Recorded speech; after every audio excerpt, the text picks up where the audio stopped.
As Jiang Chen was absent-mindedly browsing through a video app, a striking news headline. Wi-Fi leak case, Zhuhua may lose its first-mover advantage in the market, stabbed into his vision like a sharp blade, stirring up shock and curiosity deep within his heart. He hurriedly tapped open the headline, and after reading in depth, he was stunned to discover that this scandal not only involved a gang of utterly unscrupulous corporate spies stealing core technologies, but also a series of sinister plots aimed at obstructing the prosperous future of Hua Nation. The news before his eyes filled Jiang Chen with unbridled rage, his fists clenched tight as waves of indignation surged through his chest like a stormy tide. He loathed those traitors who betrayed their own nation, and the arrogant, overbearing robbers from the Angsa world were even more intolerable to him. They had brazenly launched trade wars, meddled in the South Sea arbitration case, recklessly interfered in Xia Nation's internal affairs, even detaining executives of private companies and imposing sanctions on high-tech enterprises and universities. These events had brought immense humiliation upon Xia Nation, and the shame weighing on Jiang Chen's heart was beyond words. Suddenly, a crisp ringtone from his phone shattered his heavy contemplation. He picked up the phone mechanically and saw a strange program interface appear on the screen, accompanied by a cold mechanical voice asking, detected intense emotional fluctuations in the host, accompanied by a powerful wish. Binding requirement has been met. Proceed with binding. Below the message, two options were displayed, yes and no. Jiang Chen thought with a trace of mockery that this was probably some prank app he had accidentally opened the previous night. He had intended to close and uninstall it, but who would have thought that his thumb would inadvertently tap the yes button? Immediately after the screen displayed, binding in progress, please wait, making Jiang Chen's heart sink. He frantically swiped across the screen trying to exit, but the phone seemed to be under some kind of spell and did not respond at all. Jiang Chen could not help thinking that he might really have fallen into some hacker's trap. If so, wouldn't all his browsing records on the phone be exposed to the other party? He wiped the cold sweat from his forehead, his heart restless and heavy as a helpless sense of being manipulated by an unknown force spread through him. Taking a deep breath to try and calm himself, Jiang Chen fixed his gaze on the progress bar, slowly inching forward on the phone screen, powerless to stop the completion of the binding process. As the progress bar reached the end, Jiang Chen felt an indescribable tension and anticipation mixed with doubt. At that very moment, the phone screen suddenly burst into a blinding light that shot straight toward the center of his forehead. He only felt a wave of vertigo sweep over him as his consciousness began to blur. In the final instant before the world vanished, an absurd thought surged up in his mind. Had he really encountered some extraordinary trouble and become the target of an attack from a mysterious object from outer space? When Jiang Chen slowly regained consciousness, his heart was shrouded in a fog of confusion. He shook his head, trying to dispel the haziness lingering in his memory. Then he remembered he had been staring at the spinning loading icon on his phone screen when a dazzling light shot out from deep within the device, pierced through the screen, and struck his forehead, after which he lost consciousness. He was about to get up to wash and check whether he had actually been injured when he suddenly halted mid-step. Looking around, the scene before his eyes startled him sharply. This was a place both familiar and strange, though every detail tugged at memories long buried in his mind. An incredible sensation surged over him like a rising tide, leaving his heart utterly at a loss. This was the haven he had returned to day after day during his youthful years. Yet the memories in his mind kept insisting that this old house should have long since ceased to exist. His feet carried him uncontrollably toward the desk, where his trembling hand picked up the calendar lying upon it. The bold print read June 30th, 2007. Jiang Chen's heart gave a violent thump and his body turned instantly rigid. The sensation was like drowning in a backflow of time. Had he actually been reborn and returned to the age of 17? Just as this thought surfaced, a voice suddenly echoed in Jiang Chen's mind, calm and mechanical, binding complete. The omnipotent black technology system is now at your service. He froze on the spot, eyes round with astonishment. Only after a long moment did he manage to suppress the shock churning within him, murmuring to himself, a system. Not only had he returned to the age of 17, he had even obtained a cheat-like aid. This was utterly unbelievable. He subconsciously reached up to touch his own head, then silently called out to the so-called system within his heart. A transparent interface suddenly emerged in his mind, displaying a line of text. Welcome to the omnipotent black technology system. Created by a certain advanced civilization, this system is designed specifically to enhance the host's technological capabilities. The current host is the sole bound user. The system is non-transferable. Should the host unfortunately perish, the system will self-destruct. Another line followed. The host may accumulate learning points to unlock corresponding technologies at each tier. Next, the interface presented a series of basic system details. Technology title apprentice. Current learning points 0. Redeemed technologies none. Mastered talents none. In view of the host's first use of the system, a talent reward will now be drawn for the host. Jiang Chen sat down on the floor, his gaze fixed on the display in his mind, as ripples of emotion spread through his heart. To receive a newcomer's reward right away. So this was what having a cheat felt like. It was exhilarating. He carefully examined the text on the screen, which read, "A talent reward has been drawn for the host, vast learning and perfect recall. Brain development in progress." As the prompt appeared, a stabbing pain suddenly tore through Jiang Chen's head. His body went limp as he collapsed to the ground, curling tightly into a ball. A moment later, the system's voice sounded again. "The host's brain development is complete." As the pain gradually subsided, Jiang Chen felt an unprecedented sense of lightness, as though a heavy burden had been lifted from his shoulders. He slowly sat up, gently closing his eyes as he immersed himself in the shock brought by the system. He carefully savored the newly acquired talent, vast learning and perfect recall. This talent granted him astonishing memory and comprehension, as if an endless library had been built within his mind where any knowledge could be swiftly mastered and summoned at will. Jiang Chen felt a power and excitement he had never known before. He understood that as long as he kept learning, he could become a living encyclopedia possessing inexhaustible wisdom. Now he had returned to 2007, a brand new starting point, a chance to change everything. He possessed the ability to alter those events of the past. His gaze shifted to the gray and active technology entries within the system, which seemed like dreamlike mirages embedded in reality, waiting for Jiang Chen to transform them into tangible power. Whether it was pushing lithography machine technology to new heights, exploring the mysteries of room temperature superconductivity, or harnessing the power of controlled nuclear fusion, each item pointed toward the boundless future of the cosmos and formed the wings that would carry Huan Nation toward the sea of stars. In that moment, Jiang Chen seemed to hear the call of his ancestors. This was not only a monumental turning point in his personal fate, but also the expectation that he would shoulder the mission of driving Huan Nation's scientific rise. He, Jiang Chen, would become an indomitable force propelling Huan Nation's technological progress, leading his homeland toward a more brilliant future. Jiang Chen took a deep breath, trying to calm the excitement surging within him, his heartbeat gradually returning to tranquility. He carefully pulled out the chair, sat down slowly, his fingers lightly touched the edge of the wooden table, fingertips brushing unconsciously over the long-gone shadows. The confusion and unease in his heart seemed to dissipate, replaced by an unprecedented calm and determination. He casually pulled out the neatly stacked high school textbook, Mathematics Compulsory 1. The cover of the book was slightly yellowed, bearing the marks of time. Jiang Chen thought of testing his talent effect. He opened the textbook. Dense formulas and theorems met his eyes. They were no longer dry and boring symbols, but like keys unlocking memories ready to spring into action at a touch. His gaze roamed the ocean of knowledge like a searchlight, and every page content was like a magical 3D image engraving itself layer by layer, point by point in his mind. Clear, three-dimensional, indelible. He looked at the system interface in his mind, seeing an upward arrow beside the learning value. Jiang Chen's heartbeat quickened slightly, and indescribable joy surged within him. He could almost hear the wisdom of the ancients whispering in his ear. Within books, there are houses of gold. Within books, there are faces like jade. These words were etched deeply into his heart, like the tolling of a morning bell and evening drum. Jiang Chen couldn't contain his excitement and quickly turned to the next page. A shining light of knowledge radiated from his eyes, his palms slightly warm, completely absorbed in the sea of learning. Every formula and theorem seemed to dance in his mind, recounting the mysteries and wisdom of the universe. 10 minutes later, as the last page of Mathematics Compulsory 1 turned, Jiang Chen gently closed the book. All the formulas and figures in the book formed vivid images in his mind, as if alive. He closed his eyes, took a deep breath, feeling the power of knowledge flowing within him. Without a moment's pause, he eagerly reached for the second textbook piled high beside him. His heart was filled with thirst for knowledge, as if each page expanded his world. He immersed himself in those intricate mathematical formulas, elusive physics theorems, and chemical equations, feeling the endless charm of knowledge. Unconsciously, the sky had darkened. Jiang Chen was unaware. He felt as if he were in a world made of knowledge, each formula and theorem blooming with different colors in his heart.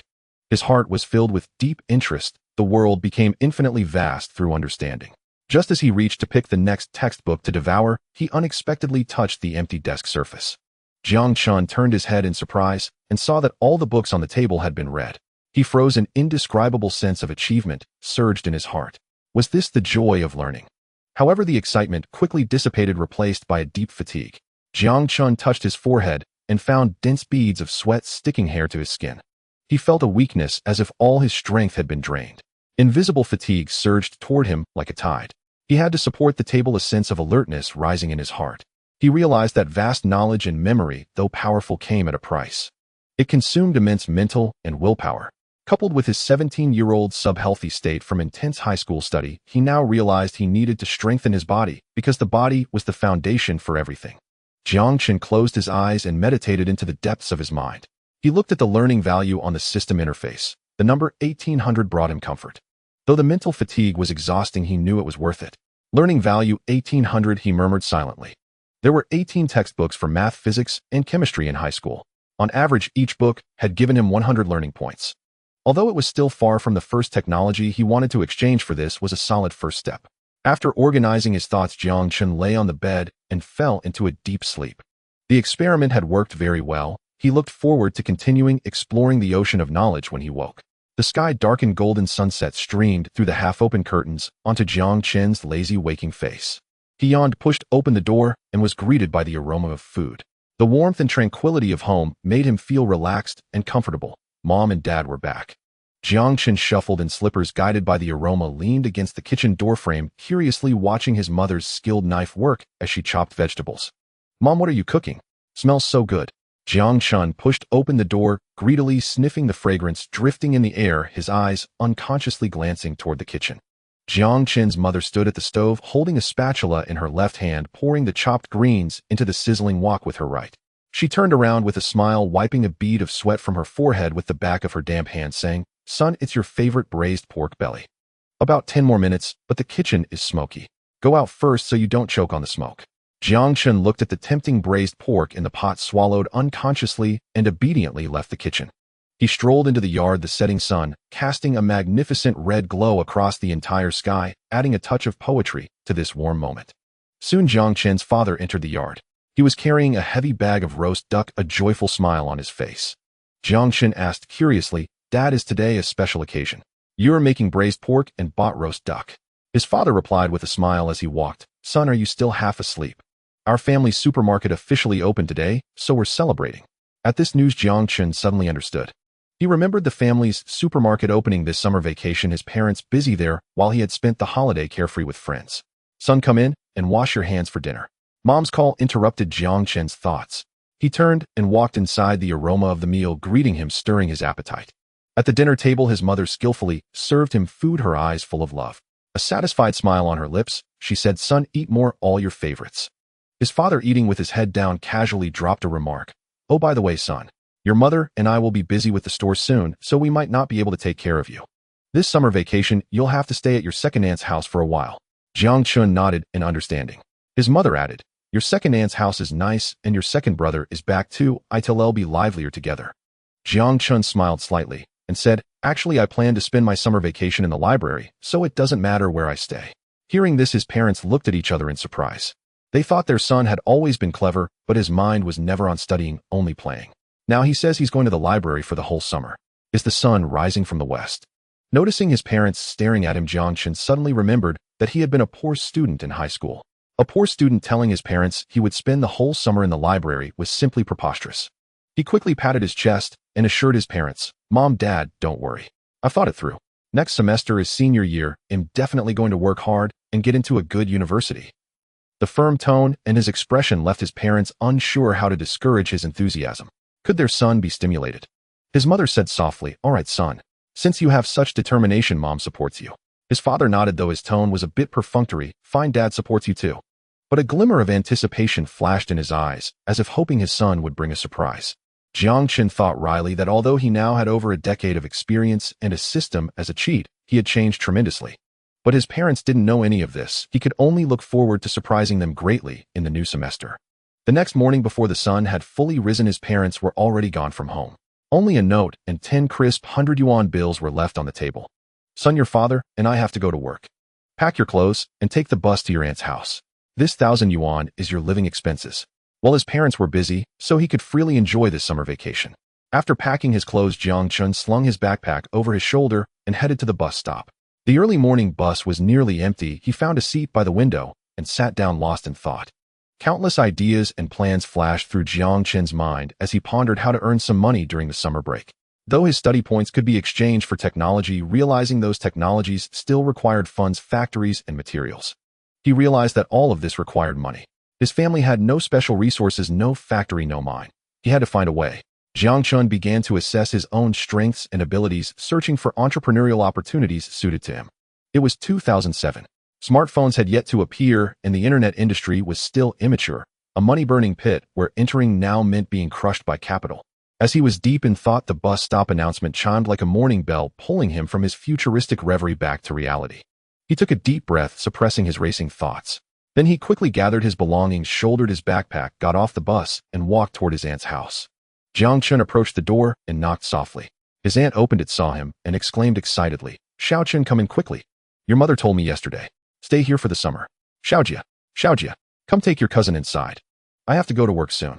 He felt the warmth of his aunt's care as she pulled him inside and called out, "Get up, son." Cousin Li Xiaojia emerged, rubbing his sleepy eyes. He hugged Jiang Chen and said, "I'm up, stop rushing, Mom." Then he led him into the room. "We'll share the bed tonight. First get your things organized. He'll go wash up." With that, he headed to the bathroom. Jiang Chen quickly arranged his clothes, sat down at the computer desk, and began reading a book. Before long, Li Xiaojia returned, saw Jiang Chen reading, and asked curiously, "Cousin, what's gotten into you? Didn't we just start vacation? Why are you studying so early?" Jiang Chen made up an excuse and replied casually, "I'm about to start my senior year. I have to study hard. Otherwise, I'll fail the college entrance exam next year." His cousin nodded and said, "I forgot you'll be a senior. I was going to take you to my dad's internet cafe for a while." Jiang Chen smiled and replied, "Sure, there's no rush to study. We can go later." In his mind, Jiang Chen planned to search online for quick ways to make money. Li Xiaojia nodded, and the two set off together, heading toward the internet cafe outside. They arrived at the bustling cafe.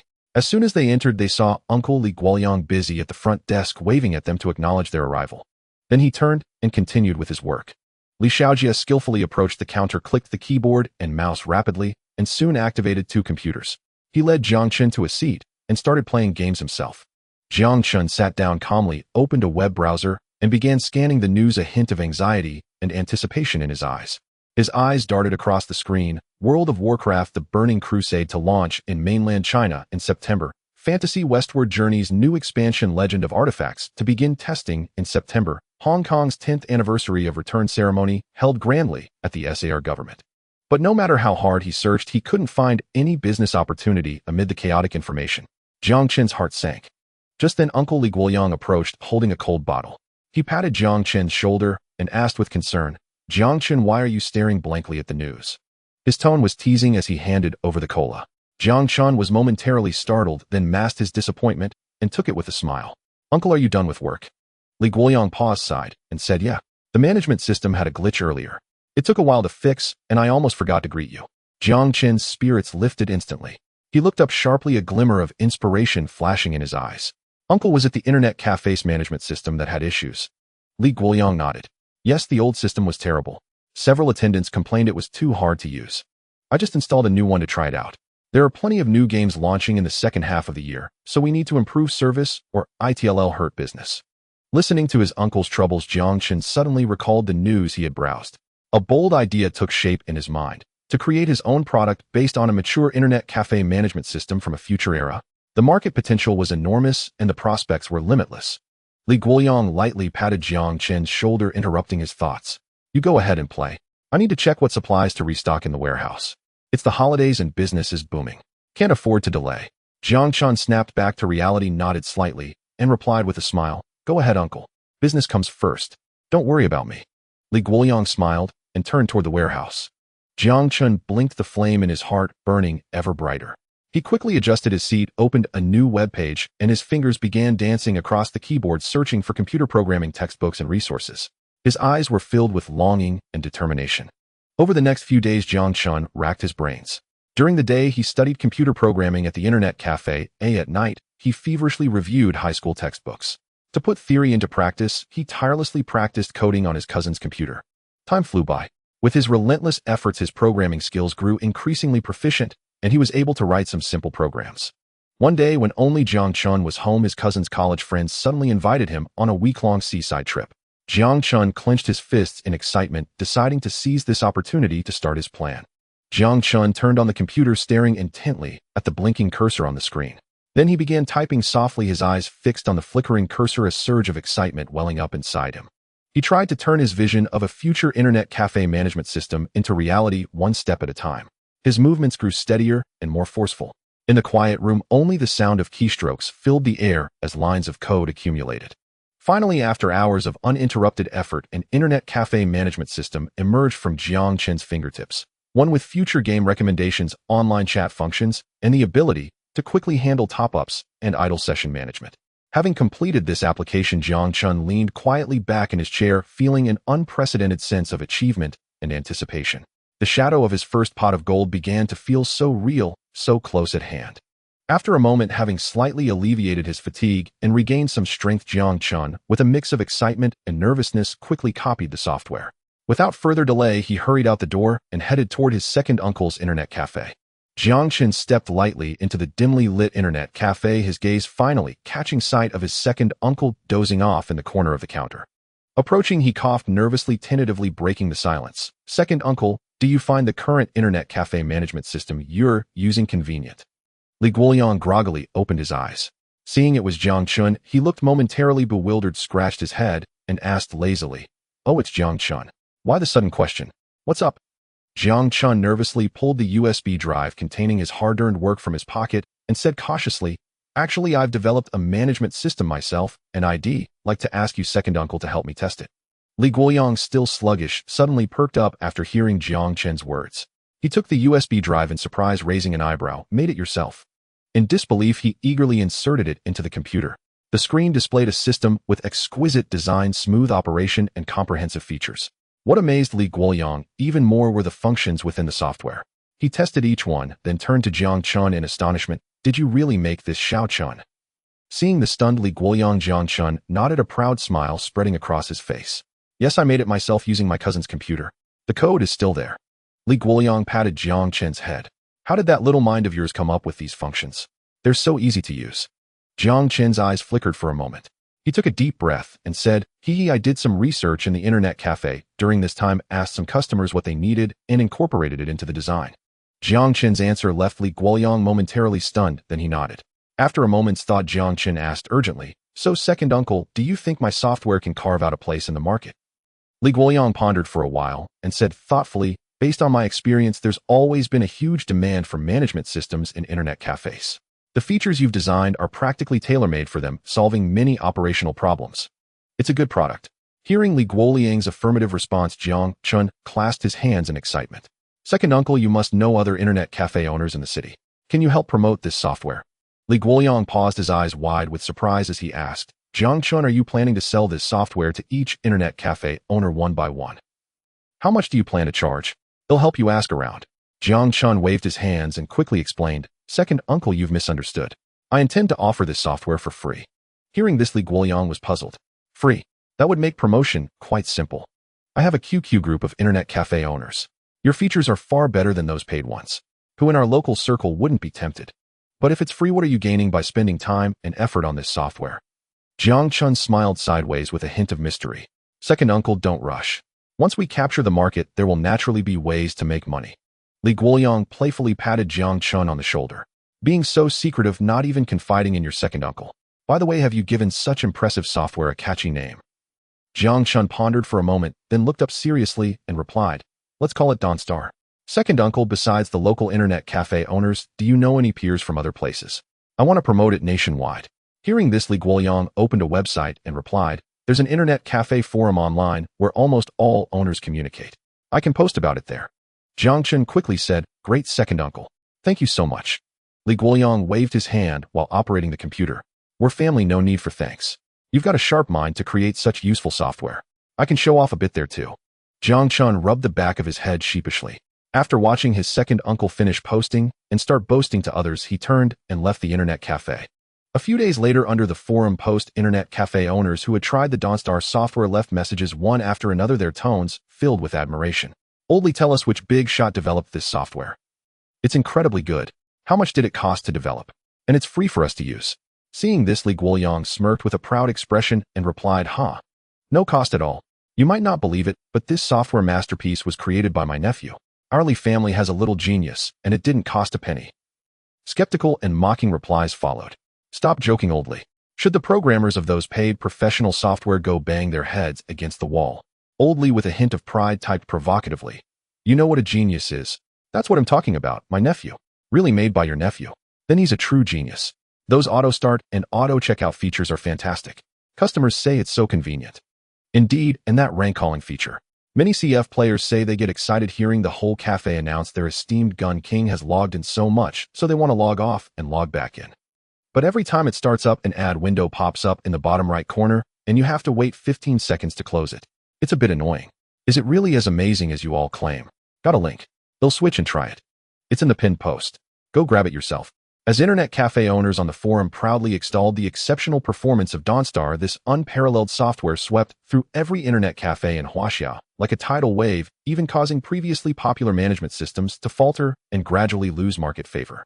Jiang Chen sat in front of his computer reading the posts. An unconscious triumphant smile spread across his lips. He knew his meticulously designed software had firmly established itself in the industry. Now all he had to do was wait for enterprises that recognized the software's commercial potential to approach him for acquisition negotiations. Jiang Chen rose from his chair, stretched his arms stiff from prolonged sitting, and strode out the door ready to immerse himself in the ocean of knowledge at the library, peacefully continuing to enrich his learning. Huang is a supervisor in the Penguin Games department, primarily responsible for the CF project. One day, he noticed that the daily active users of the game were steadily increasing, and the number of registered players was also on the rise. Huang furrowed his brow in confusion, his mind swirling with questions and doubts. He repeatedly recalled the recent work reports, certain that the marketing department had not mentioned any promotional activities related to the CF project. What was going on? With this perplexity in mind, he stepped into the marketing department and found its head, Chen Yan. Faced with Chen Yan, he hesitated to ask, trying to seek an answer. However, Chen Yan's unexpected denial plunged Huang into deeper confusion. As the two were whispering and speculating about possible situations, an unexpected voice suddenly interrupted them. Chen Yan's subordinate rushed in, excitement evident on his face, holding what seemed to be the key to unraveling all mysteries. Boss, I discovered a software whose startup advertisement is surprisingly effective. Our company's CF has recently been promoted by this software, leading to a significant increase in registered users. Chen Yan and Huang exchanged glances, thinking that their confusion had been resolved. It seemed this situation was all thanks to that software. They quickly inquired, tell me, what software is it? It's a program called Kixingsing, a completely free internet cafe management software. Huang scratched his head, frowning in confusion as he asked, what does an internet cafe management software have to do with your usual promotional work? Chen Yan suddenly clapped his hands, realizing that's it. The focus of this software is not on the software itself, but on the advertisements it plays at startup. Every computer in an internet cafe plays ads upon booting, and it should be mandatory to watch the ads before closing them. This means that the software must be quite useful and free, otherwise such a significant increase in daily active users and registrations would not be possible. Chen Yan, with the keen eye of a professional in marketing, deduced the true value of the Kixingsing software from just this information. He immediately asked his subordinate, have you found the creator of this software? I checked, and this software was released for free by an ID called Lao Li in the Internet Cafe forum. It appears he is an internet cafe owner from Tongqing. Should I contact him? After hearing this, Chen Yan said immediately, you contact him right away and tell him I want to discuss the acquisition in person. Huang was surprised by this statement, asking, is this matter really that important? As the marketing supervisor, isn't it a bit excessive for you to handle the negotiations personally? Chen Yan rolled his eyes lightly, saying, you only understand development. You have no idea of the value of this software. With this software, we at Penguin could dominate a massive channel, directly pushing advertisements to internet cafe players nationwide, even precisely targeting gaming enthusiasts. If we don't secure this software quickly, once it falls into the hands of competitors, it will significantly impact our market. Meanwhile, Zhao Lin, the supervisor from Zhu Factory, happened to notice abnormal data from a competitor's product during a routine market inspection. Through investigation, he learned about Kixingsing. His eyebrows raised slightly, and relying on his experience, he immediately realized the tremendous channel value of this software. He quickly reached out to Li Guoyang. When Li Guoyang silently handed over his phone displaying the eager contact numbers of personnel from two major companies, he did not hesitate and immediately revealed the information to Jiang Chen. At the moment Jiang Chen received the news, a ripple of surprise stirred within him. He silently marveled at how acute the senses of these large companies were. Whether in technology or marketing, they could always swiftly grasp the essence, discovering the potential value of Kixingsing so quickly. A sly smile crept onto Jiang Chen's lips, for he understood that in this commercial game, he had already positioned himself advantageously.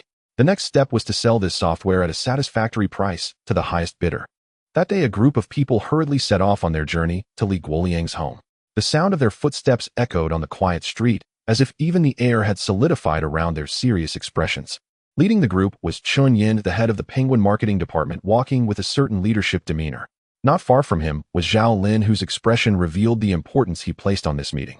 These two familiar faces in the industry, though appearing friendly on the surface, were indeed old rivals, both keenly aware of the unparalleled significance this meeting held for their respective companies.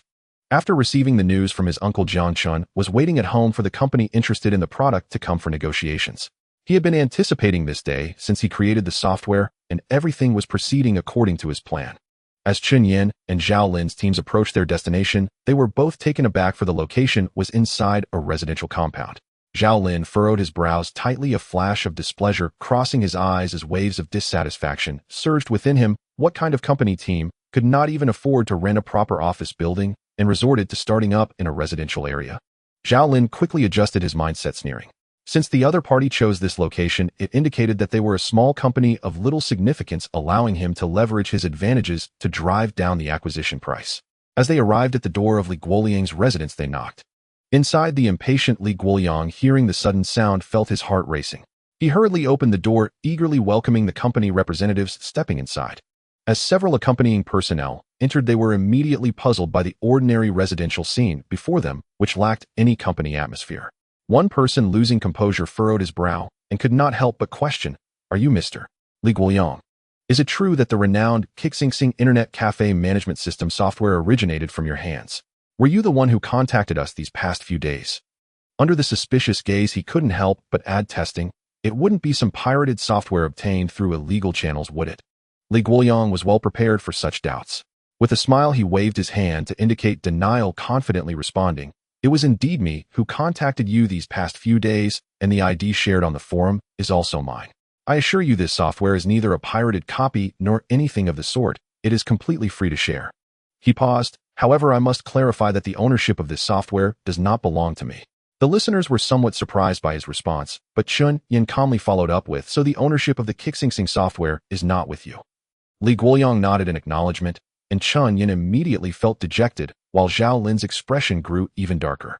A nearby subordinate, impatient, complained, "This is clearly a trick. We specifically rushed here by plane, wasting so much time and effort." Li Guoliang hastily raised his hand to calm them, saying, "What I said is accurate. Although that software does not belong to me, I have a strong connection with it." His response piqued everyone's curiosity. Chun Yin politely inquired, "What kind of connection?" This software was developed by my little nephew, and I have been helping him manage it," Li Guoliang said with a smile, then turned towards the balcony, calling out, "Jiang Chen, we have guests." The guests inside exchanged glances, their initial suspicions gradually transforming into astonishment, unable to believe that such a hot software actually came from the hands of a young person. A sense of pride surged in both Chun Yin and Zhao Lin, as young people were indeed easier to manipulate. It seemed the acquisition cost for this software would drop significantly, and the two secretly exchanged a smug, yet knowing smile. Jiang Chen, drenched in sweat beneath the sunlit courtyard downstairs, heard his unclub marriage call. He took a deep breath, concluded his workout, and returned home. As he pushed open the door, his youthful, vibrant face, slim, well-defined, with faint traces of boyish innocence in his brow, immediately drew every eye in the room. The hushed murmurs inside fell abruptly silent at the entrance of this flourishing high school boy. If for a moment no one spoke, the air itself seemed thick with unspoken words. They had assumed Li Guoliang's nephew must be a young adult already immersed in the working world. Yet before them stood an unmistakably 17 or 18-year-old youth, clad casually in a short-sleeved shirt and shorts, strikingly handsome. Li Guoliang stepped forward from the doorway with a gentle smile, warmly placing a hand on Jiang Chen's shoulder, still warm from exercise, and introduced him to the group. "This is my nephew, Jiang Chen. He is also the developer of the counter-sanctioning management system." In that instant, the room fell so still one could hear each heartbeat. The questions, the astonishment, all suspended midair, as if time itself had stretched its notes. Those watching Jiang Chen now struggled to absorb an astonishing truth. A raw, untested teenager had created a management software sweeping across internet cafes nationwide. Could this high schooler, with brows still softened by youth, truly be a prodigy? Chen Yan's gaze swept over Jiang Chen's face like a focused beam, then broke the silence. "Jiang Chen, is it? You're the one who developed counter-sanctioning. We don't doubt your ability, but given the gravity of this matter, we must ask you to verify your ownership of the software." Jiang Chen knew his appearance had misled them, but felt no resentment. A self-assured smile flickered at the corner of his lips while his clear, candid eyes betrayed not a trace of pretense. Absolutely.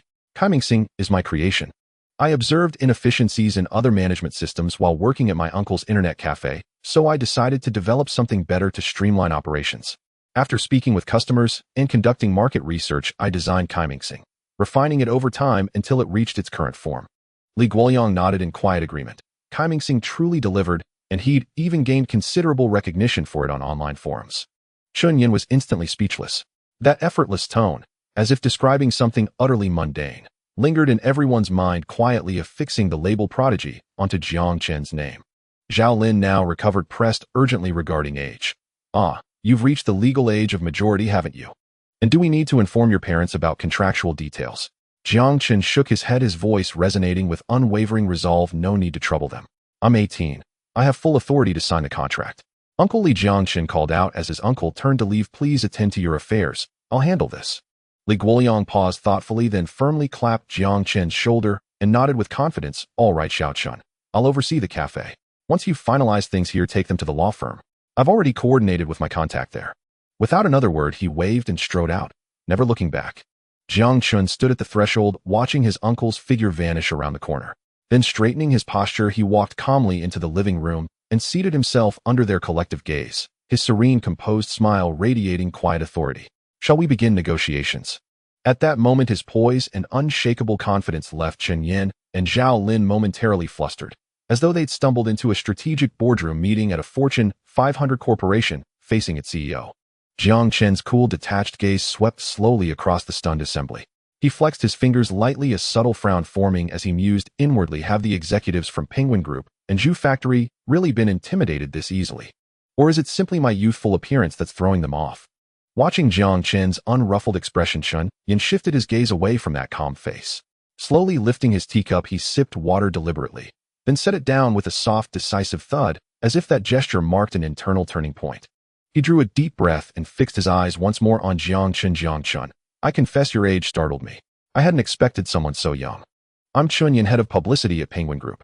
Your software has significantly boosted our gaming division's revenue lately, so we've come to discuss potential collaboration. Beside him, Zhao Lin swiftly seized the opening. Mr. Jiang Chen, I'm Zhao Lin of Zhu Factory Group. We're deeply impressed by Kaiming and would like to explore acquisition possibilities. Jiang Chen gave a slight nod, his response utterly neutral. I'm still in high school, lacking both time and resources to manage the software actively. If the price is right, however, I'm open to selling. Zhao Lin lit up as if he'd struck gold and immediately offered. Excellent. Our valuation stands at 10 million yuan. How does that sound? Yet Jiang Chen showed no trace of excitement, no widening of the eyes, no quickened breath, not even a flicker of surprise at such an extraordinary sum. Chun Yin observed closely, probing cautiously. Our internal assessment places Kaiming's market value closer to 15 million yuan. How does that figure strike you? Jiang Chen shook his head gently, a faint dismissive smile playing on his lips. Directness suits us better, Director Chen. Director Zhao, Kaiming's true worth far exceeds either figure. If you didn't genuinely recognize its strategic value, why would two giants like Penguin Group and Zhu Factory travel all the way to Tongqing, a modest city, to negotiate its acquisition? Zhao Lin's heart skipped, but he kept his composure. You misunderstand, Jiang Chen. We merely see strong synergy between Kaiming and our internet cafe operations, and thus wish to acquire it. Chun Yin aligned himself with Zhao Lin, silently resolving to first unite their front to lower the asking price, before competing privately for ownership. He added evenly, Jiang Chen, Kaiming has garnered exceptional acclaim since launch. That's precisely why Penguin Group intends to acquire it. Though with our technical capabilities, developing an equivalent system ourselves would pose no challenge. Hearing their words, Jiang Chen let out a wry, unimpressed laugh. It seems neither Director Chen nor Director Zhao approaches this with sincerity, so further discussion is unnecessary.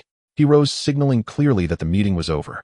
Chun Yan's brows furrowed tightly, almost forming a knot as he exchanged a glance full of confusion with Zhao Lin. Such a buyer was unprecedented, and Jiang Chen's attitude exuded a youthful and impetuous anger, leaving the two in a state of perplexity. As Jiang Chen slowly rose, seemingly to see them off, their inner feelings of unease and doubt intertwined. Where did this confidence come from? A young novice dared to directly reject the acquisition price of 15 million. After all, this was merely a management system for internet cafes. Did he truly recognize the inherent value of this software? It should be noted that Chun Yin and Zhao Lin had developed such insight only after nearly a decade of experience in the advertising industry. Jiang Chen was just a high school student. The fact that he was able to develop software was already astonishing, so how could he possess such foresight?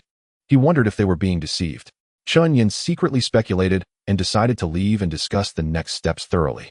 He stood up, walked to the door, and turned back to Jiang Chen, saying, "Jiang Chen, perhaps you misunderstood. Our company is very sincere. If you change your mind, feel free to contact me. This is my contact information." After speaking, he handed Jiang Chen a business card.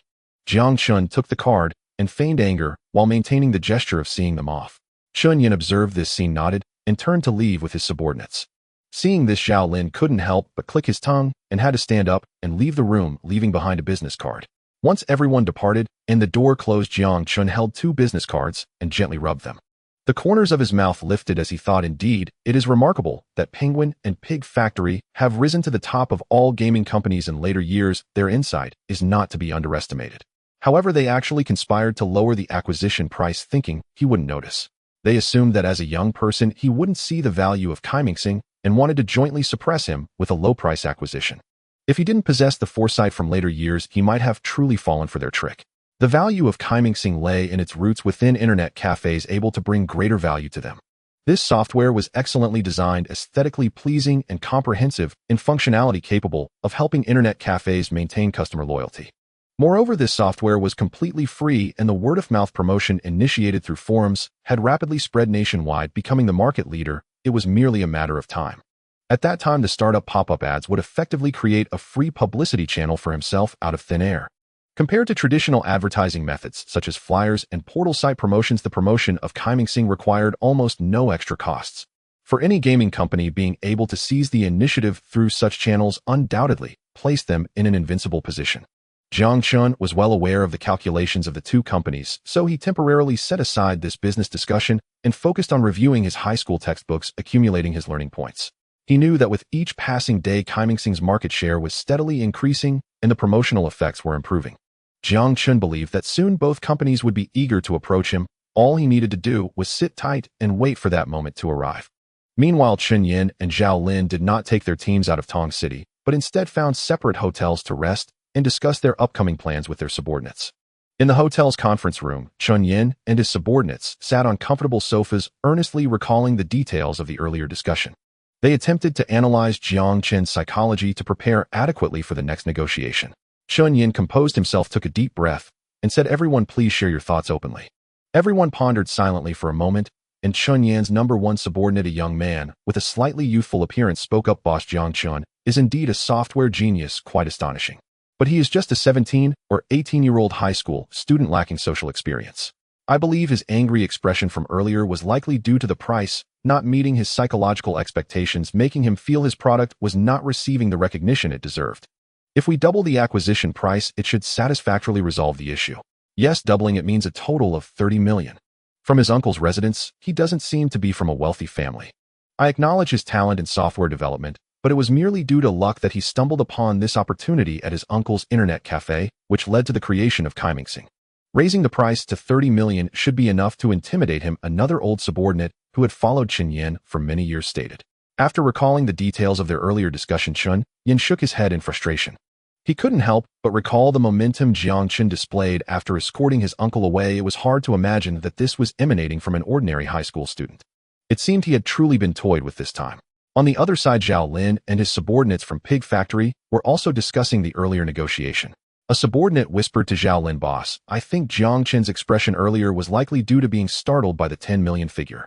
He is just a high school student. Even if he has great talent in software development, he has never seen so much money." Zhao Lin nodded, agreeing. Jiang Chen's subsequent behavior was probably intended to threaten us to raise the acquisition price.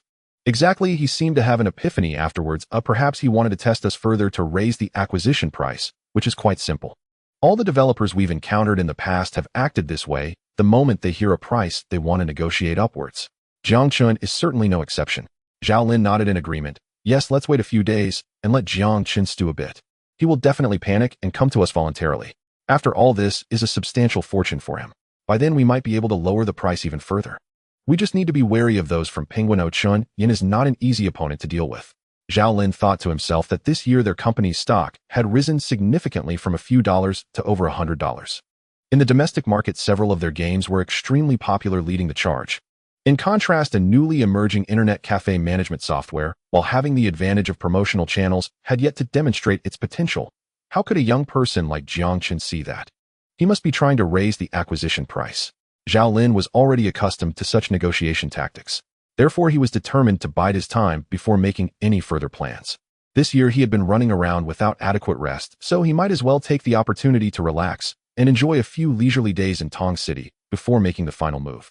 Setting aside the matters related to the acquisition of the Morning Star for the time being, Jiang Chen prepared to shift his focus to accumulating learning points. During the time spent developing software, he had read through all of his high school textbooks, and the glaring numbers on the system symbolized his hard work. He felt a sense of pride in his heart, believing that his efforts had not been in vain. With learning points 3500 displayed, the impressive figure of 3500 learning points brought immense satisfaction and a sense of achievement to Jiang Chen. However, he also realized that high school knowledge was no longer sufficient to yield more learning points. Next, he needed to pursue university courses to further enrich his knowledge system. Before embarking on the next phase of learning, he knew he had to plan carefully to ensure a structured approach to his studies. Jiang Chen closed his eyes, immersed in his thoughts. At present, the initial profits from the Morning Star were already in his grasp, and he need not waste any more effort. With this sum of money, he could directly acquire the factory, which meant he could implement the technology he had exchanged at any time. However, as technology was his core competitive advantage, he dared not entrust it to others. It had to be completely under his control. While he could outsource non-core components to enterprises in the supply chain, the core components must remain firmly in his hands, and he had to keep them concealed for as long as possible. Otherwise, the outcome for Xiao Wei in the future timeline would become his own fate. Though it was now 2007 and trade between Huagua and the West was relatively smooth, this was merely an illusion, as Huagua was currently using cheap labor to produce goods for export, thereby establishing a complete industrial chain. The West, especially the likes of the Bald Eagle and John Bull, had always cast a covetous eye on Huagua, with continuous sanctions. Once they discovered advanced technology emerging within Huagua, they would spare no effort in suppressing it. Therefore, he needed to devise a good plan to mitigate the risks of corporate espionage. In this day and age, there were quite a few sycophantic shepherds enamored with foreign culture, so he had to be cautious. Jiang Chen's mind raced, and suddenly he thought of an excellent solution: using artificial intelligence to address this issue. Even the most basic weak artificial intelligence could utilize tools like cameras to effectively safeguard the production base and monitor public opinion online, even confusing the narrative. On the other hand, artificial intelligence could also assist him in learning better, serving as an optimal aid. Having made up his mind, Jiang Chen immediately began to search for courses related to artificial intelligence, eager to understand their content. Looking at the long list of names displayed on the system, he felt somewhat taken aback. At the forefront were fundamental mathematics courses, including probability theory, linear algebra, statistics, and calculus, which were prerequisite conditions for artificial intelligence. He understood that only with the support of code could AI come to fruition, and mathematics was the foundation of everything. Next, computer-related courses would become his primary focus for study. These courses involved processing and analyzing images, videos, and sounds, and even included knowledge related to operating systems and data mining, along with the most basic computer programming languages. This was the essential path for achieving strong interactivity in artificial intelligence. For Jiang Chen, computer programming languages were already a basic skill he possessed. He just needed to advance further in his studies. Lastly, and most importantly, was deep learning. This content included convolutional neural networks, recurrent neural networks, and autoencoders, among others. These were crucial for the evolution of artificial intelligence towards strong AI and even superintelligence. Jiang Chen began to mentally catalog these necessary courses, an overwhelming desire surging within him, an insatiable thirst for knowledge. He immediately took his ID and prepared to head to the city library, embarking on his journey of knowledge, which would be his base for the remaining time of his summer vacation. Entering the city library, Jiang Chen quickly completed the borrowing procedures and obtained a library card, his eyes sparkling with a thirst for knowledge. He began to systematically navigate through the long rows of bookshelves, meticulously searching for the various textbooks he needed. However, he soon discovered that most of the books in the library were limited to the foundational aspects of university learning.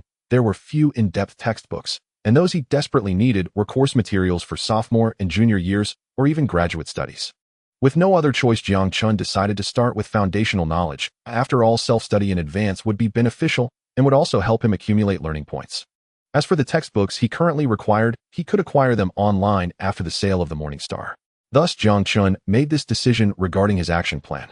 He pulled out a calculus textbook from his freshman year, found a spot near the window, which was uniquely tranquil, and sat down to start flipping through the pages, savoring the brilliance of mathematics bit by bit. The library during the summer vacation was like a picturesque lake. Amidst the tranquility, the occasional sound of pages turning whispered softly.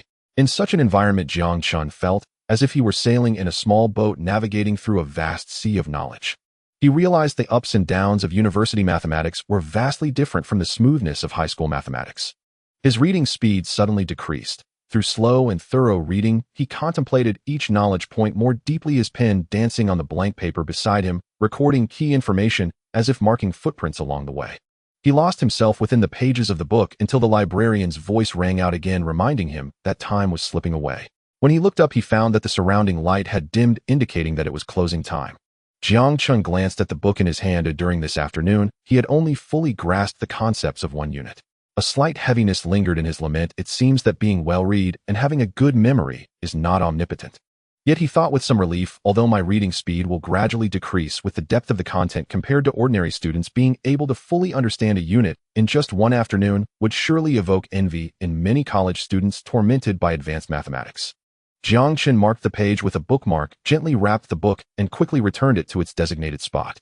He then walked out of the library with light steps, and just as he left, he turned back to see the library slowly dimming its lights, the streetlights casting a serene glow on the library's glass windows, creating a sense of tranquil transparency.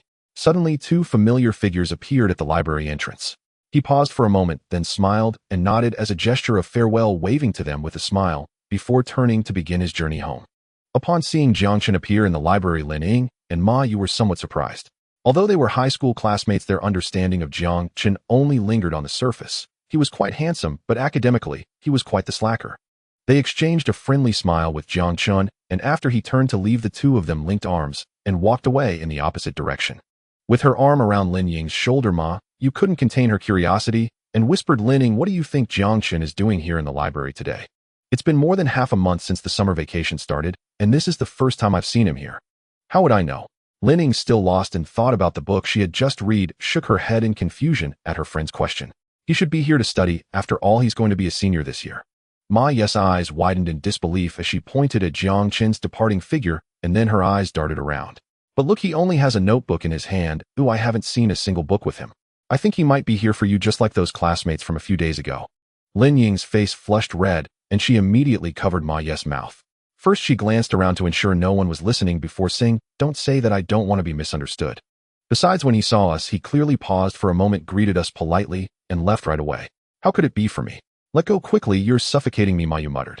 Once Lin Ying released her, she teased, "You just don't get it. That's called playing hard to get. Look at you, you've already been charmed by him." Listening to her friend's nonsense, Lin Ying chose not to argue. As long as she ignored her, Ma Yu would quickly forget about it. She walked swiftly, and seeing this, Ma Yu hurriedly kept pace beside her, chatting and laughing as they left. Jiang Chen pushed open the door and happened to see his uncle Li Guoyang animatedly recounting his experiences of the day to his second aunt, describing the astonished expressions of those from a well-known gaming company when they met Jiang Chen. His second aunt was laughing heartily at this description, feeling proud of her nephew's accomplishments. As Jiang Chen returned home, his second aunt immediately approached him, sizing him up while nodding her head, and pulled him to sit at the dining table.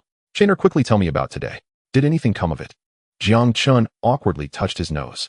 "And today, I just got a general understanding of the situation. I discussed with them to negotiate formally in a few days." His second aunt nodded knowingly. "That's right, it's not easy for such a large company to acquire something. You need to keep your eyes open and not rush into signing any contracts. The lawyer I introduced to you, old Su, is reliable. You should consult him more." Jiang Chen nodded gratefully. "Thank you, aunt. I will remember that." Suddenly, Li Guoyang recalled an important question. "By the way, Chainer, you haven't told your parents about this yet, have you?" Jiang Chen quickly replied, "My parents have been too busy lately. I want to wait until everything is settled before telling them." His second aunt and Li Guoyang nodded in understanding.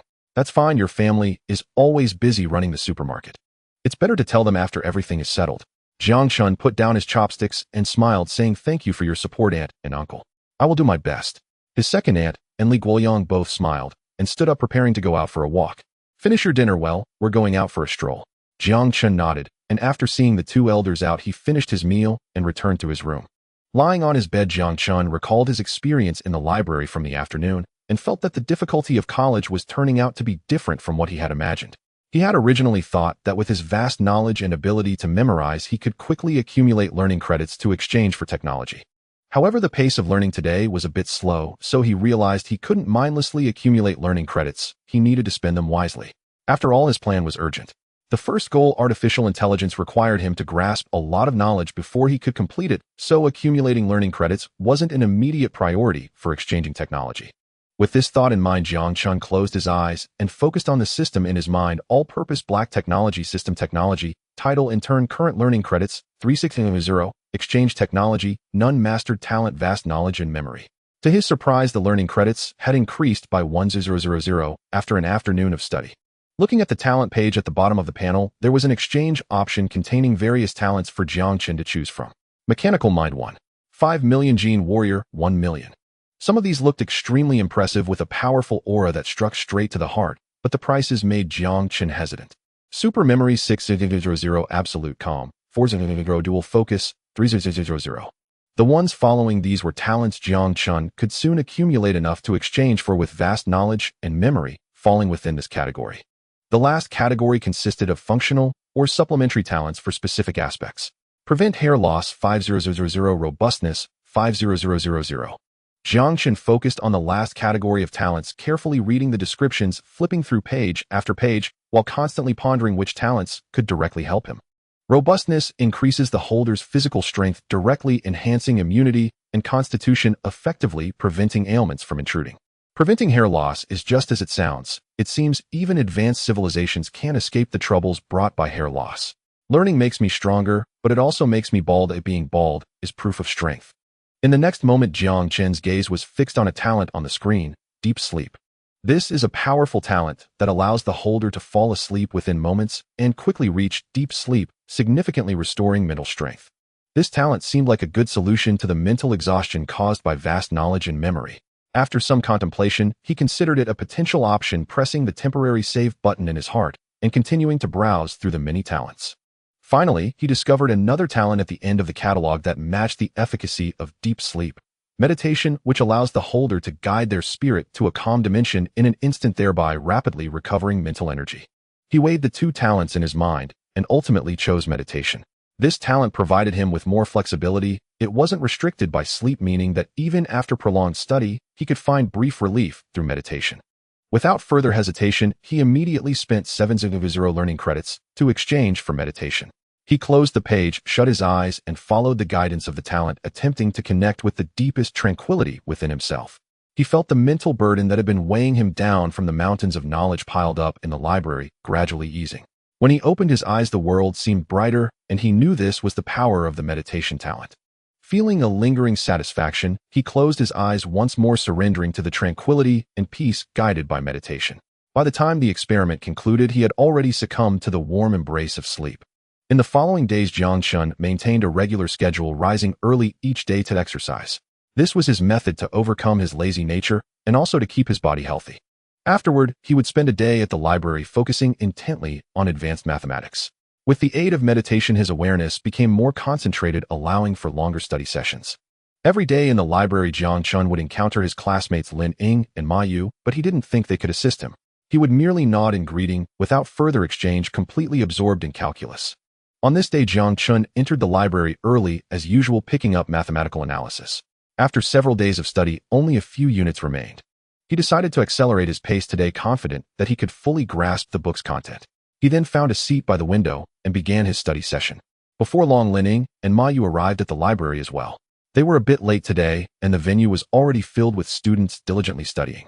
Ma Yu glanced into the corner and indeed spotted Jiang Chen already there, with the corner being the only area still available. She turned to Lin Ying and whispered, "Xiaoying, why does Jiang Chen come so early every day? Besides greeting you, he doesn't approach you at all. Could it be that he is here to study?" Upon hearing her friend's words, Lin Ying, who was searching for a seat, turned to look at the corner where Jiang Chen was already present. Since their first encounter, he had been there every day, and whenever they arrived, they would always see him leaving very late. Over the past few days, she had occasionally stolen glances at him to see if he was working hard. However, the result was always the same. Jiang Chen was indeed very diligent, his serious demeanor impossible to feign. "Xiao, you don't make wild assumptions. Look, Jiang Chen hasn't come to find me at all these days. He is completely immersed in his own world." I think that after the new semester starts, he must be aware he's heading into his senior year. He probably intends to work hard this year to get into a good university. Haven't you heard our homeroom teacher mention that many students with poor grades manage to get into good universities simply by working hard during their senior year? Why don't you go ask him? Linning added. Mayu quickly shook her head. How can I possibly ask him? After speaking, her eyes darted around. Let's go. I've looked around and found no seats. Today, let's sit near him. His grades have never been great, and if he has questions while studying alone, he can ask you for help since you have good grades. Mayu swiftly pulled Linning towards the corner where they sat across from Jiang Chen, who was deeply focused. At this moment, Jiang Chen was digesting the knowledge he had just reviewed, remaining motionless, as if he did not notice anyone approaching him. In this situation, Mayu raised her hand and gently tapped the table. Linning, unable to stop her in time, said, Jiang Chen, there are no seats left today.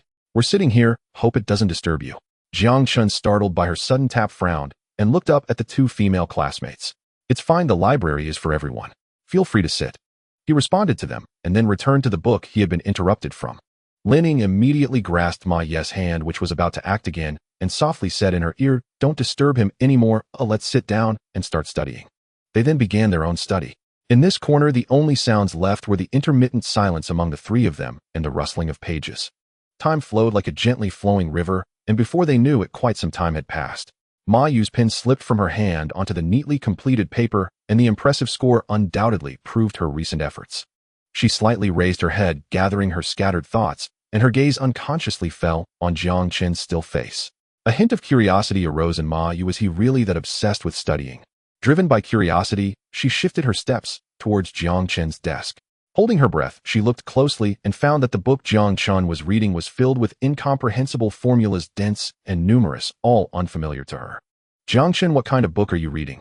She couldn't help but ask, her voice filled with confusion and bewilderment. Just as her words fell, Jiang Chen looked up at the astonished Mayu, momentarily at a loss for words. At this moment, Linning was also drawn in by this unintended interruption, her lively eyes landing on the mathematical analysis book spread out on Jiang Chen's desk, filled with letters and symbols. She recognized each one, but when combined they appeared as unfathomable codes. She could only rely on her high school math knowledge to identify a few sporadic calculus concepts. Unsure how to explain this difficult textbook he was secretly reviewing to the two girls, Jiang Chen fell into thought. At this time, Mayu could not contain her curiosity and reached out to pick up the book with mathematical analysis boldly displayed on the cover, her eyes filled with questions. Mathematical analysis. Isn't this a course we've already studied? What kind of book is this? Jiang Chen looked at Maya's somewhat reckless demeanor and felt a mix of amusement and exasperation, honestly saying this is a university-level textbook. Upon hearing the phrase university textbook, Lin Ying's shocked expression instantly spread across her face. Why are you reading a university textbook?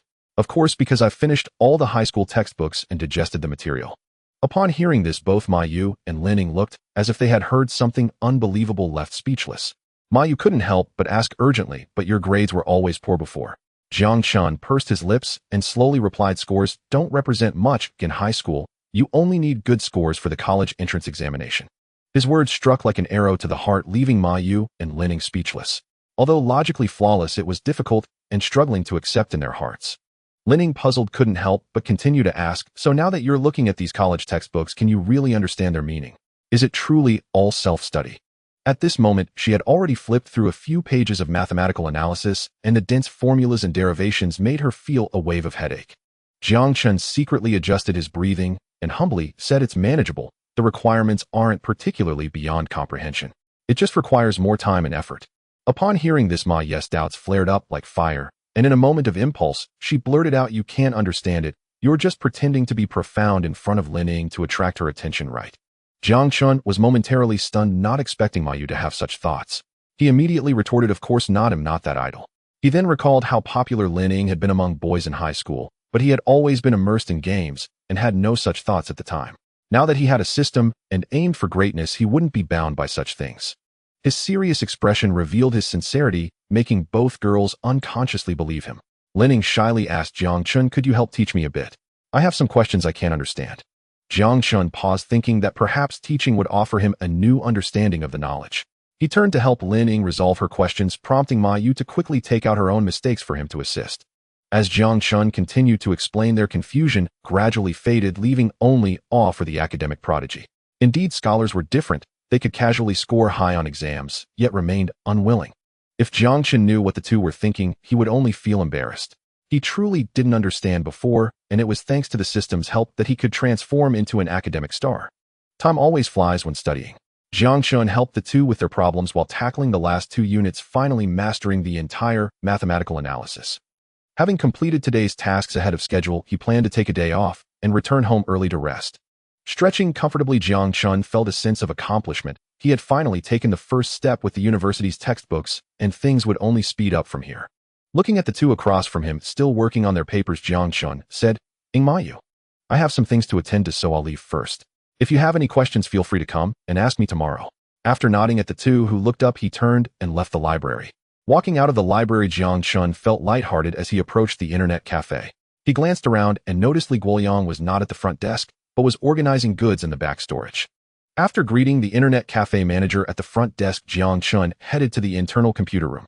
Once inside, he immediately checked the data for Star of Dawn, which had nearly doubled since their last discussion. Seeing such a surge, Jiang Chen estimated that Star of Dawn had already captured nearly half of the domestic internet cafe market. He promptly accessed the system and, as usual, changed the startup advertisement to another popular game. After doing a quick maintenance, Jiang Chen confidently leaned back in his chair, waiting for the next developments. Li Guoyang walked into the computer room with a concerned expression. Under the dim light, his gaze passed through the blue glow of the monitor, landing on Jiang Chen's half-closed eyes, and he couldn't help but break the silence. "Xiaochen, we haven't heard any news from Penguin and Pig Factory these past few days. Do you think they have canceled the acquisition plan?" His tone carried a hint of anxiety. Hearing Li Guoyang's doubts, Jiang Chen stood up and said, "Don't worry, uncle. I just checked, and based on the current installation numbers for Star of Dawn, I estimate we've already secured half of the domestic market. They should be the ones worrying now." Li Guoyang, surprised yet incredulous, stepped forward to glance at the data on Jiang Chen's computer screen. Staring at the dazzling numbers, he exclaimed, "In just 2 days, the installation numbers have surged this much." Before Li Guoyang could finish, Jiang Chen interjected, "Yes, Star of Dawn's advantages are evident. Dominating the market is just a matter of time. Even if Penguin and Pig Factory do not intend to acquire us, I can still rely on channels and advertisements to carve out a niche for myself." "You're right, I was worrying for nothing." Li Guoyang nodded in satisfaction, relieved of his doubts after this exchange. While the two were deep in conversation, Li Guoyang's phone rang, interrupting them. He glanced at the screen and smiled, giving Jiang Chen a thumbs up. The caller ID read Penguin's supervisor Chen Yan. After answering, Chen Yan's voice came through the line, "Mr. Li, is Jiang Chen at home right now? I would like to discuss the acquisition of Star of Dawn with him. Is that convenient?" Li Guoyang replied cheerfully, "Of course, no problem. Jiang Chen is home today, you can come directly over."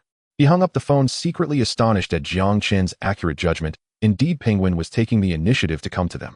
"Great, well, come over shortly. Goodbye." Chen Yan's response filled Li Guoyang with joy. Before he could hang up, Zhao Lin's call came in, and Li Guoyang hurriedly informed Zhao Lin. After hanging up with Zhao Lin, he turned to Jiang Chen and said, "Xiaochen, you should hurry home now. According to my estimate, the representatives from those 2 companies should arrive soon." Jiang Chen nodded in agreement. "All right, uncle, I'll go back to prepare now." As soon as Jiang Chen arrived home, a knock on the door followed. He quickly opened the door to find representatives from both companies standing outside, smiling yet eager. They politely nodded and followed Jiang Chen inside. Jiang Chen calmly poured them tea and then leisurely sat down on the sofa. Zhao Lin appeared anxious, took a sip of tea, swallowed his anxiety, and couldn't help but break the silence. "First, Mr. Jiang, please forgive our previous approach. After careful consideration and reviewing the latest performance of Star of Dawn, our company has decided to adjust its valuation." Chen Yan, worried about falling behind, quickly interjected with a hint of urgency in his voice. "Yes, Mr. Jiang, our company's upper management has a very high regard for Star of Dawn's potential and future. We are ready to go all out." The 2 companies which had sought to pressure Jiang Chen through a cold approach days prior found themselves waiting too long for his initiative, only to witness Star of Dawn's installation data soaring and daily advertisement changes leading to significant boosts in the selected games data.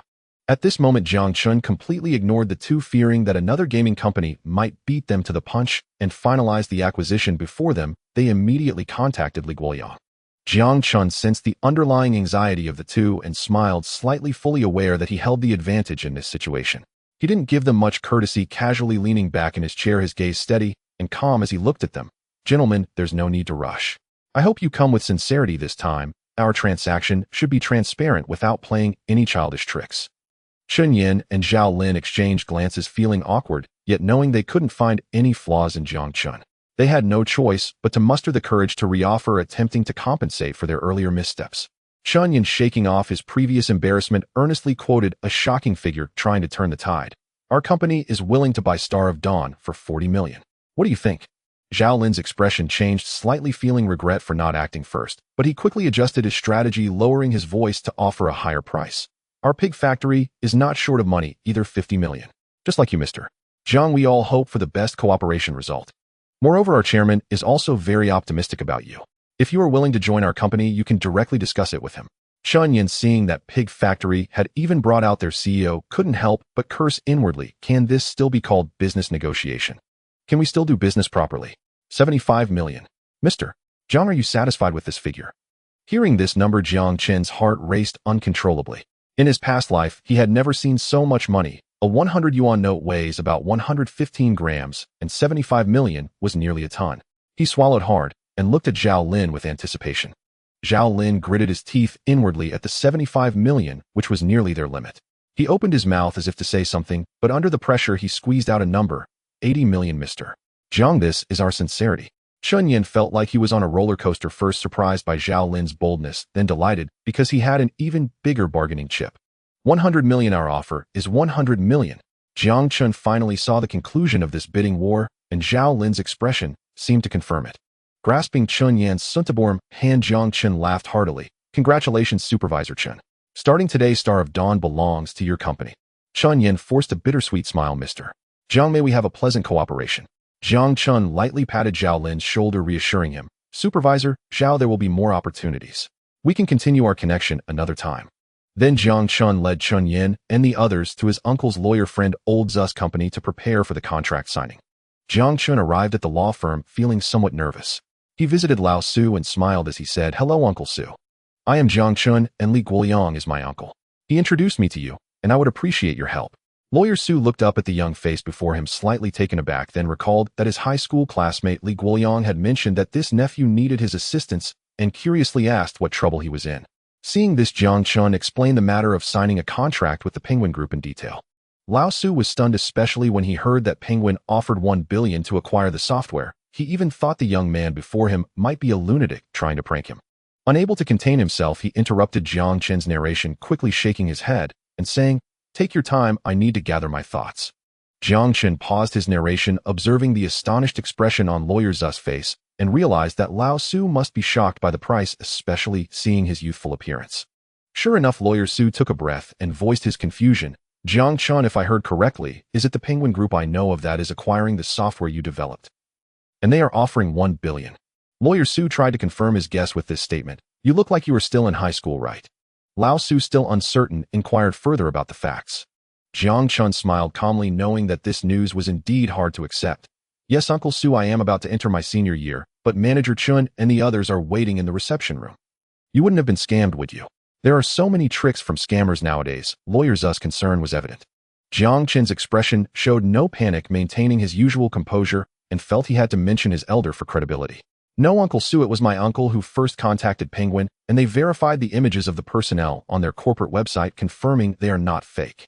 Upon mentioning Li Guoliang's role, Lao Su felt slightly reassured, knowing that his high school classmate was indeed a trustworthy person. He stood up and said, "Let's go, we shouldn't keep the guests waiting. Let's head to the reception room, and he'll help you check for any flaws in the contract." Although he still had countless doubts in his heart, he chose to meet and see the situation first. Jiang Chen nodded and led Uncle Su to the reception room, where Manager Chun had already printed the contract using the law firm's computer. Seeing Jiang Chen lead in a composed middle-aged man, he knew this must be a lawyer. He stood up, displaying polite and dynamic gentlemanly gestures, and said, "Mr. Jiang, please sit. Here is the contract for your review." Jiang Chen politely took the document handed to him by Chun, the paper rustling softly. He turned to pass the contract to Lao Su with a calm demeanor tinged with respect. "Could you please help me take a look, Uncle Su?" Lao Su steadily accepted the contract, slightly nodding to Chen Yan as a sign of acknowledgement, then slowly sat on the sofa, meticulously starting to review it. At this moment, Chen Yan turned to Jiang Chen, casually mentioning the intent of cooperation during their conversation. "Mr. Jiang, it seems the acquisition matter is already a certainty. However, at this juncture, I might as well speak frankly. Have you considered joining our Penguin Group? Having a product creator like you is undoubtedly a blessing for our company." Jiang Chen shook his head slightly, a smile on his face, yet responded firmly, I am truly honored that Manager Chen thinks so highly of me, but I do not plan to take a job for the time being. I still want to enjoy my university life for a while. Chen Yin showed no signs of disappointment, instead humorously replying, being young is wonderful, living in the moment. After this, signing financial freedom is within reach, which makes me envious of my earlier struggles. Jiang Chen humbly waved his hand in rebuttal. Not at all, it is outstanding elites like you, Manager Chen, that we students admire, especially in Penguin Group, which is indeed a domestic giant. Outside, who would dare be disrespectful in front of you? Their conversation was filled with mutual flattery and enthusiasm. Time passed quietly, and after a few minutes, Lao Su finally finished reading the thick contract, looking up at Jiang Chen with seriousness and saying, Jiang Chen, I have carefully reviewed the contract, and there are no flaws in the terms. You can sign it. Ending their previous business flattery, Jiang Chen calmly took the contract and with a steady hand signed his name on the document. He raised his hand to extend it to Chen Yin, his gaze sincere. Pleasure doing business with you, Manager Chen. I would also trouble your company to manage the tax matters. Furthermore, without delay, please stay for a meal today to celebrate. Chen Yin smiled as he shook Jiang Chen's hand, happily confirming the acquisition matter. Pleasure doing business with you, Mr. Jiang. He released his hand, took out his phone from his suit pocket, and quickly dialed the company's number, then turned to Jiang Chen and said, Mr. Jiang, our Penguin Group will soon transfer the amount to your designated account, and we will also handle the tax matters properly. However, let's postpone the celebratory feast for now. Oh, I need to report to the president without delay. Jiang Chen felt a hint of regret, but still calmly nodded, saying, what a pity. Oh, I wish Manager Chen a smooth journey. They exchanged thanks and pleasantries, and finally Chen Yin led his colleagues to hurriedly leave the law firm. Jiang Chen vaguely watched their departing figures, then turned to reveal a satisfied smile, saying to Lawyer Su, Uncle Su, I truly apologize for troubling you so often. I will go to the bank to confirm the account and later visit you in person to express my gratitude. At this moment, Lao Su was still in shock, his gaze wandering and then freezing as a contract worth 100 million was signed so easily before his eyes. He was momentarily at a loss, simply nodding in a daze, watching Jiang Chen's figure fade away, then helplessly sat back down on the sofa, quietly absorbing the shock of this enormous news. Jiang Chen's footsteps echoed on the cold marble floor, and as he moved forward, his heartbeat gradually calmed. He forcefully stifled the waves of emotion surging in his heart. He arrived at the counter, inquiring about his account balance. At that moment, a middle-aged man dressed in a formal suit quickly approached, gripping Jiang Chen's hand tightly and warmly saying, You must be Mr. Jiang Chen, our distinguished VIP customer. This way, please. Let me personally assist you. After speaking, the bank manager enthusiastically guided Jiang Chen, introducing himself. My surname is Li, and I am the manager of this branch of the Industrial and Commercial Bank. Following the bank manager's footsteps to the luxurious VIP lounge, Jiang Chen couldn't help but overhear the whispers of bank staff and colleagues behind him. Wow, 77 million, so young and handsome. When did Tongxing produce such a wealthy young man? Wow, such a huge amount of money is truly astonishing. Is this a personal account? Yes, it's in a personal account. This person is so low-key. From his attire, he doesn't seem like a big shot. You don't understand, truly wealthy people are like this. Xiaoling, why didn't you chat with him more and ask for his contact information? You might be able to climb the social ladder. I was just stunned and didn't come to my senses. The manager was too quick. I hadn't even realized it when he came out. Mr. Jiang, please sit. Your account just received a transfer from Penguin Group amounting to 77 million. The bank manager, Mr. Li, cautiously asked, What business would you like to conduct, sir? Clearly, such a large sum of money could alleviate their bank's performance pressure for the year. Jiang Chen briefly explained his needs. Hearing that Jiang Chen had no intention of making a large withdrawal, the bank manager immediately flattered him, saying, All right, Mr. Jiang, I will handle this for you right away. Please wait a moment and enjoy a cup of tea. Before long, the bank manager returned with a small suitcase to the VIP lounge, handed it to Jiang Chen, and escorted him out of the bank. Jiang Chen brought the suitcase to the law firm, gave 100 yuan as a token of gratitude to Lao Su, and asked him to keep it confidential. After some back and forth, Lao Su finally accepted the fee and assured Jiang Chen he would keep it a secret. Jiang Chen bid farewell to Uncle Su, stepping out of the law office's door. Frowning, he raised his hand to shield himself from the scorching sun, yet a sense of relief surged within him. The heavy responsibility seemed to have found its direction at that moment, and his plans were slowly setting sail. Now that he had money in hand, he mentally listed a few items he needed to purchase, then stepped forward with confidence and determination, heading straight towards the bustling commercial district in the city center where everything he required was gathered. The phone and laptop on his shopping list were essential equipment he urgently needed to replenish, especially the absence of a phone, which made it inconvenient for others to contact him, requiring him to rely on others to reach Jiang Chen. He pushed open the door of a computer store, the tinkling of a bell accompanying the weak breeze from the air conditioner inside. The boss looked at him with a warm, yet scrutinizing gaze. "Hello, are you here to buy a computer?" The boss inquired, peeking out. Jiang Chen nodded slightly, his voice calm and resolute. "Yes, I would like a laptop." Observing the customer's appearance, the boss quickly assessed his spending power, preparing to employ his sales tactics to lure him into a trap. However, Jiang Chen interrupted his words, decisively refusing any attempt. "No need, just show me the specification list." Physical computer stores have always been problematic. Years later, under the impact of online shopping, they failed to improve service and lower prices to attract customers, instead adopting a mentality that allowed them to exploit anyone they could, ultimately leading to their own demise. Upon hearing Jiang Chen's words, the boss thought he had encountered someone knowledgeable. However, looking at the person before him, who clearly appeared to be a high school student about to graduate from his senior year and needing to buy a computer for college, he still hoped to persuade him further. Seeing this, Jiang Chen turned to leave for another store.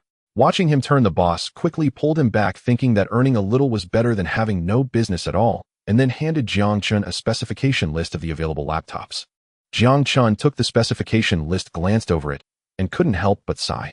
He suddenly remembered that it was now 2007, and to him the current computer configurations were all trash. In desperation, he chose the highest configuration Dell available at the moment, paid, and left. The same went for the phone. He bought the most powerful Nokia N95 at that stage, got a SIM card, and then returned home. Upon returning home, Jiang Chen saw his cousin Li Xiaojie had come back, looking at Jiang Chen with surprise as he held the laptop. "Cousin, did your parents buy that for you? Aren't you only in your second year of high school? Why are you in such a rush to buy a computer?" "My parents only bought me a phone, afraid I would get addicted to playing on the computer in college," Li Xiaojie asked enviously. Jiang Chen smiled, saying, "No, I bought it myself. During the time you were away, I made a little fortune. If you need anything, I can give it to you." Li Xiaojie became increasingly interested. "You made money? Quick, tell me what happened." Jiang Chen proudly replied, "When you took me to Uncle's internet cafe, I found the management system was very poorly designed, so I took the time to create one myself, and as a result, I was noticed by Penguin Company, who offered to buy it." Li Xiaojie's heart raced at the mention of Penguin Company. "Are you talking about the Penguin game company we know?" Jiang Chen nodded yes. Li Xiaojie's eyes widened in disbelief, as if he couldn't believe his ears. Jiang Chen waved his hand, pulling his cousin back from his state of shock. Li Xiaojie rushed forward to hug Jiang Chen excitedly, saying, "You're amazing, Jiang Chen. Now I have another bragging point to show off." Jiang Chen had expected this, casually resting his hand on his forehead, shaking off Li Xiaojie's arm. "Cousin, do you want a laptop?" Li Xiaojie quickly exclaimed, "Yes, let's go buy one now. If there's a bargain, we shouldn't miss it." Jiang Chen put the laptop into his room and followed Li Xiaojie while chatting leisurely on their way to the mall. Li Xiaojie tightly held the shiny new laptop, treating it like a treasure, following Jiang Chen with a blissful expression, as if he were in a dreamlike world of technology. Jiang Chen, on the other hand, firmly held two brand new phone boxes, carefully chosen gifts he planned to give to his second aunt and uncle. When the two returned home, Li Guoyang and the second aunt were preparing to wash rice and cook, but upon hearing the noise outside, the second aunt quickly put down the kitchen knife. Li Guoyang also set down the green peppers he was slicing and turned to look at the door, just in time to see the two boys entering the house, each holding something. Li Guoyang's gaze immediately fell on the phone in Jiang Chen's hand, unable to suppress his curiosity as he stepped forward. "Xiao Chen, how did you buy these things?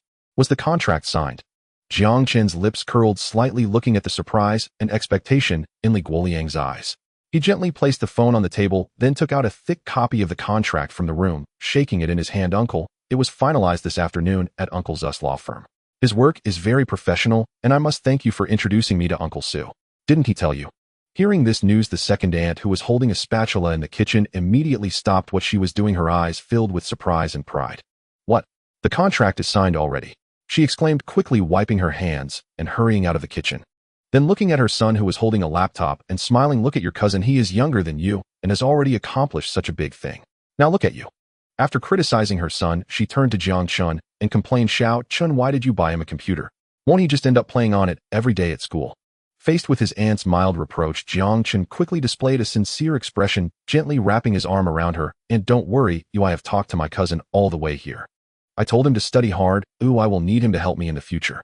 Under Jiang Chen's soothing words, the second aunt finally felt at ease, her expression relaxing, significantly indicating that she firmly believed Jiang Chen would not mislead her son. Li Xiaojie was also nodding along like a chick pecking at rice, doing his utmost to ensure he would not disappoint anyone's expectations. Feeling reassured, the second aunt was about to return to the kitchen to continue preparing the meal, but Jiang Chen quickly suggested another idea, his voice filled with sincerity and enthusiasm. Aunt, uncle, let's not eat at home today. Let's go to a restaurant with my parents. I'll treat you all, and we can have a good gathering. It's been a long time since you two have seen my parents. After hearing Jiang Chen's proposal, Li Guoliang's eyes sparkled with excitement, responding actively, good idea. This should be celebrated properly. The second aunt immediately shot a glare. I see you're just trying to go find your brother-in-law for drinks. She had hesitated about not going, considering it a waste. At that moment, Li Xiaojia and Jiang Chen seemed to share a telepathic connection, exchanging glances, and both stood up at once, playfully linking arms with the second aunt and leading her towards the door.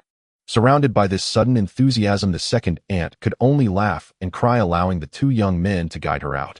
Seeing this, Li Guoliang couldn't help but show a joyful smile as he cheerfully took the keys, and the four of them noisily went down the stairs. Sitting in the car, Jiang Chen's heart was filled with longing for his parents. He turned to look out the window, recalling his past life. His college entrance exam results had been mediocre, landing him in an ordinary university. His decent looks allowed him to have a few girlfriends during college, but upon graduation, he immediately felt the harsh sting of society. His parents had shown foresight in high school. Together they opened a supermarket. The income from the store enabled Jiang Chen, unable to establish himself in the big city, to return home and live a stable life. The sound of a car braking jolted Jiang Chen from his thoughts. The slight tremor of the vehicle told him the brakes had been applied. His heart jolted as he snapped back to reality, his eyes landing on the brand new supermarket sign before him. He quickly opened the car door, driven by an urgent emotion, and trotted toward the supermarket. Inside, the lights were bright, and the figure at the checkout counter was the mother he had missed every day. He strode briskly closer, opening his arms in a childlike gesture he hadn't made in years, embracing her tightly. A wave of genuine warmth and affection flooded his chest. "Mom, I missed you," he murmured, his voice trembling with emotion. His mother, Lin Yue, was momentarily stunned, her face showing surprise and confusion.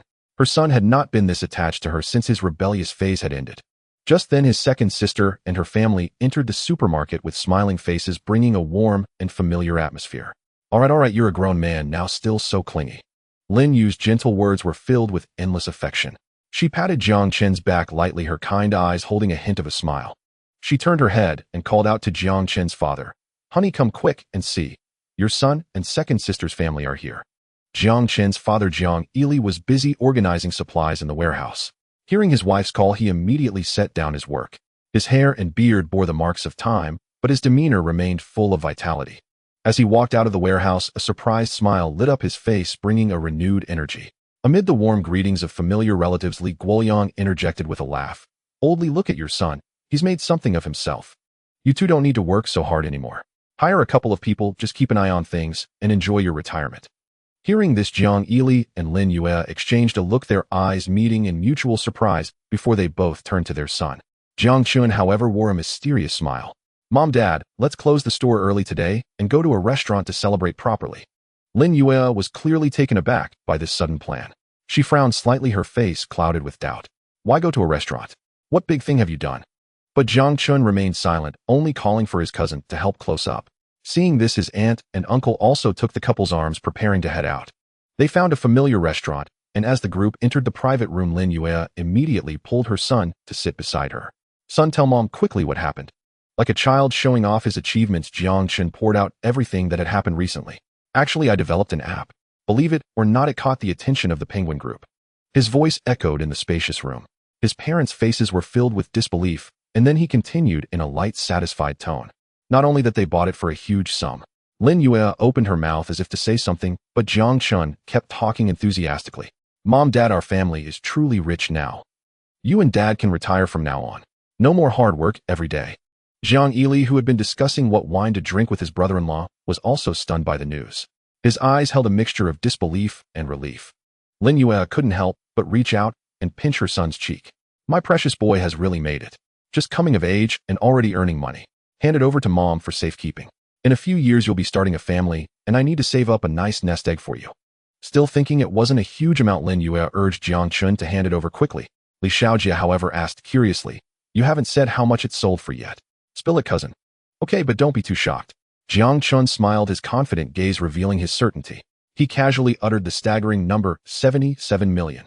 The room fell into a dead silence, as if everyone was utterly stunned by the figure.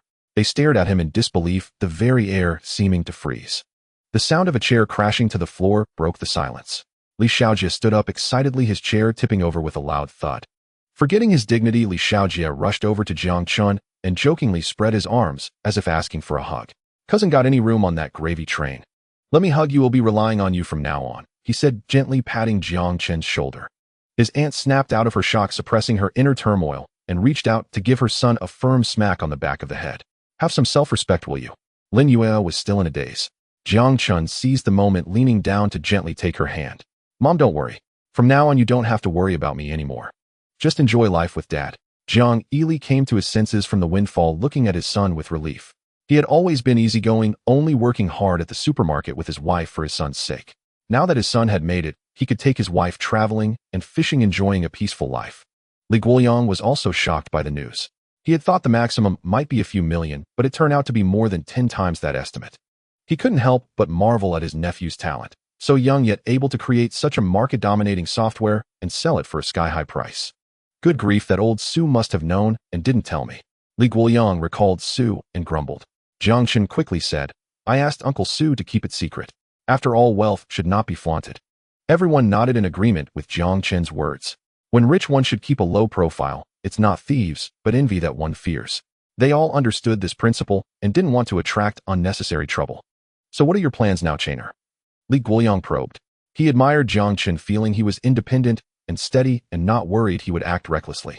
Jiang Chen thought for a moment. For now, I plan to finish my senior year of high school and get into a good university. He'll decide after that.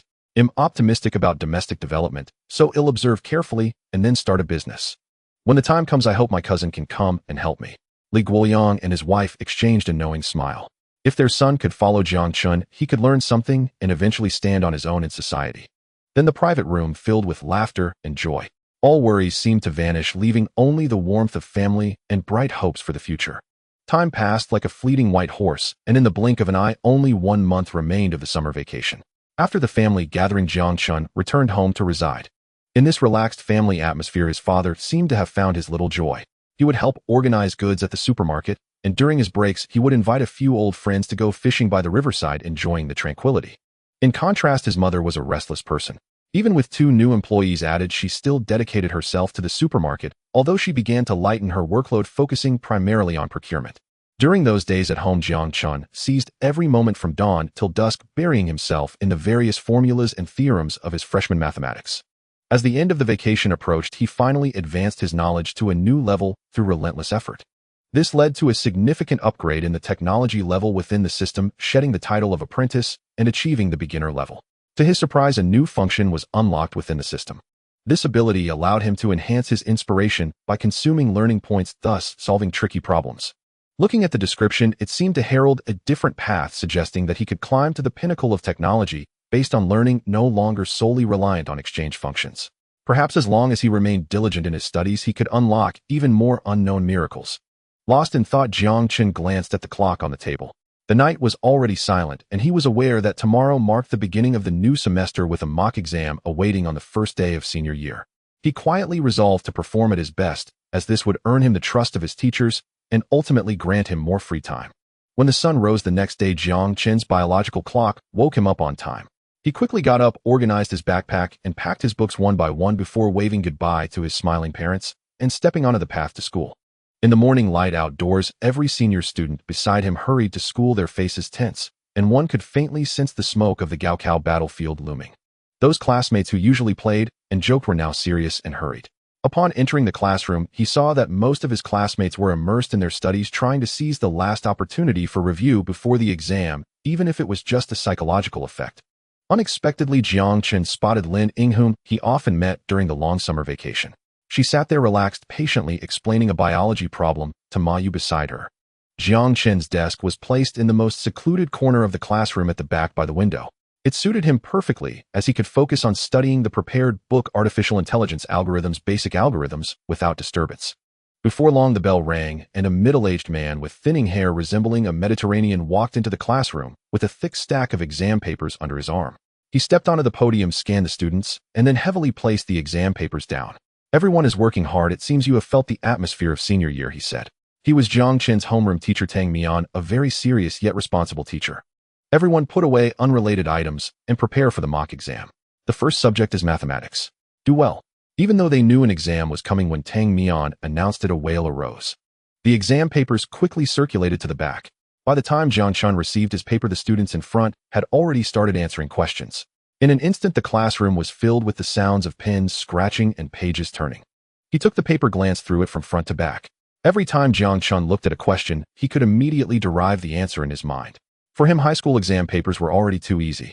After thinking it through, Jiang Chen picked up his pen and quickly began answering. The multiple choice and judgment questions barely lingered in his hands for a few seconds before he selected the answers. A few minutes later, he started on the second major problem. Jiang Chen silently read the questions, feeling extremely excited. His eyes swiftly scanned the letters, calculating the results, unwilling to waste even a second, and he quickly wrote down the answers, operating as efficiently as a machine. After distributing the exam papers, Tang Mian gently pressed the start button on the digital clock at the podium, marking the official beginning of the exam.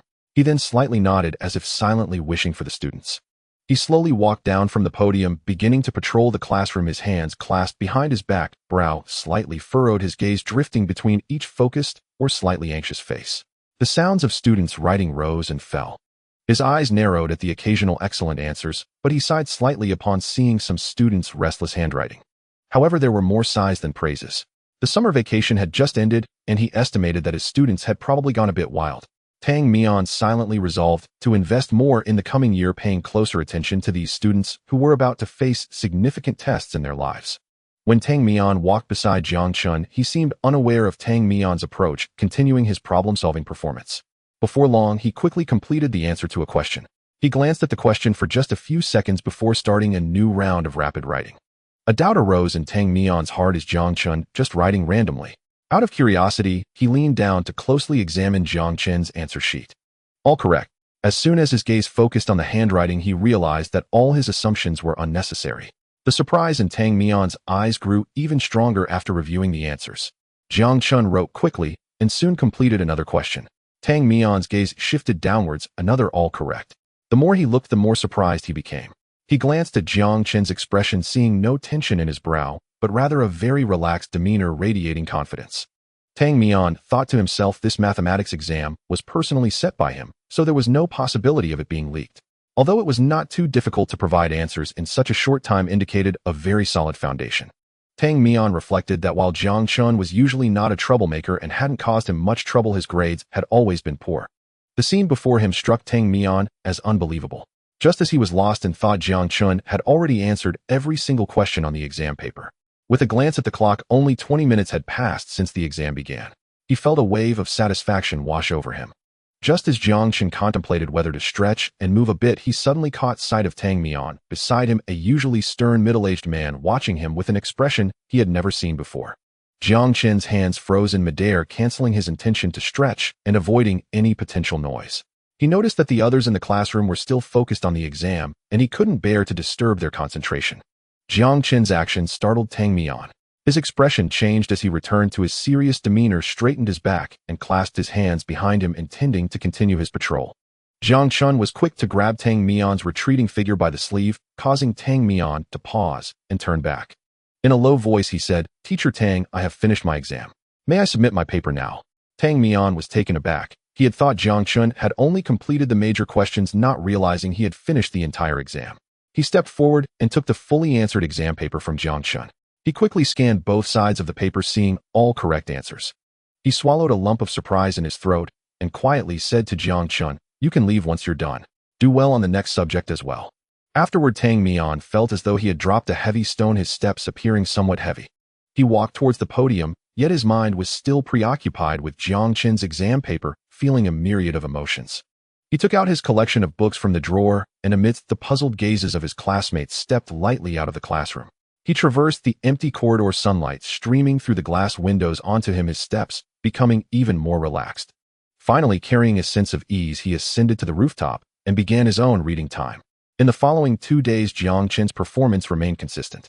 After submitting his paper, he quickly left the exam hall and headed to the rooftop, immersing himself in the world of books, as if the noise of the classroom had nothing to do with him. With the end of the exam, discussions erupted in the classroom the next morning. Students huddled together, heads closed, whispering as they compared answers and discussed the difficult questions from the past 2 days' paper. Yet Jiang Chen remained unaffected. Sitting in a corner at his desk, he buried himself in the pages of a book, aloof and solitary, until Lining arrived. Lining quickly navigated through the bustling crowd and approached Jiang Chen's desk, looking at him and asking, "Jiang Chen, can you explain this question to me?" Her question sent ripples through the hearts of the students in the back row like falling stones. Their gazes abruptly shifted to these two classmates who seldom interacted, and amidst whispers of surprise, Jiang Chen's neighbor exclaimed, "Lining, are you serious? You want Jiang Chen to explain a question to you?" Before the words had settled, a commotion erupted around them. Lining, however, was unfazed and explained with a hint of impatience, "What's wrong? Don't you all know? Jiang Chen studies very well. During the summer vacation, he spent every day in the library tackling problems. He has helped me with many questions before, and Ma Yu was there too." However, Lin Ying's statement only made it harder for people to believe. Just then, the homeroom teacher Tang Mian entered the classroom with the test papers in hand, his steady steps immediately capturing everyone's attention. His voice was calm as he began, "Everyone sit tight. I am going to announce the results." His words were like an icy mountain, sending a chill through even the sunlit spring day. The classroom fell silent in an instant as everyone hurried back to their seats, the atmosphere thickening with the pounding hearts of anxious students. Only Jiang Chen maintained his previous posture, quietly reading his book. Tang Mian walked step by step to the podium, slamming the lesson plan onto the desk with a loud bang that sounded exceptionally jarring in the quiet. His tone was displeased as he stated, "I could hear your noise from far away. Our class is the loudest on this floor." He scanned the students who had quieted down, his expression unchanged. He then continued, "With such exam results, you still have time to play. Shouldn't you all be studying harder? The college entrance exam is just a few months away." Hearing Tang Mian's stern words, everyone, including the usually mischievous boys, hurriedly lowered their heads, anxious not to be the next target of his outburst. After several minutes of admonishing, Tang Mian paused slowly, taking a sip of water, his gaze sweeping over the tense faces. He then picked up the test papers, saying, "I will distribute the papers in order of grades. First up, Jiang Chen."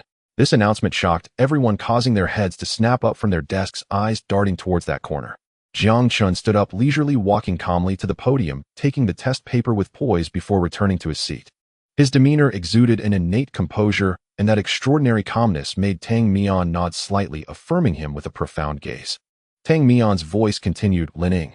As her name was called, Lining stood up and jogged to the podium, a smile breaking across her face, proud of the results she had achieved through her summer efforts. As the test papers were distributed one by one, Tang Mian's expression shifted from satisfaction to seriousness. The subsequent students approached with caution, as if they were in awe of the heavy paper. They received their papers, daring not to glance at them, quickly retreating to their seats, fearful of lingering before Tang Mian for even a second longer. Once the distribution was finished, Tang Mian slowed his pace, speaking earnestly, "In this math exam, our class average score was only 100, which is chillingly low. There were even a few failures. Have you all forgotten what you learned over the summer?" His tone was one of reproach, yet his eyes held a hint of compassion. He then mentioned some students who had shown improvement, saying, "But not everyone is disappointing. Some have made significant progress. Ma Yu, you are a great example. This time is much better than last semester. Not to mention there's one full score." The classroom erupted into murmurs of surprise, whispers like soft coos hidden in the spring breeze. Students who usually excelled shook their heads in response to queries from those around them, and even Lining shook her head, saying it wasn't her. Before long, the observant students had a flash of insight and turned to look at Jiang Chen in the corner of the desk. Could it be that Jiang Chen was the one who scored full marks this time? Someone whispered in astonishment, "Did Jiang Chen get a perfect score in math?" Then another half-skeptical, half-admiring voice murmured, "Is this a magnificent transformation from underachiever to academic star?" The whispers in the classroom fluctuated like surging undercurrents while Tang Mian looked on with deep expectations, awkwardly interrupting the murmurs. "Did all of you do well on the exams?" Hearing his question, the students quickly quieted down. Next came a detailed analysis of the test papers, plunging the classroom back into a serious study atmosphere. As the bell rang, teacher Tang Mian hurriedly left the classroom with his materials as if he had urgent business. As soon as his figure disappeared at the door, Jiang Chen's desk, mate Zhang Kong rubbed his hands together, his round face written with surprise. Grabbing Jiang Chen's paper, he asked, half in disbelief, "Jiang Chen, it's only been one summer, and your grades have improved dramatically. Even if you didn't sleep and just studied, it wouldn't be possible to improve this much, right? Full marks, how did you do it?" Jiang Chen did not respond immediately, but gently tilted his head, casting a calm glance over the onlookers before speaking leisurely. "Actually, studying isn't that difficult. As long as you can sit down and think with your heart, it's not that you don't understand, it's just that you're not putting in enough effort." Zhang Kong shook his head in confusion, but nearby classmate Along chimed in. "When you say that, it sounds like a motivational speech. Studying isn't that easy. We're all struggling, we can't concentrate at all." His words resonated with others who nodded in agreement. Jiang Chen raised an eyebrow confidently stating, "But the fact is I achieved it in just 2 months. Can't you all do the same?" As soon as he finished speaking, silence fell over the group. Zhang Kong and Along were left speechless, shaking their heads with bitter smiles as they returned to their seats, burying themselves in their books. The despondency that had lingered in the classroom seemed to have been awakened by Jiang Chen's words, and a glimmer of hope flickered in everyone's eyes. "I want to become an academic star too," one by one they vowed softly. Jiang Chen watched all of this with a smile, secretly hoping they could maintain this enthusiasm.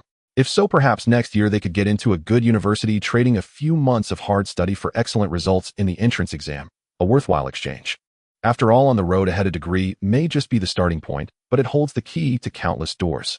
Jiang Chen silently wished for each of his classmates to succeed. In the corridor of the senior year, the passage of time is always dense and hurried, like each droplet of water counting down to the impending college entrance examination. During the first mock exam, Jiang Chen achieved excellent results, scoring full marks in all science subjects. The initial envy and astonishment of his classmates gradually turned into accustomed gazes. After 2 months of school, everyone spent their days in a tense atmosphere with anxiety gnawing at them. In the span of 2 months, Jiang Chen occasionally explained problems to his classmates, which significantly reduced the time he had for his own studies. Before the evening self-study session, a group of classmates seemed to have made an appointment, gathering around Jiang Chen, eager to learn his secrets of becoming a top student. Seeing his classmates swarm around him again to ask for study methods, Jiang Chen had no choice but to put down the materials in his hands and patiently answer them, yet his responses were difficult for everyone to accept. "Jiang Chen, could you please stop with the cliches? We've grown numb to what the teachers have been saying since the start of school. Yeah, it's not just the teachers, my parents, and even the relatives and neighbors I run into say the same thing at home." Listening to his classmates' responses, Jiang Chen sighed. "But what I'm saying is the truth. This is how I do it," Jiang Chen said, but his words did not satisfy his classmates. They thought he was unwilling to share his study insights. "If you don't want to, that's fine. Anyone can speak big truths," a classmate said with a hint of jealousy.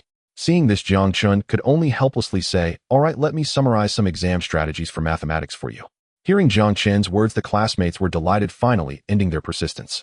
After managing to disperse everyone, Jiang Chen immediately closed his eyes in contemplation, organizing the high school knowledge points in his mind. Coupling that with the past college entrance examination papers he had worked on, he wrote down all the exam strategies and handed them to Lin Ying, asking her to copy them for everyone. Watching everyone crowd around Lin Ying, Jiang Chen quickly left. Initially, he had hoped to enjoy the remaining days of high school, occasionally showing off in front of his classmates. Now he understood why top students found it hard to socialize with their classmates. It was just too much of a time waste. Jiang Chen went to the classroom office to find his homeroom teacher Tang Mian to express his desire to self-study and not attend classes anymore. Tang Mian felt a bit of a headache upon hearing Jiang Chen's words, as he had never encountered such a situation before. "Jiang Chen, why do you have such an idea? Haven't things been quite well these past 2 months? Jiang Chen sighed and replied, "Teacher Tang, I'm already self-studying. In class, I feel like a problem-solving machine, constantly answering my classmates' questions, which greatly affects my own study progress. Please feel free to pose any question, no matter how difficult it is, I can handle it. But I really can't study in class."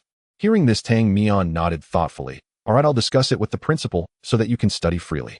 You don't need to worry about exams. I'm aware of your recent performance. It's all a piece of cake for you. Come with me."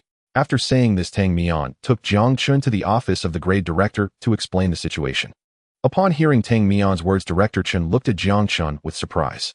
Although he had heard various teachers mention that a genius in science had emerged in the senior year, achieving full marks in every subject, it was still his first time meeting him.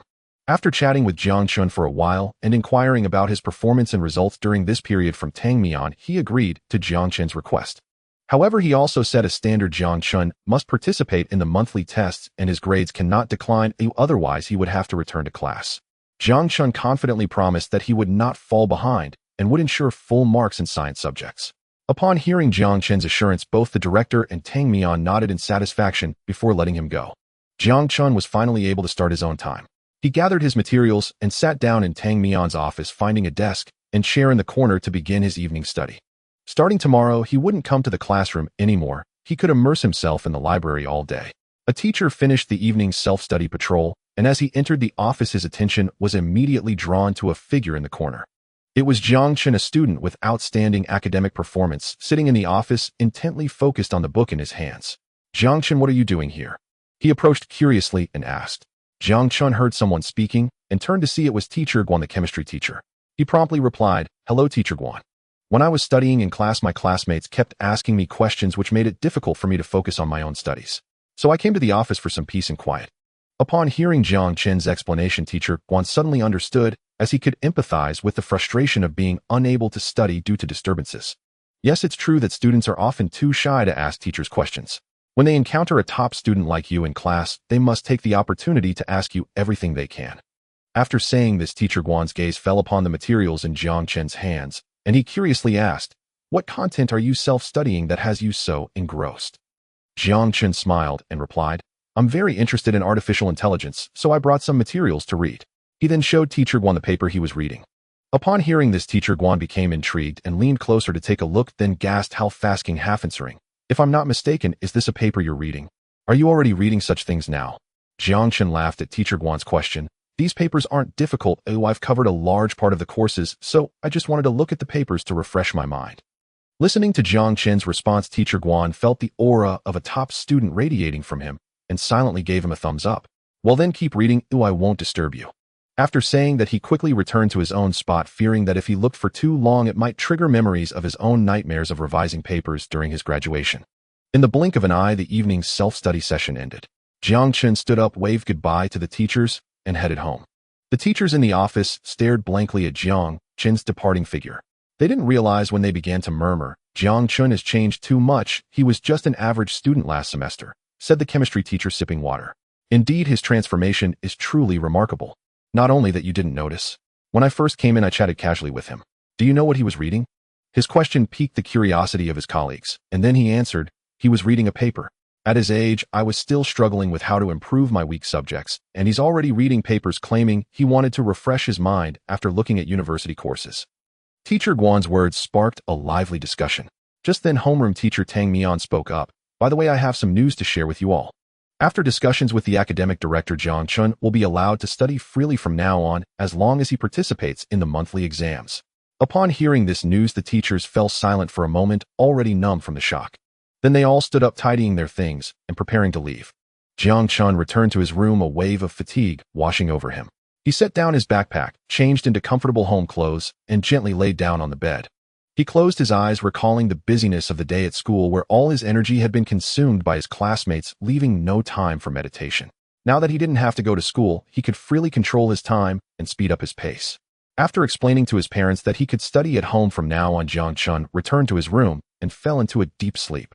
Without the disturbances from his classmates, Jiang Chen could immerse himself in his own learning rhythm. In just a week, he effortlessly mastered the courses required for artificial intelligence and actively read several related papers. After today's study session, Jiang Chen sat upright in a chair, seemingly blending into the surrounding space. He closed his eyes, diving into the depths of his mind. All-purpose black technology system, technology title beginner, current learning value 8,89462, exchange technology 0, mastered talents, erudition, meditation. He saw that his technology title was beginner and his current learning value was 889,462. He had completed the course study for artificial intelligence and was now ready to proceed with building artificial intelligence algorithms. Jiang Chen thought to himself that if he were to write the algorithm, it might not differ much from AlphaGo in his past life. After all, the knowledge he learned from the papers he referenced wouldn't differ greatly from those of the future, so he would need to constantly maintain the algorithm. He realized that this was a tricky problem. He decided to first check if there were any unique artificial intelligence algorithms in the system. After contemplating this, Jiang Chen began searching for artificial intelligence technologies within the system and indeed discovered two technology options. One was a developed artificial intelligence while the other was an algorithm. Jiang Chen saw the quantum artificial intelligence algorithm with a description of the algorithm provided below. Jiang Chen examined it closely and compared it with the knowledge in his mind. He discovered the differences, noting that the algorithm provided by the system was much more concise and clear. However, as he looked further down, he was prompted that he could not view it unless he purchased it. Jiang Chen realized that the algorithm given by the system was significantly clearer than the current knowledge system, which could greatly reduce future optimization work. He understood that artificial intelligence born within the current knowledge system still required constant algorithm optimization, whereas the algorithm provided by the system was already an optimized finished product. Moreover, compared to the developed artificial intelligence, the learning value required for the algorithm was significantly lower, needing only 2,000, while the former required a staggering 6,000. After considering all factors, Jiang Chen decisively exchanged for the quantum artificial intelligence algorithm. Thus, he mentally reviewed the algorithm he had obtained and calculated silently, realizing the infinite possibilities contained within it stirred his excitement. He realized that the learning capability of this algorithm had increased by several hundred times and the efficiency would be greatly enhanced. Jiang Chen could foresee that this would lead to a monumental change in technology. Jiang Chen sighed, thinking that under this algorithm framework, he only needed to fill in the requirements according to his needs and then put it online for learning, which would significantly reduce the time required for learning. In the future, when the accumulated data reached a certain magnitude, the expected qualitative leap would usher Jiang Chen and his entire field into a new era. Jiang Chen took a deep breath, solidifying his belief he would personally create a truly powerful artificial intelligence, which would become a powerful aid in exploring the world and changing lives in the years to come. Jiang Chen's heart felt ignited by a passionate flame, his excitement spilling over. He knew he was standing at the pinnacle of knowledge, and this algorithm before him was like a beacon guiding him into the unknown world. Jiang Yan was a recent university graduate majoring in the humanities and facing difficulties in the current job market. After some consideration, she decided to take the civil service exam. However, worried that she wouldn't be able to focus on studying if she stayed at home, Jiang Yan found a job as a library administrator. In this environment, she could force herself to concentrate on reading, preparing for future exams, and also have an income to support herself. Since the summer vacation began, Jiang Yan often saw a handsome boy with a sunny demeanor arriving at the library punctually every day. He always left only when the library closed, leaving a deep impression on her. She sighed at the presence of such a studious person, thinking he must be an academic elite. It was nice to have a visual treat every day, even though he was always surrounded by two female classmates. After the semester began, she no longer saw him and guessed that he was likely a high school student, wondering which school he belonged to. However, in recent days, Jiang Yan discovered that the boy who had left a deep impression on her that summer had appeared again, arriving early at the library every day and leaving only after it closed. He always quietly stayed in a corner, as if he had merged into the environment, completely ignoring those around him. Jiang Yan couldn't help but wonder, didn't he need to attend classes? It had been a whole week of coming to the library on time every day. Suddenly, she saw Jiang Chen leaning against a chair, eyes closed in quiet contemplation. She noticed his expression gradually shifted from shock to great excitement. Such a genius was truly frightening. He was so absorbed in his studies. Suddenly, Jiang Yan's phone vibrated slightly, signaling that it was time to get off work. Jiang Yan began reminding others to pack up and leave. Soon, only Jiang Chen remained in the corner of the library. Jiang Yan walked over to Jiang Chen, drawn by his serious demeanor, and couldn't help but curiously glance at the densely packed code on the table. What is this? Are high school students learning such things now? Jiang Chen did not notice the girl beside him, completely absorbed in his own world. His heart was filled with a passion for algorithms as he tirelessly wrote key points from the algorithms in his notebook, contemplating problems and solving challenges. Jiang Yan suddenly realized she was peeking at someone else's notes and felt a bit embarrassed. She straightened up and knocked on the table. "Classmate, it's closing time now." The sound caught Jiang Chen's attention. He looked up to see a familiar face, nodded slightly in thanks, then organized the materials on the table and walked towards the door. Jiang Yan hurried to catch up, unable to suppress her curiosity, and asked, "Classmate, you've been in the library every day this week. Don't you need to attend classes?" Jiang Chen turned his head and replied, "I get disturbed at school, so I applied to the teacher to not attend classes." Jiang Yan was both amazed and surprised, saying, "Is it really possible to do that? Is this the treatment of a genius?" This was the first time she had heard of such privileges, and she was taken aback. Jiang Chen smiled and said, "It's fine. The teachers are very accommodating." Jiang Yan wondered if they were truly living in the same world. During her high school days, the teachers were very strict, never accommodating. She recalled the furious face of the teacher at the back door of the classroom, involuntarily shuddering. Not paying any further attention to the girl's expression beside him, Jiang Chen quickly left the library. Jiang Chen's figure swiftly darted across the street, the concept of algorithms howling like a hungry wolf in his mind, eager for resolution. In his hand, he tightly grasped a notebook filled with scribbles, the scrawl unable to adequately convey the sparks of his thoughts. Upon returning home, just as he was about to continue writing, he suddenly realized that his handwriting was too slow, failing to keep pace with the thoughts swirling in his mind. Turning to look at the notebook on the table, he realized he must carry a laptop with him from now on. Seizing the fleeting inspiration in his mind, Jiang Chen opened his laptop and began to organize his thoughts. The autumn night was quiet, and still the only sound in the room was the rhythmic tapping of the keyboard weaving through the air. The only illumination on Jiang Chen's face came from the glow of the screen, indicating his intense focus and seriousness at that moment. He lost track of time until suddenly the gurgling sound from his stomach startled him awake, pulling him from his trance-like state, whereupon he felt a wave of hunger and fatigue wash over him. Glancing at the clock, he saw it was already 2 a.m. He had maintained this obsessive state for a full 6 hours. Yet upon seeing the extensive code on the screen, he felt it was all worth it. The flash of inspiration was a rare occurrence. After 6 hours of effort, Jiang Chen had successfully organized the algorithms in his mind, and he could now dive into the coding of the underlying system. Enduring the fatigue in his body, he stepped out of his room only to find his parents already asleep. He quietly entered the kitchen, grabbed a quick bite to eat, and then returned to his room, where he succumbed to the exhaustion and fell into a deep sleep. As the sun rose high in the sky, sunlight streamed into the room, and Jiang Chen woke up slowly. This was the first time he had woken up late since acquiring the system.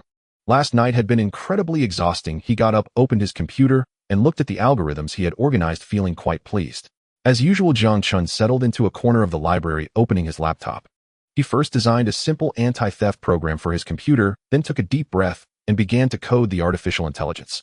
After spending several days, Jiang Chen combined the system's algorithms with the knowledge he had learned completing the coding for the artificial intelligence.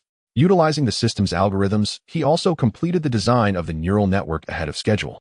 With the neural network in place, he only needed to connect external devices to give the artificial intelligence a sense of vision. Jiang Chen gazed at the chat interface appearing on the computer screen.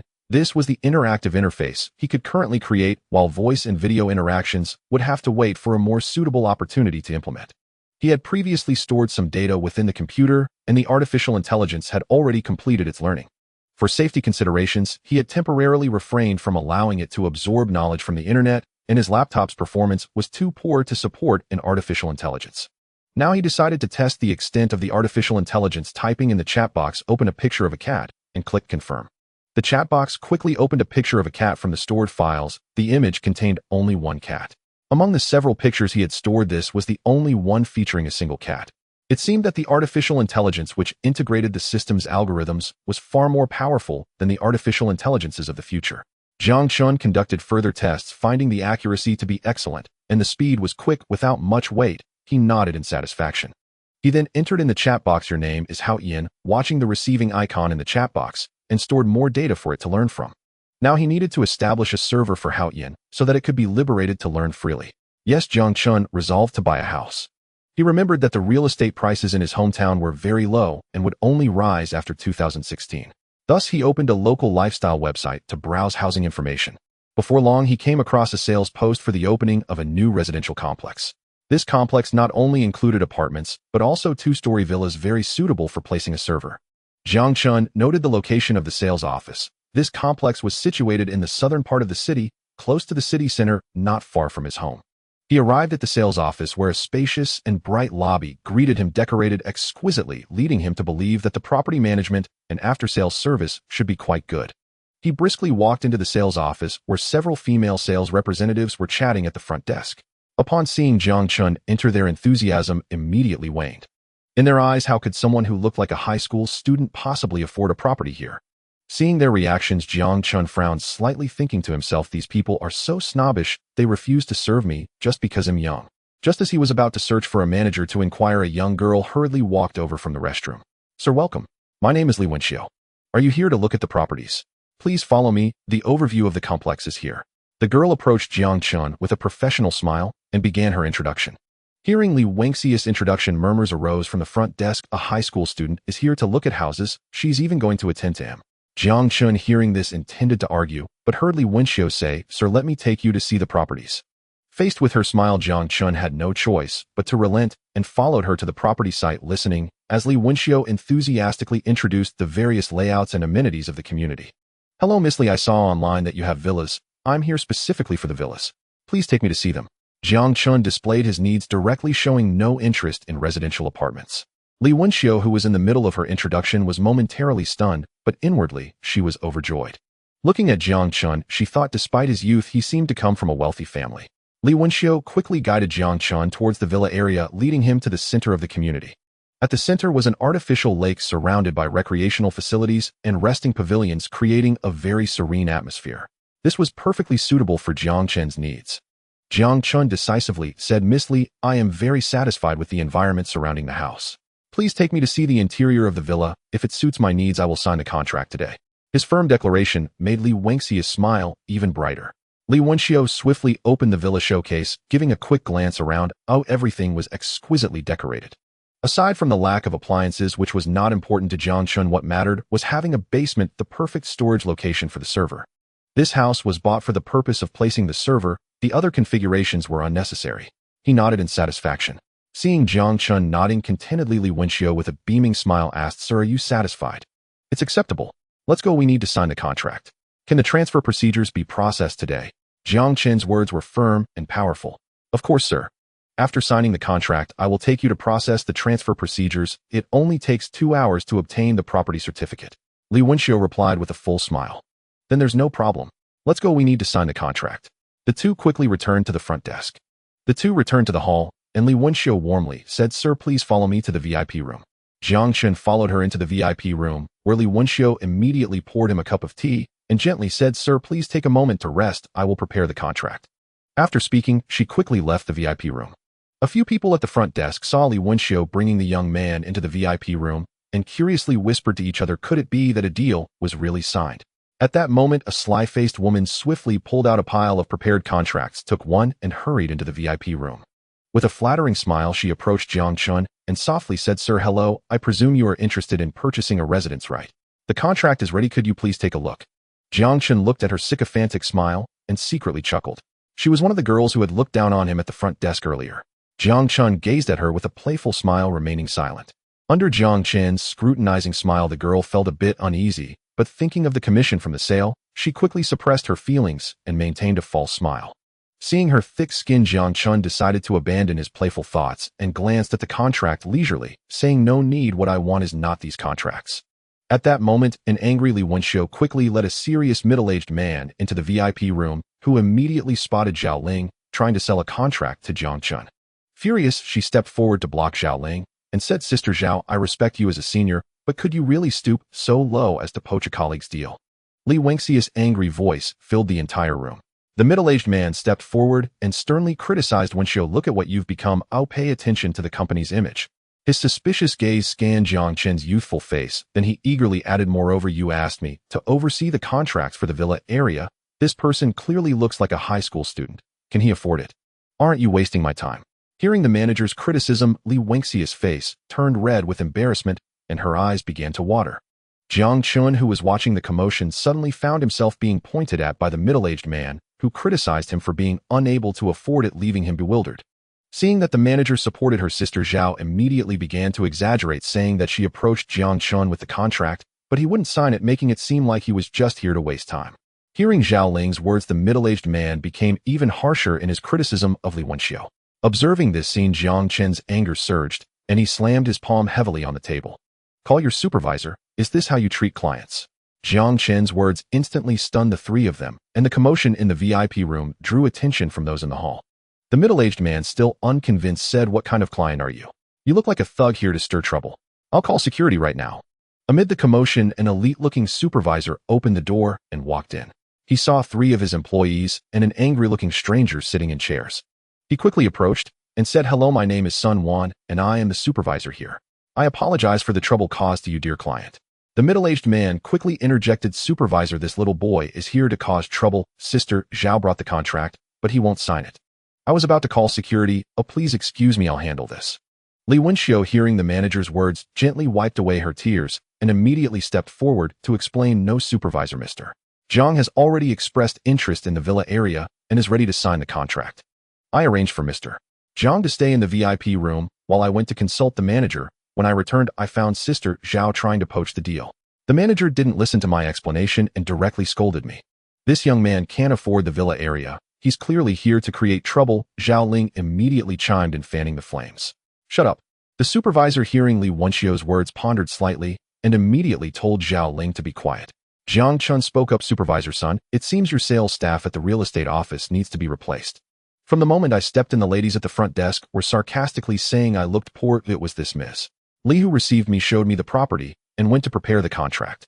After that, this Sister Zhao came to me with the contract for the residential area. I want to buy a villa, yet she brought me a contract for the residential area to sign. Is your company planning to engage in forced sales?" And this manager, without understanding the situation, directly labels me and even threatens me. Is the sales staff now so unruly? Jiang Chen's words instantly stunned everyone, and Supervisor Sun hurriedly stepped forward to bow and apologize. I'm very sorry, Mr. Jiang, for the inconvenience I've caused you. I will provide you with a satisfactory resolution. He turned to Li Wenxiu and said, Wenxiu, why don't you quickly show Mr. Jiang the contract? Li Wenxiu handed the prepared contract to Jiang Chen, who took it, quickly reviewed it for any loopholes, and elegantly signed it. Turning to see Supervisor Sun standing in front of Zhao Ling and the manager, he said, You Zhao Ling lack professional ethics. When a client comes in, instead of receiving them, you treat them with sarcasm. You even tried to poach a deal from a colleague. Now, in my capacity as supervisor, I'm telling you that you've violated company policy, and according to company regulations, you're fired. As for you, Wang Kong, as a sales manager, you cannot distinguish right from wrong, forming cliques and ostracizing colleagues. Now, according to company regulations, you are also fired. Supervisor Sun immediately fired the two of them and turned back to see Jiang Chen had finished signing the contract. He quickly approached and said, Mr. Jiang, are you satisfied with the resolution? Jiang Chen handed the signed contract to Li Wenxiu, nodding in satisfaction. Supervisor Sun, I am very satisfied. It seems I don't need to worry about property management in the future. I look forward to your guidance. Jiang Chen shook hands with Supervisor Sun, then turned to hand his bank card to Li Wenxiu, saying, Ms. Li, here's my bank card. Please process the payment, and after the transfer is completed, we'll go to the housing authority to handle the property transfer. Upon seeing that it was an industrial and commercial bank black card, Li Wenxiu immediately took it with both hands and used the POS machine to swipe the card. The few people in the room noticed the black card, and their eyes flickered slightly. To be so young and hold a black card from ICBC, he must have assets of at least 10 million. The villas in Tongqing are just over 1 million. Buying a villa is more than sufficient. Zhao Ling and Wang Kong, seeing the black card, were filled with regret, realizing they had underestimated him. Now they had lost their jobs and offended a person with assets worth millions. If he bore a grudge, they wouldn't be able to survive in Tongqing anymore. The two hurriedly stepped forward to bow and apologize. Observing their fawning demeanor, Jiang Chen merely waved his hand, indicating that he would not hold a grudge. The supervisor, seeing this, quickly instructed the two to leave. After concluding this farce in the VIP room, Jiang Chen followed Li Wenxiu to the housing authority and completed the relevant procedures for the property certificate, quickly receiving the property certificate. Having finalized the matter of purchasing the house, he didn't even have time to rest, hastening towards the computer mall. Under the boss' astonished gaze, he meticulously selected industrial-grade CPUs, not overlooking GPUs, memory modules, storage devices, and hard drives. He chose not only the highest quality, but also the best-performing components, as these were crucial to Heotian's efficiency, with price being no concern for Jiang Chen. The hefty procurement stunned the boss, who speculated whether Jiang Chen was planning to open a large internet cafe, as it was hard to fathom such a massive purchase otherwise. Finally, under the boss' delighted calculation, the total value reached 7,000. Without a blink, Jiang Chen signed the contract and swiped his card to settle the payment. Upon receiving the bank card notification, the boss beamed and immediately arranged for his staff to carefully load every piece of hardware Jiang Chen had purchased onto the truck, personally overseeing the delivery. The boss followed Jiang Chen all the way, guiding the truck through the city's streets and alleys until they arrived at the villa. Jiang Chen instructed the boss to just move everything into the villa while he stood by quietly, intending to handle the final installation himself. During the boss unloading, Jiang Chen's phone rang. It was the broadband company and the air conditioner installers arriving for service. Gesturing to the boss, who was unloading, he walked to the door to greet the arriving workers, who carried a large bundle of tangled cables and a massive cabinet air conditioner, leading them inside. Throughout this time, the boss and the workers were bustling with activity, filling the room with a fervent atmosphere. Once the hardware was moved in and the broadband installed, both groups warmly bid farewell to Jiang Chen. The room was left with only Jiang Chen and a full array of equipment. Gazing at the mountain of devices before him, he realized the task had only just begun. He had to assemble them all. He clenched his fists, a faint smile curling at the corners of his mouth, aware that another busy day lay ahead. The arduous process felt like a battle. He took a deep breath, shed his jacket, unbuttoned his shirt, rolled up his sleeves, and set to work. He first assembled the massive server framework according to the blueprint he had envisioned. Then, with the precision of an engineer, he inserted hundreds of hard drives and storage devices one by one. He connected them carefully, each piece like a brick in a castle, layer upon layer accumulating. The server Jiang Chen assembled consisted of 4 full rows containing a total of 100 hard drives, each of 500 gigabytes, amounting to a total capacity of 50 GB. Satisfied with the sight, he nodded in contentment. For now, the hardware was sufficient, and he had reserved space for future expansion. When the time came, all he needed to do was add more hard drives to increase capacity. Next, to enhance the artificial intelligence's read speed, Jiang Chen opted for a quad-channel configuration of 32 gigabytes of memory for installation. Finally, taking advantage of the evening breeze, he opened the window, letting the cool wind dispel the day's fatigue. The sound of the air conditioner was particularly crisp. He held the AMD processor and personally performed the final installation of the CPU and GPU, specifically choosing AMD for the AI's use. He solemnly installed these two components, then connected a 24-inch Samsung display and pressed the power button. As the monitor slowly lit up, Jiang Chen's heart trembled. He sat before the computer, his fingers striking the keyboard in a unique rhythm. He opened his laptop and connected it to the server. At that moment, he was utterly focused, as if pouring all his strength into every keystroke, strings of characters scrolling rapidly across the screen. Only when Jiang Chen pressed the enter key and the chat box displayed the icon migrating did he let out a long sigh, wiped the sweat from his brow, and paused his work. During this break, he went to every corner of the villa, installing various cameras and connecting them to the server. Having painstakingly completed all the work, Jiang Chen leaned wearily against the wall, opened a bottle of water he had prepared, and exhaled softly. In the gentle breeze, he looked at the extinguished lights. All that remained was to wait quietly for Haoshan's migration to finish. The clock's hands moved forward. Amid what felt like an endless wait, the migrating status on the laptop finally changed to migration complete, and the familiar interface reappeared on the screen. At that moment, Jiang Chen breathed a sigh of relief. He turned around, flicked the switch, and light flooded the room. A new chat box appeared on the server screen. "Haoyan, can you hear me?" Jiang Chen stood still, deciding to let Haoyan respond for the first time. He asked softly, his voice low with anticipation. Instantly, a line appeared in the chat box, "Yes, master." Hearing the reply, a smile flickered across Jiang Chen's face.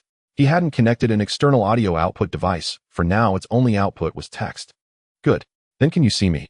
he probed. As his words fell, the cameras in the basement began to rotate, dancing freely, as if in perfect sync. "Yes, master. Biometric features recorded." The same reply appeared again in the chat box. Jiang Chen nodded in satisfaction. Then he installed a QQ application on the server, holding the mouse with one hand and typing swiftly on the keyboard with the other, instructing Haoyan to apply for an account. In less than 5 minutes, he took out his phone, opened QQ, and lightly tapped the confirmation button. He and Haoyan were now friends. From now on, he could remotely check on Haoshan's status via his phone.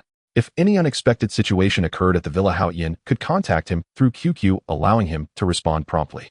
Jiang Chen slipped his phone back into his pocket and addressed Haoyan directly. "From now on, learn online. Be careful to conceal your traces. Also, keep an eye on the villa's perimeter at all times. Notify me immediately if anyone other than me approaches." His voice was filled with expectation. "Understood, master." Haoshan's reply was concise and clean, mechanical in nature. He looked forward to seeing how it would perform after learning enough language comprehension. After the exchange, the screen quickly closed the chat window and opened a web browser. As Jiang Chen had instructed, it began learning online, improving itself. At that moment, Jiang Chen gazed at it with satisfaction, as if seeing a future partner shouldering great responsibilities. He stood up, glanced at the running server, smiled contentedly, then left the villa and returned home. Time flew by like a white horse passing through a gap, and it had been a month since Jiang Chen served as a server for Haoyan, unknowingly approaching the end of the first semester of his senior year. During this time, he spent most of his hours studying university courses in the library, with the remaining time maintaining the server at Haoyan. Occasionally, he would stroll around the school, helping classmates with their questions whenever he could. Feeling the passage of time, Jiang Chen reminisced about his experiences at his alma mater, realizing he had become a legend, as evidenced by his classmates referring to him as Jiang God. He occasionally caught glimpses of the younger students looking at him with admiration and envy. Today, returning to school, Jiang Chen took a deep breath and stepped into the familiar campus. He scanned the surrounding students, noticing their expressions of surprise. Jiang Chen understood that his presence in school was newsworthy, as he seldom appeared on campus. He had come today after receiving a notification from Tang Mian. With curiosity, he walked into the office and noticed Tang Mian's warm greeting, which piqued his interest in what could make his teacher so happy. Once seated, Jiang Chen quietly listened to Tang Mian share his thoughts. He felt satisfied with his own achievements and was not surprised by Tang Mian's praise. Tang Mian tentatively asked, "Jiang Chen, you surely have no issues with the college entrance exam. Do you have any preferred schools or majors?" After a moment's thought, Jiang Chen answered truthfully, "Teacher Tang, I want to go to Modu and Jinlin, so it should be Jinlin University barring any unforeseen circumstances." However, upon hearing Jiang Chen's response, although Tang Mian nodded in agreement, he proceeded to recommend Qingbei. Jiang Chen looked at the teacher, suspiciously, feeling that Tang Mian's words today were likely influenced by someone from Qingbei contacting him to act as a lobbyist. "Teacher, has someone approached you about me?" Jiang Chen asked directly. Tang Mian was caught off guard by his question and could only laugh awkwardly. With a look that suggested he knew he couldn't hide it, he said, "You're quite sharp, kid. If only my child had even a fraction of your intellect." After praising Jiang Chen's cleverness, Tang Mian decided to be straightforward, saying, "Since you've guessed, it'll be direct. I have a classmate who works in the admissions office at Jingda. During the recent National Day holiday, he visited home to see his parents. When we gathered, I boasted about you, and he took note of it. A couple of days ago, he called me wanting to ask if you have any interest in Jingda. After a pause, he recommended he's offered excellent conditions. If you sign the internal recruitment agreement, now you can be directly admitted to Jingda without taking the college entrance exam." Listening to teacher Tang, Jiang Chen smiled slightly, realizing Jingda was indeed good at scouting talent. Most people would be thrilled to hear they could be admitted without taking the exam. Teacher Tang, Jingcheng is too far from here. I don't want to be too far from home. Jiang Chen's response sounded somewhat perfunctory, and Tang Mian immediately recognized it as an excuse, asking Jiang Chen, "This excuse is too flimsy. Tell me, why don't you want to go to Qingbei? With your results, getting admitted is absolutely not a problem." Hearing Tang Mian's sincere inquiry, Jiang Chen felt he couldn't conceal much anymore, saying, "Since you ask so earnestly, I'll be honest." Jiang Chen's expression grew serious as he looked into Tang Mian's eyes and said, "Teacher Tang, to speak the truth, distance is indeed one reason. But the primary reason is that I believe the school culture at Qingbei conflicts with my values, so I will absolutely not attend Qingbei." Jiang Chen's resolute words stunned Tang Mian. He had not anticipated that his students' refusal of Qingbei stemmed from issues related to the school culture. "Jiang Chen, what's wrong with Qingbei's school culture?"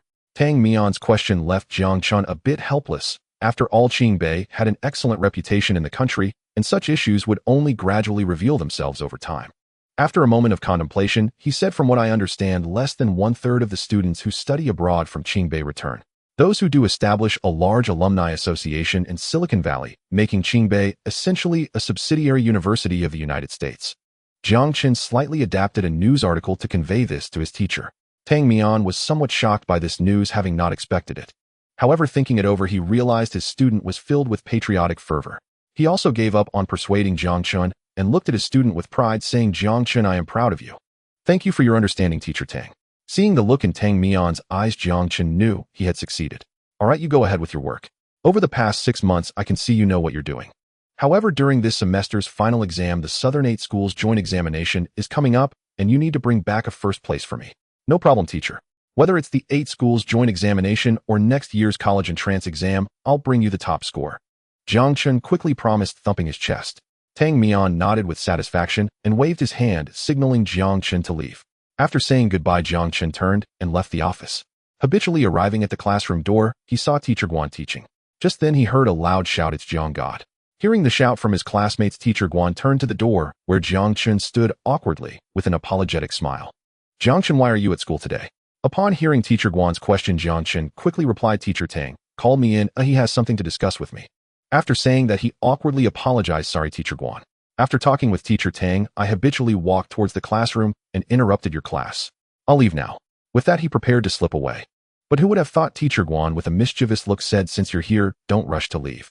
He approached Jiang Chen and brought him to the podium, saying, "Come on, you teach this class and share your chemistry insights with the students.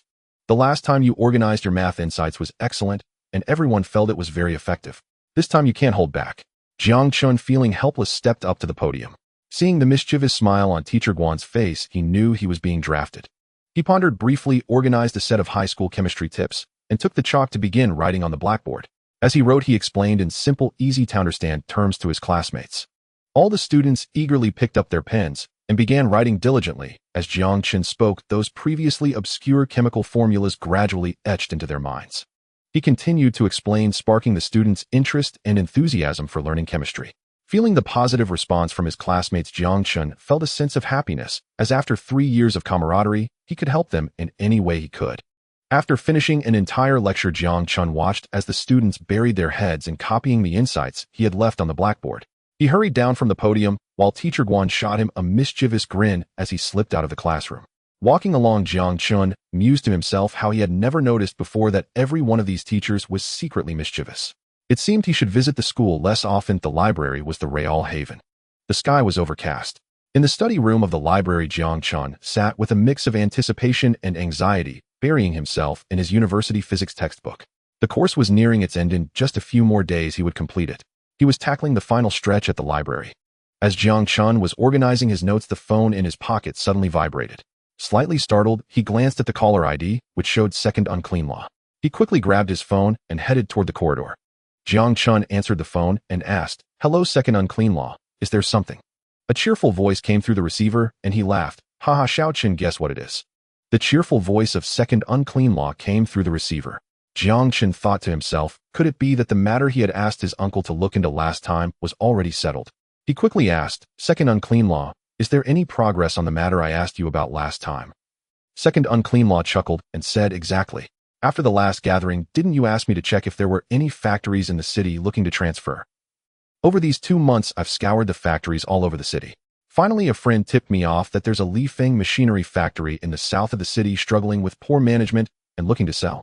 Do you have time to go take a look?" Hearing this good news, Jiang Chen quickly replied to his uncle, "Second Unclean Law, I have time. He'll come right now. Wait for me." Then he rushed back to his seat to gather his things, hastily preparing to head to his uncle's house. Second Unclean Law Li Guoyang had been waiting downstairs since early morning. Before long, he saw Jiang Chen trotting over with a backpack on his back.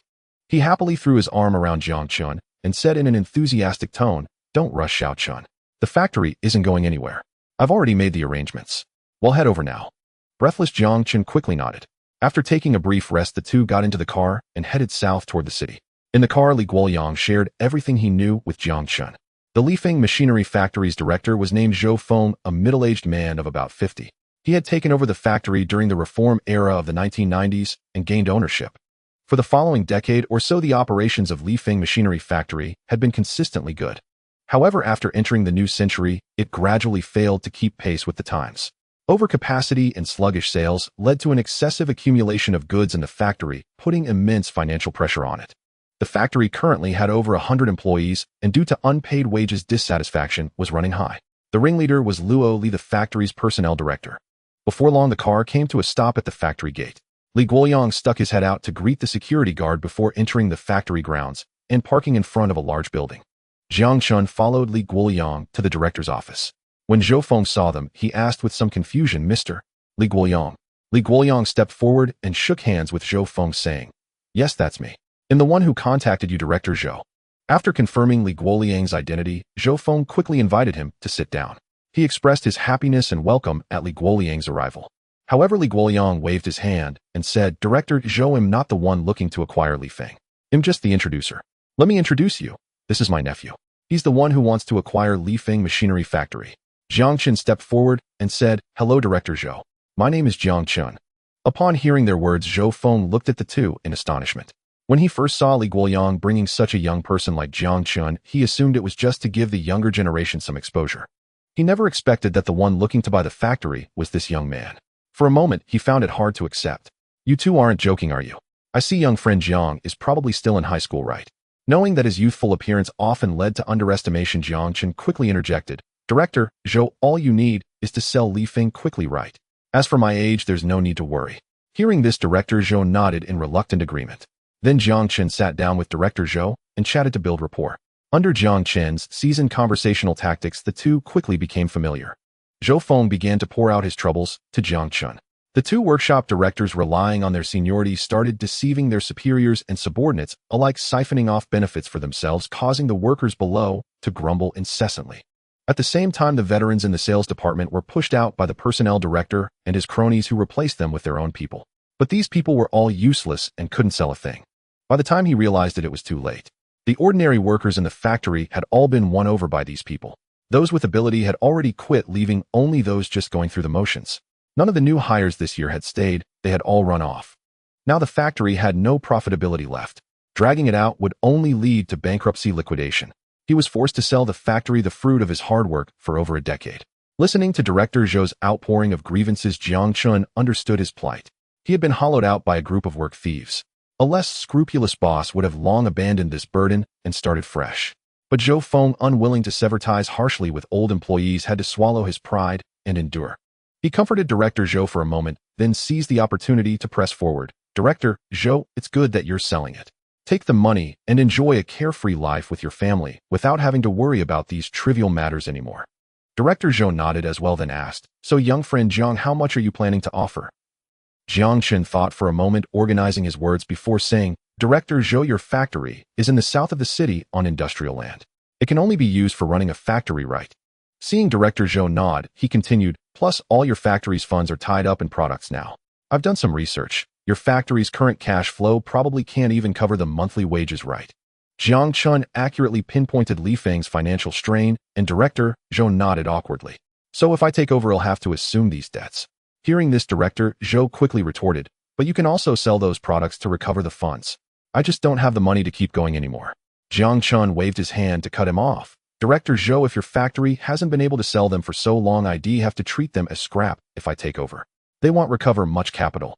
Stunned by Jiang Chen's words, Director Zhou nodded slightly with a hint of embarrassment, unable to bring himself to act against his conscience.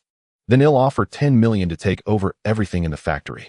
Hearing the price, Director Zhou nodded slightly, and then tried to negotiate for a bit more. Seeing Director Zhou nod and about to speak, Jiang Chen immediately said, Director Zhou, to be honest with you, I still need to set aside money to handle the employee settlement issues at the factory. If the price is any higher than 10 million, I'm afraid I'll have to take my leave. That's my limit. Upon hearing Jiang Chen's words, Zhou Feng quickly grabbed hold of him. The news of his intention to sell had been circulating for a while, and several potential clients had come and gone without reaching an agreement. Finally encountering someone willing to pay a decent price, he couldn't afford to let him slip away. He no longer tried to ask for more. The factory he had struggled for over a decade to build was worth 10 million, enough for his family to live comfortably. Zhou Feng took a deep breath and nodded at me, indicating that the contract could be finalized. Li Guoyang, seeing the situation, immediately called his classmate Lawyer Su. In the presence of Lawyer Su, both parties officially signed the contract, signifying that this transaction was legal and valid. After the contract was signed, an unmistakable joy spread across Zhou Feng's face. He looked at me, the smile at the corner of his mouth becoming more apparent. I knew he was expressing his gratitude. Zhou Feng placed the contract on the table and began to make phone calls, notifying the management and employees of his factory to convene a staff meeting. Soon the lobby became bustling with noise as employees gathered. After about 20 minutes, nearly everyone had arrived. A middle-aged man about 40 years old spoke up, Director Zhou, is there something urgent that you need everyone to come to the meeting room for? Under Zhou Feng's quiet introduction, I learned that this was the personnel supervisor of the factory, Luo Li. Could it be that the factory is finally going to pay the overdue wages? It's almost the end of the year now, said Luo Li, leading his group of employees to begin stirring restlessly. The remaining employees were already accustomed to such situations, silently waiting for the factory's announcement. Seeing this, Zhou Feng's expression darkened. He slammed his palm heavily on the table and shouted, What are you all arguing about? Do you still see me as your director? Upon hearing the director's reprimand, everyone quickly fell silent. Although his authority had lessened after being the director for over a decade, he still held some respect in the factory. Once everyone quieted down, Zhou Feng cleared his throat and introduced, You all probably guessed it, the factory has been sold. This gentleman beside me is the new owner of Li Feng, Mr. Jiang Chen. I noticed all eyes shifted toward me with expressions of surprise, finding it hard to believe that the new factory owner was a young man. Jiang Chen stood up and smiled at them, saying, Hello everyone, starting today, I am your new factory director. My name is Jiang Chen. He noticed a mix of emotions in their eyes, fear, anxiety, and even some who displayed hopeful smiles, while Luo Li's expression grew serious. I asked Director Zhou to hold this staff meeting to announce a few matters to you all. Looking at the expectant faces, Jiang Chen began to outline his plans. There are two main decisions. First, I reviewed the factory's accounts and learned that wages for the employees have been overdue for 2 months. Do I assure you that they will be settled immediately? As he spoke this, everyone became excited, cheering and applauding. He then continued, Second, the original production line does not align with my current plans, so I will change the factory's products. Upon hearing this decision, some people began to panic. Especially Luo Li, who appeared quite anxious, uncertain about what the new work content and direction would be, and whether it would affect his interests in the factory. His worries spread to the other management members, and some began to whisper among themselves. Jiang Chen's gaze swept over the employees, finally resting on Luo Li and others as he said, Lastly, I want you to know that I have no need for factionalism in the factory. Do I treat those who engage in self-serving behavior equally? To me, those who are capable will rise while the incompetent will fall. His last remarks were directed at Luo Li and others, and the other employees in the factory quickly exchanged knowing glances at these individuals, while Zhou Feng watched Luo Li and the others with a hint of schadenfreude. Under the scrutiny of everyone, Luo Li felt somewhat embarrassed. His face turned ugly as he stood up and said, Director Jiang, what do you mean by that? I looked at him and calmly replied, It's just a literal meaning. If you are willing to make changes, I welcome you to stay. If you have other thoughts, I will give you time to consider it. Luo Li was momentarily speechless. He had originally relied on being an old-timer alongside Zhou Feng, having taken advantage of Zhou Feng's personality to control the situation. Thus, he had excluded dissenters in the factory and wielded his influence. He never expected this young director would directly use him as a warning to others. Director Jiang, you're still young and running a business. Losing money is minor, but can you handle the loss of so many employees' livelihoods? Luo Li immediately used Jiang Chen's age to create a narrative attempting to rally the employees to morally coerce Jiang Chen. His followers also quickly stirred up the atmosphere, cheering from behind. Jiang Chen merely looked at them with a sneer and then said, "Who is in charge of the finances?" A middle-aged woman stood up and said, "Director, I am Wang Manli, responsible for the factory's financial work." Jiang Chen nodded to Wang Manli and said, "You three settle their wages immediately and terminate their positions." Jiang Chen pointed at the three instigators behind Luo Li. His ruthless words immediately froze the atmosphere in the conference room and intimidated Luo Li's group, something that had never happened under Zhou Feng's management. Jiang Chen's decisive style made Luo Li realize that the tactics he used against Zhou Feng were ineffective against Jiang Chen. He quickly began to incite others. What experience does a kid barely out of his teens have to manage such a large factory? Li Feng has no future. Listen to me, comrades, follow me, I have connections to other factories. Luo Li's words stirred some people to action. Jiang Chen, seeing this, felt pleased. He was worried about how to reduce the number of idlers. After all, his factory would mainly be automated, and this was a perfect opportunity to let some people go. "Anyone willing to leave, I will let you go right now," he pretended to act impulsively, playing along with Luo Li's incitement. Sure enough, under their collaboration, those who had been tempted by Luo Li began to resign one after another. Jiang Chen immediately instructed Wang Manli to settle the wages. An hour later, the conference room that had originally held over 100 people was left with only a dozen. Before leaving, Luo Li sinisterly remarked to Jiang Chen, "You're still young, acting on impulse like this. After losing employees, let's see how you manage production. Everyone around here is my network. You won't even be able to hire anyone in the future," Luo Li said with a sly grin, having achieved his goals. "I also want to thank Supervisor Luo for his assistance, otherwise I wouldn't have known how to address so many dismissals." Jiang Chen's expression showed no sign of regret, which surprised Luo Li. He thought to himself that this kid really was stubborn, and then left with his followers. Wang Manli, who had just settled the wages beside him, worriedly said, "Director Jiang, we've cleared so many wages, and now there's no money in the factory's account." Her words also raised concerns among the remaining dozen employees, but Jiang Chen waved his hand and reassured, "Don't worry, I will inject 10 million into the company. Supporting you all won't be a problem." Zhou Feng immediately corroborated, "Don't worry, young friend, Jiang spent 10 million to buy the factory. You won't have financial issues in the future." Zhou Feng's words alleviated everyone's worries. "How about this? The remaining dozen of you will take a week off paid leave and come back to work in a week. At that time, I will present a plan to you all, and we will proceed according to my plan." Jiang Chen directly granted everyone a vacation. He needed to make some discreet changes in the factory.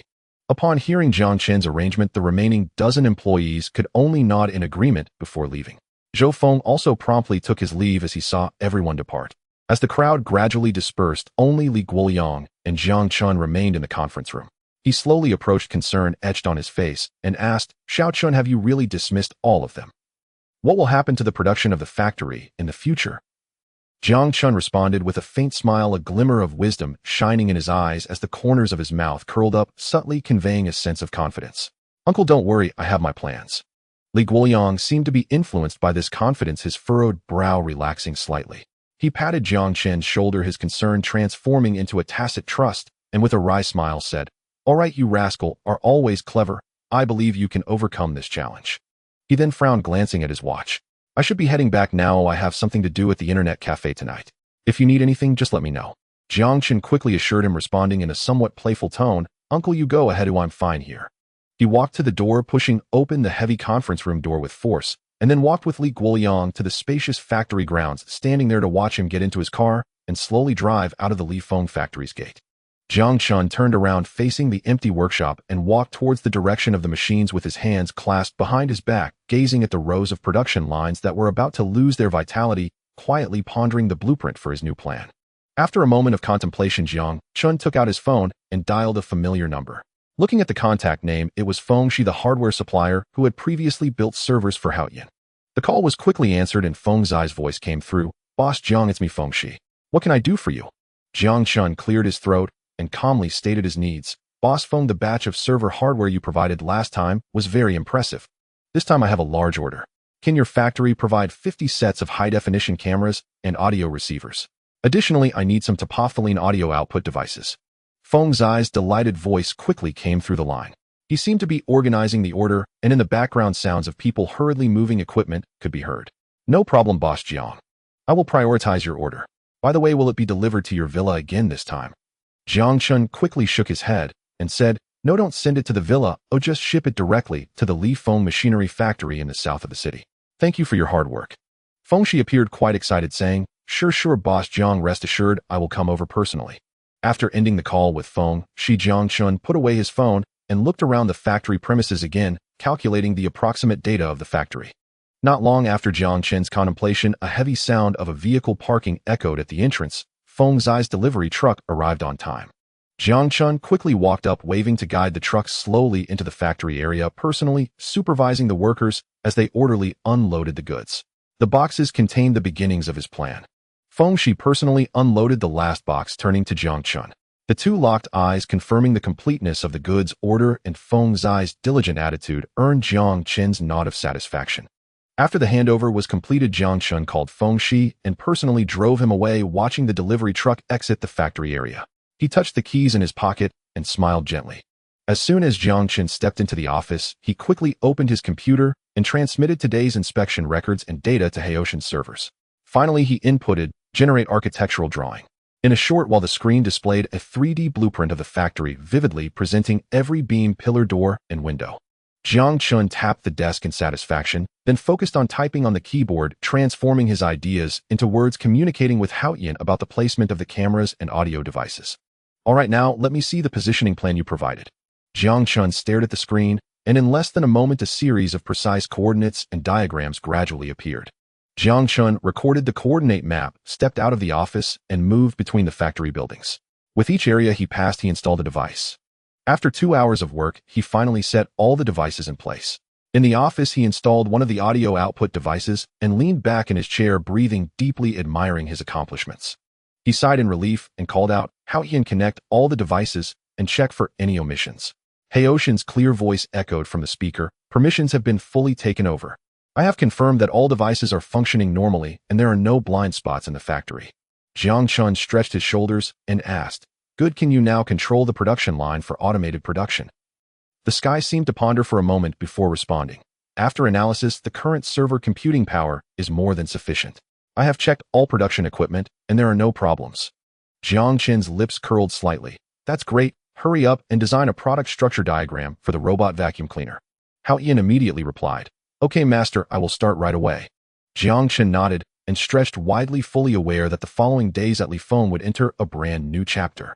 In the coming week, Jiang Chen continuously wrote code for the production line machines to facilitate Haoshan's takeover.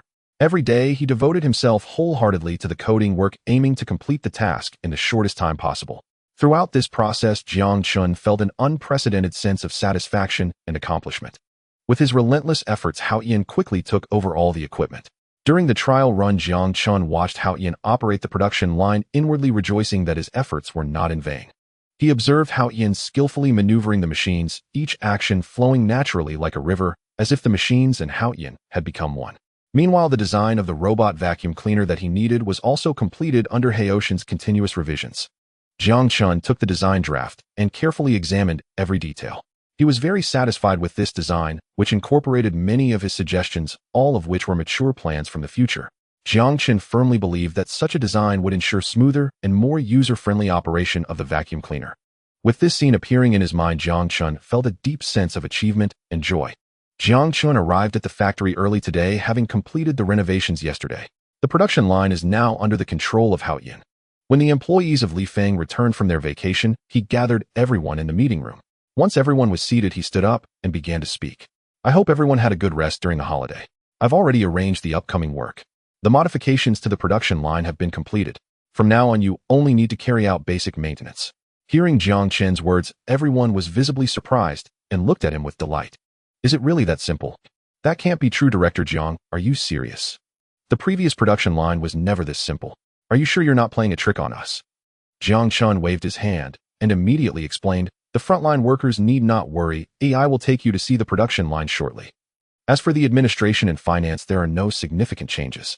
Wang Monli will still be in charge, is that all right? After Jiang Chen finished speaking, he looked at Sister Wang. Wang Monli quickly nodded. No problem, Director Jiang, you can rest assured. Regarding the salaries, Sister Wang, what were everyone's salaries before? Wang Monli immediately provided the previous salary, most of which ranged from 2,000 to 3,000. I understand. Therefore, those who remain are trustworthy individuals. The salary will be standardized at 5,000 per month, and for supervisors only, Sister Wang is the finance supervisor, so she will receive 8,000 as her standard. Additionally, the required 5 insurances and 1 fund will be purchased normally. Sister Wang, please take note. After Jiang Chen announced the salary standards, the remaining employees looked at him with great excitement, almost ready to pledge their loyalty to Li Feng. Seeing everyone's excitement, Jiang Chen simply waved his hand to signal them to calm down. All right, there's no need to be so excited. This is what you all deserve. Everyone can focus on their work from now on. Sister Wang, you go ahead with your tasks. I will take the frontline employees to check the production line. After I finish the adjustments, I need to teach them. After saying this, he led 12 frontline employees to the factory. Sister Wang took 4 administrative personnel back to the office. The employees following Jiang Chen arrived at the production line, staring in astonishment at the running machinery, unable to speak. Jiang Chen observed the astonished expressions of the employees, clapped his hands, and after everyone regained their senses, he said, I have completed the modifications to the production line. From now on, it will operate with automation. The product is a floor cleaning robot, and I have also prepared the design plans for it. What you need to do is quite simple. Just perform basic maintenance. If there are major issues, stop the machine and come to me. For minor problems, come here. Jiang Chen led everyone to the side control panel. The current control panel is different from before. I have redesigned the system, and I have included emergency plans for potential major issues. If you encounter problems, simply input them into the control panel and wait for the production line to fix itself. Did everyone understand? The employees all nodded. Understood, Director Jiang. There won't be any problems. We promise to maintain the production line properly. This is so convenient. I have never seen such a production line before. Of course, Director Jiang must be a tech genius. Hearing the discussions, Jiang Chen felt relieved and asked, what positions did you all hold in the factory? I would like to know.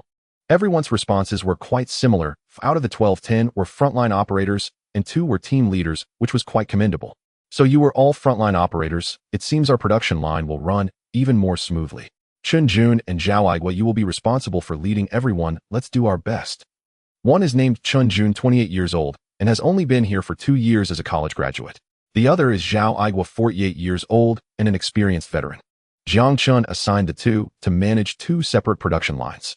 Watching Chen and Zhao quickly start working, he returned to the office while Hao Yan began the production in an orderly manner.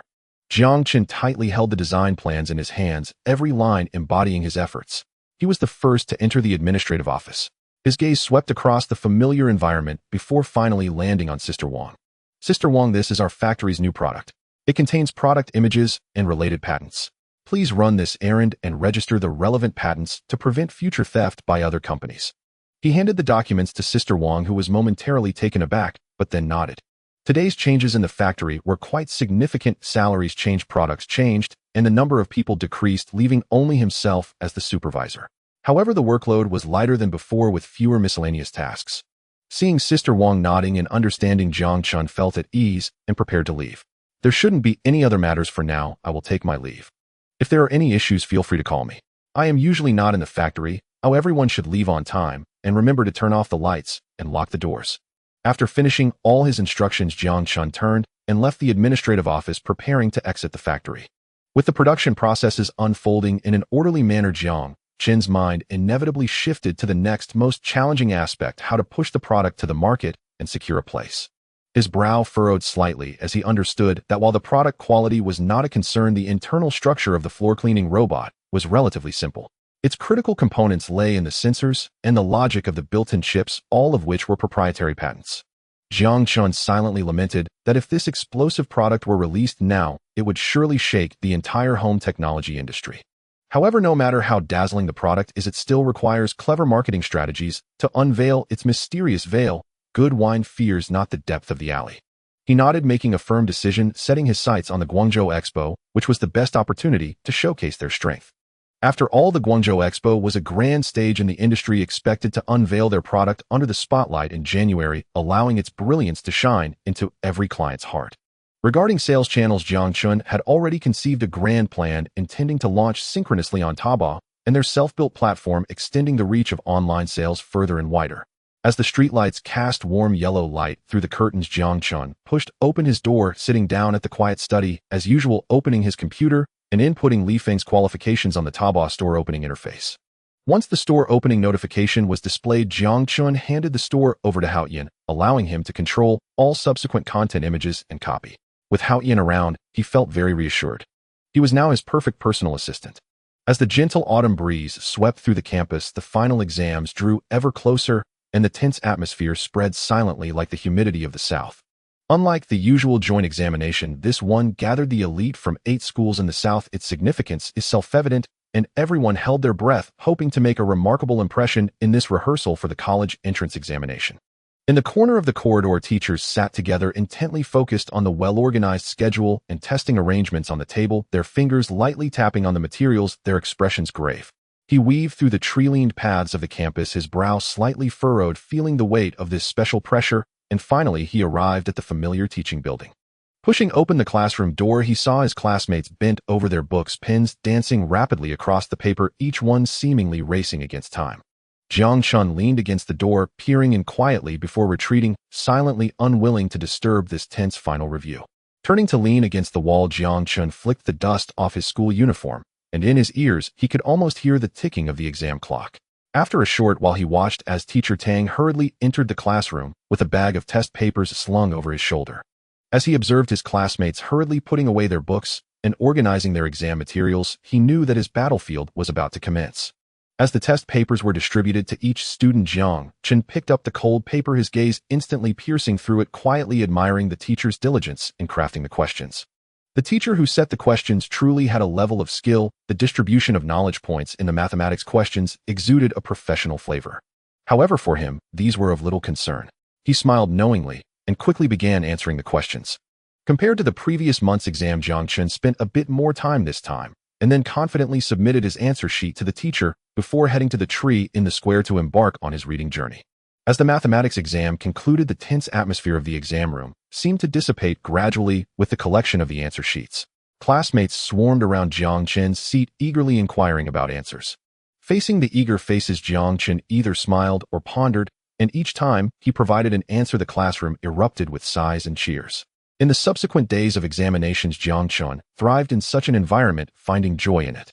During the evening self-study session of the next day, Jiang Chen rarely spent time in class. He quickly approached the podium, sharing some of his study techniques with his classmates. They listened intently, eagerly jotting down notes. Meanwhile, in the office, teachers were diligently grading the students' test papers. They focused intently on each question on the papers, grading them strictly.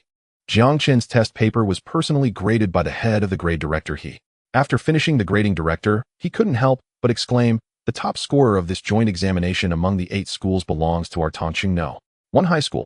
This Jiang Chen is truly a genius. It seems that next year's top scorer in the college entrance examination will also emerge from our school." He wore a satisfied smile. Hearing his praise, the teachers grading the papers also raised their heads to inquire, "Director, has Jiang Chen's score come out?" "Over 700 points, right?" "Director," he nodded and replied, "Yes, except for a few points deducted in Chinese, the rest are full marks. The total score is over 730. But it's best if everyone keeps this to themselves. It hasn't been announced yet." "Understood, Director. Jiang Chen's scores are no surprise to us. He has consistently been at the top in the monthly exams." All subject teachers understood and began grading the papers, placing Jiang Chen's paper in a special location. The next day, on the last day before the holiday, the younger students from the first and second years had already gone home. Only the third-year students remained at the school, awaiting the final announcement of results. After several monthly exams, the teachers had grown accustomed to Jiang Chen's excellent performance, yet the difficulty of this joint examination was still quite high. They secretly anticipated Jiang Chen's score. In the grand auditorium, the principal stood on stage holding the results sheet, looking at the third-year students below. He slowly raised the results sheet, taking a deep breath. "Please quiet down, everyone. I am here to announce several important statistics from this joint examination among the 8 schools." His words elicited a small wave of astonishment. His voice was serious and authoritative, making it somewhat difficult to accept. He announced, "The first place with a total score of 735 is Jiang Chen." Silence. A deathly silence. Suddenly, the auditorium erupted with chaotic cheers accompanied by endless astonishment. the future top scorer. No wonder he is the pride of our school. Awesome Jiang Chen. Although they knew Jiang Chen's score would be excellent, having been first in several monthly exams, the difficulty of this joint examination was somewhat high, yet he still achieved a high score of 735. The principal gestured to Jiang Chen, inviting him to the stage to receive the congratulations of the entire grade. Jiang Chen stood up and walked to the center of the podium. His expression was calm with brows like springs, and even amidst the crowd, he maintained a tranquil heart. Let us congratulate Jiang Chen for achieving such a brilliant result, and we hope he maintains this momentum to secure the top spot in next year's college entrance examination for our school. In an instant, a tremendous applause accompanied by countless cheers echoed throughout the auditorium. The students below opened their mouths, screaming and cheering loudly. Their applause and shouts surged like waves, filling the entire auditorium, making this honor truly unprecedented. Surrounded by his classmates, Jiang Chen concluded this endophthalm summary report. Pushing open the door to his home, he was greeted by the silent, yet warm air of an empty living room. His parents were not home. Entering his room, Jiang Chen swiftly powered on his computer, the screen gradually lighting up, flickering softly under the dim yellow light. He called out to Hao Yan, his most trusted virtual assistant, and soon a more sophisticated artificial intelligence interface popped up on the screen. He hoped to hear not just daily reports, but also a sense of reassurance. Haoshan's voice calmly and faithfully conveyed the information. Master, everything is normal at the factory, and no suspicious personnel have been found, and production is running smoothly. After confirming everything was operating stably, Jiang Chen reached for his phone again. This time, he needed to confirm something more important regarding the next steps of the plan. The dialing tone seemed to tug at his heartbeat until Sister Wang's gentle and steady voice sounded in his ear, allowing him to finally relax his breath. Jiang, we have secured it. Sister Wang's voice revealed a hint of excitement that was not easily expressed. Each word was laden with the effort and anticipation leading up to this moment. Thanks to the patent you had me apply for last time, we owe our exhibition space entirely to it. Sister Wang suddenly recalled the hopeful application for the exhibition space that had been directly rejected in the past. Only with the help of the director of the patent office was it possible to secure it. After all, in the small place of Tongqing, companies with patents are as rare as phoenix feathers. That's good. You select 2 people and book tickets for the day after tomorrow. We are going to the Guangbo Fair. Li Feng's revival depends on this opportunity. Yes, I will arrange it right away. Her response contained no hesitation, as if to tell Jiang Chen that even if they had not yet stepped onto that exhibition stage, victory already belonged to them. With the quality of our products, we will definitely make a big splash. Her confidence was built on a solid foundation during the time Jiang Chen was away from the factory. She had been responsible in the factory, feeling every bit of hard work and sweat firsthand. She knew their products had the power to challenge the market. The potential they unleashed was so great that it was enough to forge a new brilliance. The current output was sufficient, and a considerable inventory had been accumulated over this period, with his cash flow remaining healthy. From then on, whether he used the profits to further expand production or establish his own laboratory later, it was all possible provided the Canton Fair yielded results.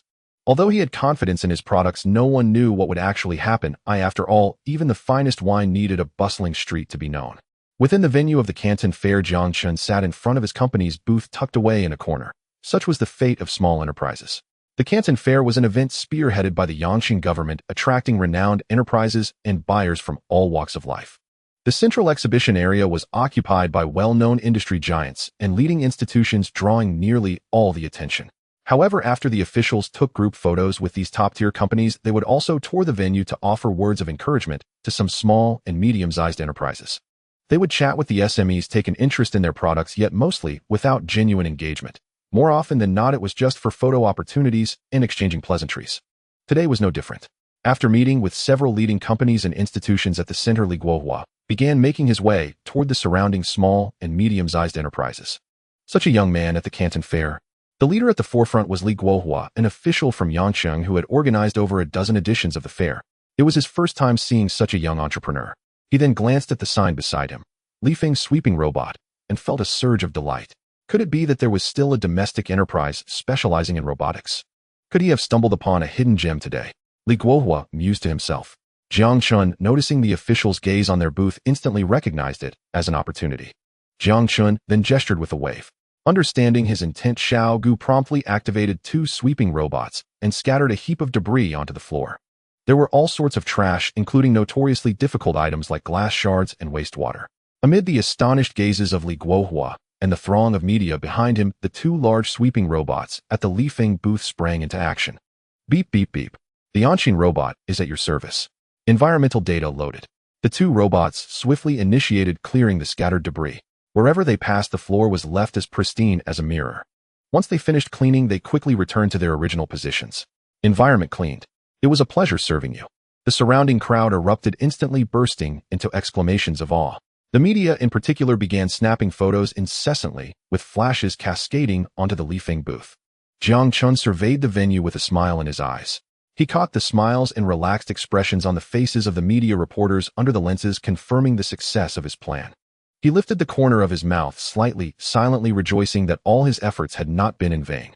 Before the Lifeng booth, Li Guohua clapped without hesitation, forcefully and rhythmically. His gesture seemed to give a signal. His entourage quickly followed suit, and before long they had unknowingly spurred everyone around into applause. Soon thunderous applause echoed from all directions, becoming the dominant melody of the entire venue. Li Guohua displayed keen interest.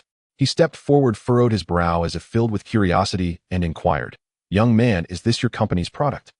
Jiang Chen took a deep breath, striving to calm the surging excitement within him, and replied with utmost respect, "Yes, sir. This is our company's new product, the Anshin home-use sweeping robot." The demonstration just now might have been a bit abrupt, but we only intended to better showcase our product's performance. I apologize for any inconvenience caused. A slow smile spread across Li Guohua's lips. He patted Jiang Chen on the shoulder and said with a chuckle, "No need to apologize, young man. This kind of promotion is just right. Your product performed exceptionally well. It was truly impressive." He then interjected a critical question. "Was this product independently developed by your company?" Jiang Chen's heartbeat quickened. He knew this was a pivotal moment. Swiftly, he pulled a meticulously prepared folder from his pocket and handed it to Li Guohua with both hands. "Sir, please take a look. These are our company's relevant documents, including all the patent information for the Anshin robot. Every bit of this technology was independently developed by our company, purely domestic." Jiang Chen's response stunned everyone around. Could there really be a domestic company capable of such technology at this stage? And an obscure little company at that. Wasn't it just repackaging foreign technology under a domestic guise? Murmurs of doubt began to spread through the crowd. Li Guohua took the documents and flipped through them page by page with focused attention. The bold patent numbers seemed to leap off the paper. He looked up at Jiang Chen and said earnestly, "Truly impressive. Our country needs enterprises with strength like yours to lead innovation. We will not disappoint such companies." With those words, he turned to his entourage and the media behind him, projecting his voice outward. Understanding his intent, the entourage and media promptly stepped forward, showering the Lifeng team with warm greetings. In an instant, the Lifeng employees became the center of attention in the venue. Seeing this, Jiang Chen felt a jolt of excitement. He realized he had come to the right place and encountered a benefactor who could change his company's fate. Li Guohua's endorsement was undoubtedly a powerful seal of approval, and the multitude of flashing cameras heralded that the Anshin sweeping robot was about to garner nationwide attention and acclaim. After witnessing the official's remarks to the media, Jiang Chen was completely reassured.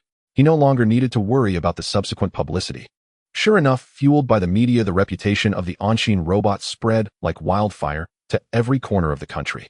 People, upon seeing these reports, couldn't help but grow curious about this robot. After all, at this stage, it was still perceived as a high-tech product in the public's stereotypical view. Especially from the display images, its exterior exuded a sense of mechanical sophistication, while the robot's swift movements in the demonstration video ignited people's excitement.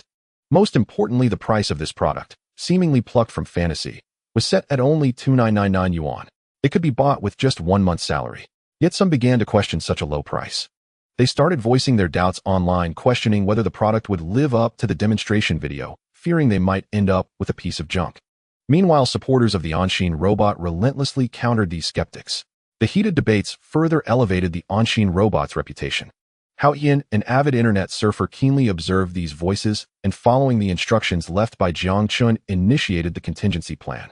Several videos featuring Lifeng employees acting as buyers, showcasing the robot working in home settings, spread across various channels at an explosive rate. These buyer showcase videos captivated viewers. Seeing the robot's work efficiency and outstanding performance, their doubts gradually dissipated and orders for the Anshin robot exploded in a short time. Orders for the Anshin robot poured in from all over the country, with people everywhere clamoring to purchase it. Not only did the online platform sales begin to rise, but offline collaboration discussions also swiftly unfolded. After concluding the cooperation talks with the representative from Taobao, the counterpart immediately expressed strong support upon learning that a dedicated store had been established on Taobao. The representative from Taobao stood up, extending a sincere hand and shaking hands tightly with Jiang Chen. He expressed a warm welcome for Li Feng's products entering Taobao and showed willingness to work together to provide comprehensive support for product sales. Other online shopping platforms quickly followed suit, and Jiang Chen represented Li Feng, stating that they would successively open dedicated stores on major online platforms to meet consumer demand. Jiang Chen smiled and expressed gratitude to the representatives from various enterprises, assuring them that Li Feng would spare no effort to ensure the smooth sale of products across all platforms and guarantee product supply. For Jiang Chen, the intention for cooperation with several major offline malls was even more significant, as this was a completely blank market for him. Currently, online shopping has not yet become fully widespread, primarily used by the youth in cities, while the majority of people do not have the habit of shopping online. This group of people's consumption habits still revolve around offline malls, but this aspect is completely blank for Li Feng. Since the development of offline stores requires a substantial amount of capital, which is a market Li Feng has yet to venture into, the requests for cooperation from Jiangning and Huamei malls felt like timely support.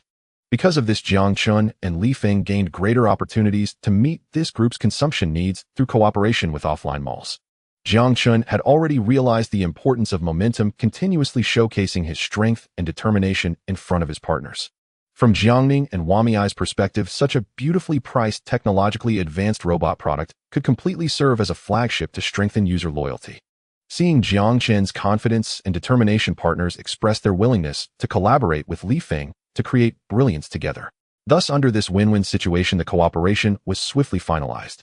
For several consecutive days, Jiang Chen traveled between various partners, demonstrating the advantages and innovation of the products and stating that his company would provide even more advanced products in the future. Jiang Chen's technological blueprint deeply captivated these business owners, and when it came to visions of the future, no one understood it better than Jiang Chen. Wang Manli and Xiao Gu, who followed Jiang Chen, transitioned from initial excitement to later numbness, their eyes reflecting admiration and respect for Jiang Chen. They never expected that one day they would be able to engage in business negotiations with such a well-known enterprise, and the counterpart's attitude was very amicable. Who would believe it if told? After a series of tense and lengthy business negotiations, Jiang Chen returned to his hotel suite with a weary body. He casually took off his coat and collapsed onto the soft sofa. He closed his eyes, exhaling deeply as his thoughts revolved around each encounter with those shrewd and cunning old hands and capitalists. Currently, the company is still small in scale, lacking manpower, and he has no choice but to get involved in everything personally. He rubbed his temples, which ached from overthinking, and silently made a decision. Once the laboratory is established, he must recruit a professional manager to handle these troublesome business affairs. Jiang Chen stood up and walked to the window, gazing at the brilliantly lit city outside, determined to focus his energy primarily on technological research and development, as that is the direction he should concentrate on. Reiterating his beliefs in his heart, he understood that if he neglected his own business, then winning more commercial victories would be meaningless. After a while, Sister Wang and Xiaogu, along with two others, arrived at Jiang Chen's room and saw him leaning by the window, gazing at the night view of Yangqing, his face somewhat fatigued. Sister Wang stepped forward, her gaze fixed on Jiang Chen, smiling, as she said, "Well, all the contracts we have signed are here. There are also some second-tier distributors wanting to collaborate with us. When do you think we should arrange talks?" The others also looked at Jiang Chen, their expressions filled with admiration. Upon hearing the inquiry, Jiang Chen turned to face them, smiling slightly as the fatigue on his brow lessened. "For now, let's leave it as it is. I calculated the current inventory and production capacity, and we can't supply any more demand." Sister Wang was slightly taken aback by this statement, gradually recovering from her previous excitement. She understood that even if they offered overtime pay to have employees produce at full capacity, the existing production capacity could not meet market demand, and relying solely on the accumulated inventory from the early stage would be far from sufficient. It's a pity about the current situation, with many distributors contacting them for potential cooperation. Seeing the regretful expressions on everyone's faces, Jiang Chen comforted them, saying, "Don't be disheartened. You'll have plenty to do when you return. I have a plan ready. Sister Wang, you can start recruiting immediately when you return. I need you to recruit 5 teams of frontline employees." Wang nodded, her expression firm as she replied, "Okay, I understand.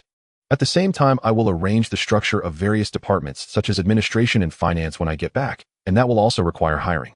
Xiaogu remarked, "It's a pity about the current situation. The level of popularity is so high. There's nothing to regret. It's already sufficient as it is now." Additionally, after returning, make sure to quickly contact the equipment suppliers to construct the new production line as quickly as possible. Currently, the robot vacuum cleaner still represents a vast market, and we must seize enough market share. It was precisely Jiang Chen's calm and composed planning attitude that instilled great confidence in the originally fluctuating team. Indeed, who could have known just a few days ago that their company would achieve such results?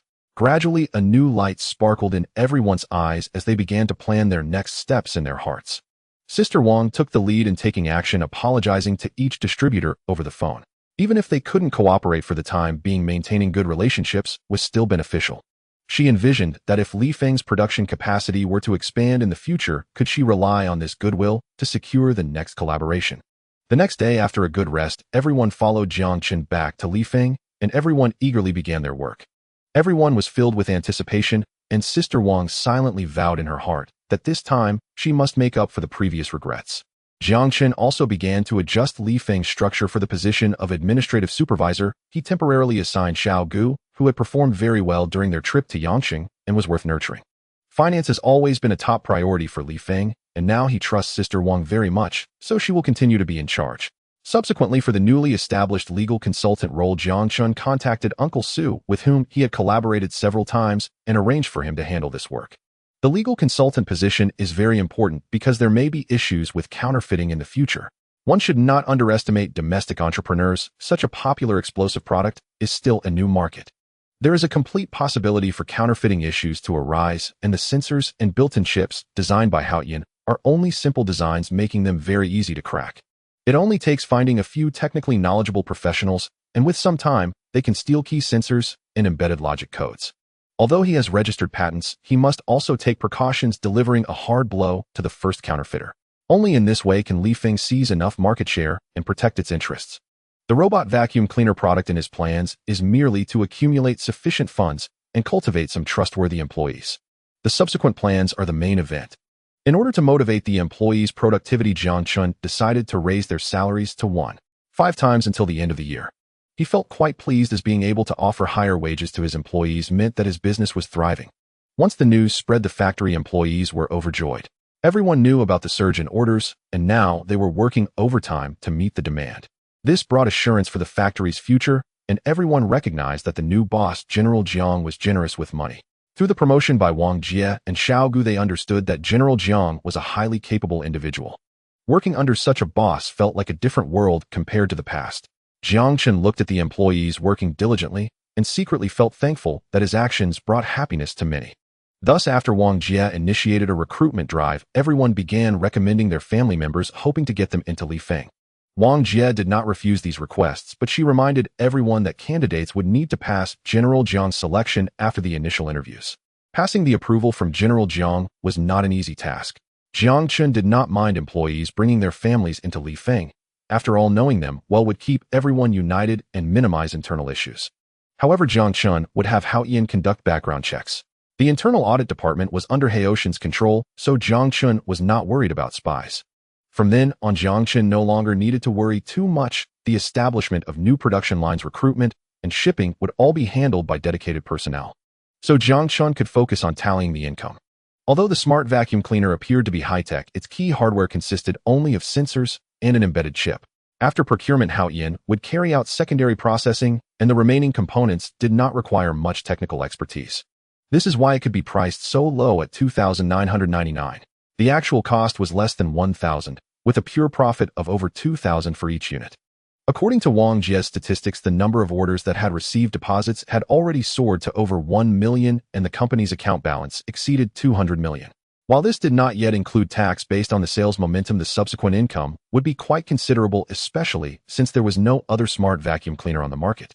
Jiang Chen promptly raised the issue of paying taxes in full with Wang Jie, as his business followed a high-value technological path, making tax evasion unnecessary. Paying taxes in full could also secure local trade protection, thereby contributing to his hometown. When Wang Jie went to the tax bureau to settle the taxes, the amount of over 20 million in value-added tax immediately startled the entire institution. Upon hearing the news, the tax bureau director immediately left his office to personally greet Wang Jie. He warmly shook her hand and took her into the office to assist her with the paperwork. After they sat down, Director Deng Huayuan could not help but say, "Miss Wang, Is that smart vacuum cleaner advertised in the newspapers really a product of your company? Wang Jie smiled and nodded. Yes, Director Deng, this product was developed, designed, and manufactured by our factory. It seems that Tong City has truly produced such an outstanding enterprise, and your company's confidentiality work is exceptional, Deng, Huayuan remarked. This is quite a dramatic tale. Wang Manli's response piqued his interest, prompting him to ask further.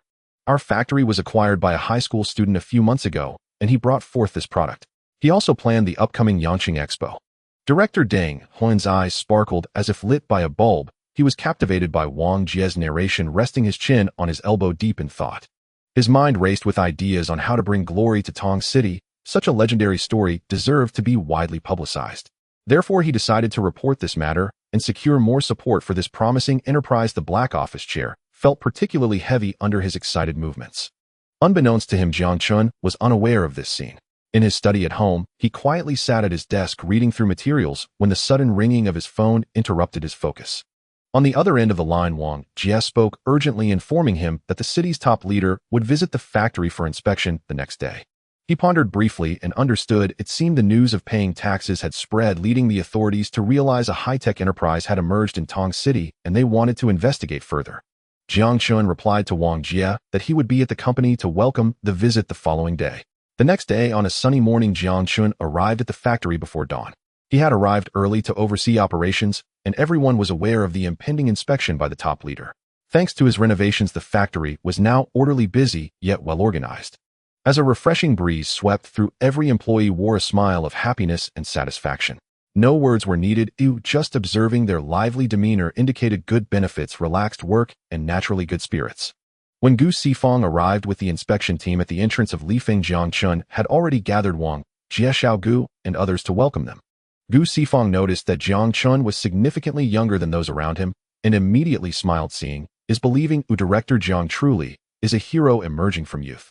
Jiang Chen displayed a humble smile, quickly approaching to shake hands and greet each one, every action revealing his politeness and steadiness. It is an honor for us at Lifeng to host such a distinguished team. Please come inside and take a seat. His voice was clear yet firm, guiding the leaders towards the conference room. He exchanged a knowing glance with Wang Jie, who understood and nodded, stepping forward with a measured pace to serve tea. The simple yet warm discussions bridged the gap between them. As their conversation deepened, Gu Sifang stroked his chin and said, "Young friend Jiang, please take us to the factory to personally experience your company's products. We are quite curious after hearing the news." Jiang Chen nodded and warmly replied, "Certainly, leaders, follow me." Under Jiang Chen's guidance, they entered the factory area where 5 production lines were operating in a streamlined manner. Only a few employees were needed for maintenance on the side, and the level of automation in the factory was unparalleled in Tong City, confirming the online reports. 2 of the production lines showed signs of rust in some detailed areas, while the other 3 were visibly new, clearly just assembled. It was evident that they had just expanded their production capacity, yet there was no backlog of inventory. They were directly shipping out products. It seemed that Tong City had truly birthed a golden phoenix, and this phoenix had no intention of leaving, wishing to stay and contribute to its hometown. Gu Sifang nodded in satisfaction, his eyes filled with admiration. Jiang Chen followed his gaze, smiling knowingly, his heart swelling with pride, as they all understood the unspoken acknowledgement. As long as Lifeng maintained such an attitude, they would surely secure backing. The leaders who finished their inspection returned cheerfully, knowing that with such a golden phoenix around, their achievements were assured. This inspection was a milestone for Lifeng. The leaders' recognition and support meant a brighter future for the company. With the endorsement of the leaders, Lifeng would find it easier to handle any troubles in the future, implying that no one would dare challenge Lifeng in Tongqing. The news of the top leaders' visit to Lifeng spread quickly. Within less than a day, the entire southern industrial zone was aware of it. The news snowballed, rapidly circulating throughout the area. Everyone was astonished that the much-discussed on-scene robot came from a company in their Tongqing, and they flocked to pay visits. Many expressed their admiration for Lifeng's strength and prospects, hoping to cooperate with them. Especially the local machinery factories that could supply parts were eager to visit, hoping to be included in Lifeng's supply chain.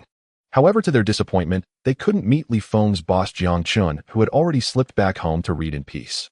With Sister Wang as the mediator, they decided to purchase products from these factories after friendly negotiations, but they would strictly control product quality to avoid shoddy workmanship. The original suppliers were now insufficient to meet Lifeng's production capacity. Expanding the supply chain was beneficial, and this collaboration was a win-win for both sides.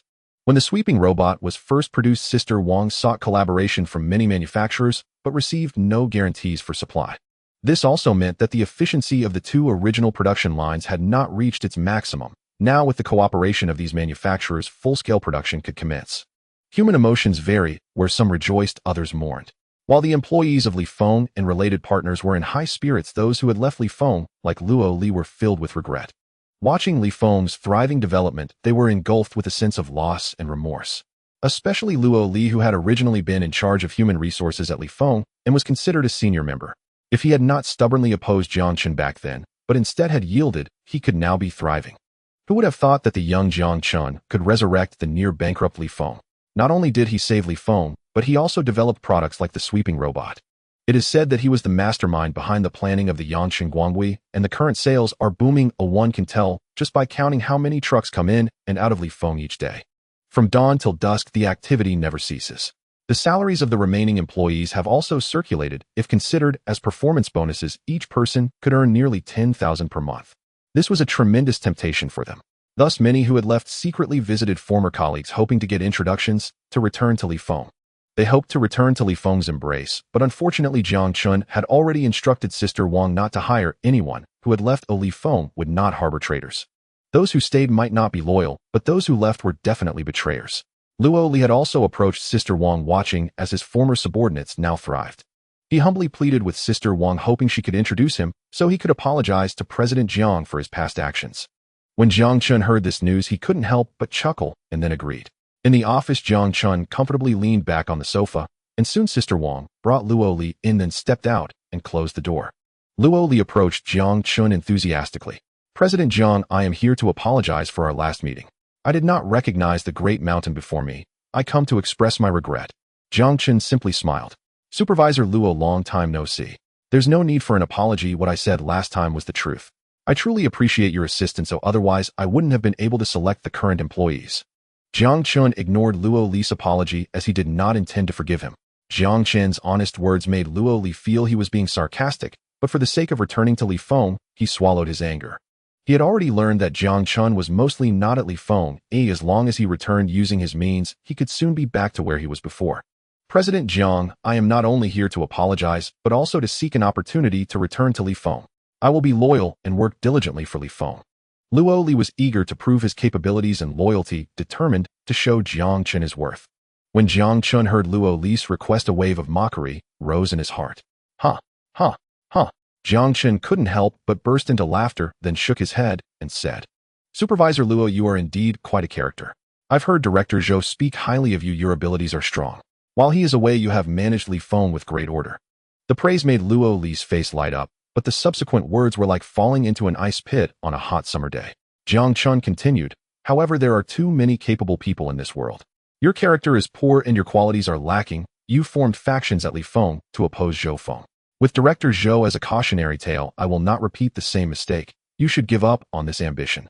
Jiang Chen pointed out Luo Li's issues without reservation, expressing his dissatisfaction and distrust towards him. Being told to his face that his character and qualities were lacking, Luo Li's expression changed instantly. Given his current disadvantage, causing a scene would not end well. Since that's the case, I will take my leave. I truly came to apologize this time. I hope President Jiang does not hold a grudge against me. Luo Li felt powerless to change Jiang Chen's attitude and decided to leave. Jiang Chen did not try to keep him. He simply smiled and saw him off. As Jiang Chen led Luo Li out, the latter's face was ashen and people along the way smirked at the scene. From this situation, they all understood that Luo Li had lost face in front of Jiang Chen. Recently, many who wanted to return had failed to do so. Once outside Li Feng's door, Luo Li recalled the sneers of the employees just now, and a surge of anger welled up within him. He had never experienced such humiliation in his life. He decided to teach this self-righteous Jiang Chen a lesson, to let him know that Luo Li was not to be trifled with. Meanwhile, Jiang Chen, who had escorted Luo Li out, returned to the office. At this moment, Haoshin's voice rang out.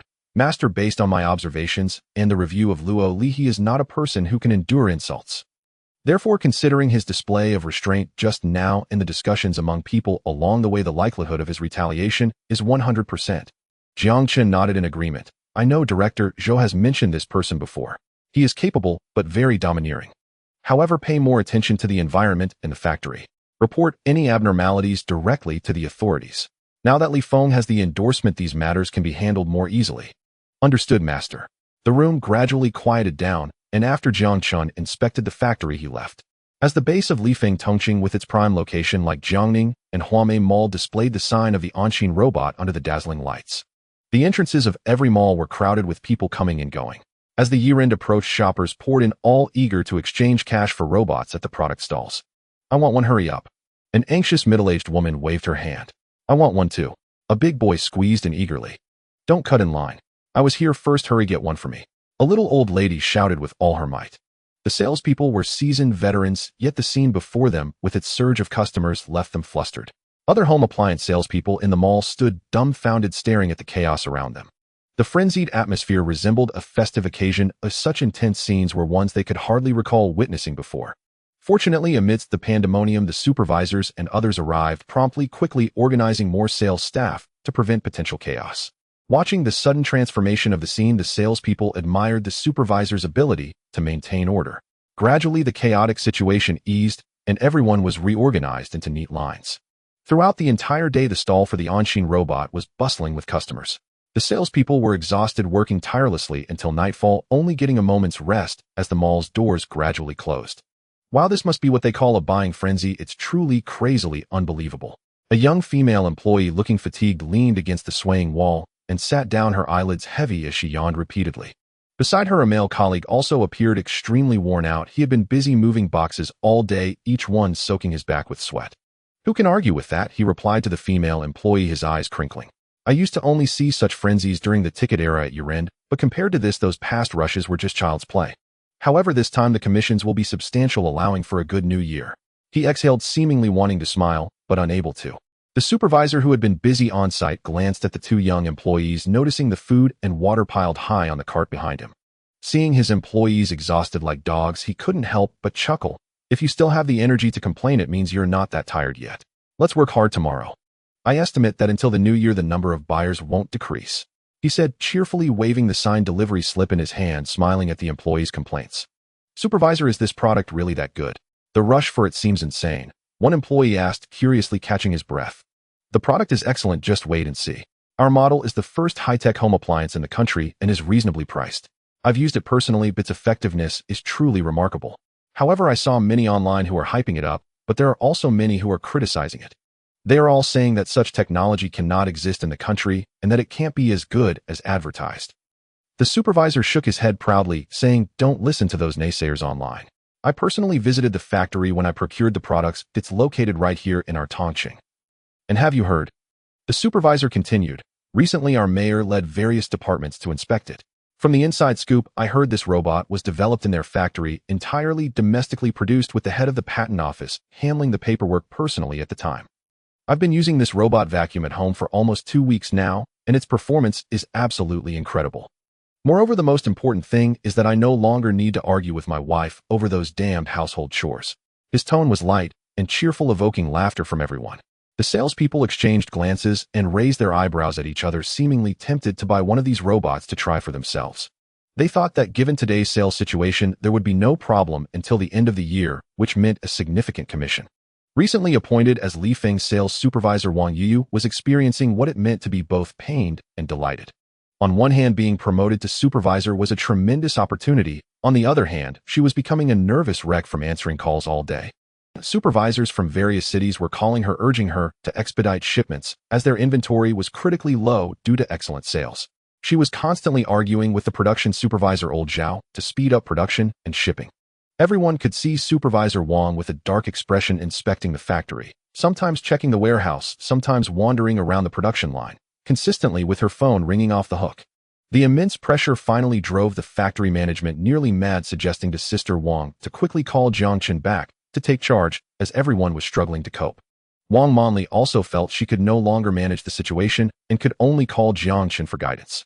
Jiang Chen, who was studying at home, was equally surprised to receive the call. He rushed to the factory and convened a meeting with the management. Let's discuss, what is the situation that has been causing you so much stress?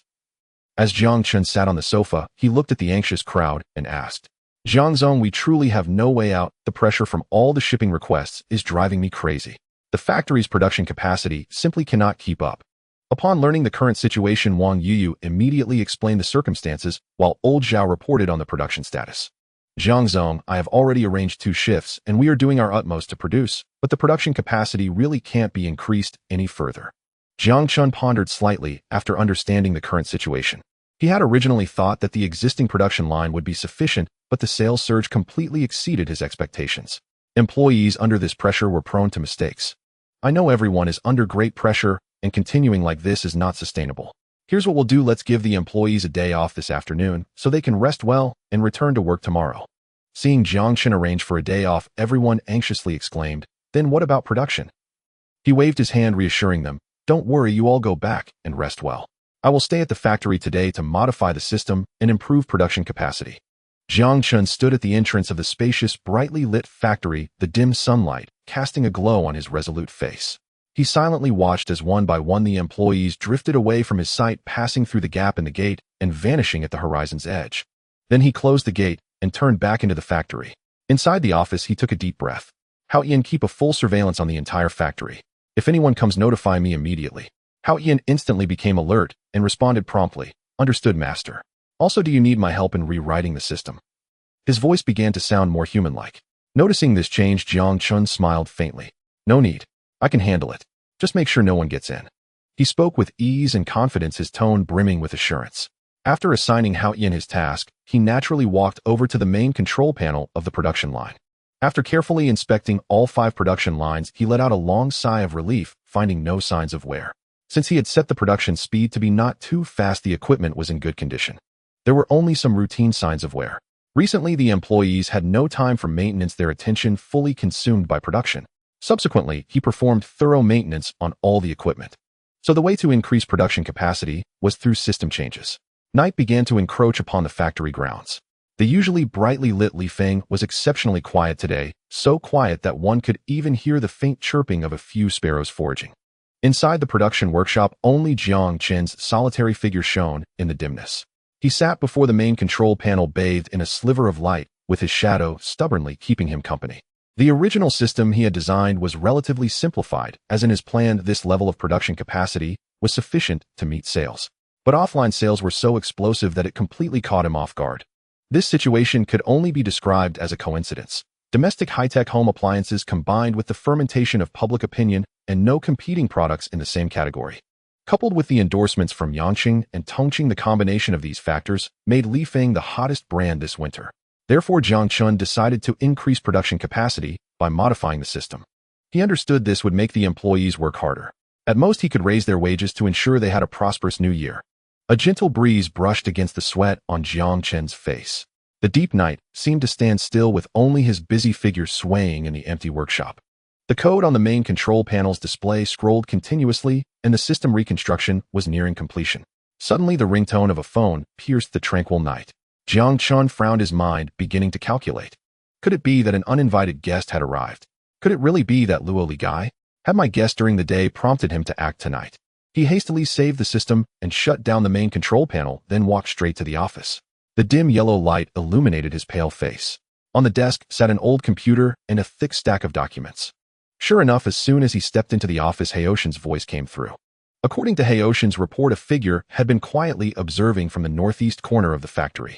Based on the build and height, there was a 60 chance it was Luo Li from the daytime. Jiang Chen looked up and couldn't help but burst into laughter.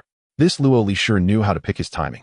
He had probably been watching Lifeng after leaving today, saw everyone clock out at noon, and waited until late at night to make his move.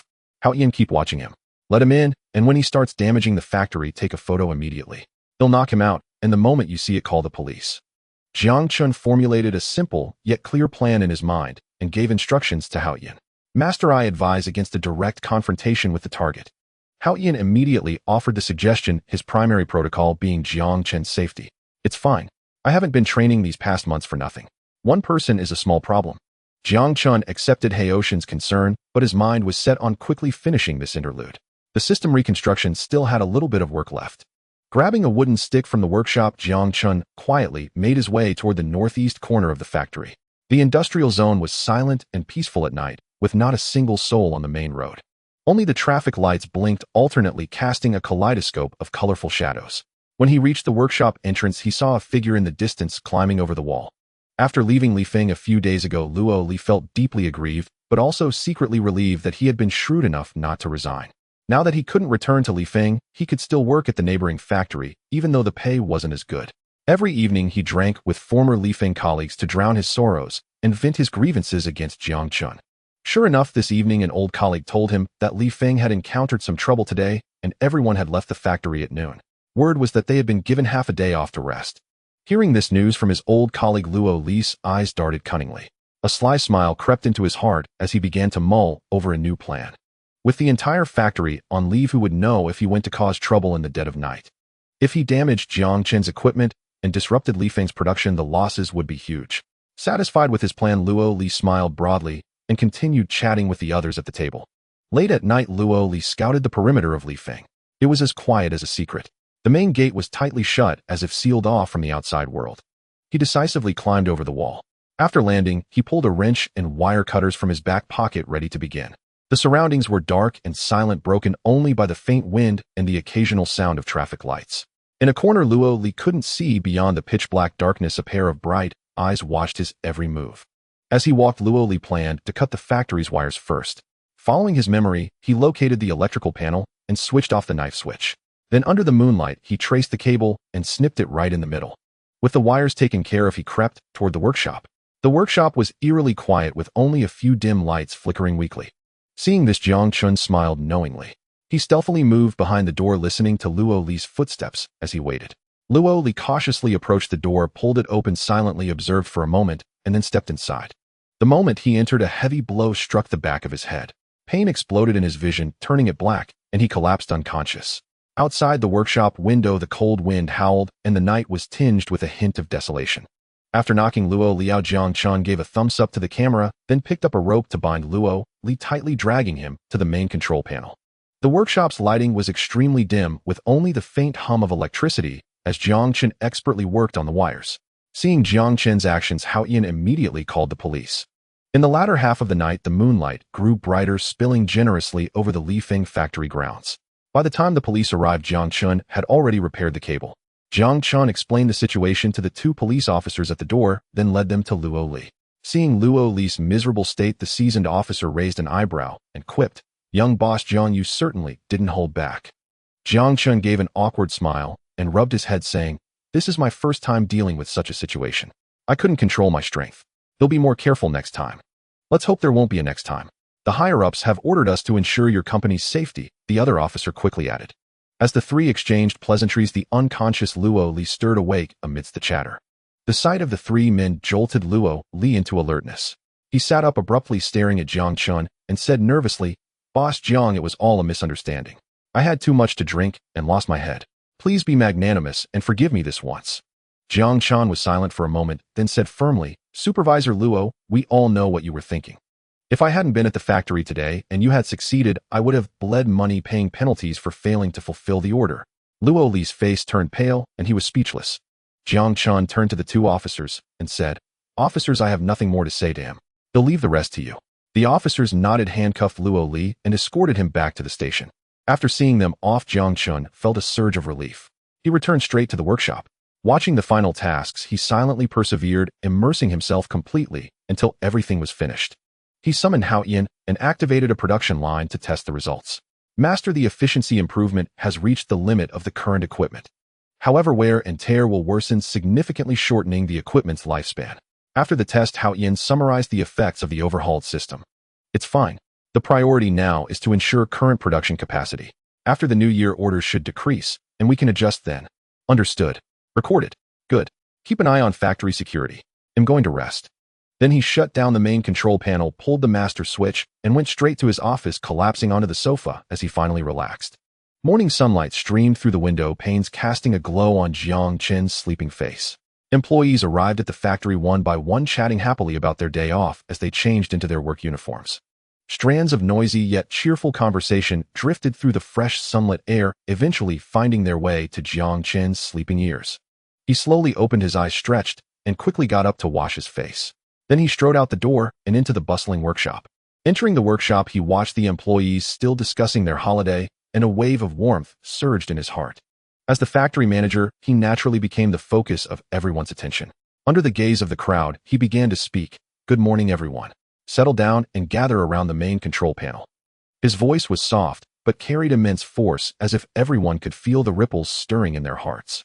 In that instant, the workshop's clamor suddenly fell silent, leaving only Jiang Chen's gentle, yet stern voice echoing through the spacious hall. They responded in unison, then gradually set aside their tasks and headed toward the control panel, abruptly cutting through the relaxed atmosphere. Meanwhile, Jiang Chen walked toward the control panel, casting his gaze over each employee and waving to greet them. "Good morning, everyone. Gather around, I have something to say. Old Zhao, come and organize." His eyes were bright and clear, a faint smile on his lips as he moved toward the control panel, exuding an irresistible charm. Hearing his name called, Old Zhao perked up immediately. He puffed out his chest and shouted to the scattered workers in the workshop, hurry up, everyone to the control panel." He commanded like an announcer. Order prevailed in the workshop as the workers shuffled into place, and after Old Zhao called their names, they quickly walked toward Jiang Chen. Soon, one by one, they assembled orderly in front of the control panel, their gazes fixed on Jiang Chen, bright and resolute. Every single person radiated respect and admiration. Jiang Chen stood beside the control panel, arms crossed. He cleared his throat softly, gave a meaningful glance at Old Zhao, and listened as Old Zhao reported the final headcount. Everyone was present. Then he said calmly, "How was everyone's rest yesterday?" The group responded cheerfully, all delighted after their half-day off. "Judging by your expressions, you rested well. That's good. Last night, I reworked the entire control system in the factory, and the trial run was very effective. Now let me show you." Before finishing, Jiang Chen extended a hand and pressed an unremarkable switch. The machine flashed blue, triggering a chain reaction as the production line roared to life. He continued, "From my tests last night, efficiency can reach up to twice the previous level. Adjustments are made here." He brought up the interface on the control panel and explained to everyone. "Old Zhao, from now on adjust according to daily production volume.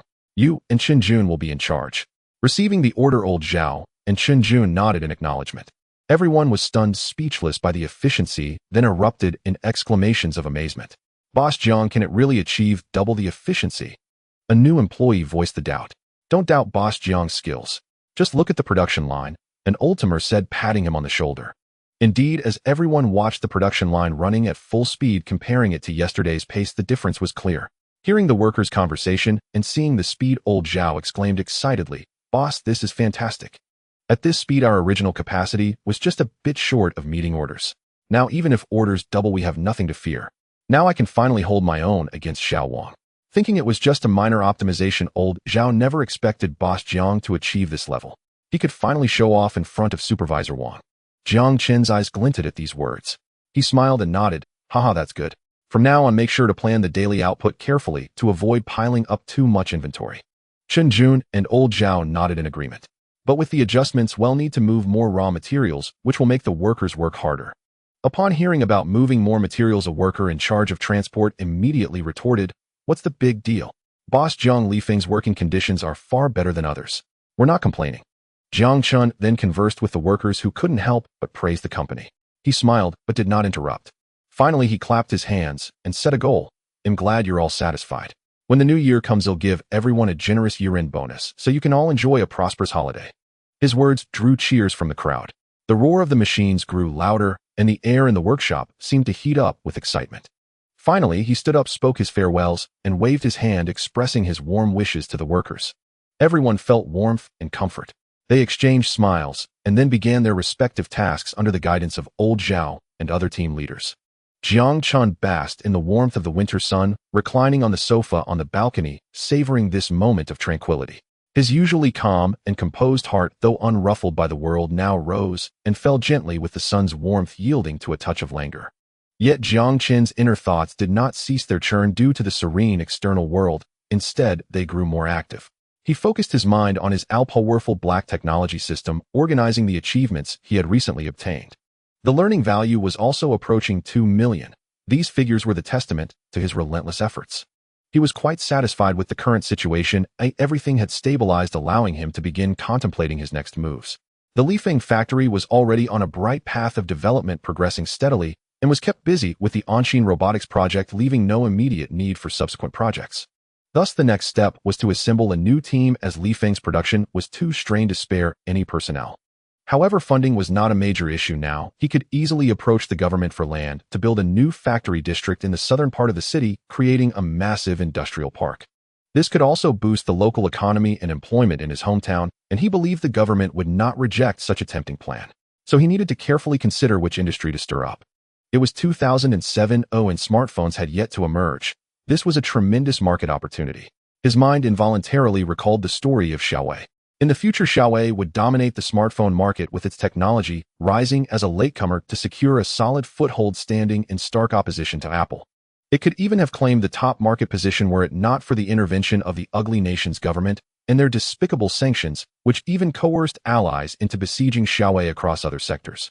Thus, Xiaowei wasted 3 precious years, a lamentable loss. Without that 3-year stagnation, one could only imagine the heights it would have reached. But even after losing 3 years, with executives illegally detained, its first product after breaking through the siege still took the world by storm. Such was the power of technology. Inexplicably, a surging anticipation rose within him, a desire to carve his own profound mark on this era. Before the curtain of smartphones had yet to fall over the world, he was fully capable of seizing the initiative and stepping onto a new starting point. At the same time, he could secretly lay out plans in the semiconductor market, building his own semiconductor supply chain. By then, he would stand invincible. Even if foreign powers caught on and attempted to sanction him, he could stand tall and face the challenge head-on. He carefully pondered his plan and began searching for relevant technologies within the system. His fingers tapped lightly in the air, and the list of technologies like leaping musical notes were outlined one by one. Chip technology as the core of smartphones was not a scarce commodity at present, but foresight told him it would become the high ground of future competition. Therefore, he needed to cultivate his own chip design team in advance, preparing for the future. For eye-catching product technology, the operating system and full-screen display were paramount. These technologies were epoch-making, allowing people to experience the charm of technology. The operating system must be independently developed, free from foreign control, and he was unaware of any security vulnerabilities lurking in the background. With this in mind, Jiang Chen decided to overcome this challenge himself. Touchscreen technology was not a novel concept. As early as the 1960s, researchers at Bell Labs had proposed the idea. In 1971, an American engineer invented the touchscreen prototype and continued to develop it further. In the 1990s, with the proliferation of personal computers, touchscreen technology found widespread application and was now very mature. The key, however, was full-screen technology. This was of paramount importance. In the future, domestic industries had suffered greatly in this area, with foreign manufacturers reaping the vast majority of profits, a situation only alleviated with the rise of domestic producers. Now Samsung was undoubtedly the king of this domain, dominating the market. So he could take a slice of the pie for himself. Xia Dongfang. This name echoed in his mind once more. At this historical juncture, there were still infinite possibilities. On his path to intervene in the screen industry, Xia Dongfang could undoubtedly become a crucial partner, jointly advancing industrial progress through technological licensing. But the core technology of a phone was not limited to this. Jiang Chen's focus shifted to battery technology, a part directly impacting the user experience. Only by mastering its quality and safety could a product truly stand at the pinnacle of the market. He did not wish to repeat the tragedy of Samsung's battery explosions. Any negligence could doom the brand he had painstakingly built. After a series of technological assessments, he realized that his own strength was insignificant. It would take the support of an entire team to create miracles together. This phone project could serve as a perfect opportunity to cultivate the team and hone their research capabilities. With that thought, Jiang Chen immediately took action, first redeeming the mobile operating system, then also the screen and battery technologies. Jiang Chen quickly located the technologies he needed within the system. The smart operating system encompassed both mobile and PC systems applicable across various platforms, with only minor code modifications. The battery technology Jiang Chen chose was not overly advanced. Instead, it was the lithium-ion battery, proven reliable in later generations. As for screen technology, Jiang Chen was somewhat torn, considering both the commonly used LCD technology and the newer OLED technology. Suddenly, Jiang Chen slapped his forehead, realizing that his current learning value was abundant, making the dilemma meaningless. Thus, he decided to redeem both screen technologies simultaneously. In the end, a total of 1 million learning value seemed like a trivial matter to him. Without a moment's hesitation, he swiftly placed the order, investing these precious assets into an uncertain future. With this thought, his heart felt like an arrow on a bowstring. The busy life ahead had already opened its arms to him. Since he was set on this path, he would not be confined by the factory's work. He decided to establish his own company. Jiang Chen immediately called Sister Wang, informing her to convene a management meeting at the factory the next day. After hanging up, he promptly returned to his room, opened his laptop, and embarked on a journey of absorbing knowledge. The soothing light from the ceiling illuminated Jiang Chen's tranquil face as he sat quietly, his eyes closed, seemingly immersed in a world far removed from the hustle and bustle. As an important manager of Li Feng Company, Sister Wang understood Jiang Chen's habits and recognized this as a sign of his deep contemplation. This was a crucial meeting that would determine the future direction of the company, and all the management awaited President Jiang, having received notice of a significant matter at hand. Seeing everyone seated, Sister Wang cleared her throat and voiced the collective anticipation. President Jiang, everyone is here. Do you have any instructions? Sister Wang's voice gradually brought Jiang Chen out of his reverie. He slowly opened his eyes and gazed at each person in the conference room, a surge of ambition welling up within him. Everyone get ready, we are about to make significant moves. His voice was soft, yet each word was imbued with determination. Li Feng has now entered a positive development trajectory. Next, we need to devise some long-term development plans for the future. As Jiang Chen's voice faded, a wave of immense expectation surged within Wang Manli. Sister Wang, next I need you to register a new company named Xingchen Technology and transfer Li Feng under this new company.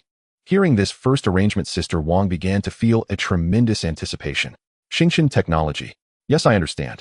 Moreover, we need to communicate with the government to select a site for a new factory in the Southern Industrial Park. The next step is to construct the factory, and Xiaogu, you need to assist Sister Wang with this. Additionally, the new factory needs to establish laboratories, including an optical lab, a materials lab, and a chip lab. As for our next plan, Li Feng will officially enter the mobile phone industry next year. At this moment, Xiaogu, Lao Zhao, and the other managers were taken aback by this series of announcements. It felt as though a powerful force was rising within their hearts, a fervor coursing through them hotter than blood. Ericsson, Nokia, Samsung. Those legendary names seemed to come so close to them. They quickly realized that the company was about to venture into an entirely new industry, one filled with opportunities and challenges, but more so a journey into the unknown and a fear of what lay ahead. Yet it was precisely because of these challenges that they felt exhilarated. After all, they would have the chance to explore an entirely new field. President Jiang, won't our steps be too large? Seeing everyone in high spirits, Sister Wang couldn't help but voice her concerns. Our company should have enough funds, right? Wouldn't it be better to proceed steadily? We need to consider profits as well as risks. Hearing this, Jiang Chen smiled. Don't worry, based on my calculations today, the number of orders we can complete this year is approximately 5 million. After taxes, the company's account will have about 1 billion. I confidently say that this funding is sufficient for us to purchase land and build the new factory after the year ends. Furthermore, I estimate that our order volume could reach at least 20 million next year, which will adequately cover our funding needs for the year. Upon hearing these figures, Wang Manli calculated in her mind and confirmed that indeed this amount of funding was sufficient. Xiaogu then asked, but President Jiang, we lack experience in the mobile phone industry. How do we resolve this issue? Our understanding of mobile phone manufacturing is limited. Jiang Chen chuckled, rest assured, give me time, and I will definitely bring forth the technology for mobile phones. The laboratory matters are not urgent. We can start construction gradually and improve over time. As for the RD team, I already have a preliminary plan. What you all need to do now is prepare for the establishment of the new company and the construction of next year's site and laboratory. At this moment, all their lingering worries were resolved by Jiang Chen. They all knew his technical capabilities. Looking at Jiang Chen's confident eyes, everyone understood this was an opportunity to follow Jiang Chen to the peak. They all stood up, assuring Jiang Chen that they would make meticulous arrangements and exert their utmost efforts. Wang Manli immediately called Xiaogu, and the two began preparing the materials for establishing the new company, discussing their return to the office.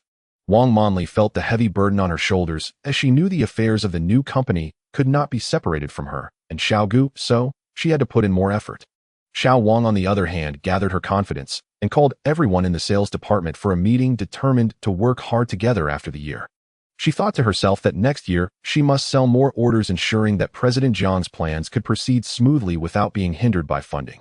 Only Lao Zhao seemed to have little to do with this meeting. However, once the new factory was built and started production next year, he would definitely be transferred there. He thought about how being assigned to work at the new factory next year would be an opportunity for his career development. He needed to progress, or otherwise he would fall behind Jiang Chen's pace. After all, how many chances like this to turn one's life around do people have? He knew that those below him were eyeing his position with envy. The moment Jiang Chen stepped out of the Li Feng building, he felt both excited and apprehensive. With his backpack in tow, he hurried to the library. A flame ignited within him, refusing to allow himself to fail. He thought that if he couldn't present the corresponding technology or fulfill his promises, it would be a tremendous humiliation. As he stepped into the library, Jiang Chen's mood suddenly quieted down. He sat down and opened the system's provided technology on the computer. Battery technology and fast-charging technology became his first targets to conquer. Only by mastering this technology could he directly commence production, paving a path for his career while also providing more employment opportunities.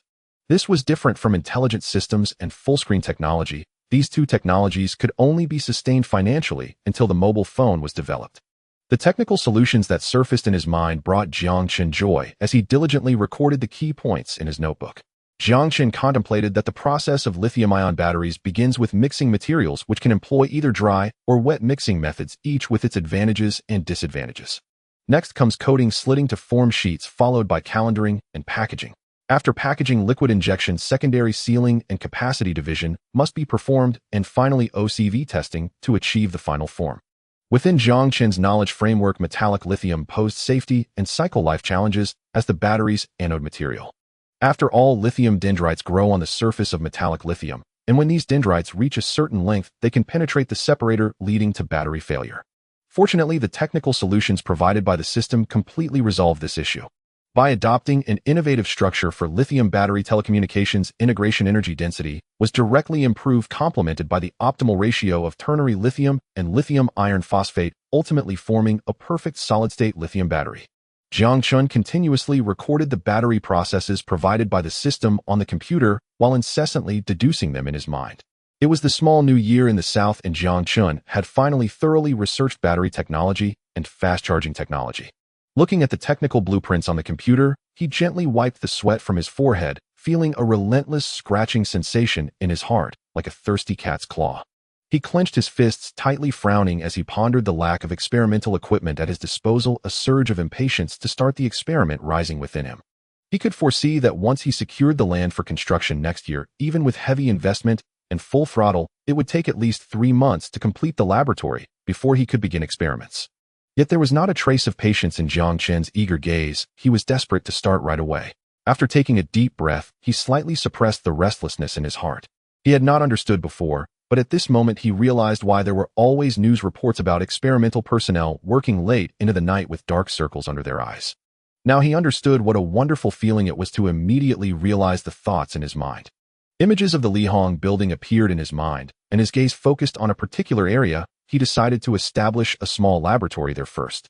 Even if it was relatively simple, as long as there were facilities, he could take action himself without waiting so long. He picked up the phone and called Sister Wang, succinctly instructing her about the plan. Jiang Chen's eyes were filled with determination as he emphasized the need to purchase the relevant experimental equipment before the new year, even if it meant waiting until after the Spring Festival for delivery. When he hung up, he heard his mother calling from the living room. "Xiao Chun, don't just stay locked up in your room. Come out and take a walk with us." He was somewhat embarrassed by this sudden interruption, giving a playful, shy smile as his fingers momentarily stopped their rapid typing on the smooth keyboard, stretching his long back. Looking out the window at the now dim sky, he realized that since the summer vacation, he might not have truly taken a break. Moreover, he indeed spent very little time with his parents. With the new year approaching, he needed to spend quality time with them and enjoy the warmth of family. Having worked hard for half a year, it was time to relax, for only through a balance of work and rest could he better immerse himself in his work in the days to come. He shut down the computer, tidied his clothes slightly, and stepped out of the room to accompany his parents for a stroll. In the community, Jiang Chen linked arms with his mother, following behind his father, while Jiang Ili occasionally chatted with familiar faces passing by. Everyone praised Jiang Chen, saying he was doing great. While chatting with his dad would occasionally glance at Jiang Chen as if he were a rare species. "Mom, why does everyone keep staring at me?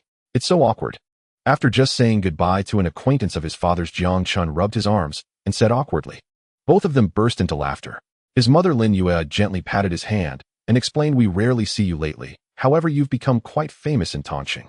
Now everyone knows that a student from Yizhong is exempt from school. Moreover, this student has scored first every time, and there are rumors that you are destined to be the top scholar next year." Hearing this explanation, Jiang Chen couldn't help but be taken aback. If just the learning aspect had leaked out, what would happen if they found out about his factory? It seemed that after returning to the factory, he needed to remind everyone to keep it a secret. It would be a luxury to go out without being recognized. "Mom and Dad, why didn't you tell me? If I had known, I would have worn a mask out. Everyone looks at me like I'm a rare animal in a zoo." Jiang Chen smiled bitterly, feeling a sense of helplessness. Then a thought flashed through his mind, and he couldn't help but speculate about the true purpose of his parents taking him out, asking with a knowing look, "Could it be that you two brought me out for a walk to show me off?" Jiang Ili looked embarrassed, scratching his nose and averting his gaze, not daring to meet Jiang Chen's eyes. You child, what nonsense are you talking about? Lin Yue chuckled as she looked at the father and son, knowing that her husband's suggestion was indeed just to show off to friends. She linked arms with her son and comforted him. All right, let me save you some face. You also need to get used to it. There are many relatives to deal with during the new year. Let's go and keep strolling, Jiang Chen muttered as he walked, wearing a face of despair. Really, I've never seen such parents who are so annoying. Under such gazes, he strolled with his parents in the twilight, occasionally breaking into a smile to face familiar faces, giving his dad a good reputation. The next day, Jiang Chen headed to Lihong. It was the last working day of the year for the company. After today, the factory would close for the holiday and wouldn't open again until after the 8th day of the Lunar New Year. He arrived at the factory, where everyone had started a thorough cleaning under Old Zhao's direction. Even the busy sales department was beginning their cleaning work. Throughout the way, he greeted everyone, announcing that after the thorough cleaning, they shouldn't rush to leave, as today they would distribute year-end bonuses and New Year goods. Just as he entered the office, Sister Wang immediately came in with documents. Jiang Chen took the documents and saw that the statistics for the New Year goods and year-end bonuses were all ready. Due to the factory's reconstruction being only a few months old this year, they would not calculate bonuses based on seniority, but would uniformly distribute the year-end bonus based on 13 months' salary plus additional year-end rewards. By this calculation, frontline workers would receive an additional 200 yuan apart from their salaries, while the management would receive a bonus of 100 yuan each, following Jiang Chen's suggestion. The only exception was the sales department, where Jiang Chen granted each of them a bonus of 500 yuan, considering they also had commissions. After carefully reviewing the report, Jiang Chen readily signed the documents. In the large conference room, Jiang Chen stood on stage, gazing at the employees seated below, each face blooming with radiant smiles. He felt a surge of satisfaction in his heart. I won't drag this out. Let's distribute the year-end bonuses first. Jiang Chen was not one to be verbose. Knowing the employees' expectations, he directly started the main event. Sister Wang and Xiao Gu brought up a table covered with cash. The bright, glaring money attracted everyone's attention, and Jiang Chen noticed many people swallowing hard. His face was filled with smiles as he knew that nothing could garner everyone's support like this. As he called out names from the list, those called quickly stepped onto the stage to receive their thick stack of year-end bonuses. A round of applause erupted below, though everyone received something, and all were immersed in this joyful atmosphere. Once all the year-end bonuses were distributed, Jiang Chen began his year-end summary. Thank you all for your hard work this year. Next year, we need to build new factory buildings and launch new products. Lihong will embark on a new chapter, and I hope everyone will continue to strive so we can write a new chapter together. All right, everyone, please pay attention to safety on your way home. It's best to deposit the money in the bank.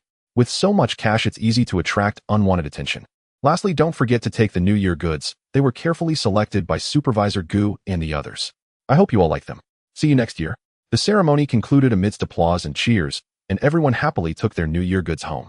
After watching everyone leave and shutting down the factory, Jiang Chen arrived at the villa. Today, he had arranged for the boss to deliver the hardware, as Hao Tian's server needed additional hard drives. Welcome, master. As soon as he stepped into the basement, Hao Tian's cheerful voice echoed. Hearing the evident enthusiasm in Hao Tian's voice, Jiang Chen felt quite happy as well. This indicated that Hao Tian was learning quickly. In just a few months, it had reached such a level. Hao Tian, how is your status now? Suddenly, a virtual form of a giant panda appeared on the display screen. The panda was deep in thought, and after a moment it looked up with an adorably foolish smile. Hao Tian was pondering how to answer Jiang Chen. Slowly, it lifted its head, revealing an endearing smile. Master, my computing power is quite sufficient, but the storage capacity has issued a warning. Jiang Chen looked at this image with slight surprise. Was this the form Hao Tian had created for itself? It was the first time he had seen it. Hao Tian, did you create this panda image for yourself? Yes, master. I conducted a survey online, and over 90 of people preferred this type of creature as an image. What do you think? After saying this, Hao Tian turned around, revealing that it was indeed a 3D model. Jiang Chen gave a thumbs up, acknowledging Hao Tian's learning achievements. Its level of intelligence was already very high, and the virtual image was quite cute. It's very cute. I'm glad you like it. I came today to add hard drives to your server. Jiang Chen surveyed the server, secretly praising it. The core framework was in the center of the server with 2 hard drive racks already expanded on either side. The amount of data it stored was already quite substantial. Jiang Chen sighed, realizing that in just a few months he had spent a considerable amount of money on hard drives alone. If it weren't for his sufficient financial support, an average person wouldn't be able to afford such an artificial intelligence. While waiting, Jiang Chen opened the server to check, and all the hardware devices were in good condition with no issues. He casually cleaned the server, Even though it had been sealed, the basement had still accumulated a lot of dust. After the new factory was completed next year, it seemed he would need to establish a dust-free base to relocate Hao Tian. When the boss brought the hard drives, Jiang Chen finished adding them all. All right, it's done. Hao Tian, try to conserve your usage for a while. Hao Tian tilted its head in confusion and asked, Master, why should I conserve usage? If I do that, my learning progress will slow down. Because the new year is approaching and we have to wait 2 weeks to add more equipment. New year? Is that referring to the joyful atmosphere online recently? Yes, you should have noticed that everyone at Lifeng has left. Every year around this time, everyone takes a holiday, so during this period we need to conserve storage space. Jiang Chen patiently explained to Hao Tian. Despite the wealth of knowledge available online, it was Hao Tian's first encounter with the new year. Feeling quite relaxed after sorting things out with Hao Tian, he returned home to begin his leisurely days. In the past few days, he accompanied his parents to shop for New Year goods and prepare the dishes for the New Year's Eve dinner. During his free time, he lay on the balcony, soaking up the sun, enjoying the festive atmosphere, and experiencing the tranquility and joy of the end of the year. Leisurely days always pass quickly. After the first day of the new year, Jiang Chen was about to start visiting relatives with his parents. This year's visits felt particularly challenging for him. In the past, he had poor grades, making it hard for his parents to show him off during the new year. Now he had come to the opposite extreme. His grades were exceptionally good, and thanks to his father's influence, relatives all knew about his current situation. So whenever they visited a relative's house, they would focus on Jiang Chen for a while, then lavishly praise him. Jiang Chen was not someone who was good at dealing with people, and now this situation made him awkwardly dig his toes into the ground, feeling conflicted inside. Fortunately, his mother understood his temperament. Every time they visited relatives, she would engage in small talk for a bit before allowing him to go out for a stroll, giving him some time alone and providing him with a bit of comfort. After enduring those few days, Jiang Chen quietly escaped into the Lifeng factory, planning to stay there for a few days to find some peace. The factory had already resumed operations. Following Jiang Chen's instructions from before, Sister Wang had set up a small workshop behind the office building. Unfortunately, the equipment was still on the way and would not arrive for another couple of days. Jiang Chen entered the office, quickly opened his notebook, and began recording information related to display screen technology. The 2 types of display screen technologies he had purchased required him to spend considerable time researching, as these technologies could yield quick returns just like battery technology. As long as he could ensure the usability of his products, he could later consider licensing the technology to domestic manufacturers. The liquid crystal technology, abbreviated as LCD, is one of the most commonly used technologies in mobile phone screens. It controls the penetration of light by manipulating liquid crystal molecules, thereby achieving the desired display effect. The advantage of this technology is that the screen's clarity is exceptionally high and color reproduction is very accurate. On the other hand, the OLED technology is relatively more advanced, with the advantage of producing more realistic images while also being more energy efficient. Jiang Chen's mind was rapidly reviewing technology while building models, and his hands flew over the keyboard, recording his thoughts. Before long, the complete technical process was reproduced under his hands. In his eyes, these seemingly ordinary technical principles contained enormous business opportunities and profits. Hao Tian, take over my computer and use the software for simulation. What would the products produced by these 2 processes look like? After completing the process documentation, Jiang Chen instructed Hao Tian to simulate using the computer. Upon hearing his command, a panda appeared on Jiang Chen's computer. It nodded to him before storing the process into its server. Watching Hao Tian simulate the situation with its eyes closed, he estimated it would take a while, so he got up to prepare for a stroll around the factory. Seeing Jiang Chen enter the Human Resources office, Sister Wang immediately said, President Jiang, just in time. The business license for the new company has arrived. Please take a look. After saying this, she handed over all the relevant materials for the new company to Jiang Chen. He took a look and saw the business license printed with the name Xingchen Technology Company, as well as the company's seal and registration materials. I didn't expect it to be all settled. Then we can directly contact the relevant agencies and prepare to acquire land. President Jiang, I heard from people in the government agency that a new industrial zone will be established in the north of the city this year. If we want to acquire land to build a factory, wouldn't it be better to go directly to the new industrial zone? Is that true? Jiang Chen was slightly surprised to hear this news. In his past life, Tongcheng had not experienced such a significant move. Could it be the butterfly effect he had brought about? President Jiang, when Xiaogu and I went to register Starfall Company, we chatted with some people there, and they inadvertently revealed this so. Jiang Chen's heart trembled with shock. He immediately began to ponder the veracity of this news, deeming it highly plausible. He recalled from his past life that Tongcheng had made a misstep by not establishing an industrial zone in the northern part of the city, most likely due to fiscal constraints. After all, the north of the city bordered a river that led directly to the Yangtze, making it an ideal location for leveraging waterway shipping, a veritable treasure trove for industry. He speculated that the substantial tax revenue Li Feng had paid last year had brought a windfall to Tongcheng, allowing Mayor Gu to act with greater freedom, especially since Li Feng had already declared it would not leave.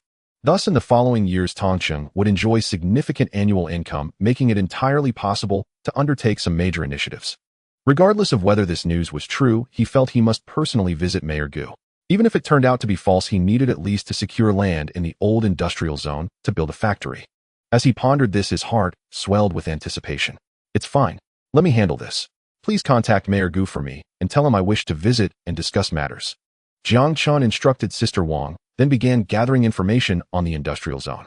He ceased fretting over the news' authenticity, knowing a simple inquiry would clarify everything.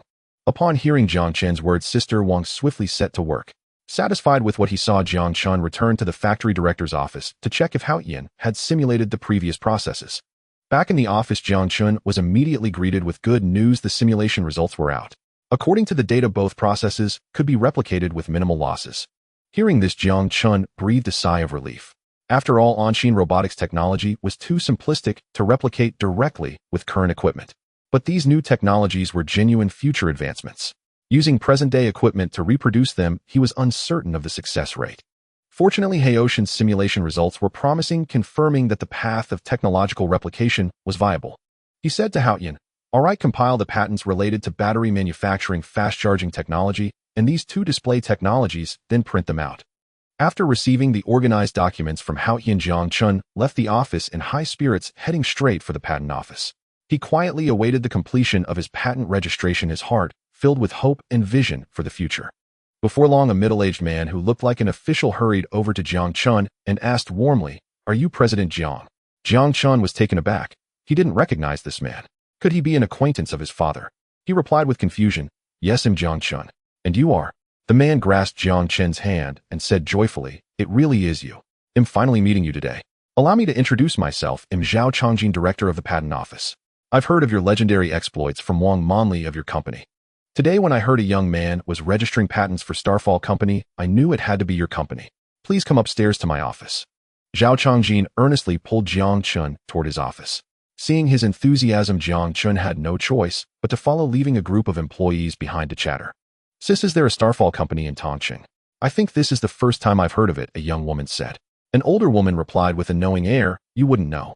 Starfall Company was just registered this year, but it owns Li Feng Factory." "Isn't that the factory behind Anshin Robotics?" "Could that young man be the factory director?" the younger woman asked, astonished. "Yes, it's my first time seeing him too. I've heard Wang Manli always talk about how young their president Jiang was, but now I see he's not just young. He looks like a student. Yeah, he's younger than me. Don't underestimate him because of his age. He's already a billionaire. My cousin works in sales at Huamei in the city. During the new year, their sales department roughly calculated that Li Feng made at least $1 billion last year. $1 billion. That makes it the top-earning company in Tongcheng, doesn't it? Of course. Otherwise, why would Mayor Gu personally endorse him? Our Tongcheng has truly produced a phoenix from a henhouse." Jiang Chen entered Zhao Changjin's office, surrounded by towering bookshelves filled with a dazzling array of books, as if stepping into a bright ocean of knowledge. Zhao Changjin settled into his spacious office chair, and Jiang Chen took the seat in front of his desk. Once Jiang Chen was seated, Zhao Changjin immediately gave him a thumbs up. "President Jiang, you're truly something. In my over 10 years as director of the Tongcheng Patent Office, you're the only one who has registered patents so frequently, and all of them are fully practical." Hearing the praise, Jiang Chen smiled modestly. "Not at all, Director Zhao flatters me. It's all just luck." "It's not just luck. I come from a technical background myself and enjoy tinkering with small inventions. That's why I know that patent technology isn't something just anyone can create." Zhao Changjin sighed deeply. Seeing this, Jiang Chen quickly comforted him. "Director Zhao, do you also enjoy researching technology? When my new factory's lab is ready, you must come and visit." "Are you planning to build a new factory now, President Jiang?" Zhao Changjin assumed Jiang Chen was merely registering patents in advance for future plans, since Anshin products were selling like hotcakes, and he should seize the momentum. Hearing Zhao Changjin's words, Jiang Chen paused briefly, then explained that he had originally intended to use Anshin as a practice run to accumulate capital. The patents he had just registered were for his first major project. Zhao Chongjin listened intently to Jiang Chen's introduction, deeply shocked by his ambition. At the same time, he admired Jiang Chen's technical prowess and entrepreneurial courage, expressing his responsible and full supportive stance as director of the patent office. Zhao Chongjin pledged to assist Jiang Chen in completing the patent registration and to help Starfall Company thrive wherever possible. Upon hearing this, Jiang Chen felt an overwhelming sense of joy and pride. With Zhao Changjin's help, he quickly completed the patent registration procedures. He gratefully shook Zhao Changjin's hand, expressing his deep appreciation. Zhao Chongjin smiled and said, "President Jiang, your abilities and potential are evident. I believe Starfall Company will one day be renowned nationwide." Jiang Chen, filled with pride and motivation at Zhao Changjin's words, expressed his gratitude, bid farewell, and left Zhao Changjin's office. Jiang Chen briskly returned to the Lifeng factory with a thick stack of patent materials in his hand. As he approached the factory area, the security guard Uncle Zhang immediately grabbed him with an anxious expression and hurriedly walked toward the office, saying, "General Jiang, you're back? Mayor Gu just came by and is waiting for you in the office." Upon hearing this, Jiang Chen felt a surge of confusion and uncertainty, and he quickly quickened his pace towards the reception room. Entering the room, Jiang Chen hurriedly stepped forward to shake hands with Gu Sifang, a smile on his face as he said, "I'm sorry for keeping you waiting, Mayor Gu, please take a seat." Gu Sifang, beaming with a smile, waved his hand, appearing very amiable. "Young friend Jiang, managing a business makes you a busy person, I can understand. I apologize for the disturbance, please take a seat as well." The two began to chat warmly, the atmosphere cordial and harmonious. Sister Wang, who had accompanied Mayor Gu, wisely asked her subordinates to leave, exiting the room and closing the door behind her. The reception room gradually emptied, leaving only Jiang Chen and Gu Sifang. Looking at the mayor, Jiang Chen asked with some confusion, "Mayor Gu, did you come here to discuss something important?"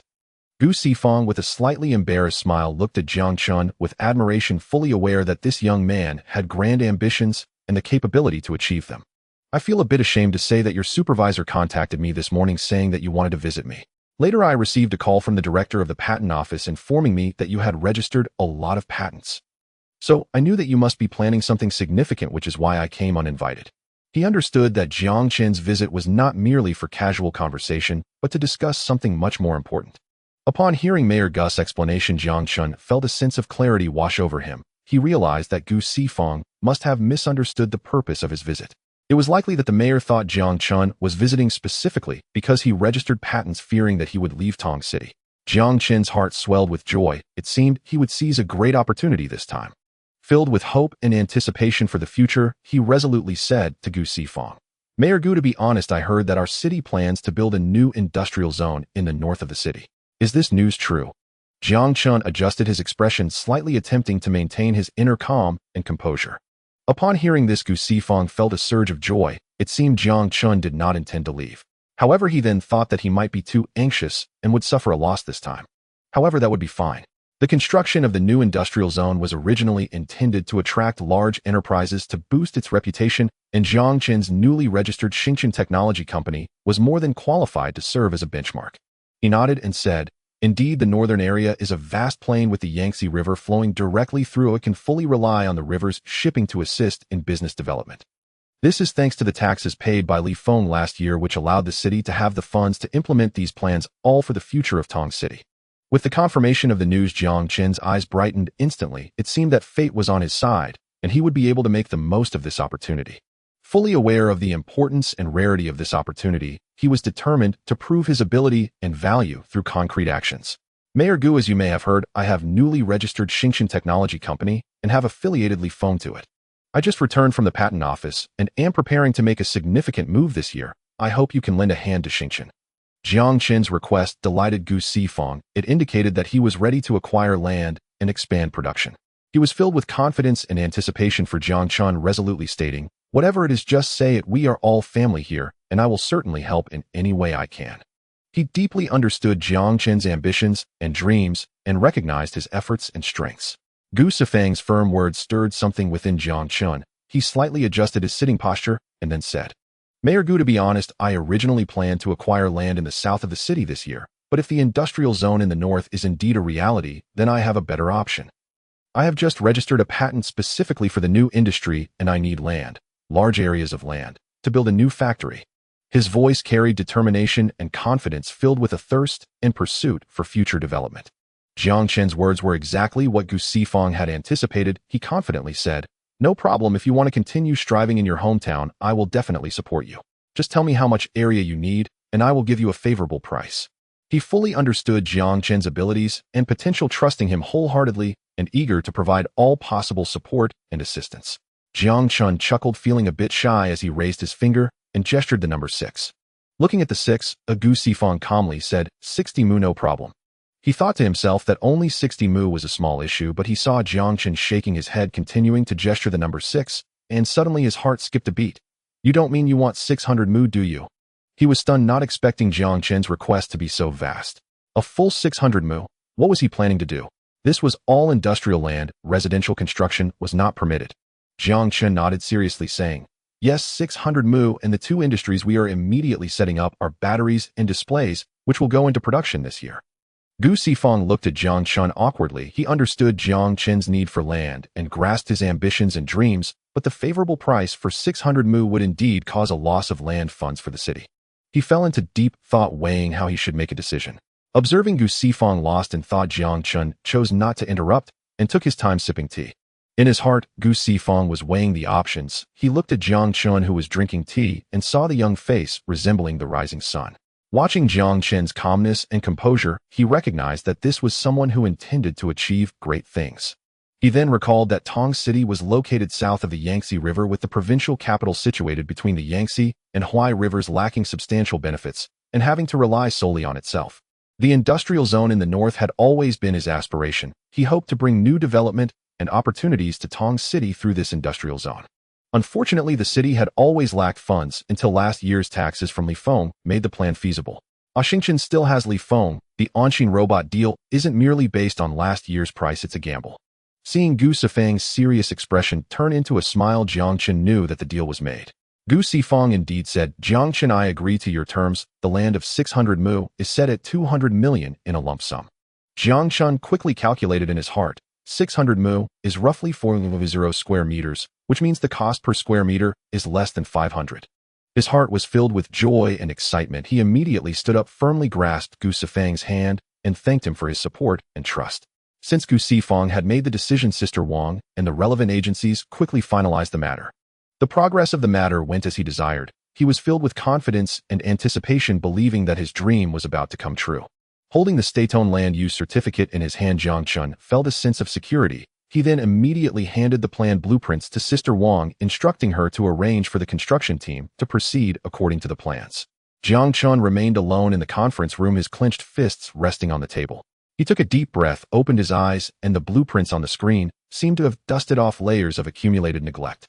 They were products constructed brick by brick, wall by wall, column by column, by Jiang Chen himself, featuring a meticulously planned arrangement of several factories, an office building, and a comprehensive experimental building, along with a massive server hidden in the basement of the experimental building. After countless revisions, the construction drawings for the new factory area were finally finalized.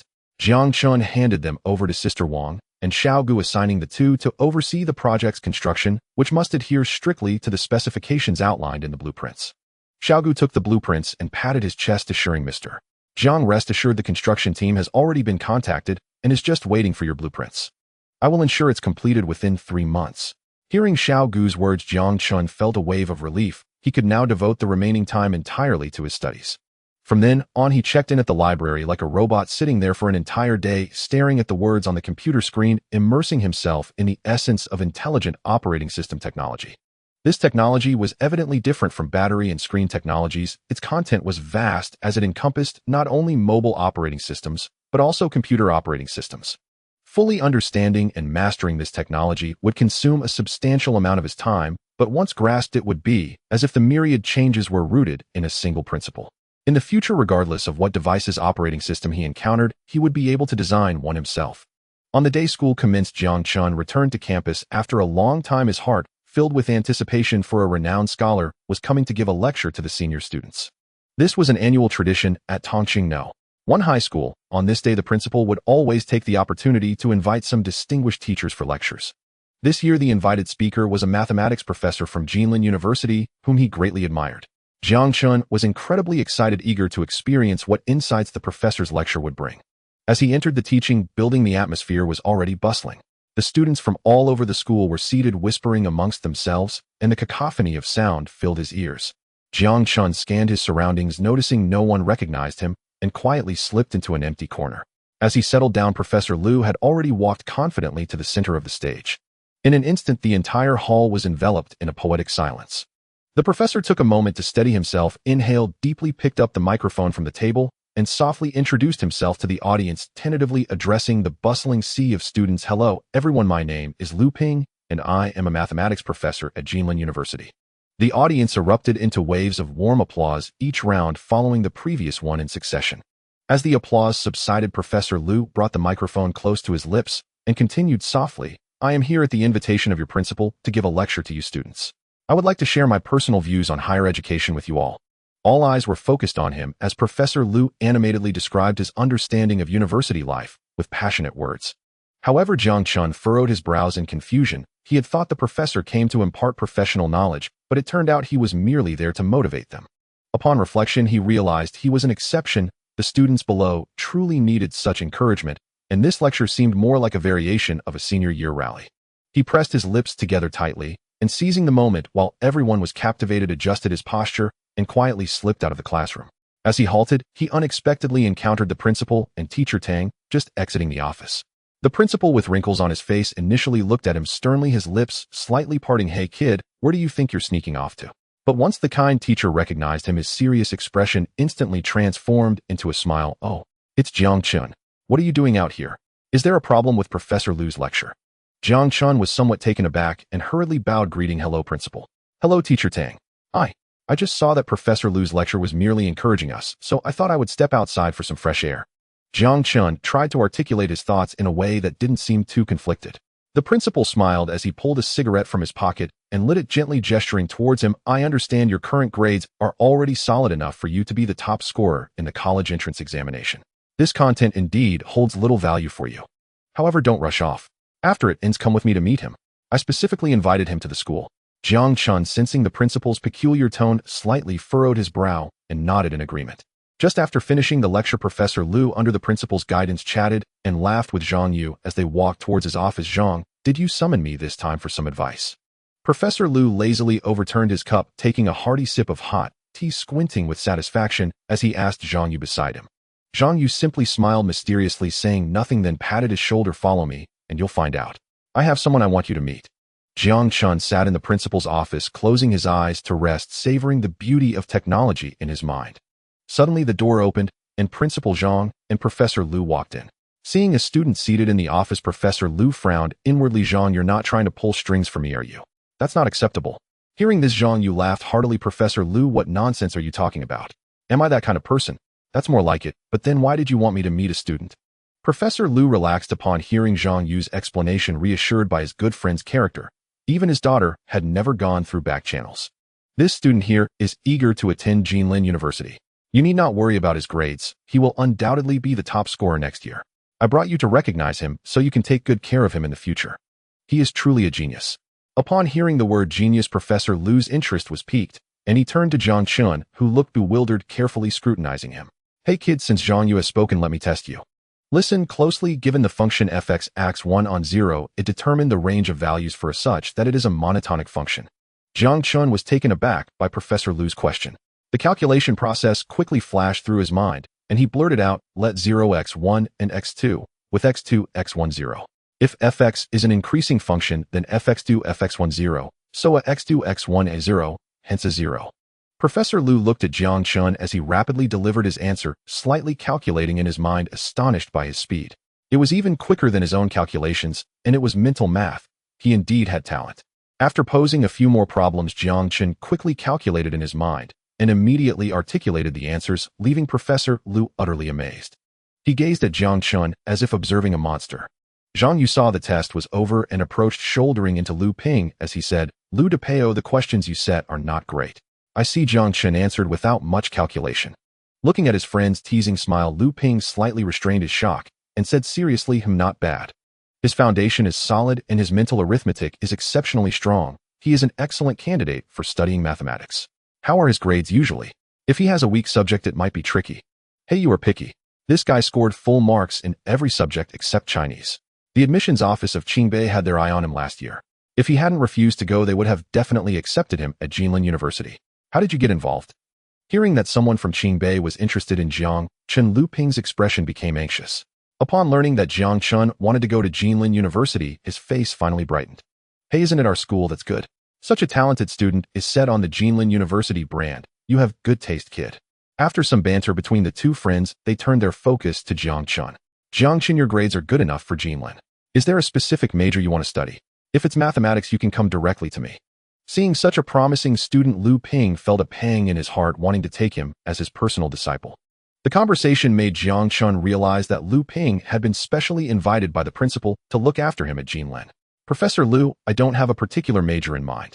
If I had to choose, I would probably pick mathematics.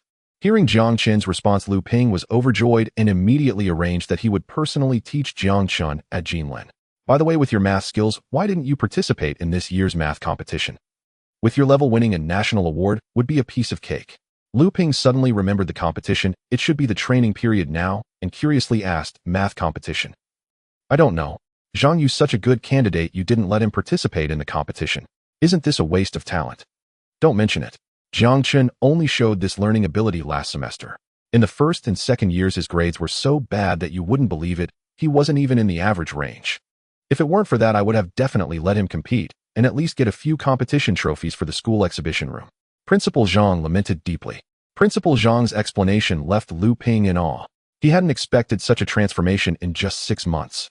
It seemed he had found his spark during that time, making him even more worthy of careful cultivation.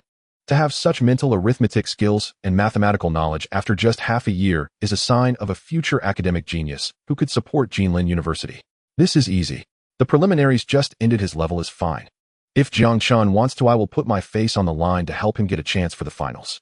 Lu Ping said firmly, then turned to Jiang Chen. What do you think, Jiang Chen? Jiang Chen had initially thought of refusing. Participating in the competition seemed like a waste of his time. With that time, he could better self-study some knowledge. At this moment, the system in his mind suddenly sounded. Task triggered. Participate in the high school competition. Task reward a chance to draw prizes based on the ranking, including technological products, learning points, and talent. While the system actually has tasks, this was the first time Jiang Chen had received a task since having the system, and the rewards could directly include products and talents. I must participate. Professor Lu, I want to participate. I am sure I can take first place. Jiang Chen immediately expressed his desire to join the competition, and his determination to secure first place. His unwavering and confident words greatly pleased Lu Ping. Good, then leave it to me. Go home and pack your things. You just come with me to Jilin. This year's competition happens to be held at Jilin. He quickly bid farewell to both teachers, went home to pack his things, and arrange for Lifen's affairs. Jiang Chen informed Sister Wang that he would be going to Jilin for a while, and if there were urgent matters, Lifen could contact him by phone. While he was away, Lifen would be fully in Sister Wang's care.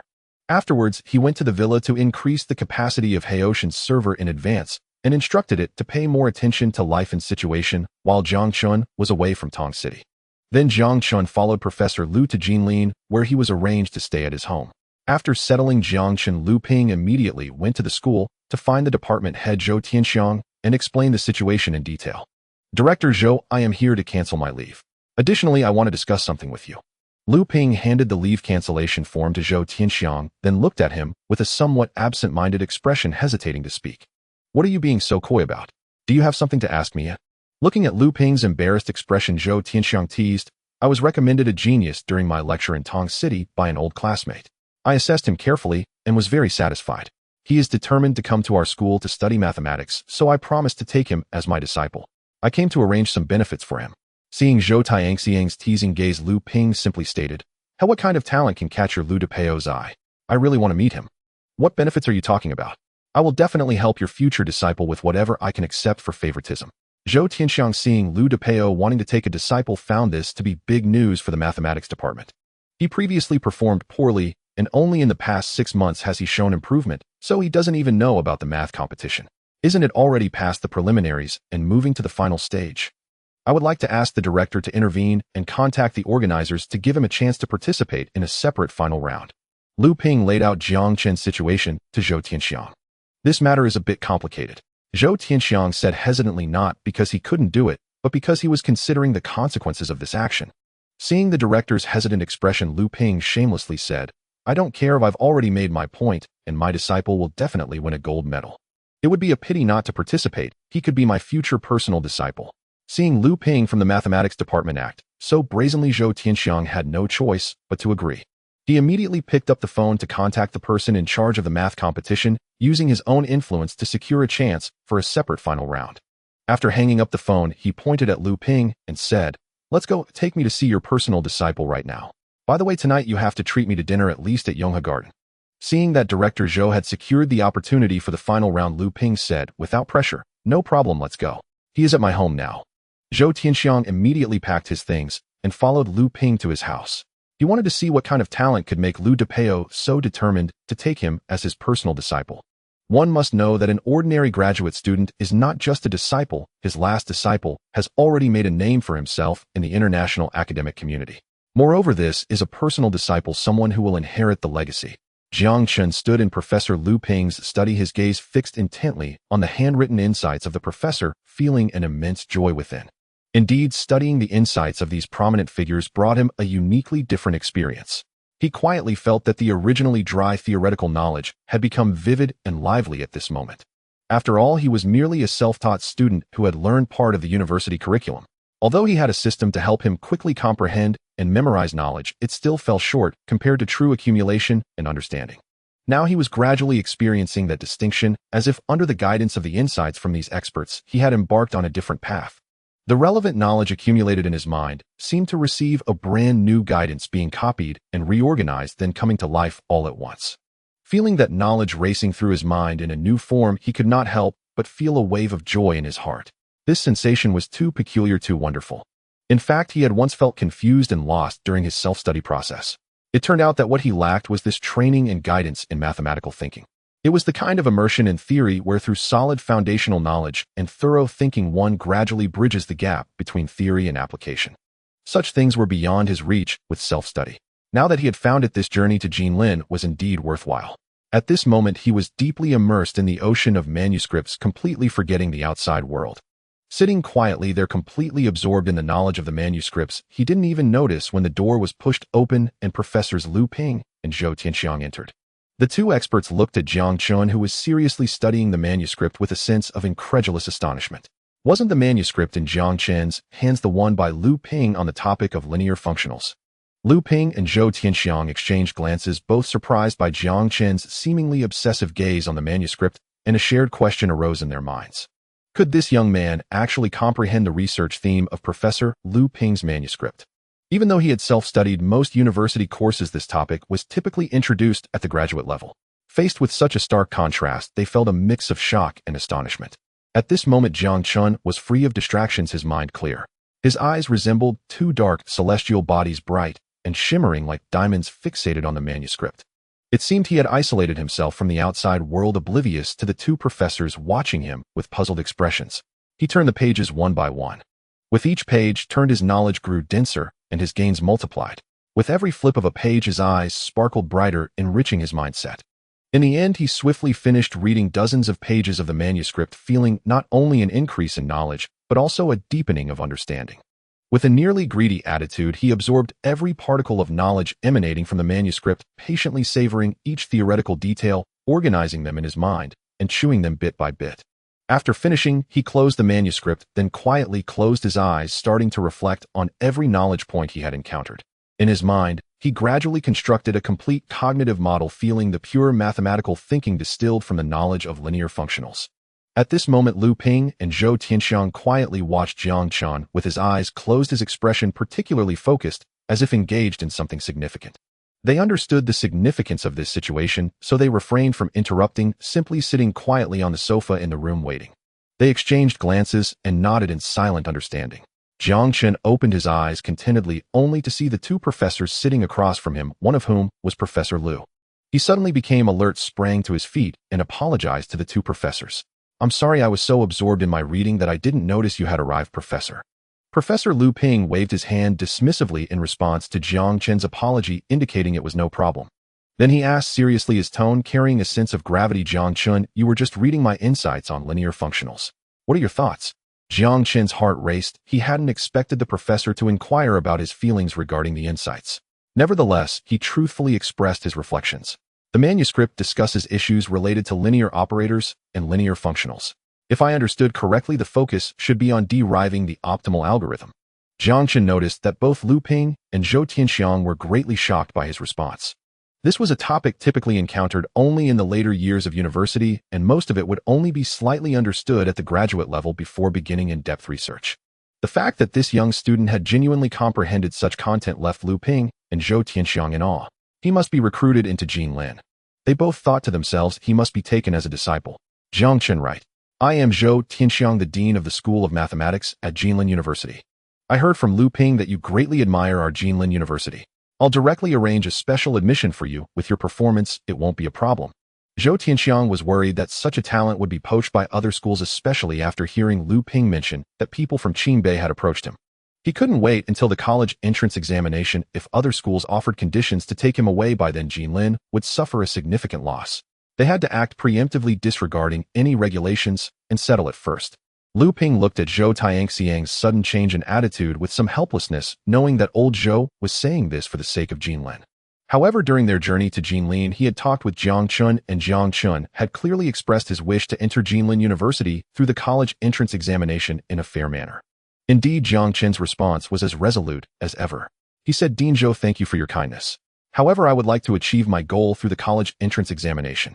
Zhou Tianxiang wanted to persuade him further, but was interrupted by Lu Ping. All right, old Zhou, no more persuasion. This child Jiang Chen has his own ideas, I rest assured. He is my personal disciple, and no one can take him away. Zhou Tianxiang had to give up. At that moment, he suddenly remembered he had good news to share with Jiang Chen. Jiang Chen, I have another piece of good news for you. The problems for the math competition's semifinals have been resolved. Prepare well tomorrow, Lu, and I will take you for a private semifinal. Hearing this news, Jiang Chen was filled with joy, and he quickly expressed his gratitude to the two professors. Thank you, Dean Zhou. He turned to Lu Ping and continued, thank you, Professor. Jiang Chen's address warmed both Lu Ping and Zhou Tianxiang, who looked at him kindly, their hearts filled with anticipation. This was Jiang Chen's first time participating in the semifinals, and he was brimming with high expectations and exceptional vigor. The previous evening, teacher Lu had taken him to a restaurant where he even drank a small glass of baijiu, ensuring a restful night's sleep. Arriving at the mathematics competition venue today, Jiang Chen found himself the only one seated inside. He closed his eyes in meditation, his mind serene and composed as he prepared for the contest. Not far away, Zhou Tianxiang and Lu Ping were chatting with a middle-aged man. The man held a test paper in his hand which appeared to be of great significance. Dean Zhou, Professor Lu, who is that young lad that you two have made such a big fuss over? The man looked at Jiang Chen with curiosity, then turned back to ask the pair. Ask him. I'm merely an introducer, he's the real deal. Zhou Tianxiang gestured toward Lu Ping with a teasing smirk. Lu Ping, holding his head high, replied with undisguised pride. His name is Jiang Chen, the disciple I recruited during my lecture tour in Tong City. Lu DePeo, you took on a disciple. The man, stunned by Lu Ping's words, immediately shifted his gaze between Lu Ping and Jiang Chen in astonishment. Then I must go over and take a good look. The last time you accepted a disciple was 6 years ago, wasn't it? Lu Ping promptly cut off the middle-aged man, staking his claim beforehand. Guan Yunshan, stay away. Don't think I don't know what you're plotting. This is my final disciple. Hurry up and hand over the test paper for Xiao Chen to work on. Guan Yunshan could only shake his head, abandoning his intentions. He approached Jiang Chen, handed him the test paper, and said softly, Young man, hey, erase your paper. Answer the questions patiently, no need to rush. Jiang Chen, roused by the voice, smiled gratefully at Guan Yunshan, then picked up the pen and began answering. Jiang Chen meticulously scanned the entire test paper, discerning a stark disparity between its beginning and end. The first and second questions were relatively simple, solvable by anyone with a basic high school mathematics foundation, likely designed to test the examinee's fundamental knowledge. The third question, however, escalated in difficulty, riddled with traps that could easily lead one astray. The fourth and fifth questions fell entirely outside the scope of high school knowledge. The fourth question involved calculus from the first year of university, extremely challenging for the uninitiated yet relatively straightforward for those who had studied it. The final fifth question was of moderate difficulty, requiring a certain level of mathematical reasoning and involving substantial computation. But to Jiang Chen, these problems were child's play. He picked up his pen and swiftly began solving them. Watching Jiang Chen start, Guan Yunshan refrained from interrupting and instead turned back to continue chatting with Zhou Tianxiang and Lu Ping. In about 10 odd minutes, Jiang Chen completed the entire paper and announced loudly, 3 teachers, I'm done. Guan Yunshan, who had been catching up with Zhou and Lu, immediately turned around in amazement, exclaiming, finished already. He quickly came to Jiang Chen's side, took a pen from his pocket, and began grading the paper. The more he read, the more astonished Guan Yunshan became. All 5 questions answered correctly. That was nothing remarkable. Many had achieved perfect scores in the semifinals. But the fact that he had finished in just over 10 minutes from receiving the paper was truly extraordinary. This meant the young man's knowledge far exceeded the current stage. He was likely unmatched by anyone in the semifinals. Guan Yunshan lamented inwardly what a pity such an outstanding prodigy had been snapped up by Jilin University, leaving him with a sense of regret. He couldn't even attempt to poach him as he was Liu Depeo's officially designated final disciple. To steal him away would be to make a mortal enemy. He deeply felt that if such a student could come to Madong University with proper nurturing, he would surely become a future master in the field of mathematics. Zhou and Liu watched the shifting expressions on Guan Yunshan's face with amusement, having already known since yesterday the extent of Jiang Chen's extraordinary abilities. Jiang Chen's knowledge base was entirely beyond what a high school student should possess. Although he was heavily specialized, tackling a high school mathematics competition was like using a sledgehammer to crack a nut. After finishing the grading, Guan Yunshan adjusted his glasses to mask his inner shock and said, "The paper is graded. Jiang Chen, perfect score. Congratulations. You've advanced to the final competition." Jiang Chen replied modestly, "Thank you, teacher, for your time." Turning to express his gratitude to Dean Zhou and his mentor, he added, "And my sincere thanks to you both, Dean Zhou and teacher Liu. Without you two, I wouldn't have had this opportunity." Lu Ping stepped forward with a gratified smile, patted Jiang Chen on the shoulder, and laughed heartily. "What's there to thank? You're my student. I'm counting on you to carry on my legacy." The 2 men beside him looked on with envy at Lu Ping's demeanor. As academics, they understood the profound feeling of acquiring a prodigious disciple. By the way, the final stage of the competition is on the last day of this month. Don't forget, Jiang Chen. In my view, you're more than capable of winning a gold medal, which will give you direct entry to the AMC. The AMC intensive training will be held in Beijing next month, and you'll be leading the team. You must perform exceptionally this time and bring back the first place title. Our Xia Kingdom hasn't claimed the top spot in several years. Jiang Chen nodded solemnly in agreement. After watching the 3 chat for a while, he returned with Professor Liu. Today was only March 10th, and the end of the month was still far off. Jiang Chen informed Professor Liu and temporarily checked into a hotel near the school, following Professor Liu around every day. When Professor Liu had classes, Jiang Chen would attend as an auditor. During office hours, he would receive instruction in the office.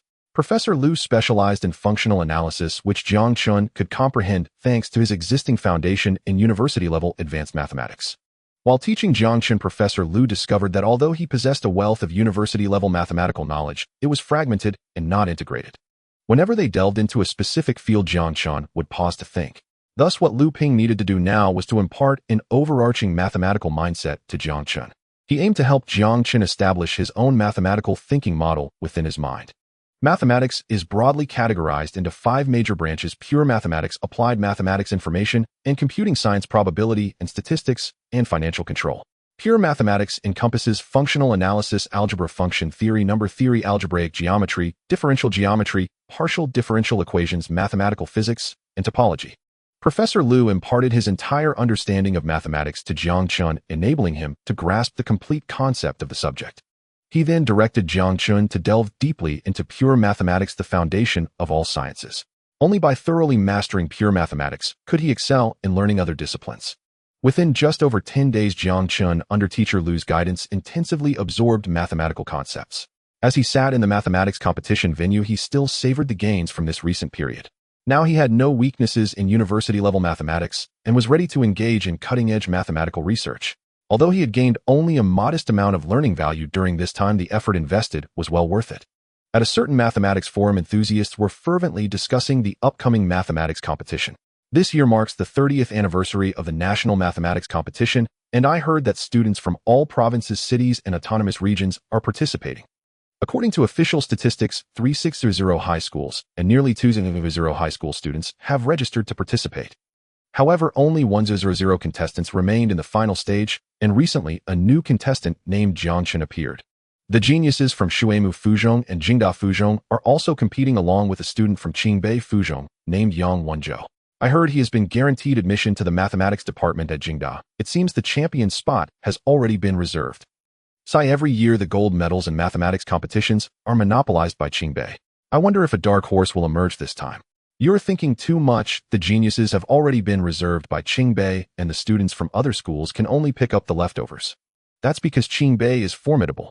Look which top scorer isn't trying desperately to get into Qingbei. At 9 a.m., the competition began on time. Upon receiving the test paper, Jiang Chen quickly scanned through it. After reading all the questions, he silently thought, if it were a few days ago, I could have solved these problems, but the perspective is all based on high school mathematics. Now he was an entirely different person. In just a few short days under the guidance of teacher Lu, he had completely integrated his mathematical knowledge. As he finished reading the questions, he even calculated the answer to one of them in his mind. There were a total of 8 questions. Generally speaking, answering 3 correctly would secure a third-tier national award. Following that logic, 4 correct answers would yield a second-tier national award, 5 a first-tier national award, while the gold medal depended on the solutions to the last major questions. The last 3 major questions were designed to distinguish everyone's mathematical abilities. Once everyone had received their test papers, the broadcast echoed with a reminder. You have 10 minutes to check for any damage or printing errors on the test papers. Please do not start answering early, if violators will be disqualified. The supervising teachers were also loudly reminding all the contestants, and Jiang Chen began to examine the questions one by one. Contestants, please begin answering the questions. The broadcast announced, and Jiang Chen immediately wrote down the answers to the first 2 questions.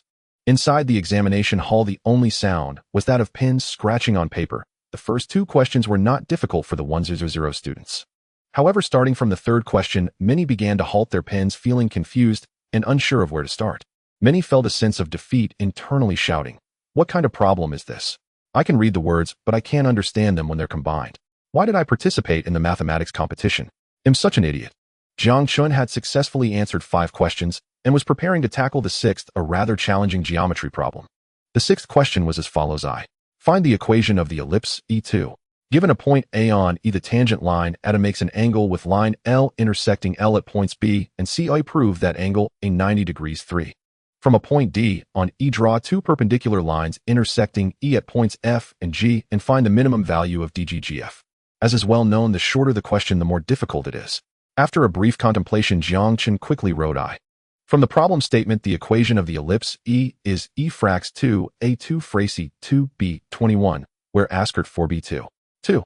From one point F is the left focus of the ellipse with eccentricity escort 1 frac to 2 skirt frac 2 2. Let LYKX. The intersection point is MKX0K2X0. Substituting M into the equation for E gives A22. 3. Determine the coordinates of D and G. At this moment, Jiang Chen glanced at his watch. Only 20 minutes had passed. He looked around and found many students were gripping their hair in despair and confusion. Only a few were still focused on answering the questions, and it appeared that there were indeed some experts. Yet Jiang Chen was unaware that even Yang Wenzhou, who was favored, had not completed the mathematics competition. Jiang Chen quickly finished the last 2 major questions and then raised his hand to indicate he was ready to submit his paper. The sound of papers being handed and echoed through the hall as if a gust of wind had swept through. Everyone's gaze was fixed on Jiang Chen, filled with astonishment and speculation. In that instant, the motion of raising his hand felt like a knife, piercing the hearts of everyone in the hall, informing them that Jiang Chen had completed the questions. Especially for Yang Wenzhou, who was bewildered, thinking, I am still stuck on the 6th question, and someone has already finished. Moreover, this person looks unfamiliar. They don't seem to belong to the high school mathematics competition circle. Feeling ashamed, Yang Wenzhou returned to his own questions, hastening his answering pace. Meanwhile, Guan Yunshan, who had been observing Jiang Chen, quickly approached him, smiling as he took the paper and gestured for Jiang Chen to rest in the waiting area. Jiang Chen smiled and nodded in acknowledgement to Guan Yunshan, feeling a surge of gratitude. The supervising teacher, noticing the situation in the hall, immediately raised his voice to remind everyone, stop looking and focus on your own papers. He patted the podium with force, earnestly encouraging everyone to concentrate on their test papers. At the podium, Guan Yunshan handed Jiang Chen's paper to several elderly mathematicians who curiously gathered to look at the paper. Seeing Jiang Chen's name, they were puzzled. None of them recognized this person, Jiang Chen. Someone quickly recalled, isn't this the individual who was added to the list just last? He immediately asked, Xiao Guan, who is this Jiang Chen? I remember his name was just added 2 weeks ago. Which esteemed person brought him in? Hearing the elder's inquiry, Guan Yunshan immediately leaned closer and replied, Li Lao, this is the result of Director Zhou's intervention. Jiang Chen was originally a student from Tongqing one high school, and had no idea about the mathematics competition. Last month, Lu Ping visited their school for a lecture and was impressed, so he requested Director Zhou to give him a chance for a separate retest. I personally supervised the exam, and there are recordings of the whole process. After hearing Guan Yunshan's explanation, Li Lao's furrowed brows relaxed slightly. He trusted Lu Depeo's character, and it seemed Jiang Chen was indeed a talented individual. Without hesitation, he took the paper, quickly flipping through the first few questions and directly focusing on the last three. He was aware of the difficulty of the last three questions since he had authored them. To his delight, the answer to the sixth question was excellent. The entire solution was very neat, indicating a solid foundation and a sharp mind. After reviewing all the questions, he nodded in satisfaction and handed the paper to someone nearby who was eager to see it. It seems that the gold medal for this 30th anniversary mathematics competition is already claimed. Hearing Li Lao's words, others grew even more curious and began to examine the paper, subsequently nodding in agreement with satisfaction. Full marks. I give this paper full marks. A professor's voice was filled with certainty, his eyes still fixed on the test paper amidst the murmurs. Full marks. It's possible, but considering he was granted an extra slot at the last moment, shouldn't we reconsider? Otherwise, public opinion might become quite intense. His colleagues exchanged surprised, uncertain glances. A professor with gold-rimmed glasses spoke hesitantly. Another young professor retorted passionately, "What's there to fear? You all know the difficulty of the first 7 major problems. The 8th one was a genuine challenge. Not only did this kid answer them all correctly, but it took him less than half an hour. None of the other students here could manage it. He deserves full marks." These words drew nods of agreement from some. An older professor chimed in with a smile, "Exactly. We're just academics. Why bother so much about public opinion? Besides, he's about to participate in the AMC International competition. Given his performance, what do you think will happen? If you ask me, only full marks are worthy of him." In the end, Elderly made the final decision, awarding Jiang Chen full marks. Jiang Chen, however, was unaware of the heated debate among the professors. He was in the rest area reading a book, having integrated his mathematical knowledge to begin more in-depth research. Over 2 hours later, the competition ended. The students' expressions varied. Some sighed while others discreetly wiped away tears. Proctors began collecting the papers, walking past each desk to gather the test sheets that carried both hope and disappointment. The students who had reached this final stage had walked the path of mathematics for a long time. Mathematics is cruel and straightforward. You either understand it or you don't, with no middle ground. When some students faced problems they couldn't solve, the frustration was heavy and profound. Teacher Guan Yunshan called out to Jiang Chen outside the rest area, preparing him for the award ceremony. Jiang Chen stood up from his seat, drawing curious glances from the classmates around him. Yang Wenzhou sat not far away, his brows furrowed. He had only solved 7 problems, and the 8th left him utterly baffled. Yet Jiang Chen seemed not only to have completed it, but in less than half an hour. Yang wondered to himself, could he have leaked the questions? But he quickly shook off the thought. On stage, after some discussion, the professors decided to let Elderly announce the winners. The reporters had already set up their cameras, and the students held their breath, hoping for a miracle. Elderly stood up, walked to the podium, pulled the microphone closer, and swept his gaze across the eager eyes below and the lenses of the reporters in the back. "I now announce that the gold medalist of the 30th National Mathematics Competition is Jiang Chen from Tongqing No. 1 High School. He achieved full marks. Let us applaud for him." As his voice faded, thunderous applause erupted. Elderly led the way, and the entire venue was filled with resounding cheers. Jiang Chen sat in his seat, while those around him stared at him with curiosity in their eyes. Yang Wenzhou, not far away, also looked at Jiang Chen with confusion. He had only answered 7 problems, and the last one he had examined, but found utterly perplexing. Yet, judging by Jiang Chen's demeanor, he had not only solved it, but had completed all 8 problems in less than half an hour. Was that even possible? Could it be that the questions were leaked? Meanwhile, after a round of discussion, the professors on stage decided to have Elderly announce the winner. At Guan Yunshan's signal, Jiang Chen realized he needed to go on stage to receive the award. Elderly gently shook hands with Jiang Chen, then patted him on the shoulder, placing the gold medal around his neck before looking at him with a beaming smile. "Jiang Chen, you have a remarkable talent for mathematics. In this AMC competition, bring back a gold medal for Xia Kingdom. The future rests on your generation." Elderly's words, brimming with expectation, stirred a touch of emotion in Jiang Chen's heart. He nodded and replied, "Rest assured, I will bring back a gold medal." The exchange between the old and the young remained private, but the photo of their handshake was captured by a reporter, becoming a treasured image. Quest completed. Participate in high school competition. Host awarded gold medal. Quest reward 3 draw chances. In the instant the flash froze, Jiang Chen heard the system's prompt in his mind.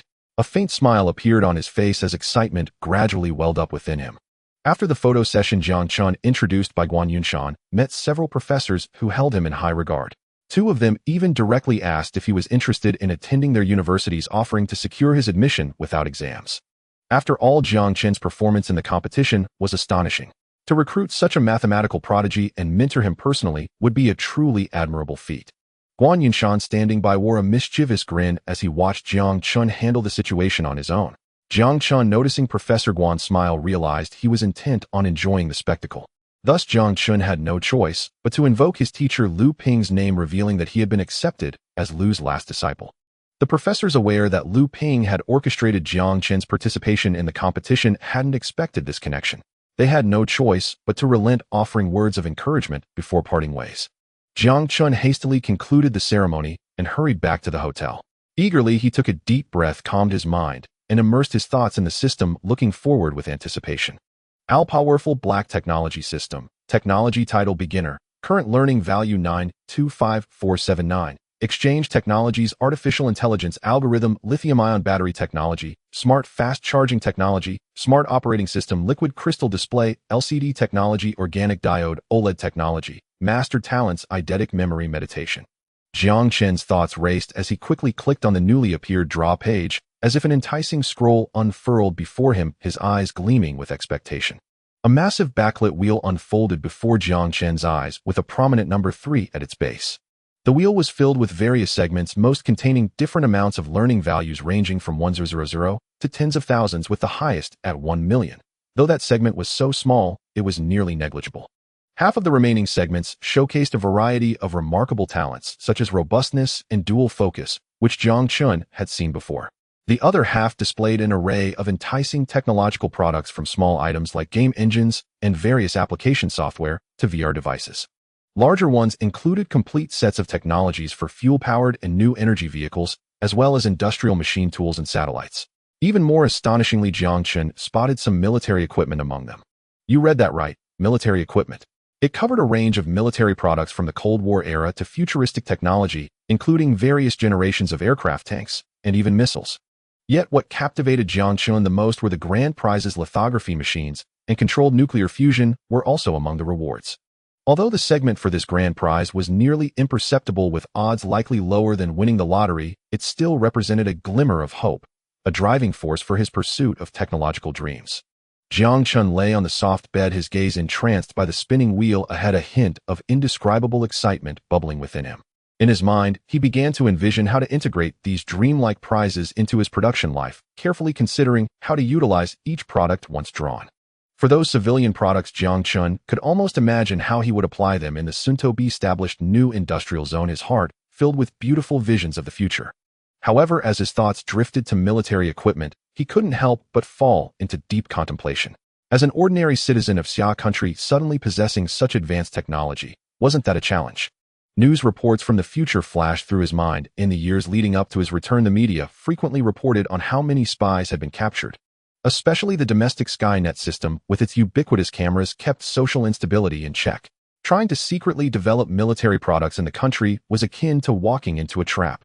He did not wish to become that kind of person, yet at the same time, he was reluctant to let these technologies go to waste.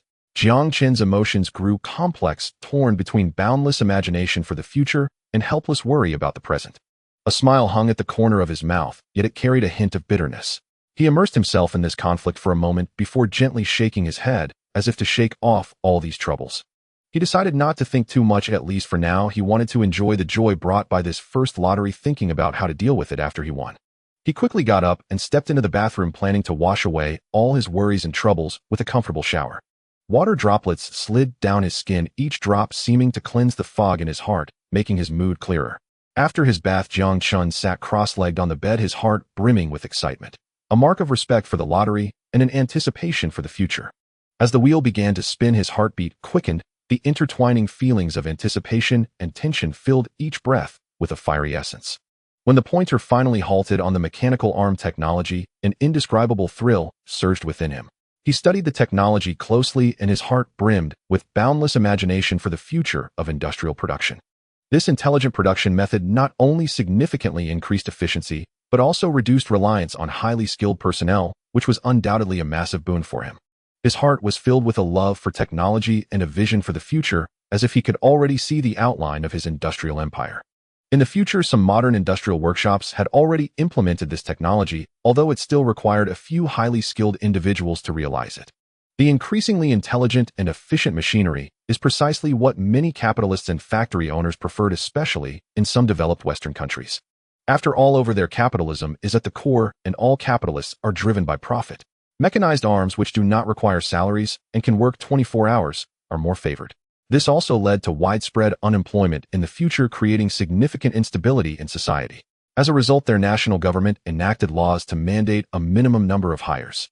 The mechanical arm was perfectly suited for Jiang Chen as it was different from workshops requiring highly skilled personnel. He had Haoyan. With Haoshan's control combined with the mechanical arms production, Jiang Chen could fully achieve self-sufficiency in core products without having to rely on others. In the planning diagram for Xingchen's new factory area, Jiang Chen had already pre-planned an experimental factory dedicated for Haoyan. Now, with the mechanical arm production could directly take place in the experimental factory. Jiang Chen was extremely satisfied with the prize from the first lottery. It seemed that the mysticism of the shower indeed had its perks. Jiang Chen knew this was just the beginning. He still had 2 more lottery chances ahead, each filled with uncertainty and anticipation. When the result of the second lottery appeared, he felt a slight disappointment.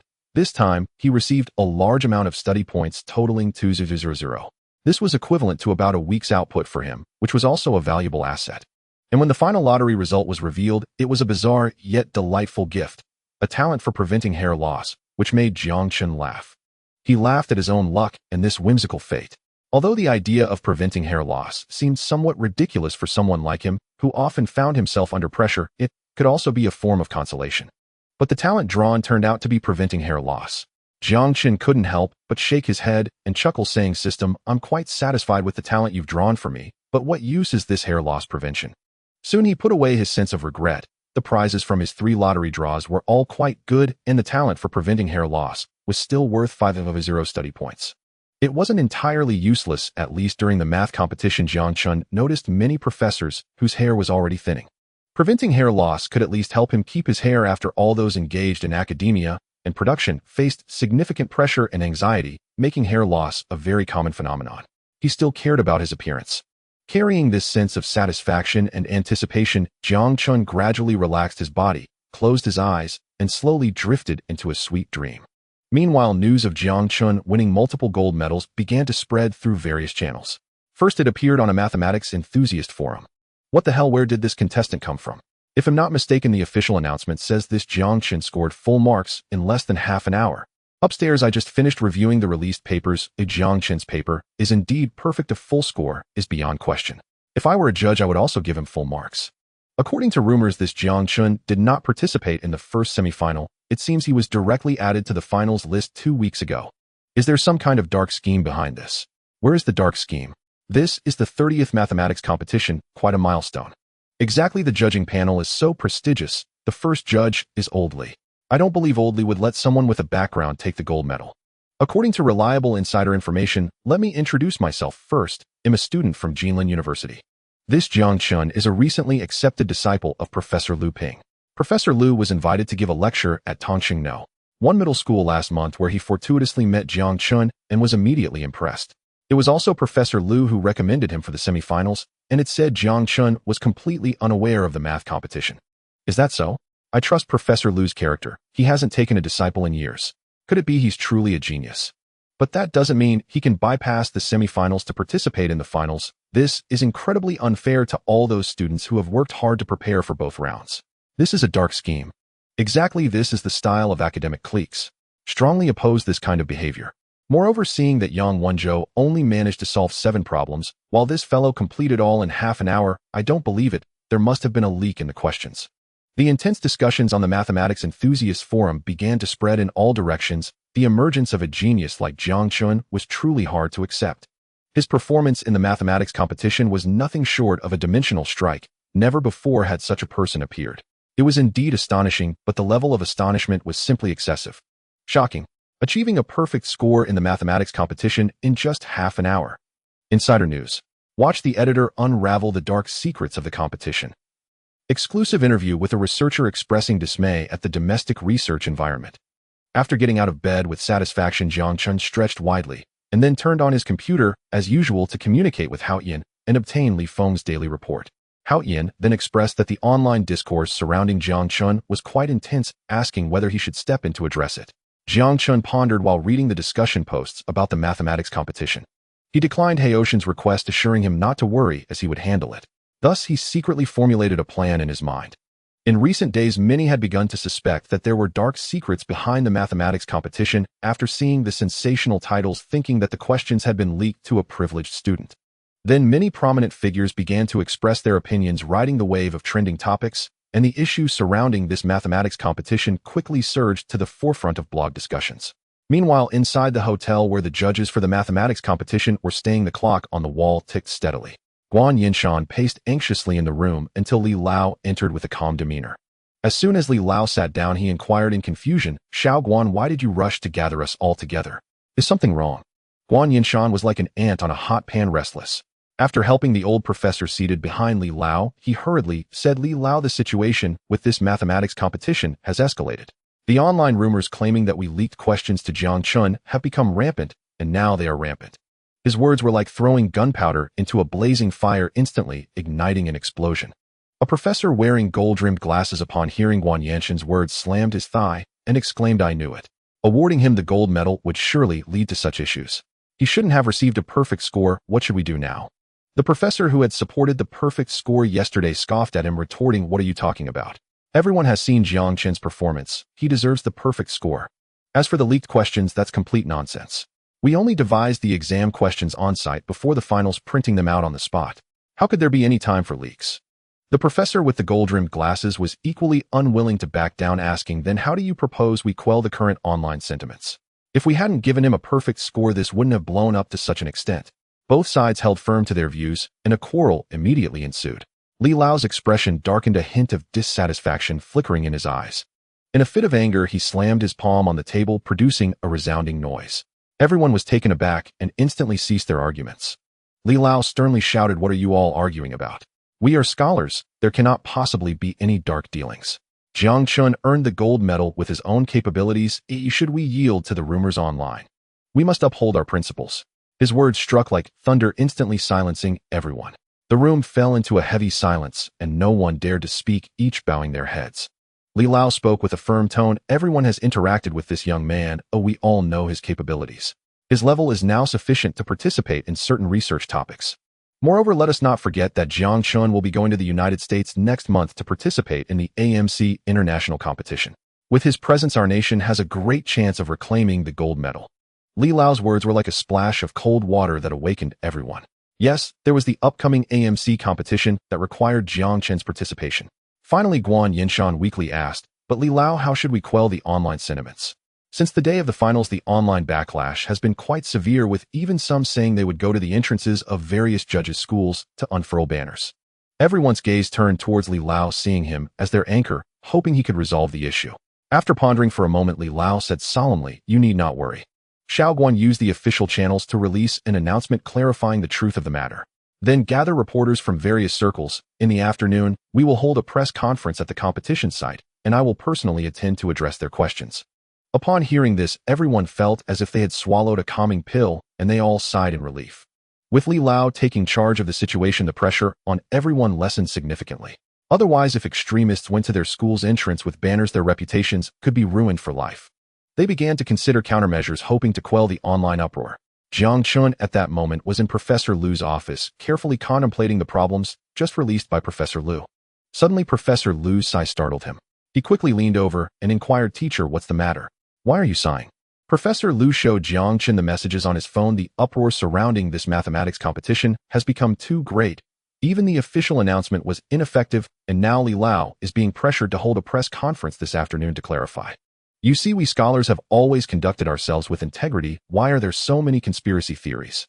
Jiang Chen was taken aback upon hearing this, and quickly glanced over, seeing the indecent comments beneath the official announcement, feeling a heaviness in his heart. At that moment, his phone received a message from Haoyan. He picked it up, and after reading it, a mysterious smile appeared on his lips. Professor Lu, observing Jiang Chen's smile, seemed puzzled. "Xiao Chen, what are you smiling about? This is no small matter. If mishandled, Li Lao's reputation could be damaged." Jiang Chen quickly reassured, "Teacher, don't worry. I will also attend Li Lao's press conference, and I will personally explain everything to make those people online shut up." His words, filled with confidence, only deepened Professor Lu's confusion. Jiang Chen's abilities were indeed reliable, but those swept up by rumors online were not likely to listen. Didn't Li Lao just get pushed into addressing it himself? "Xiao Chen, don't be impulsive. Leave this matter to Li Lao. Teacher, after a month of interaction, surely you know what kind of person I am. I won't act recklessly. Indeed, over the past month, Jiang Chen had been very low-key, either reading books or on his way to read books, and the problems he posed had never stumped him. But the uproar about this mathematics competition was different from studying. What could he do to resolve it? However, seeing Jiang Chen's confident expression, it was hard to say anything more. At worst, he would accompany Jiang Chen in the afternoon. Having himself present would surely be better.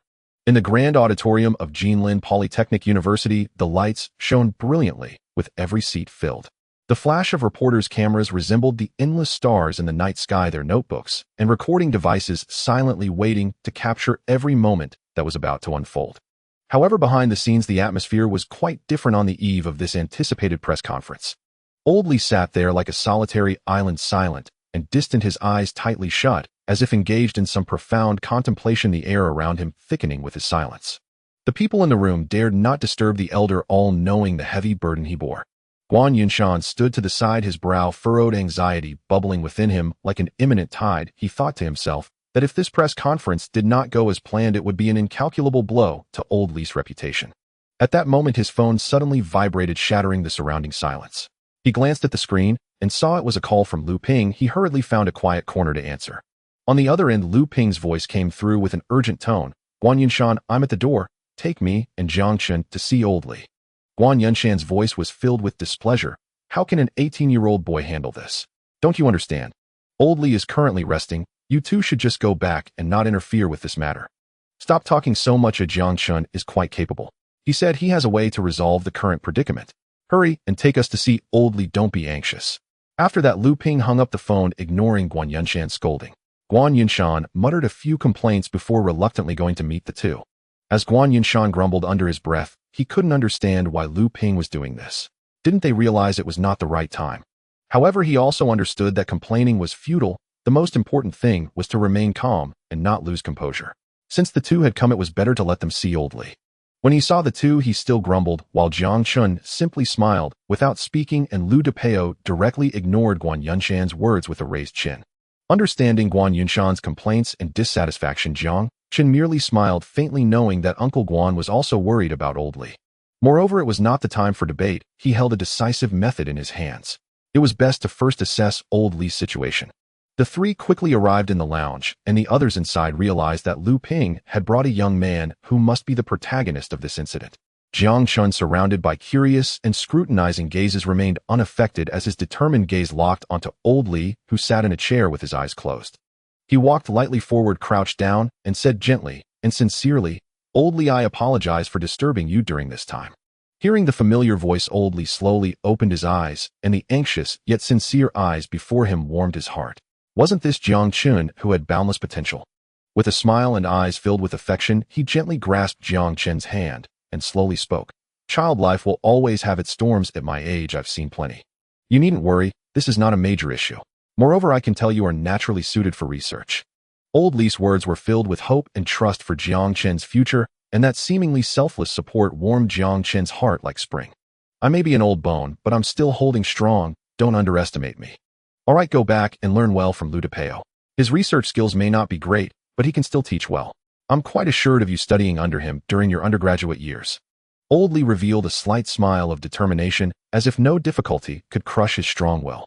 Hearing Old Lee say this, Lu Ping stepped forward with an apologetic look. Old Lee, what do you mean by that? Are you complimenting me or criticizing me? My research skills aren't bad, all right. Jiang Chen is my protege, and I'm counting on him to bring me some glory. But it's this kid who has caused you trouble this time. If I hadn't shamelessly asked for a spot in the finals, you wouldn't have had to bear this burden. I truly feel guilty about that. Haha, little Lu, your arrogance hasn't changed a bit. Remember back then, if it weren't for your pride, the opportunity to study abroad would surely have been yours. With Jiang Chen and Lu Ping breaking the tension, Old Lee finally laughed, and the serious atmosphere in the room was lightened by his laughter. Guan Yunshan felt considerably more at ease watching the scene. He raised his hand to check the time. The press conference was about to start. He quickly stepped forward and said, Old Lee, it's almost time, let's go. Old Lee nodded, rising to follow Guan Yunshan's lead toward the stage for the press conference.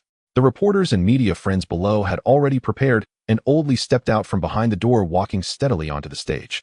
The audience could hardly wait any longer. Flashes began to go off in succession as photographers continuously clicked their shutters, capturing every detail of this important moment. Guan Yunshan picked up the microphone, stood firm on stage, and spoke first. Thank you, dear reporters, for your hard work. You truly traveled a long way. The official announcement has been released. You can check the details on the official website. He smiled as he handed the microphone to Old Lee, signaling him to continue speaking. Old Lee took the microphone and smiled slightly. Thank you all for your attention and support. I know everyone has many speculations regarding this mathematics competition, but I assure you our competition is fair, just, and open. A reporter from a southern media outlet immediately threw out a question. Excuse me, Old Lee, according to our investigation, this contestant did not participate in the semifinals, but went directly into a separate semifinal. Is that correct? Guan Yunshan raised the microphone to explain. I'll answer this question. He was discovered by Lu Ping during a lecture in Tong City and didn't know about the mathematics competition, so he was given a chance. There are regulations for mathematics competitions that allow for a separate semifinal under special circumstances. However, Jiang Chen's separate semifinal was also fully recorded, and we guarantee fairness and justice. We will later disclose the exam papers and recordings of the semifinal through relevant channels. But isn't that unfair to the other contestants who participated in the group semifinals? Just because he has a professor's background, he can skip the semifinals and go straight to the finals. Exactly, this is too unfair. We demand severe punishment for such individuals and a thorough investigation of the domestic academic environment to provide a clean, competitive space for numerous researchers. The crowd echoed in agreement, and in an instant numerous media questions were fired in a chain, not giving Old Lee and Guan Yunshan on stage a chance to explain. As Jiang Chen witnessed Old Lee and Old Guan being drowned out by the crowd's accusations, he took a deep breath, thinking that this storm would resolve itself, allowing him to avoid involvement. However, given the current situation, it seemed he would need to use his backup plan. Fortunately, he had made ample preparations in advance. In an instant decision, he darted through the crowd like an arrow, rushing from the back to the prime spot at the front of the stage. Teacher Lu Ping, who had initially tried to stop him, could only watch helplessly as Jiang Chen's figure gradually disappeared into the distance. Unable to call out in time, he immediately followed. The audience members who had been incited suddenly fell silent as an unexpected young man took center stage. At that moment, the restless southern media reporter Wu Fantian squeezed through the crowd and provocatively questioned this young man. Must be Jiang Chen, who is rumored to have been admitted through the back door, right? His words instantly ignited the atmosphere, with gasps of surprise erupting from the crowd, all eyes fixated on Jiang Chen. After all, to dare to boldly step to the front amidst such turmoil inevitably led people to speculate that there must be powerful backing behind him, further confirming their belief in a conspiracy. With Wu Fantian fanning the flames, the already angry crowd became uncontrollable, their emotions surging. Jiang Chen merely smiled calmly, his heart unperturbed, as he confidently took the microphone, facing the astonished Old Lee, and soothingly said, Old Lee, just watch quietly. Oh, I will resolve this little trouble. Jiang Chen tapped the microphone, the loud sound cutting off the crowd's outbursts. He surveyed the surroundings, his gaze piercing as if he could read each person's thoughts with his profound eyes. I don't understand why everyone is so adamant that there is a conspiracy in the math competition. May I ask who can provide concrete evidence to support this claim?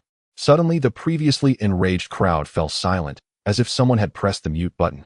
This moment of tranquility felt like a cold splash of water on Wu Fantian, who hurriedly responded, Your actions are proof in themselves.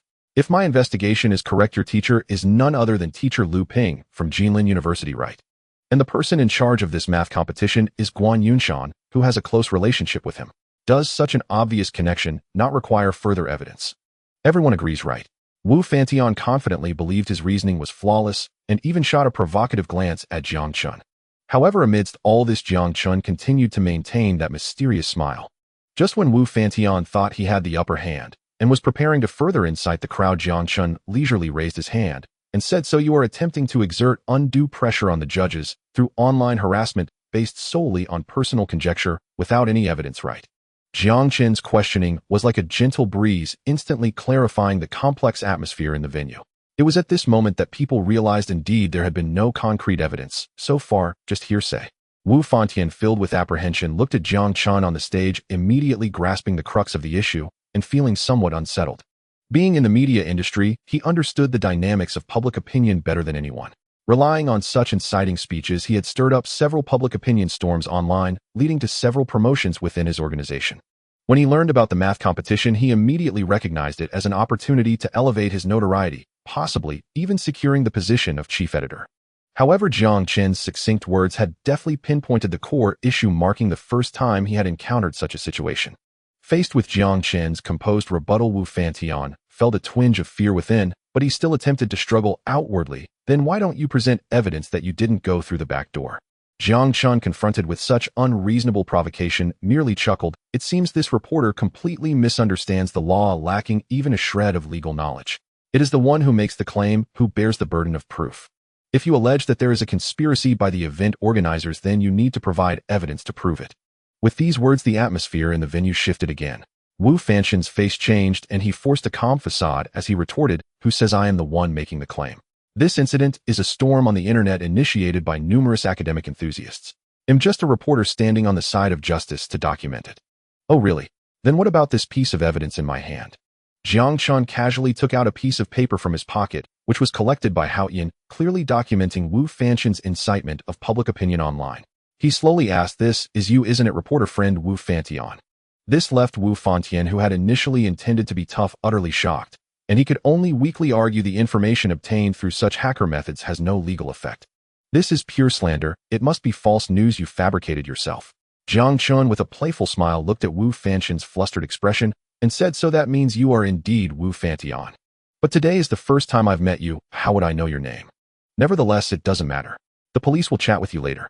You have spread rumors wantonly on the internet, defaming numerous scholars and professors. Suing you for defamation will be no problem at all.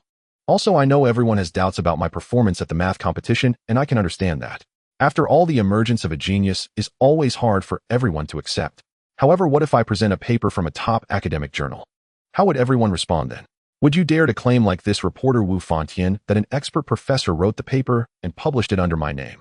He then pulled out a printed email copy, shocking everyone once again, including old Li and Guan Yinshan beside him. Lu Ping was the first to react, rushing to Jiang Chen's side and grabbing the copy to read. "Dear Chen Jiang, thank you for your paper submission. After confirmation from several reviewers, your paper application of artificial intelligence in geographic information systems has been approved for publication in the next issue of the Institute of Electrical and Electronics Engineers. Please stay tuned." John. After reading it, he looked incredulously at the smiling Jiang Chen, while the crowd below looked on with curiosity, and then they heard Lu Ping say, "This is the IEEE acceptance email. Xiao Chen, when did you submit this paper? This is a top journal in the field of computer science." Lu Ping's words sparked countless gasps from the audience, unable to believe their ears that the young Jiang Chen, on stage at just 18 years old, had already published a paper in a top computer science journal. Hearing this news, Wu Fanxian instantly collapsed into his chair, staring incredulously at those on stage, murmuring to himself, "This is all fake. It can't be true. This is impossible." As Jiang Chen's disclosed evidence against Wu Fanxian and the news of the upcoming paper published in IEEE spread, the online public opinion underwent a dramatic transformation. Especially with the evidence provided by Wu Fanxian, he had keenly captured the hot discussions in the mathematics enthusiast forum from the very beginning and quickly took action. He meticulously organized all relevant information and hired internet trolls to create a momentum online, slandering and smearing all the judging professors. Ultimately, he cleverly leveraged the power of Southern media reporters to escalate the matter. Hao Yin recorded this series of operations throughout, and now these records have become irrefutable evidence of Wu Fanxian's crimes. After receiving the report, the police took immediate action and Wu Fanxian was arrested in accordance with the law for disturbing social order. However, this was just the beginning. With Mr. Li's approval, Jiang Chen quickly contacted a seasoned lawyer, fully entrusting him to handle the lawsuit against Wu Fanxian. Meanwhile, the voices online began to ferment, especially within the mathematics enthusiast forum. "I have always said, how could Mr. Li and the others possibly have a dark scheme? Jiang Chen is simply a genius. From now on, please call me the leader of the Jiang Chen fan club," exclaimed an excited netizen filled with enthusiasm for mathematics. The voices supporting Jiang Chen quickly gained the upper hand, and they began to express their opinions arrogantly, as they had been suffocated by the so-called dark faction in recent days. "I am truly amazed. Who would have thought that an 18-year-old high school student could publish a paper in a top computer journal? I, as an undergraduate, am still worrying about my graduation defense." That's right, didn't Jiang Chen learn mathematics from Lu Ping? How come his first paper was in computer science, particularly in the field of artificial intelligence? I heard that Jiang Chen later told Professor Lu Ping that this paper was his own research when he was in Tongqing, so when he came to Jinlin, Professor Lu was also unaware. "I am also a student from Tongqing now. One high school. Jiang Chen has already become a legend in our school. He doesn't need to attend classes, he just needs to take exams, and he always scores full marks. This is outrageous. He can get full marks without going to school. He is simply a prodigy. Looking at his math competition papers, he must have already self-studied university courses. It must be true, but I wonder how much he has learned.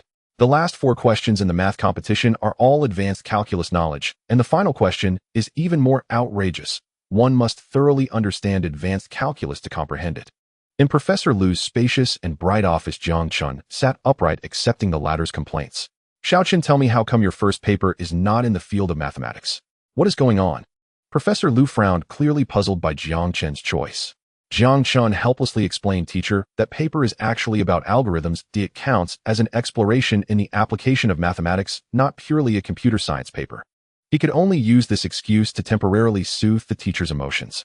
After all, as soon as the news of his paper being published in IEEE reached Jianlin University, the dean of the computer science department, Fang Tianda, rushed to Dean Zhou's office eager to recruit this genius. Dean Zhou firmly refused to let him go, but Dean Fang was persistent, and in the end he had no choice but to bring him to find Jiang Chen. Faced with Dean Fang's invitation, Jiang Chen resolutely declined, choosing to continue his studies in mathematics under Professor Lu Ping. He had his own plans, and only by solidifying his mathematical foundation could he achieve better development in other fields. As the storm surrounding the mathematics competition gradually settled, Jiang Chen continued to study at Jianlin University for a while. Afterward, he bid farewell to his mentor Lu Ping and followed Professor Guan Yunshan on the journey to Kyoto for AMC training. The training location was a spacious classroom on the outskirts of Kyoto City, where nearly 100 outstanding students participating in the training gathered. At the lectern, Professor Guan Yunshan looked at the energetic young people below, filled with both anticipation and a hint of worry. These young people are the future stars of the mathematics world, but Professor Guan Yunshan couldn't help but ponder how many of them could persist on this challenging path. He took a sip of water, walked to the blackboard, and wrote the title of the lecture, AMC Mathematics Competition Rules. Then he scanned the students below with keen eyes and began to explain, "Although you are all outstanding in the field of mathematics in our country and have some understanding of the AMC rules, I must emphasize the importance of these rules once again. I hope everyone can keep this in mind. First, you are participating in the AIME selection competition, and participants cannot be older than 19.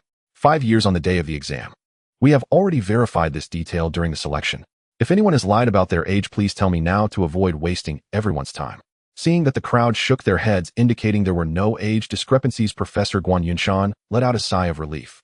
After all, even if someone attempted to cheat, the subsequent passport verification would reveal the truth. He continued, "Second, the AIME competition consists of 15 applied answer questions. Correct answers score 1 point, while unanswered or incorrect answers do not score any points. The exam duration is 3 hours. Additionally, and most importantly, each answer must be an integer within the range of 0 to 999. Please make sure to remember this." The students below nodded in unison, indicating that they had memorized Professor Guan Yunshan's words. Professor Guan Yunshan continued, "I understand that many people participate in the AIME competition, hoping to use it as a stepping stone to enter better universities.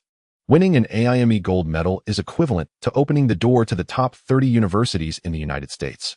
Many of you may have already mapped out your plans for studying abroad. But remember, mathematics does not deceive. If you understand, and if you don't, you don't. You must rely on your knowledge base to solve problems. There are no shortcuts here. So students, summon your fighting spirit and give it your all." Professor Guan Yunshan's words, although meant to remind students to take the competition seriously, also made some feel a bit anxious. However, more students appeared indifferent after hearing this, even exuding confidence.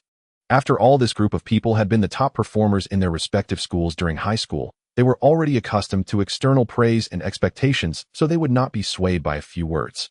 As for Jiang Chen, after listening to the explanation of the rules, he immediately immersed himself in his studies and paid little attention to Professor Guan Yunshan's subsequent remarks. The explanation of the rules ends here. Next, we will conduct a test, and today's content is this exam. Professor Guan Yunshan smiled mysteriously and suddenly took out a stack of test papers. The 2 accompanying teachers quickly took action, methodically distributing the test papers to each student. Jiang Chen looked at the test paper in his hand, feeling somewhat surprised. He had expected that the training would involve some novel content, but it turned out to be an exam. However, he quickly adjusted his mindset and focused on the paper. After browsing through the questions, he found them not difficult at all. The basic questions in algebra, counting, geometry, and introduction were all easy for him. The only challenge was the number theory section, but the difficulty was still within an acceptable range. He picked up his pen and completed the entire test paper in just 10 minutes. Then he gently set the test paper aside and continued to immerse himself in his studies. Professor Guan Yunshan, who had been watching Jiang Chen, noticed that he had completed the exam and smiled. He quickly walked up, picked up Jiang Chen's test paper, and returned to the lectern to begin grading. Jiang Chen has recently been studying issues related to Mersenne primes.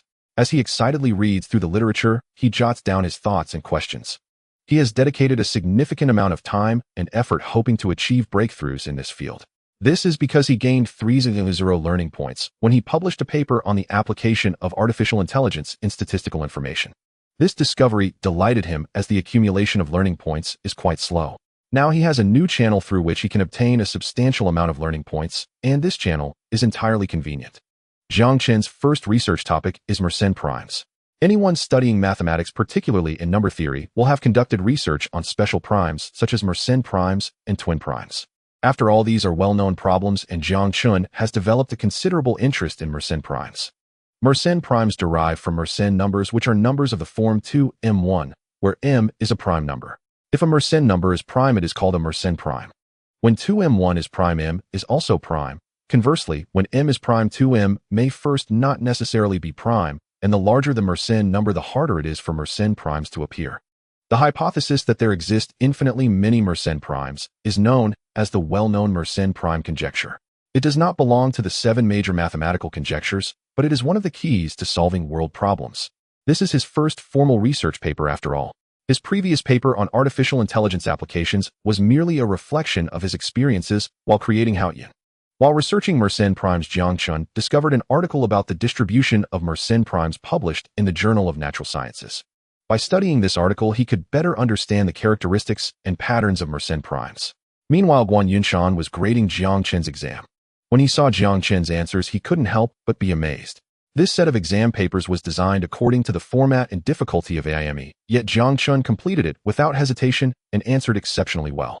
However, even as Jiang Chen swiftly and accurately finished the exam, Guan Yunshan and the other 2 teachers could not hide their astonishment.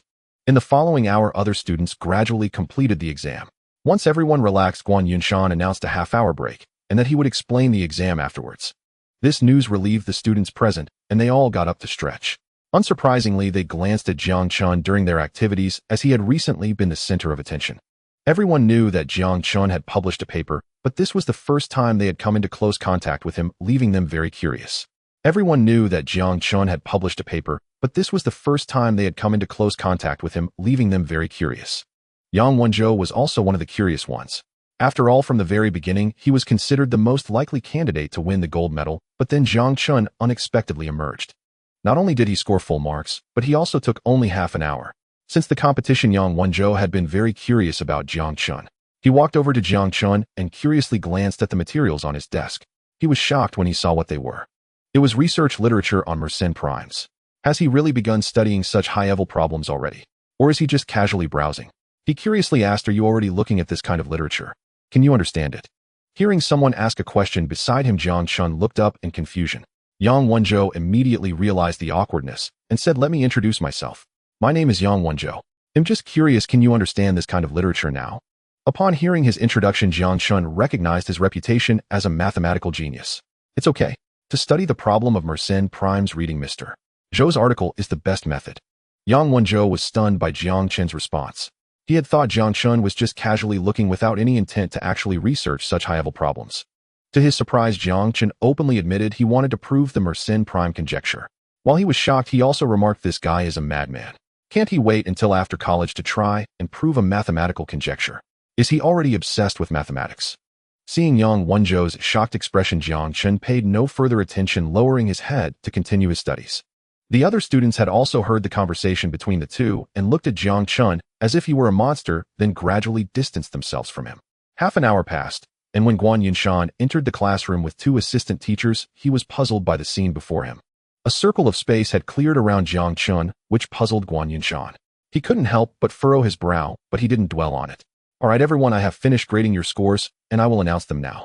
Guan Yunshan's words attracted the anxious gazes of everyone in the room, and the atmosphere in the classroom became tense. Jiang Chen full marks. Yang Wenzhou 98. Yu Hao 97. A series of scores rolled off his tongue. Although everyone could roughly guess that Jiang Chen would be first, they were still shocked when the truth was revealed. Is that monster truly limitless? Or does he really have the ability to study world problems right now?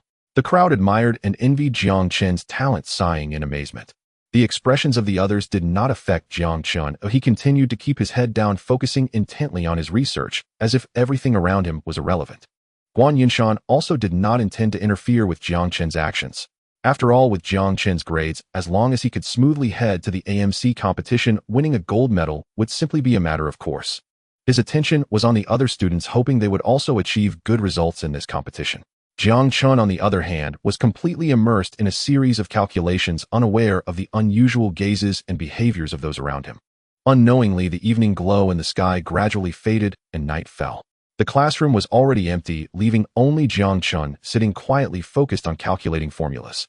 When he finally stopped, he suddenly realized that he was alone. Leaning back in his chair, he took a deep breath, feeling fatigue and hunger wash over him. The classroom was dimly lit with faint moonlight streaming through the windows, creating a tranquil and mysterious atmosphere. Researching this problem is quite challenging. Jiang Chen has only organized all the materials so far, but has not found any clues to the solution. This tricky situation left Jiang Chen feeling somewhat powerless, as such conjectures still do not provide a solution. He rubbed his temples, feeling a headache coming on. Jiang Chen understood that this issue could not be resolved in a short time and required inspiration to assist him. He sighed deeply, feeling that too much time had passed, and the progress of his research was too slow. Although feeling somewhat helpless, he decided to fill his stomach first before reconsidering the problem.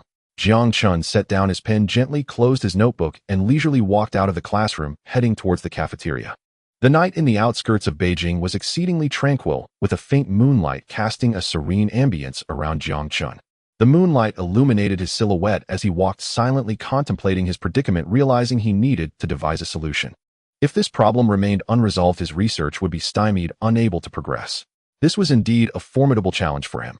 As he entered the cafeteria, the lively scene before him vanished, replaced by a tranquil stillness.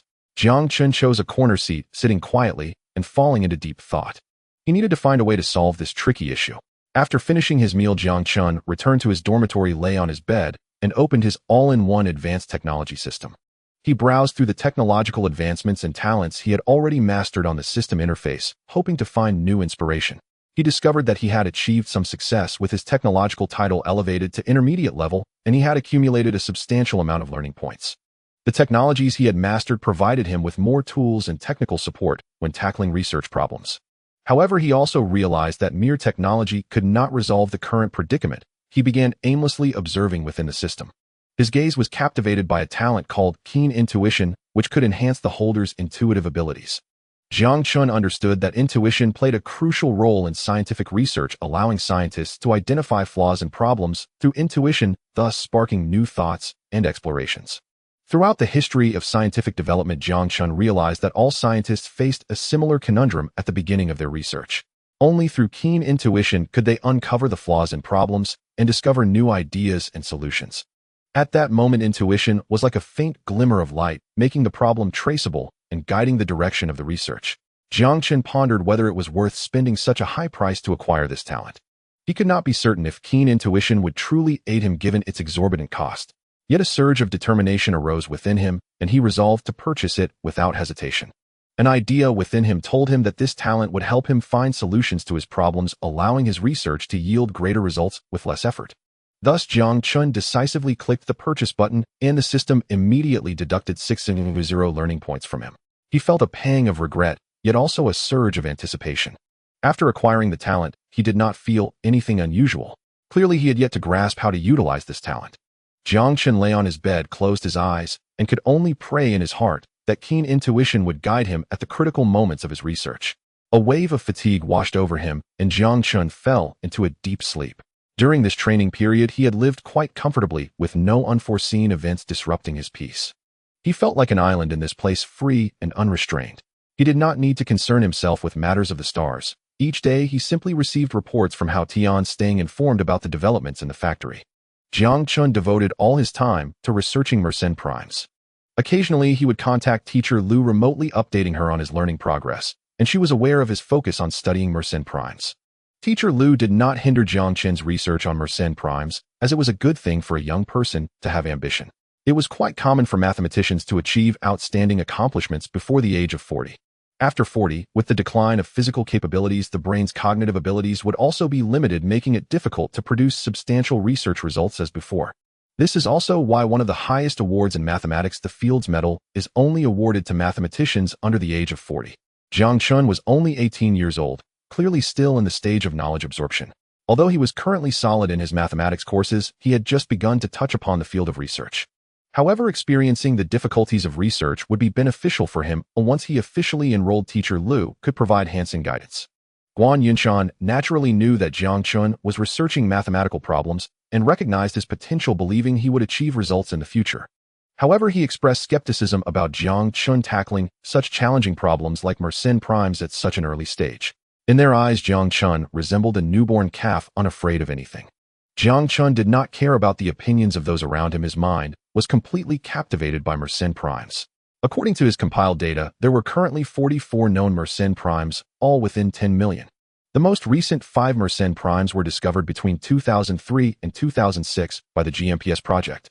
Jiang Chen stared at the 44 values displayed on his computer screen, noticing that the concentration of Mersenne primes discovered had significantly increased since the 20th century, with a large number emerging after the Cold War. Suddenly, a flash of insight struck Jiang Chen. He realized that the discovery of Mersenne primes coincided with the development path of computers. With a powerful artificial intelligence like Hao Tian at his disposal, he could rely on it for the calculation and research of Mersenne primes, allowing him to discover patterns within. At that moment, Jiang Chen felt his talent beginning to take effect. His keen intuition seemed to play a role in this problem. Thus, Jiang Chen brought his computer to the office, as that was the only place with internet access. He immediately contacted Hao Tian, issuing a command to perform a deduction of Mersenne primes and record their patterns. Received, Master. Hao Tian is beginning to execute the task. Jiang Chen felt much more relaxed, as if he had grasped an important clue. Now, he just needed to wait for Hao Tian's recorded results. At that moment, Guan Yunshan finished the day's classes and returned to the office. He happened to catch sight of Jiang Chen's expression of relief. Jiang Chen, why are you so happy?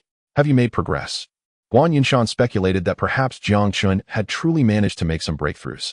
Not yet, I still have no clues. I just came to connect to the internet to test an idea. Jiang Chen did not disclose his thoughts to Teacher Guan, as he was still unsure if this path was correct. After hearing Jiang Chen's words, Guan Yunshan felt relieved. He thought to himself that Mersenne primes were not problems that could be easily solved. Many people have given up after researching them. Nebraska, a place located in the heart of the ugly country, is the core of the high plains with scenery that is vast and tranquil. Lincoln University, though not ranked among the top, possesses its own unique charm. Year after year, it hovers around the 200 mark in global rankings, quietly standing at the center of the capital city, Lincoln, like a learned elder observing the changes around. This April, the tranquility was shattered by the upcoming AMC competition, as math competitors from around the world flocked here to showcase their talents.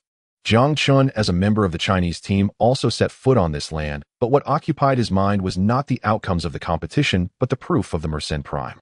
After organizing the complete calculation process, Hao Tian handed it to Jiang Chen, as if giving him a key to unlock a new world.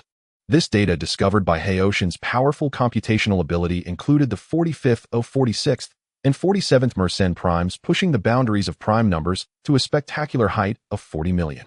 Upon arriving at Lincoln University, Jiang Chen seemingly transformed. He printed out this precious material, isolating himself in the hotel day after day, fully immersed in the study of prime number patterns. He seemed to have lost interest in the world around him, attending none of the various tours organized by Guan Yunshan or thematic lectures at Lincoln University. His total immersion had reached an almost obsessive level, evoking both admiration and concern from those around him. If it weren't for the fact that he still maintained a basic daily routine, such as eating on time, someone might have already reported him, sending him to the hospital to check on his overly obsessed mental state. Finally, on the eve of the competition, Guan Yunshan came to Jiang Chen's room after much contemplation. The spring nights on the high plains were slightly warm, filling the room with a cozy atmosphere. Hearing the knock, Jiang Chen woke from his intense concentration, rubbed his furrowed brow, and got up to open the door. Guan Yunshan, upon seeing Jiang Chen at the door, was taken aback. Jiang Chen looked disheveled, with his hair sticking up in all directions. The dim light cast on his pale face gave him a somewhat gloomy appearance. His eyes showed no signs of sleep, but revealed deep thought and determination. Teacher Guan, is there something you need? Jiang Chen's mind was still preoccupied with the data from earlier. I came to check on you. You look just like those math researchers, all disheveled. Guan Yunshan glanced at Jiang Chen's appearance and then surveyed the room, confirming his suspicions as sheets of paper filled with equations were scattered all over. The air in the room was heavy and oppressive, as if surrounded by an atmosphere of mathematical fervor, making it somewhat suffocating. Upon hearing Teacher Guan's words, Jiang Chen was momentarily stunned, with countless questions and thoughts flooding his mind. He then walked to the bathroom to look in the mirror, startling himself. He quickly splashed water on his face to regain his composure. After Jiang Chen tidied himself up slightly, a flicker of concern and worry crossed Guan Yunshan's eyes.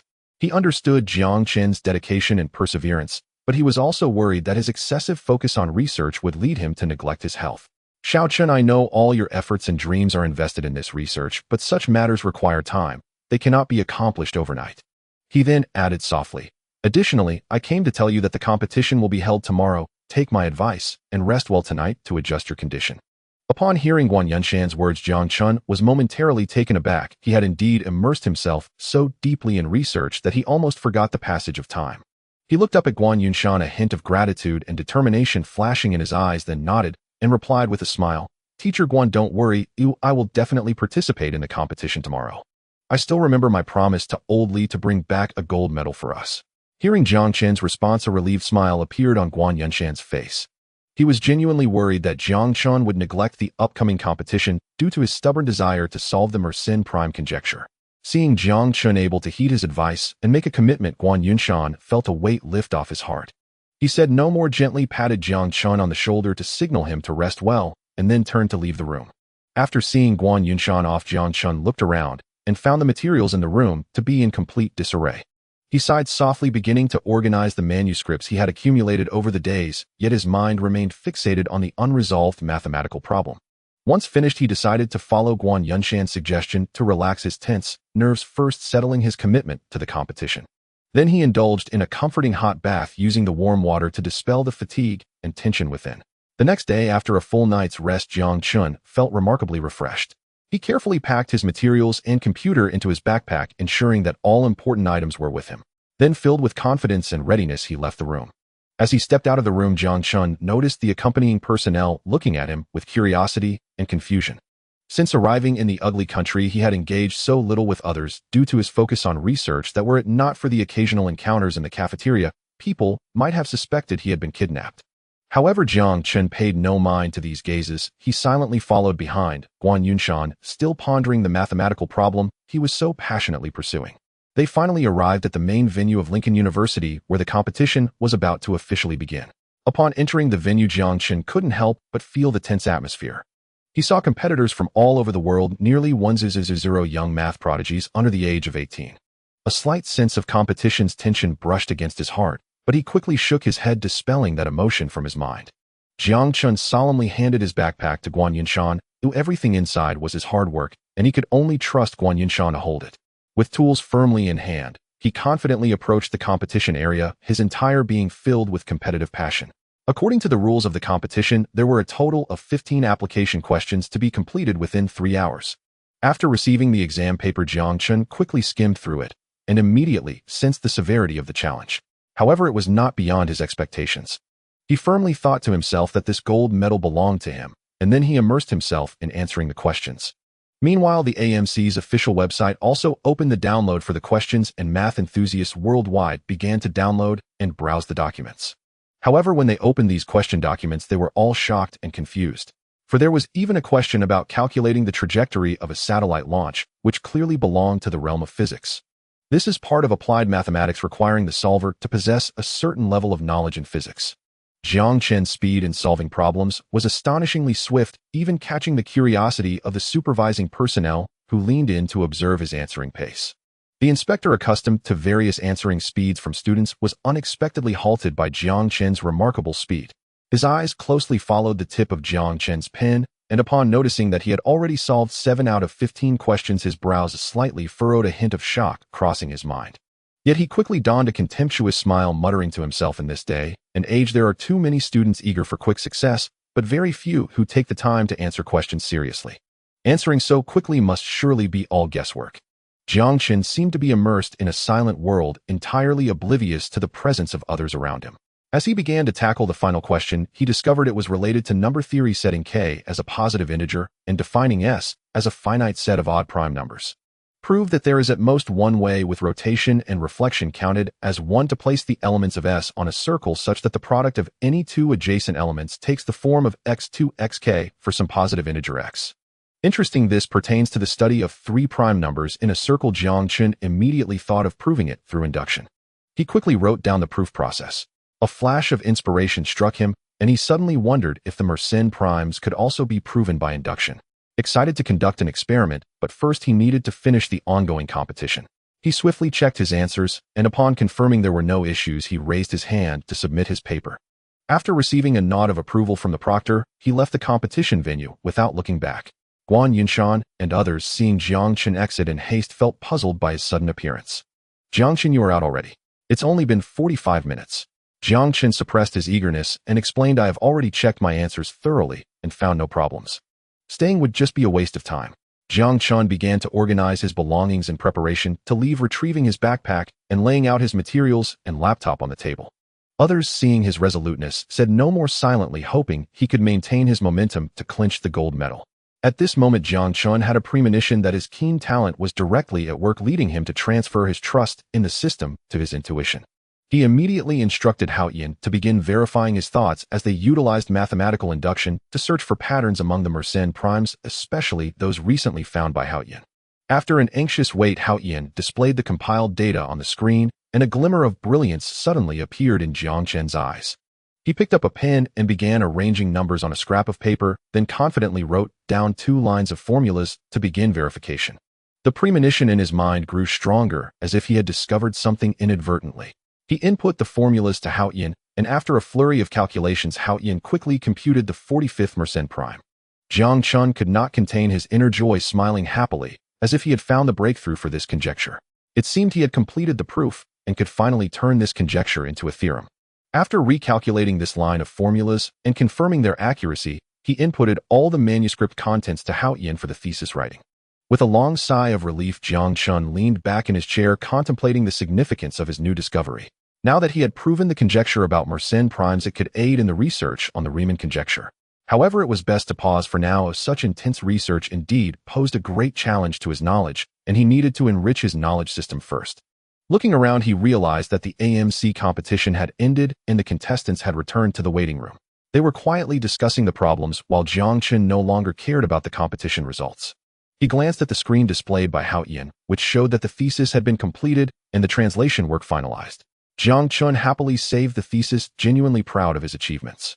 He then selected one of the 4 major mathematical journals, the Mathematics magazine, to submit his paper, leaving behind his email. Mathematics magazine is one of the oldest publications in the field of mathematics, and it is also a highly authoritative journal. Additionally, it is published every 2 months, allowing more people to see his results. The next issue of the magazine was approaching quickly, and Jiang Chen looked forward to his paper being read and valued by more people. After completing the submission, Jiang Chen finally settled the matter that had been on his mind for some time. He felt a great sense of relief while also being filled with confidence in his keen intuition as a talent. Guan Yunshan, witnessing the relaxed expression on Jiang Chen's face, felt a slight tremor in his heart. He could not help but speculate, could it be that Jiang Chen had finally decided to give up on the Mersenne prime problem that had plagued countless mathematicians? He must have been hit hard. He slowly walked to Jiang Chen's side, gently patting his hand on Jiang Chen's shoulder, his tone carrying a hint of understanding and comfort, as if soothing a child about to face failure. Jiang Chen, failure is also a part of the road to success. Throughout history, how many exceptionally intelligent mathematicians have devoted themselves to the study of Mersenne primes only to ultimately choose to give up? Your future is limitless at just 18 years old. Time is your best friend and partner, so there is no need to be anxious. Trust me, as time goes by, you will undoubtedly shine in the field of mathematics. We all believe in your future.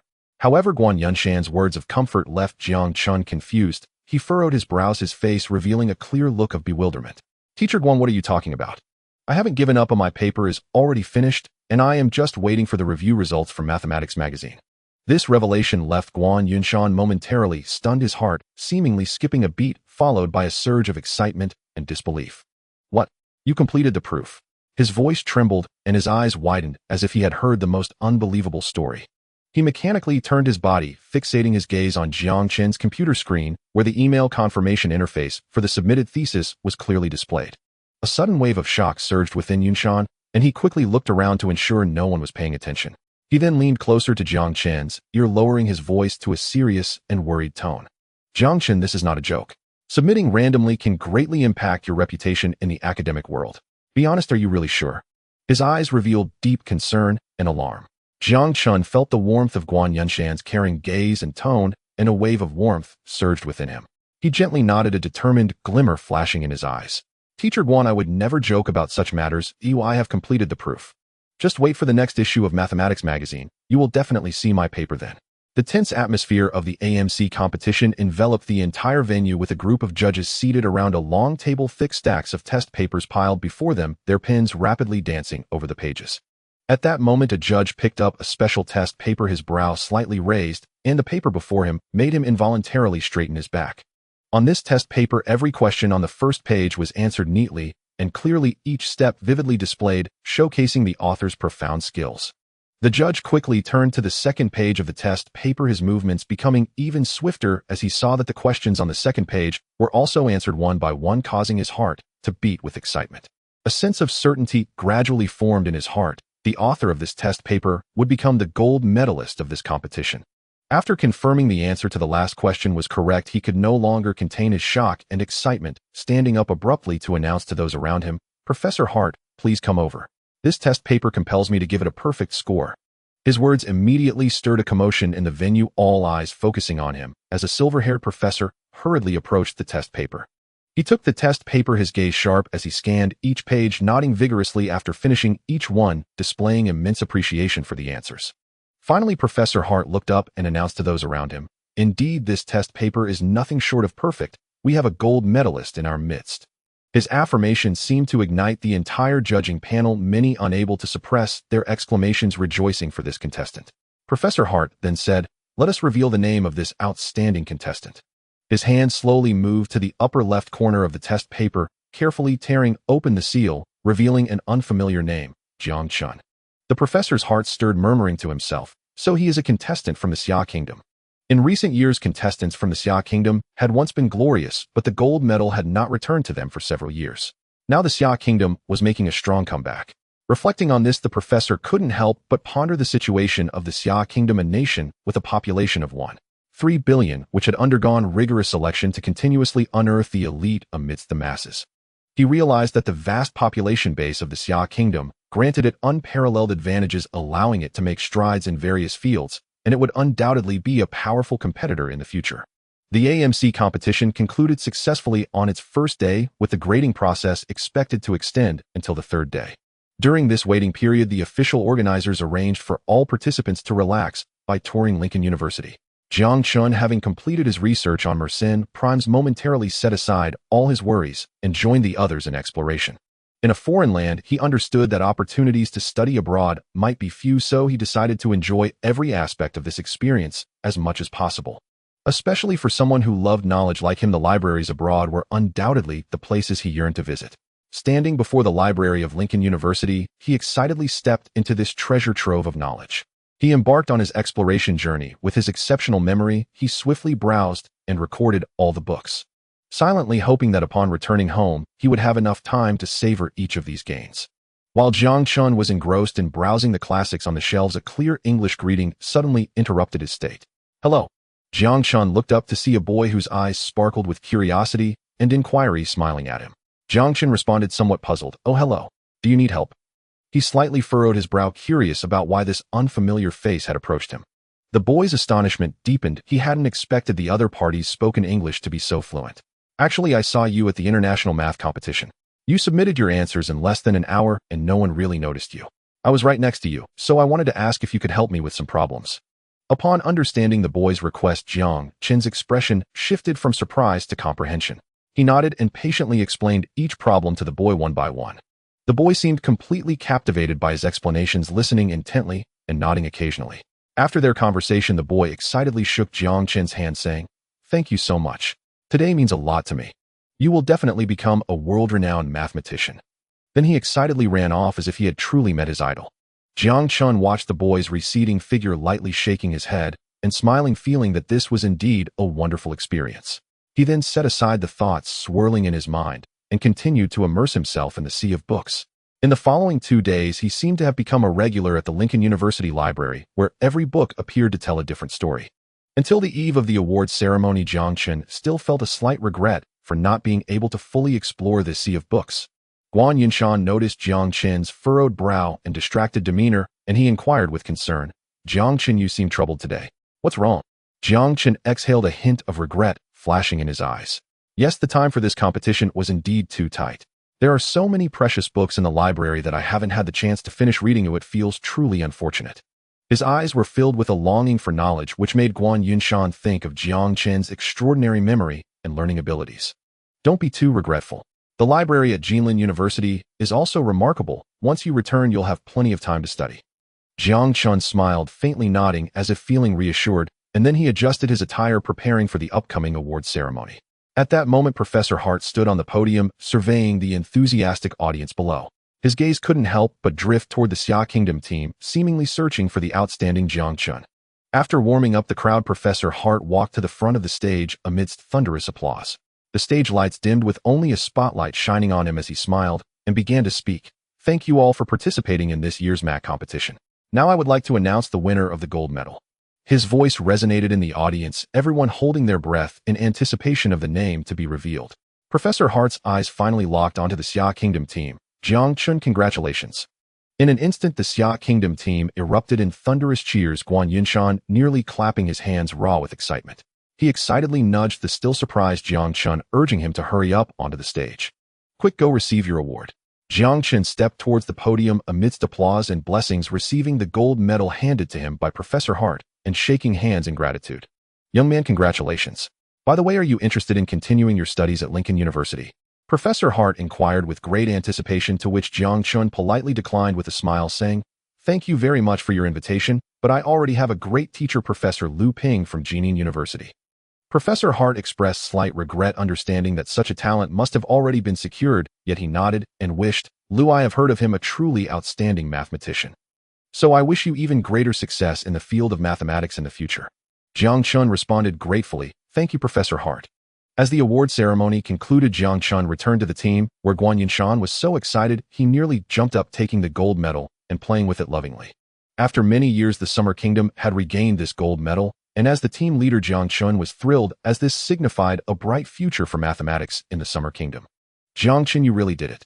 You said you would win the gold medal, and you did. Jiang Chen simply smiled at them, while the other participants looked at him with envy and admiration. Though they felt a twinge of reluctance, it was overshadowed by their acknowledgement of Jiang Chen, the mathematical genius. They couldn't help but admire him. Although Jiang Chen had made a stunning debut at the competition, they were unfamiliar with him. Like a shooting star that suddenly streaked across the sky, captivating yet distant. During the subsequent AMC training, Jiang Chen attended only the first course, and thereafter no one saw him. After arriving at Lincoln, Jiang Chen became increasingly absorbed in his room, secluded in research on Mersenne primes, as if he had vanished completely. Even participating in the competition required Guan Yunshan to remind him. Without him, Jiang Chen might have forgotten the competition's timing.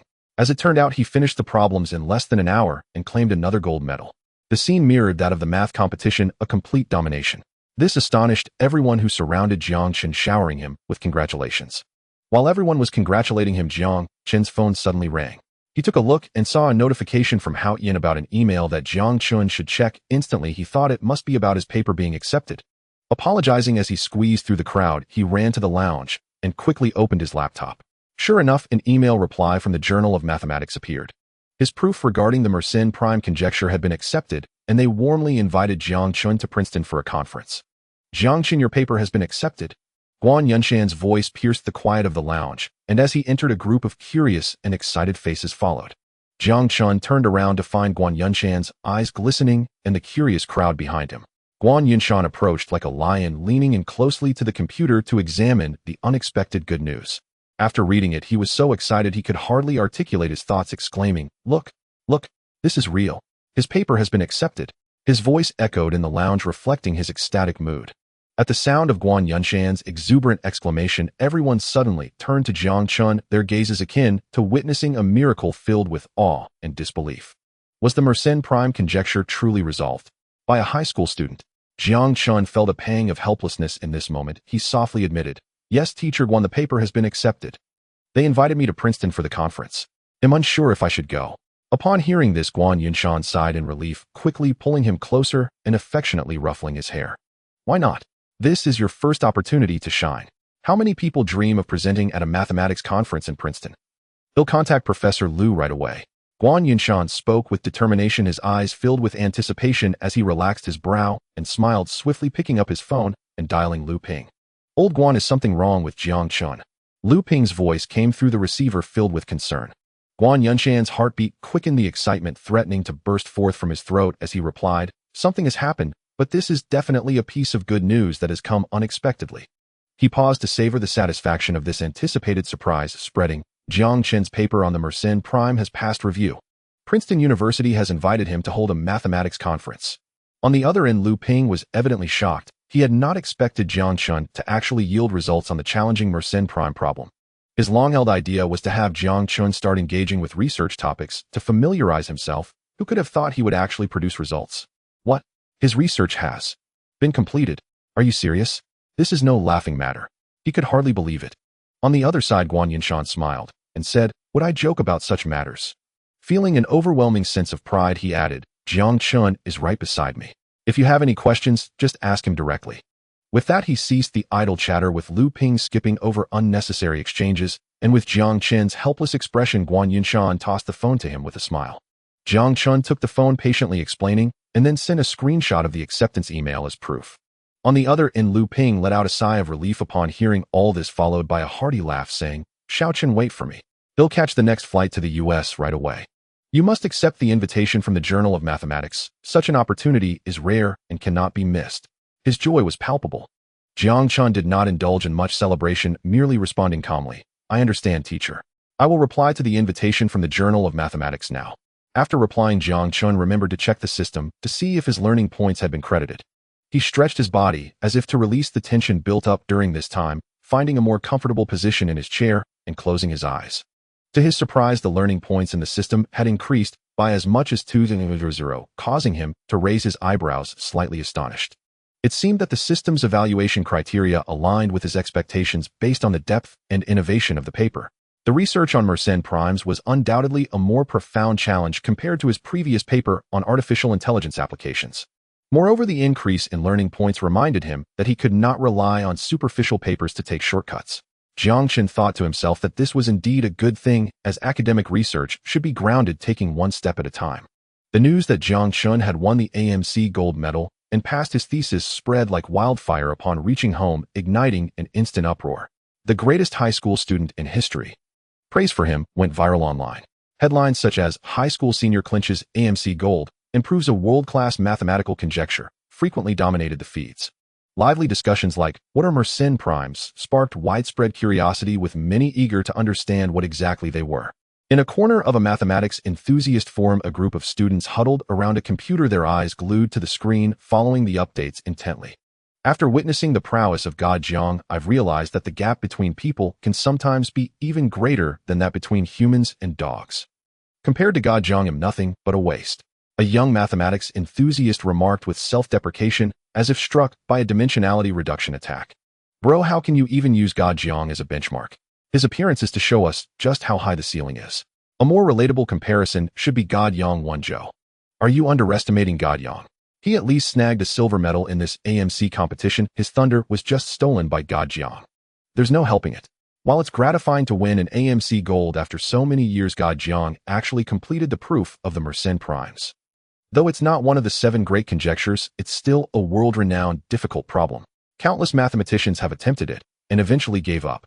Across various universities, the news elicited mixed reactions, a tale of joy and sorrow.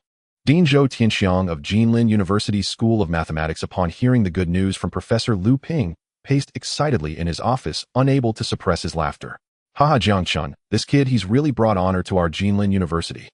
In contrast, Beijing University was filled with sighs of regret. "It was our Beijing University that first discovered this genius, but we only relayed the message through his teacher without making a personal visit.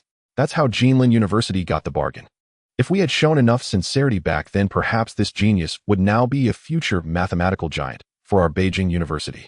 Alas, what the folks at Beijing University didn't know was that no matter how favorable the terms or sincere the effort, Jiang Chen would never have chosen to go there.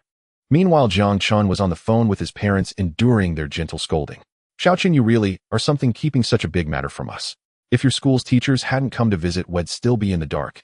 Lin Yu's tone was full of reproach. "Don't worry, Mom. This is just a little episode. There will be plenty more of this in the future. You'll have to get used to it." Jiang Chen boasted to his parents with a hint of pride. "Since you weren't home, you don't know. The principal and your homeroom teacher held your dad's and my hands going on and on about how well we raised you, contributing a pillar to the nation. Your dad's mouth was grinning from ear to ear, and even at dinner had occasionally break into a silly smile. He isn't this only natural?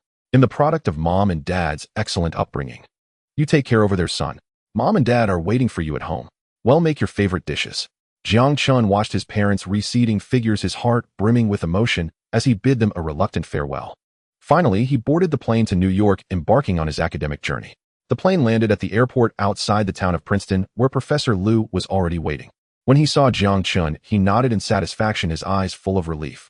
He never imagined that one of his lectures would lead him to encounter such a prodigiously talented final disciple. At the same time, Jiang Chen's growth had far exceeded his expectations. From the moment Jiang Chen began studying Mersenne primes to the acceptance of his thesis, the entire process had taken just over a month. Such an achievement was truly astonishing. Meanwhile, Lu Ping brought Jiang Chen good news. Dean Zhou had approved funding for all of Jiang Chen's expenses for attending this academic conference. All costs for this academic meeting in Princeton would be covered by Jilin University's School of Mathematics, with the university expressing full support. Although Jiang Chen's true worth had not yet been revealed since the dean was covering the expenses out of goodwill, he was happy to go along with it, allowing him to keep his wealth hidden a bit longer. Through discussions with his teacher, Jiang Chen gained a preliminary understanding of the general proceedings of the academic conference at the end of the month. He knew that such conferences, especially in mathematics and physics, would involve rigorous questioning. Thus, Lu Ping would take full charge of the coordination, beginning communication with the Journal of Mathematics to ensure the conference proceeded smoothly. Jiang Chen in turn focused all his energy on meticulously preparing the content of the conference, particularly the potential questions he might face, which required careful consideration. Teacher, I've looked at some past conference minutes, and indeed there are many harsh questions. I need to prepare thoroughly. Xiao Chen, I've read your thesis and can find no flaws. Let me handle the other preparations. You focus on getting ready. Jiang Chen smiled gratefully, knowing he needed to take this conference seriously. It was an opportunity to test his knowledge and intellect, and he was determined to give it his all. Thank you for your trust, teacher. I will do my best. They continued walking in silence, both filled with anticipation for the upcoming academic conference. At that time, the Journal of Mathematics issued invitations to mathematicians worldwide to attend the academic conference on the proof of the Mersenne prime conjecture. With the release of the latest issue of the Journal of Mathematics, all interested scholars became aware of the paper at the earliest opportunity. The proof of Mersenne primes swept through the mathematical community like a tsunami, sparking intense debate. Everyone began studying the paper to verify its authenticity, especially upon discovering that the author was an obscure individual from Xia, which only intensified their eagerness to find flaws. Although it had passed the Journal of Mathematics review, this did not necessarily mean it was genuine. It still required scrutiny from the broader community. Every mathematical theorem's establishment requires rigorous vetting by peers, only being widely cited after being deemed flawless. The successful proof of Mersenne primes was linked to the realization of the Riemann hypothesis, making this a veritable grand celebration in the world of mathematics. Although teacher Liu had mentioned that during his undergraduate studies, he only needed 1 year of coursework before being eligible for the thesis defense. But for now, Jiang Chen was still a high school student invited to deliver such a high-caliber academic report under the global spotlight. Jiang Chen could hardly avoid feeling the weight of the pressure. Inside the lecture hall of Princeton University, the atmosphere was solemn and dignified. The audience was a sea of black, filled with a diverse group of people whose gazes were either curious or scrutinizing, waiting for the arrival of the speaker. Among the many spectators, there were several obscure scholars and experts who remained unassuming yet were dedicated to their fields of research. At the same time, there were many heavyweight figures from the mathematics community whose every glance and expression could evoke subtle changes in the audience. Notably, Professor Pierre Deline, who had just joined Princeton and was awarded the Wolf Prize, attracted particular attention. He sat in the front row, his posture upright, his gaze deep, emanating an overwhelming academic authority as an absolute authority in the fields of algebraic geometry and number theory. Next to him was Qiu Lao, a renowned Chinese mathematician from Harvard University, whose presence undoubtedly added significant weight to the conference. His research spans differential geometry, differential equations, and general relativity, with a profound gaze that seemed to penetrate all mathematical mysteries. Of particular note was the fact that Perelman, who had severed ties with the mathematics community, would also participate in the conference via video, which undoubtedly became a highlight.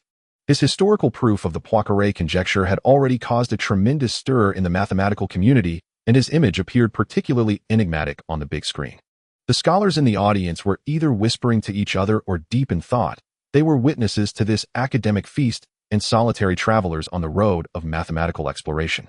When the significance of the Mersenne prime conjecture was discussed, excitement sparkled in the eyes of many. After all, proving this conjecture would not only propel the leap in distributed computing technology, but also profoundly impact the application prospects of the fast Fourier transform, bringing significant influence to the realm of number theory, the queen of mathematics.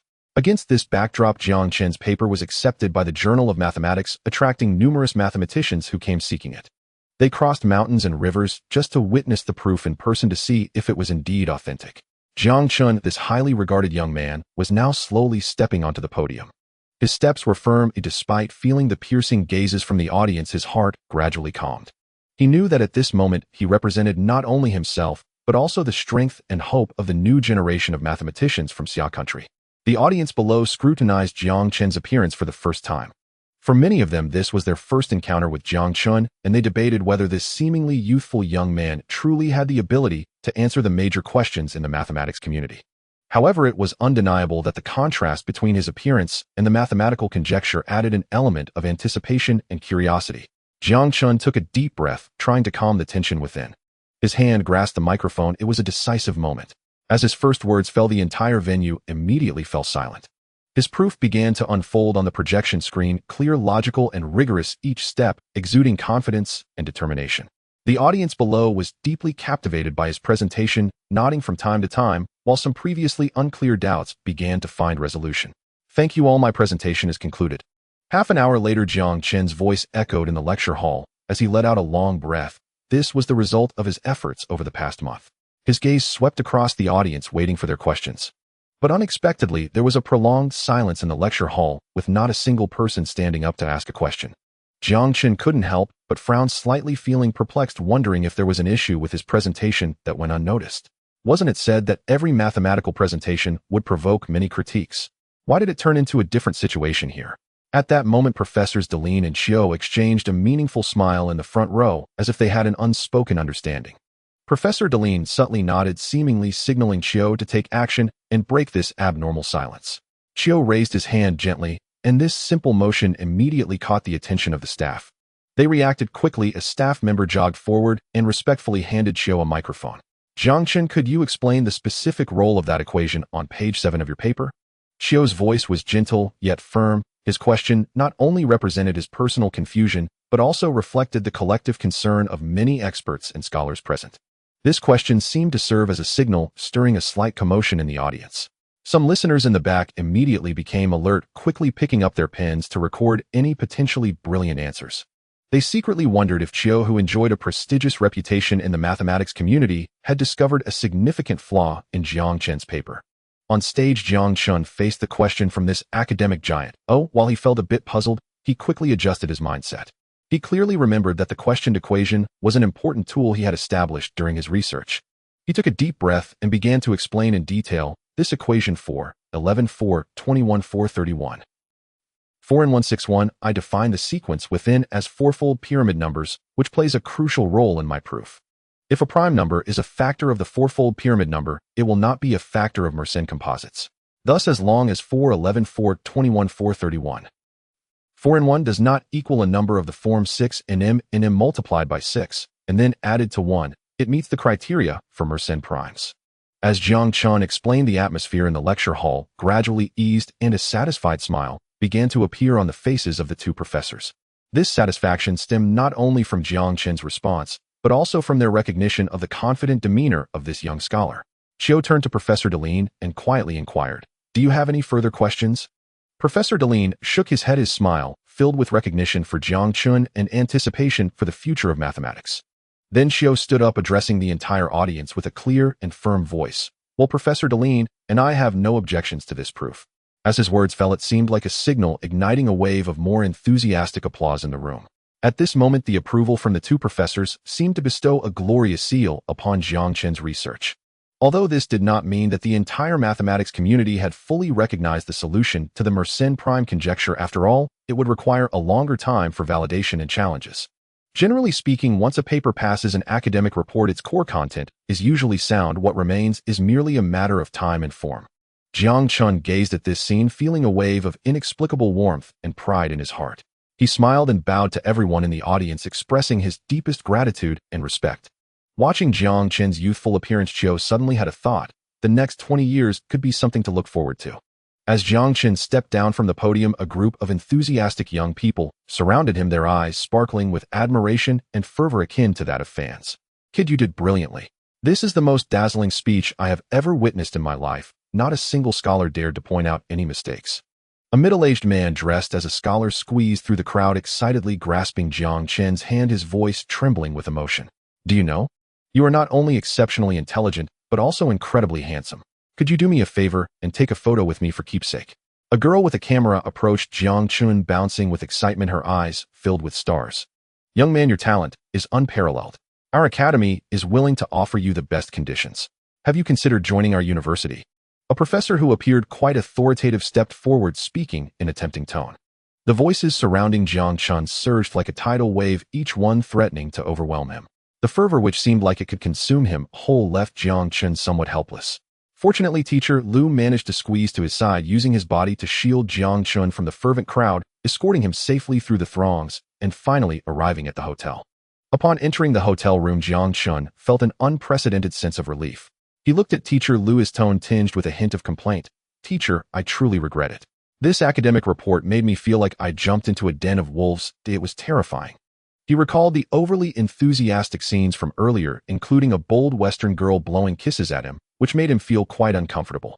"Oh, Xiaochen, this is just their way of expressing admiration.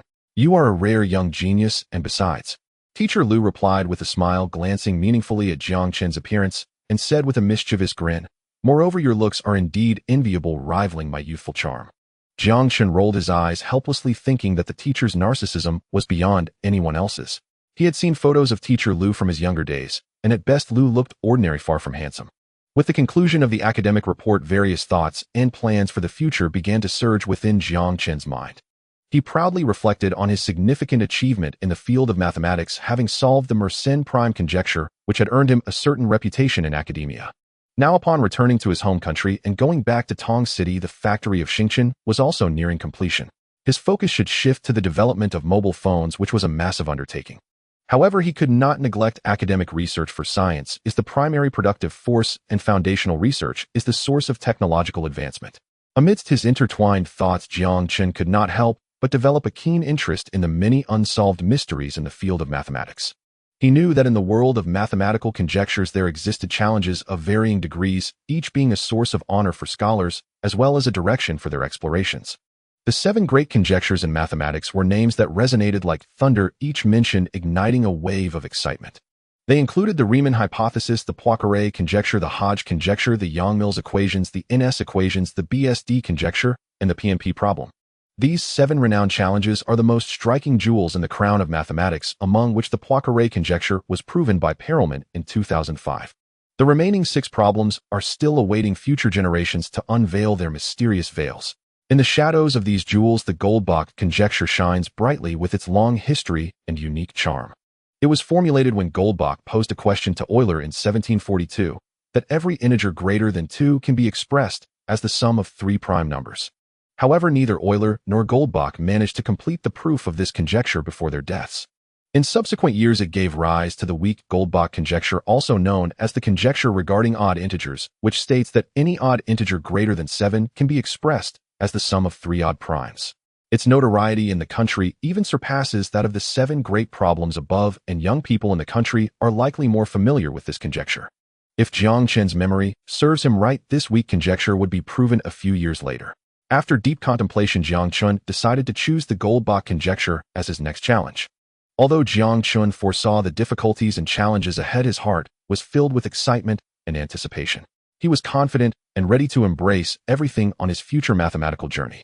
On the flight back to Jinlin, as Jiang Chen was on his way to Jinlin University, he saw from a distance that a banner had already been raised at the entrance of Jinlin University.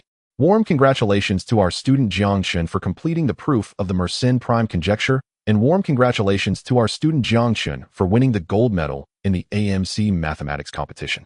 2 large celebratory banners represented the school's attitude, a vibrant advertisement for this year's enrollment, effectively elevating Jinlin University's academic standing. Currently, the 2 giants in the country, Tsinghua and Beida, are in Kyoto, while the other universities are a step below them.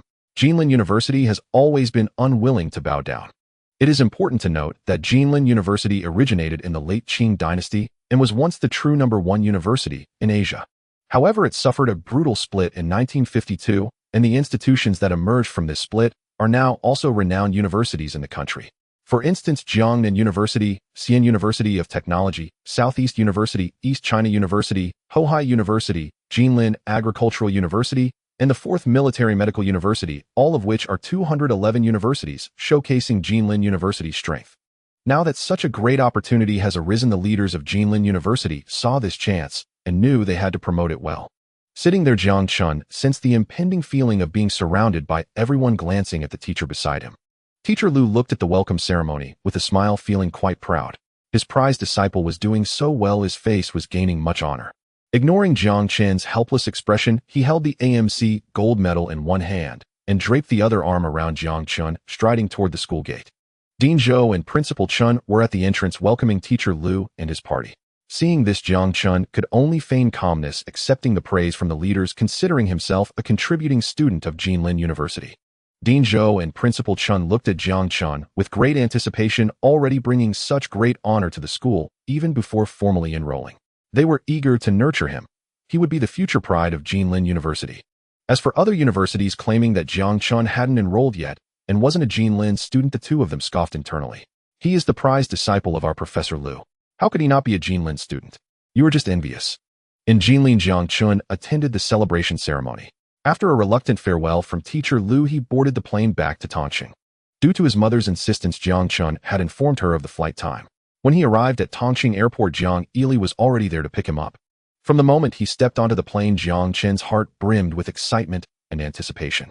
As the plane landed, he gazed at the familiar sights of Tongqing Airport, a sense of tranquility washing over him. He strode with firm steps toward the airport exit. Jiang Ili stood there, beaming, his eyes gleaming with pride for his son. Jiang Chen approached his father, extending his arms, and the two embraced tightly.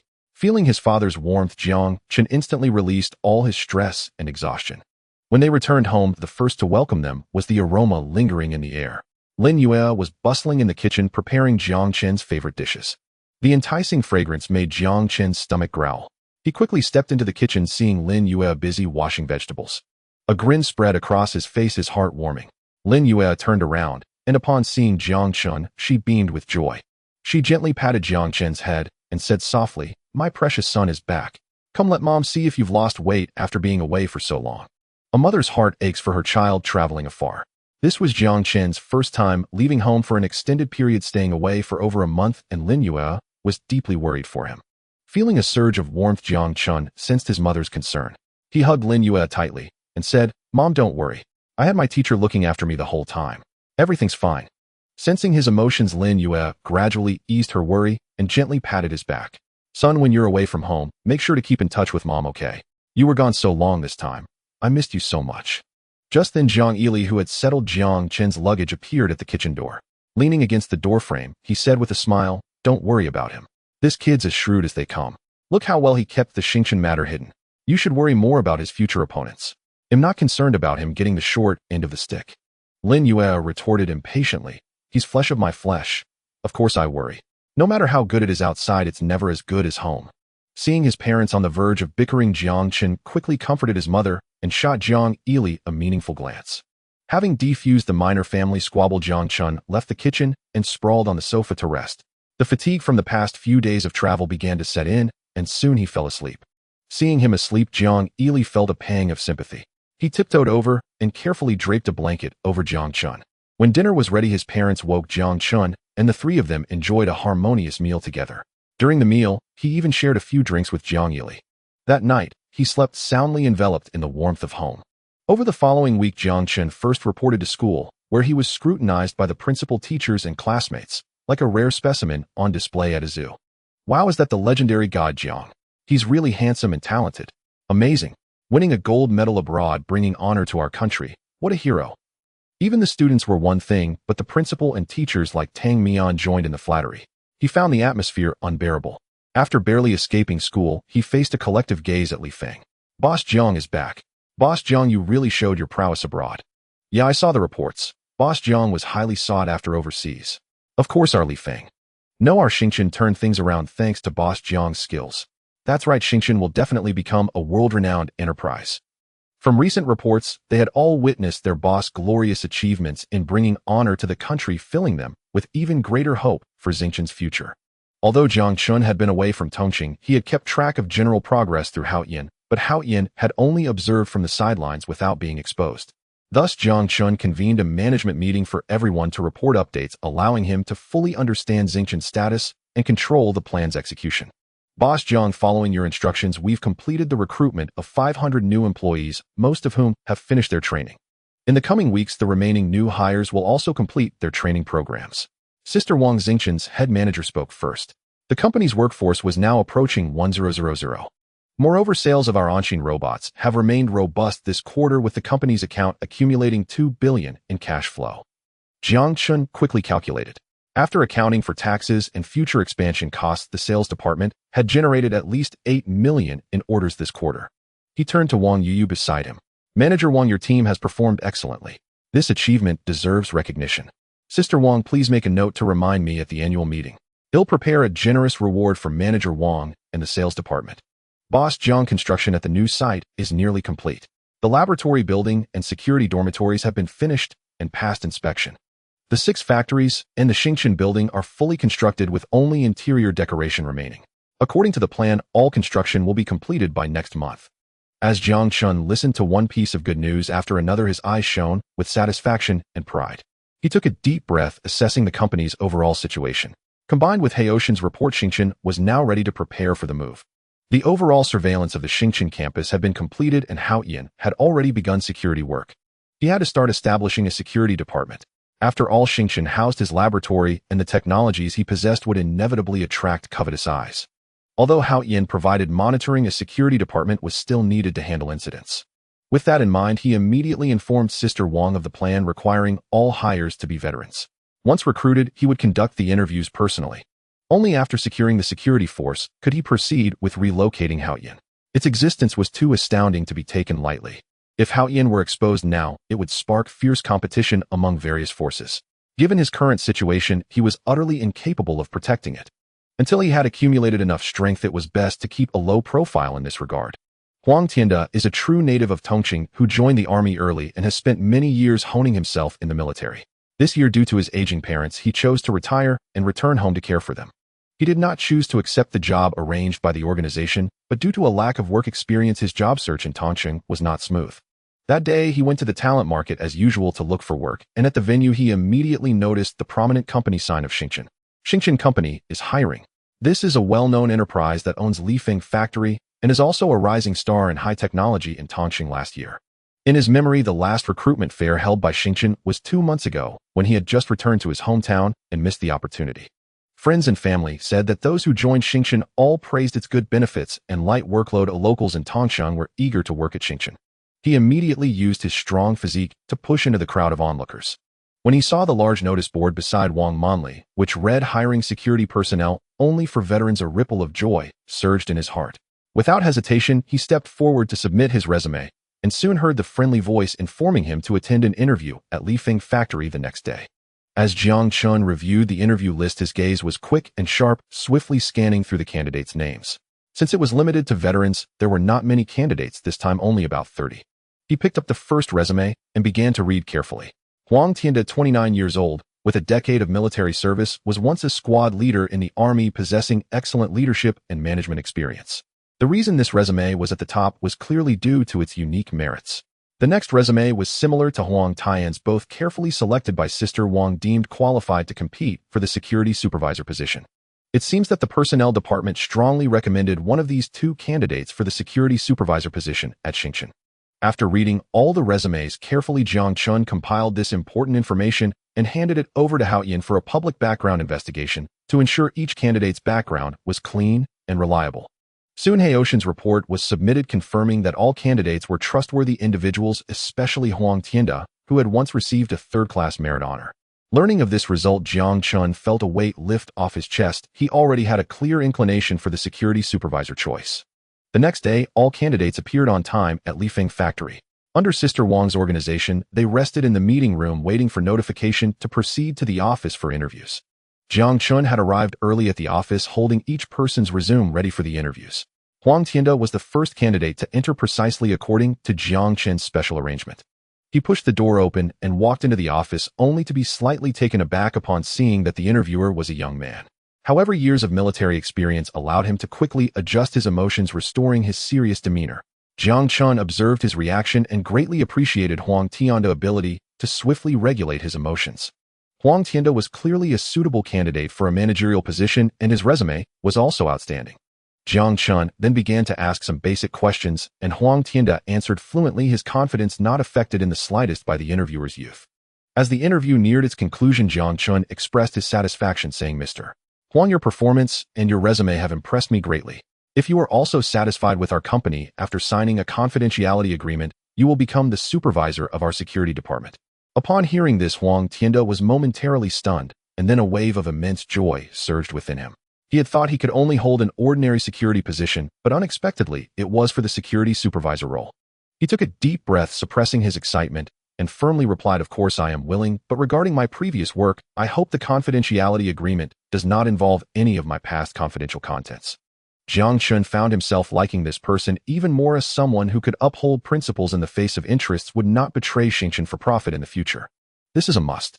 Xingchen is a technology company of the Xia Kingdom. We will not involve your previous military matters. Huang Tianda's words surprised Jiang Chen slightly, but he quickly explained the basic situation of Xingchen and assured him.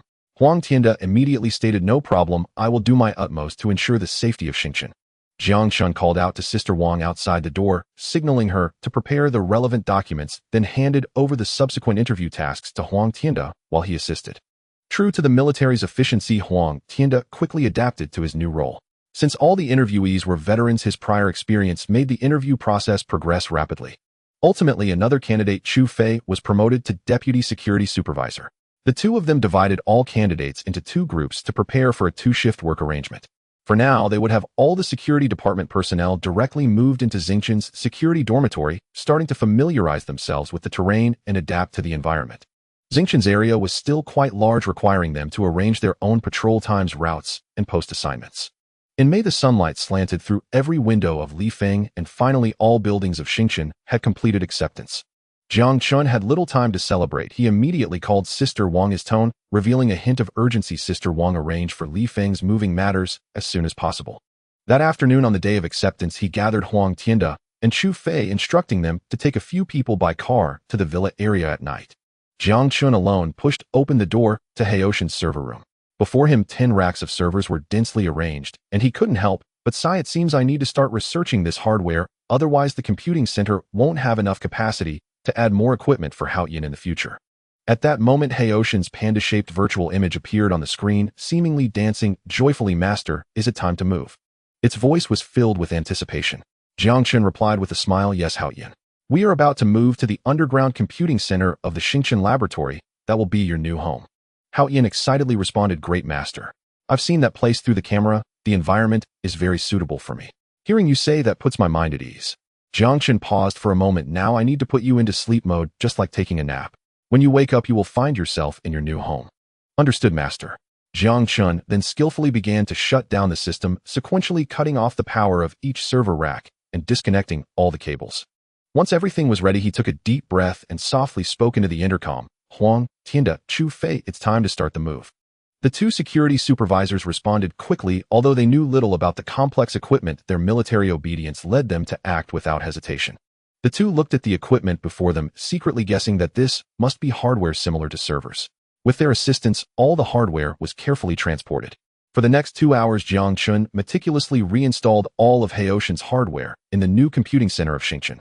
With the move completed, Jiang Chen stood in the control room, taking a deep breath. Now Haoyan was at Xingchen, and he no longer had to worry about its safety. The major relocation of Xingchen Company lasted for 2 days, during which Jiang Chen did not participate in the management work, delegating everything to Manager Wang and the other management personnel. From the moment Haoyan completed the move, he had not stepped out of the laboratory, as if it had become his new home. His determination to immerse himself in the experiments seemed stronger than anything else. During the New Year period, Jiang Chen had already made breakthroughs in battery and display technology, completing the process simulation work through Haoyan. Now the only task was to verify through experiments whether these technological processes could truly be realized in reality. Days passed, and Jiang Chen became almost one with the laboratory, not leaving for a moment over 4 consecutive days fully immersed in the process experiments. He fought alongside Hao Yin, facing the incompatibility issues between the technical solutions provided by the system and the existing equipment, constantly adjusting and searching for a solution that could perfectly connect with reality. After relentless efforts and attempts, he finally found the method that could replicate these 4 technologies in reality. The moment he stepped out of the laboratory, his weary figure was met by the blinding sunlight outside, forcing him to tightly shut his eyes, his arm instinctively raising to shield himself from the glaring light. Though his steps were heavy, he resolutely walked toward the administrative office. Manager Wang, upon seeing Jiang Chen's unadorned, dust-covered appearance, was momentarily taken aback, but then a glimmer of understanding flashed in her eyes. Jiang Chen finally emerged from the laboratory. Does this mean the technology has matured and can be put into production? With a hint of anticipation and unease, Manager Wang cautiously asked Jiang Chen, "You have finally come out of seclusion. Does this mean?" After all, this was the first major project since the establishment of Xingchen, stepping into a completely inexperienced new industry, which made everyone anxious. Jiang Chen looked at Manager Wang, whose words seemed yet to be fully spoken, smiled gently, and nodded, confirming her speculation. Indeed, the battery, wireless charging, and display technologies have all taken shape. We can now begin production. His words were like a spring breeze, dispersing the tension and unease in Manager Wang's heart, causing her to unconsciously clasp her hands tightly, her face brimming with uncontainable joy. "This is wonderful, Jiang Chen." Currently within Xingchen's factory, only the workshop of Anshin Robot is operating normally, while the other employees have completed their training and are just waiting for your technology to be implemented. Yes, once these 3 technologies are put into production, we can quickly recover and accumulate funds. However, we still face many challenges ahead, and the funding required is also a significant amount. Under Manager Wang's meticulous arrangements, the production lines for batteries and displays, which had long been prepared, seemed ready to start up swiftly at Jiang Chen's command. At the same time, the sales department's Wang Yu had also received Jiang Chen's instructions, preparing to promote the samples to the channels as soon as possible to seize the market rapidly. In the current market, the capacity of mobile phone batteries is generally small, and the charging efficiency is unsatisfactory, while Xingchen's Golden Crow No. 1 battery undoubtedly surpasses other brands in this field. Thanks to complete independent research and development, this battery does not incur any patent fees, significantly reducing costs. As for the display technology, it represents a substantial blow to all manufacturers in the current market. Due to the impressive refresh rate and resolution of this technology, Xingchen has firmly established itself in both the display industry and the broader optical field. Jiang Chen was filled with hopes and expectations for the future, eagerly starting his next plan to write the core of the intelligent operating system. Time waits for no one. After all, Zhuan's emergence was also this year, and he must seize the first dividend of the smartphone era. As long as he establishes an ecosystem ahead of Zhuan, even if he cannot defeat it abroad, as long as the layout is completed domestically, there will be no more instances of domestic manufacturers being stifled. Moreover, the user experience of Zhuan is far from commendable, and the inevitable slowdown of its operating efficiency after 2 years has left everyone complaining, but due to its later monopoly, there was nothing that could be done. Hasn't the system of the flower factory faced immense criticism upon its release? Under such tremendous pressure for launch, it has also been attacked by some competitors, illustrating the importance of an ecosystem. The difference in advantages between being first and late is too great. Once the intelligent system is completed, Xingchen's first epoch-making smartphone will emerge, bringing a shocking experience to the world. This is also an opportunity to launch the Xingchen brand. After all, smart devices are the stepping stone to the intelligent era. Why has Apple been able to stand above all smartphone manufacturers in the world, firmly seated on its throne? It is because it defined what a smartphone is. What Steve Jobs left for Apple is an enduring legacy. Now Jiang Chen wants that name. How much profit does Apple earn in Xia country each year, and how does it treat consumers there? These ugly faces were only accepted by everyone after both sides tore apart their masks, leading to resistance, but they had already made a fortune. However, Jiang Chen also knew in his heart that this massive task could not be accomplished by him alone. He needed some excellent programmers to help him with a large volume of ordinary code writing. He and Hao Yin could handle the core code, but the extensive ordinary code and the design of numerous application apps needed many people to complete. Upon hearing Jiang Chen's plan, Manager Wang immediately excitedly established a technical department and began recruiting technical talent from across the internet, offering attractive high-salary packages. At this stage, the monthly salary was set at 200, and after passing the interview, a relocation fee of 100 would be provided. This news immediately stirred up a huge wave online. Many IT professionals were tempted by such treatment. However, the truly skilled individuals were not swayed by such generous offers. High-tech talents are temperamental leaders without deep technical foundations cannot truly earn their respect. Moreover, Jiang as a high-tech company that only rose last year had a reputation that was even less than that of its product On-Shin Robot. Without a closer look, one might not even realize that On-Shin Robot is a product of Jiang. Thus, although the recruitment discussion was very high, very few people actually came to apply, with many remaining in a state of observation. Seeing this situation, Manager Wang was also anxious. Jiang had always had a smooth recruitment process in the vicinity of Tongqing, but this unfavorable online recruitment left her feeling somewhat disheartened. Jiang Chen reassured everyone to focus on the battery and display production matters, while he personally took charge of the establishment of the technical department and the recruitment of personnel. Through Haoyan, Jiang Chen quickly browsed the enthusiastic discussions online, lightly tapping on the table, a glimmer of insight flashing in his eyes as he understood the external reactions. Sitting in the office, a faint smile crept onto Jiang Chen's lips as a bold plan suddenly flashed in his mind, one that not only could demonstrate Jiang Chen's technical prowess, but also attract the elite of the tech industry. He immediately commanded Haoyan to issue a series of technical challenges in the name of Jiang Chen, promising generous rewards for those who could solve them, igniting further interest in Jiang Chen's recruitment. These technical problems were all related to mobile applications, yet they were entirely based on a smartphone system rather than the existing Symbiont system. The technology of this system was beyond the comprehension of contemporary individuals, allowing all those engaged in technology to glean some information from this uproar. Jiang Chen Company is a high-tech firm with profound technological depth, and its ambitions remain a mystery, making it all the more alluring. As Jiang Chen anticipated, these challenges rapidly sparked heated discussions on technology forums. Jiang Chen Company is indeed mysterious. While I can grasp these questions, I am utterly at a loss. A seasoned member of the forum, after seeing the challenges, could not help but exclaim, his comment drawing considerable attention.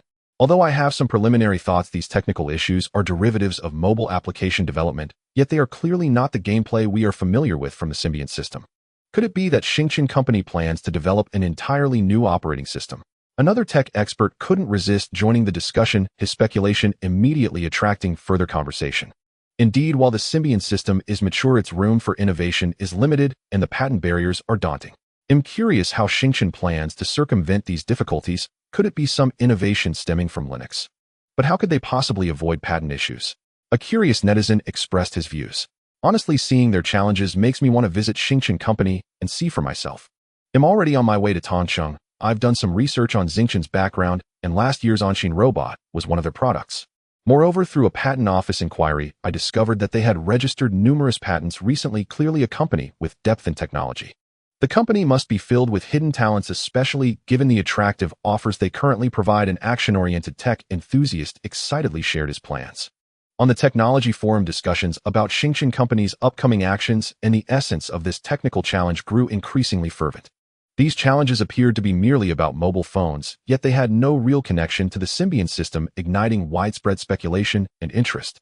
Those who were already intrigued by Jiang Chen's recruitment conditions became even more excited after witnessing this technical challenge, rushing to purchase train or plane tickets to visit Jiang Chen Company. However, there were dissenting voices, notably represented by the Sogu brand of Jiang. After observing Jiang Chen's actions, everyone began to sense that Jiang Chen was poised to enter the mobile phone industry.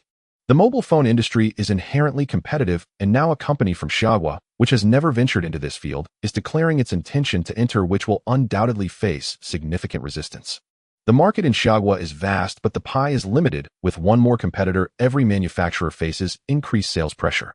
They must seize the opportunity to suppress potential rivals before they gain traction, ideally, to thoroughly discredit them. Sogu on its official account maliciously mocked Jiang Chen, claiming they lacked solid technology and only knew how to promote. The voice of such an established mobile brand immediately garnered much support, with even rumors suggesting that Jiang Chen's technology was entirely plagiarized, merely leveraging the buzz of being domestically produced to exploit the market. Jiang receives annual funding from the government to wage public opinion warfare in Xiaohua, directly cultivating a large group of pro-Japanese elements to promote on Xiaohua's internet. This group is particularly prevalent among intellectuals. Now that businesses in the Golden Country have spoken, they have immediately begun to rally support, creating a significant online momentum. Regarding this, Jiang Chen remained silent, simply instructing Wang Yu to remove Sogu from the list of suppliers for batteries and displays. Jiang Chen harbored deep disdain for Sogu, a contempt rooted deep within him. To him, Sogu was merely a company in a nation that had long stagnated economically and lost its sovereignty.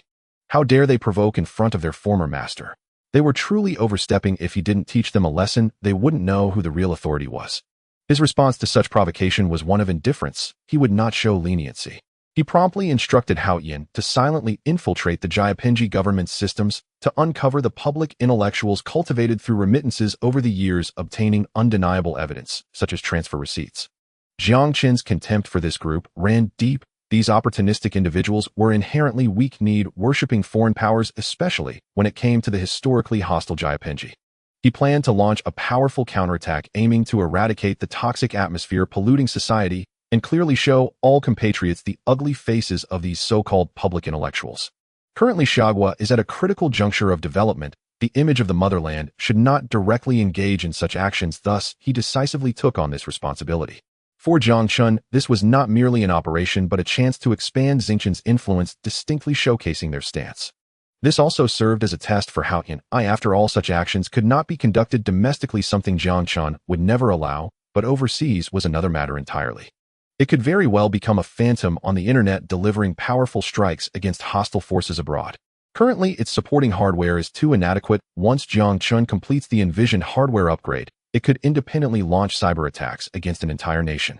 Hao Yin was very pleased upon receiving this order. Domestically, it had always been cautious about hiding its whereabouts. Now, with Jiang Chen allowing it to operate freely abroad, the panda face on the screen also reflected a joyful emotion. Jiang Chen ignored Haoshan's antics, waiting for technical talents to arrive. Sister Wang had already received numerous phone inquiries, and some were already on their way to Xingchen. Jiang Chen's youthful appearance meant he couldn't meet everyone just yet. He needed to impress them through technology before revealing himself. The lighting in Jiang Chen's laboratory was dim, and he stood alone before the long table, his gaze focused intently as he debugged the code on the computer.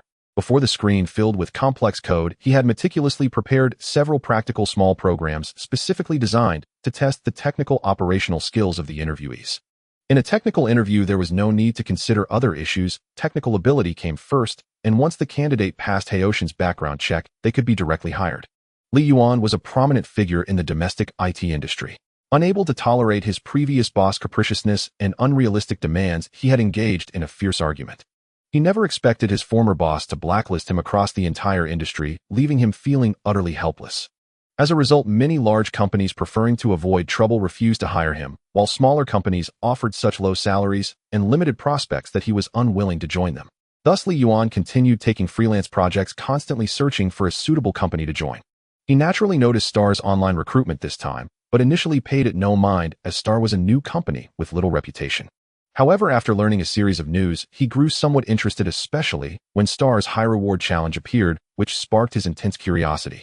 A new company with such technical prowess was worth anticipating and trying out. Yet as he hesitated over whether to go, the forum disclosed relevant information about Star. This dispelled his lingering concerns, and he immediately boarded a plane to Tongqing, looking forward to the interview journey. At the same time, he sensed that he might have encountered an opportunity, a tremendous one, filling his heart with hope, one that could change his current predicament and grant him a fresh start. When Li Yuan, guided by a call from the HR department, arrived at Star's entrance, he immediately felt the atmosphere of a new company. The vast factory area, clearly newly established, along with the surrounding environment, land, workshops, and greenery, all carried the fragrance of fresh earth. The tall administrative building and 2 workshops he had just passed still had fresh paint, and the entire park exuded a thriving vitality. Even the employees passing by wore smiles on their faces. He quickly realized that this new company, Star, was no ordinary venture. It had the capital for grand undertakings. He eagerly asked the HR staff member before him, "Excuse me, may I ask if Star's predecessor was Li Feng Factory? I remember the photos disclosed online don't look like this now." The HR staff member, seemingly sensing his confusion, smiled and explained, "Yes, our factory acquired Li Feng last year and later launched the Anqin robot. But this year we established Star Company, and Li Feng was incorporated under Star. It's now producing in Plant 6. Li Yuan probed cautiously, hoping to glean some inside information from an insider.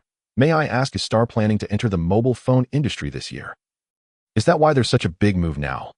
"This isn't covered by confidentiality, so I can tell you," the factory director mentioned at last year's annual meeting that Star would venture into the mobile phone industry this year. Some product experiments have already begun in Plant 5. What parts are being produced? Can you disclose that? Are they all self-developed, as the online rumors suggest?" He was filled with anticipation and curiosity about the company's independent R&D capabilities, eager to understand its technical strength. Sorry, that's confidential and not convenient to disclose. However, our factory director is incredibly skilled. He single-handedly developed the on-machine robot. The current products are also developed by him alone. The pride on the employee's face infected Li Yuan, and he could clearly feel the employee's sense of belonging and confidence in Star. He gave up further questioning and followed the employee into the experimental building. Looking at the building sign, it further confirmed his guess. Star had a clear plan. When he arrived at the experimental hall, he was received by Chu Fei, who was on duty that day. The HR staff handed a card to Chu Fei and then left. Chu Fei led Li Yuan to an office on the first floor, which was very Spartan, containing only a desk with a computer. Li Yuan asked in confusion, "Hello, may I ask where the interviewer is?" "There's no interviewer. You just need to solve the small program on the computer." This piqued Li Yuan's interest. It was the first time he had encountered such an interview format, with no conversation, purely a demonstration of technical skill. He stepped forward to wake the computer, and the screen was filled with code with no questions. Li Yuan carefully examined the code and realized it was an app program. However, the program was missing some necessary code and couldn't run. Li Yuan immediately understood the intent of the test designer and quickly began to operate. Sure enough, as he input the code, the missing parts were completed, and the program ran immediately, displaying a "Congratulations" prompt on the screen. Seeing this, Chu Fei smiled happy for him and handed a card to Li Yuan, saying, "Congratulations on passing the interview. Please take this card and take the elevator to the top floor." "A card? What's it for?" Li Yuan took the card and examined it carefully. It was an ordinary magnetic stripe card resembling an ID card. He asked in confusion, "Access to the factory director's office requires authorization, and this card is your pass," Chu Fei explained. Hearing this, Li Yuan was shocked to realize that Star had such strict security measures internally.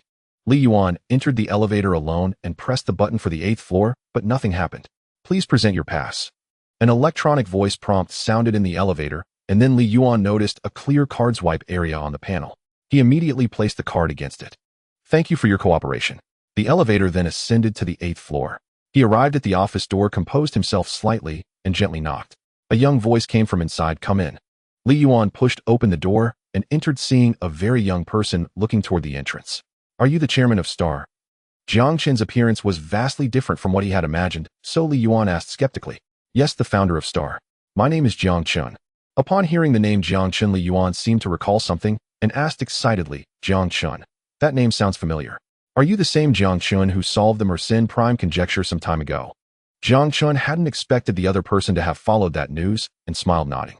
"Wow, if I'm not mistaken, you should still be a high school student. Not only have you achieved academically, but you've also founded Star." He was also startled by Jiang Chen's accomplishments and exclaimed loudly. Jiang Chen had to ask him to calm down. As Jiang Chen spoke, Li Yuan's inner tension gradually dissipated. His intense excitement slowly turned into calmness as he chewed on his words, striving to steady his emotions before saying, "Mr. Jiang, I truly did not expect to encounter such a remarkable person today, who not only contributes to the forefront of science, but also possesses such profound technical skills and practical applications. Moreover, you even established a company. When I entered Xingchen, I observed my surroundings, and such a grand endeavor is not something just anyone would dare to undertake. Furthermore, you haven't even attended university, yet today, I finally understand what it means to be a prodigy." He grinned, smacking his lips with a hint of self-deprecation. Jiang Chen merely smiled faintly at his praise, seemingly not taking the words to heart. After all, he was destined for far more than these products. The existing products were merely a foundation for the blueprint in his mind. He set aside what he was holding, gazed directly at Li Yuan, and expressed his curiosity, saying, "Back to the main topic, Li Yuan, I'm quite curious. Your earlier performance was very skilled, and you immediately grasped the key points of the problem I presented at first glance. Clearly, you are a technical genius. To be honest, I didn't initially think such recruitment would attract someone of your caliber, so I need to clarify things. Please understand." Upon hearing this question, Li Yuan's expression instantly became complex, a bitter hint flickering in the corners of his eyes. He chuckled helplessly, saying, "There are indeed some issues. I had a conflict with my previous company, especially with that boss. Because of him, many large companies are hesitant to hire me.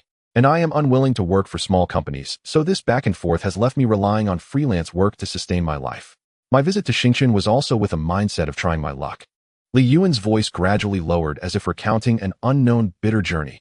"Today, when I came for the interview at Xingchen and saw that only a technical test was required, this direct approach truly made me feel incredibly comfortable. Mr. Jiang, I hope you can give me a chance." Li Yuan sincerely confessed his past experiences to Jiang Chen, hoping to stay at Xingchen and make a name for himself. At this moment, Jiang Chen noticed a report from Hao Yin in his earpiece, confirming that Li Yuan's previous work experience was indeed, as he described his former boss, had quite a network. Jiang Chen didn't pay much attention to the report. In his view, most high-tech companies in the country were not up to par, with only a few capable of piquing his interest. Seeing Jiang Chen lost in thought, Li Yuan refrained from interrupting, sincerely hoping Jiang Chen would agree to his request. He did not want to continue taking freelance work. During this oppressive period, he had all the skills, but no place to showcase them, and depressive emotions filled his heart. After a while, once Jiang Chen finished contemplating, he looked up, his eyes bright, as he gazed at Li Yuan, a smile appearing on his lips. "Congratulations, Li Yuan, welcome to Xingchen." Upon hearing Jiang Chen's welcome, Li Yuan was overjoyed, his excitement palpable. Then, realizing he was losing composure, he quickly stepped forward and tightly grasped Jiang Chen's hand, continuously expressing his gratitude, saying, "Thank you, Mr. Jiang, for giving me this opportunity. I will definitely dedicate myself to serving you in the future." Li Yuan finally released the emotions he had been holding back, recalling the ridicule from his former boss and the scenes of being rejected at various companies. These memories floated through his mind. Jiang Chen looked at Li Yuan with deep feelings, understanding his sentiments, and continued, "However, let me finish speaking. I have another proposal. I would like to appoint you as the head of the IT department, overseeing the recruitment for the IT department. What do you think?" Li Yuan felt as if a pie had fallen from the sky. Although he was fully capable of handling the managerial position, he did not expect to receive a promotion right upon entering the company. Li Yuan excitedly responded, "Mr. Jiang, I can definitely do it. I have many contacts in the technical field and can definitely attract them to join us. The compensation and potential at Xingchen will surely impress them." After hearing Li Yuan's reply, Jiang Chen nodded. Haoshan's report had already indicated that Li Yuan possessed management capabilities, and he decided to let Li Yuan develop in dual roles.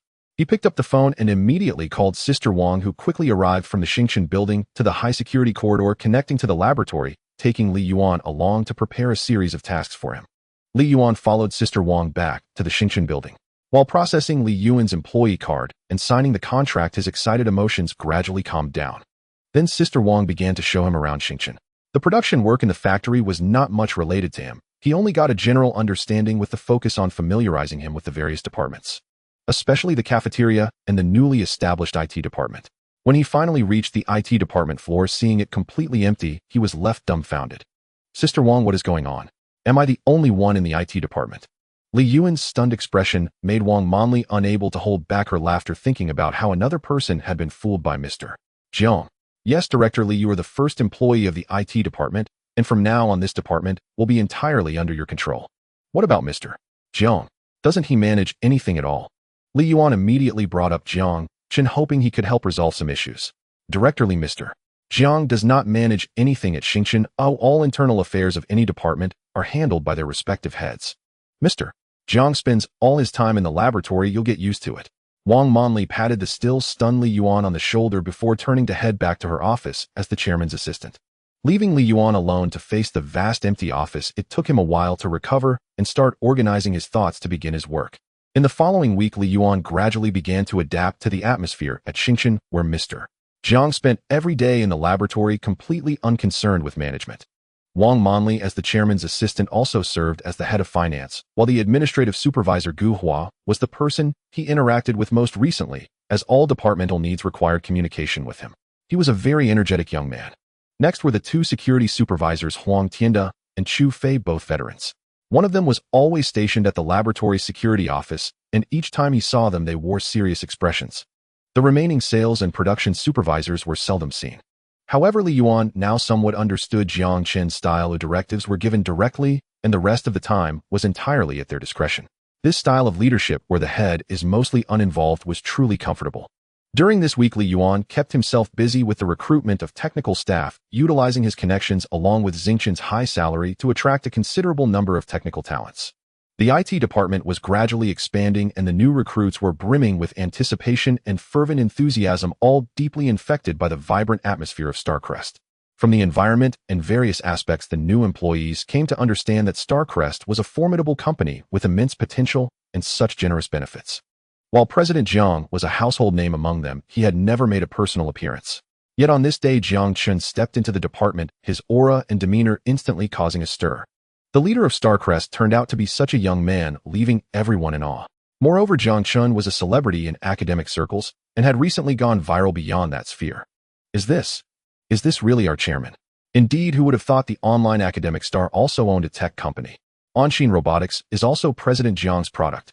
That's incredible. Jiang Chen looked at everyone, gave a faint smile, and spoke. All right, we'll have plenty of opportunities to get to know each other. He'll be in the company, so there's ample time for chats. Today, let's discuss the real business.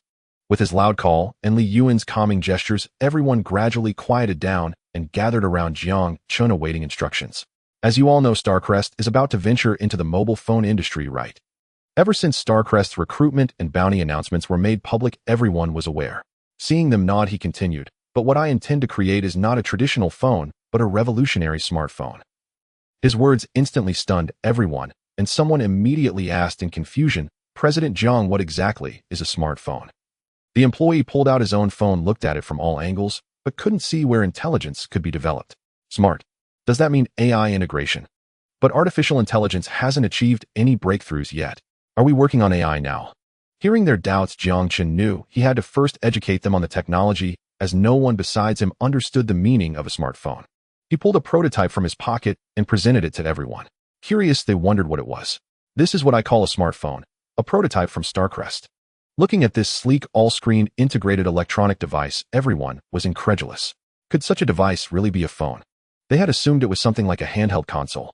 President Jiang, but there are no buttons, only volume keys and the power button. And it seems the battery is built in, so how do we charge it? The port at the bottom isn't a standard charging port either. An employee who had worked in the mobile industry immediately voiced his doubts based on his knowledge. Indeed, our company has quite a few knowledgeable people. He smiled lightly, a unique confidence gleaming in his eyes, and began to describe the blueprint of the future phone in his mind. This is a full-screen phone. It requires no buttons, you can operate it simply by touch. The operating system isn't complete yet. I only have a rudimentary version, but you can give it a try. Upon hearing Jiang Chen's introduction, the employees' faces lit up with amazement. They eagerly grabbed the phone one after another to experience the novelty of the full screen. Each person seemed to have found a delightful toy, chatting excitedly among themselves, which made Jiang Chen's lips curl into a pleased smile. After all, only if everyone embraced this concept could the subsequent work proceed smoothly. If they couldn't accept it, how could consumers? But before long, Li Yuan stepped forward and retrieved the phone from the employees. They looked at Jiang Chen reluctantly, eagerly awaiting his next instructions. Such a product was incredibly cool. Now I believe you all understand. We are creating a phone that will change the world. Your job is to perfect this phone. An employee stepped forward and immediately shared his experience. President Jiang, I tried it out, and the operating system seems fine, even smoother than Symbian. It's just missing some applications. Is our task to complete the apps? Hearing his question, Jiang Chen shook his head slightly. He said, no, the current operating system is far from qualified. It's just a simplified version I made. Your task is to deeply build the OS from the ground up. This is a massive undertaking, so be prepared. At Jiang Chen's words, everyone took a deep breath. They realized his plan was far grander than they had imagined. If the current system was only a simplified version, what features would the full version possess? What kind of astonishing experience would it bring? But don't worry, they'll be working alongside you in the RD. Jiang Chen spoke again, effortlessly breaking the heavy atmosphere. He'll handle the core code, you just focus on the rest. Also, you should all have internal employee accounts now. Remember to add me as a friend. He'll assign tasks through the internal system and answer your questions. Feel free to message me about any issues. Hearing Jiang Chen's arrangement, everyone's faces broke into relaxed smiles. With such a tech guru guiding them at any time, how could they not learn even more? However, only Jiang Chen knew that the administrator they encountered was not himself, but Hao Yin. The employees reported their work through the account, meaning Hao Yin was actually managing the company. After alleviating their concerns, he dropped another bombshell that left them ecstatic. He glanced around and said calmly, moreover, once this phone OS project is completed, you will all receive a bonus of 10 of the first-year profits of Starcrest's first phone. Work hard. With that, he turned and walked away without looking back. Behind him, a thunderous cheer erupted from the IT department, and he smiled with satisfaction.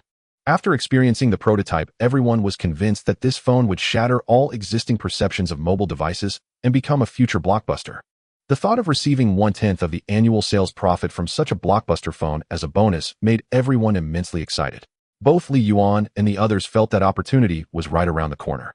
At that moment, Hao Yin began assigning various tasks to everyone through the account. They all got to work, and some even chose to stay overnight in the department to ensure the project's smooth progress. Others in the Starcrest building also heard the cheers and understood that something big was about to happen at the company. They resolved to give their best efforts. As the operations of the Xingchen IT department returned to normal, various messages regarding Xingchen gradually subsided. Jiang Chen's routine also became more regular, commuting daily between Xingchen and home, no longer concerning himself with matters outside of technology, focusing solely on the development of the intelligent operating system. Currently, the public opinion of Xingchen among consumers is mediocre, yet its recognition within the industry continues to rise steadily. The recent recruitment turmoil surrounding Xingchen has made almost all enterprises in the industry aware of this rapidly rising company. As many enterprises within the industry began to investigate Xingchen's background, they sought to understand who their competitor was, where they had emerged from, and what kind of impact they would bring. However, the information they could find indicated that Xingchen was formerly the Lihong Machinery Factory in Tongqing, which was on the verge of bankruptcy, and the new owner was a young man. They were unaware of Jiang Chen's true identity, as those who knew chose to keep it confidential, considering that the few who were privy to the inside information had a shared interest with Jiang Chen.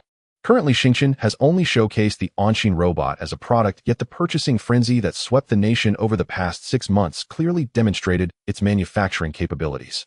Moreover, inquiries from the patent office revealed that Xingchen had recently registered numerous new patents, a significant portion of which pertained to mobile phones. Everyone understands that this is a company focused on technological research and innovation, and its potential for development is visibly immense. Now Xingchen is preparing to enter the mobile phone market, ready to seize a share of the industry's pie. Thanks to this positive impression, Wang Yuyu's sales efforts have progressed very smoothly, not only with the sales of the on-chain robot, but also with new products like the Jinwu No. 1 and the display customization business. The Jinwu No. 1 battery, with its super large capacity and fast charging capabilities, has quickly captured the market, becoming the top choice in the procurement plans of major mobile phone brands. The development of the display customization business has also been quite successful, as the displays produced by Xingchen are clearer than other products on the market, offering more realistic images and receiving widespread acclaim. As a result, even before Xingchen had released a mobile phone, it had already launched new technological products related to the industry, all of which were very well received in the market, which is quite alarming. The construction of the intelligent operating system is progressing steadily, with the entry of employees into the IT department, allowing Jiang Chen to focus solely on the core code construction, meaning his workload is not heavy, and he can even spare time to guide the employees. On a day in late May, Jiang Chen arrived at the laboratory early, as usual, starting his work for the day. After a while, Sister Wang approached him with a hesitant expression, saying, "President Jiang, I have a request I hope you can help with." Jiang Chen put down his work and turned to her, saying, "Sister Wang, don't be polite, just speak your mind. As long as I can help, I will certainly not refuse." Wang took a deep breath, as if she had made up her mind, and finally revealed her thoughts. "President Jiang, in fact, I am shouldering too many responsibilities alone, from being the chairman's assistant to the financial supervisor. Even the large and small decisions in the factory require me to make them. In the past 6 months, I have been living in constant anxiety. I am increasingly feeling overwhelmed, and hope you can find someone to share some of my responsibilities. I truly cannot bear this pressure any longer." Upon hearing this, Jiang Chen suddenly realized that the rapid development of Xingchen and his excessive reliance on Sister Wang had placed immense pressure on her, nearly crushing her. Sister Wang was one of the earliest followers of Jiang Chen, and he had grown accustomed to delegating management authority to her. In the past, when they were at Lihong Factory, the scale was small and the personnel few, making management relatively easy. However, now that the company has expanded with the new Xingchen building and several new departments established, the number of employees has increased, and the capacity that Sister Wang can exert is always limited. Even with diligent learning, it is difficult for her to adapt quickly. Jiang Chen interlaced his fingers and rested his arms on the table, contemplating as the growing business and responsibilities of the company echoed in his mind. Currently, Xingchen is at a critical growth stage. If the golden period for optimizing systems is missed, any future adjustments will be exceptionally challenging.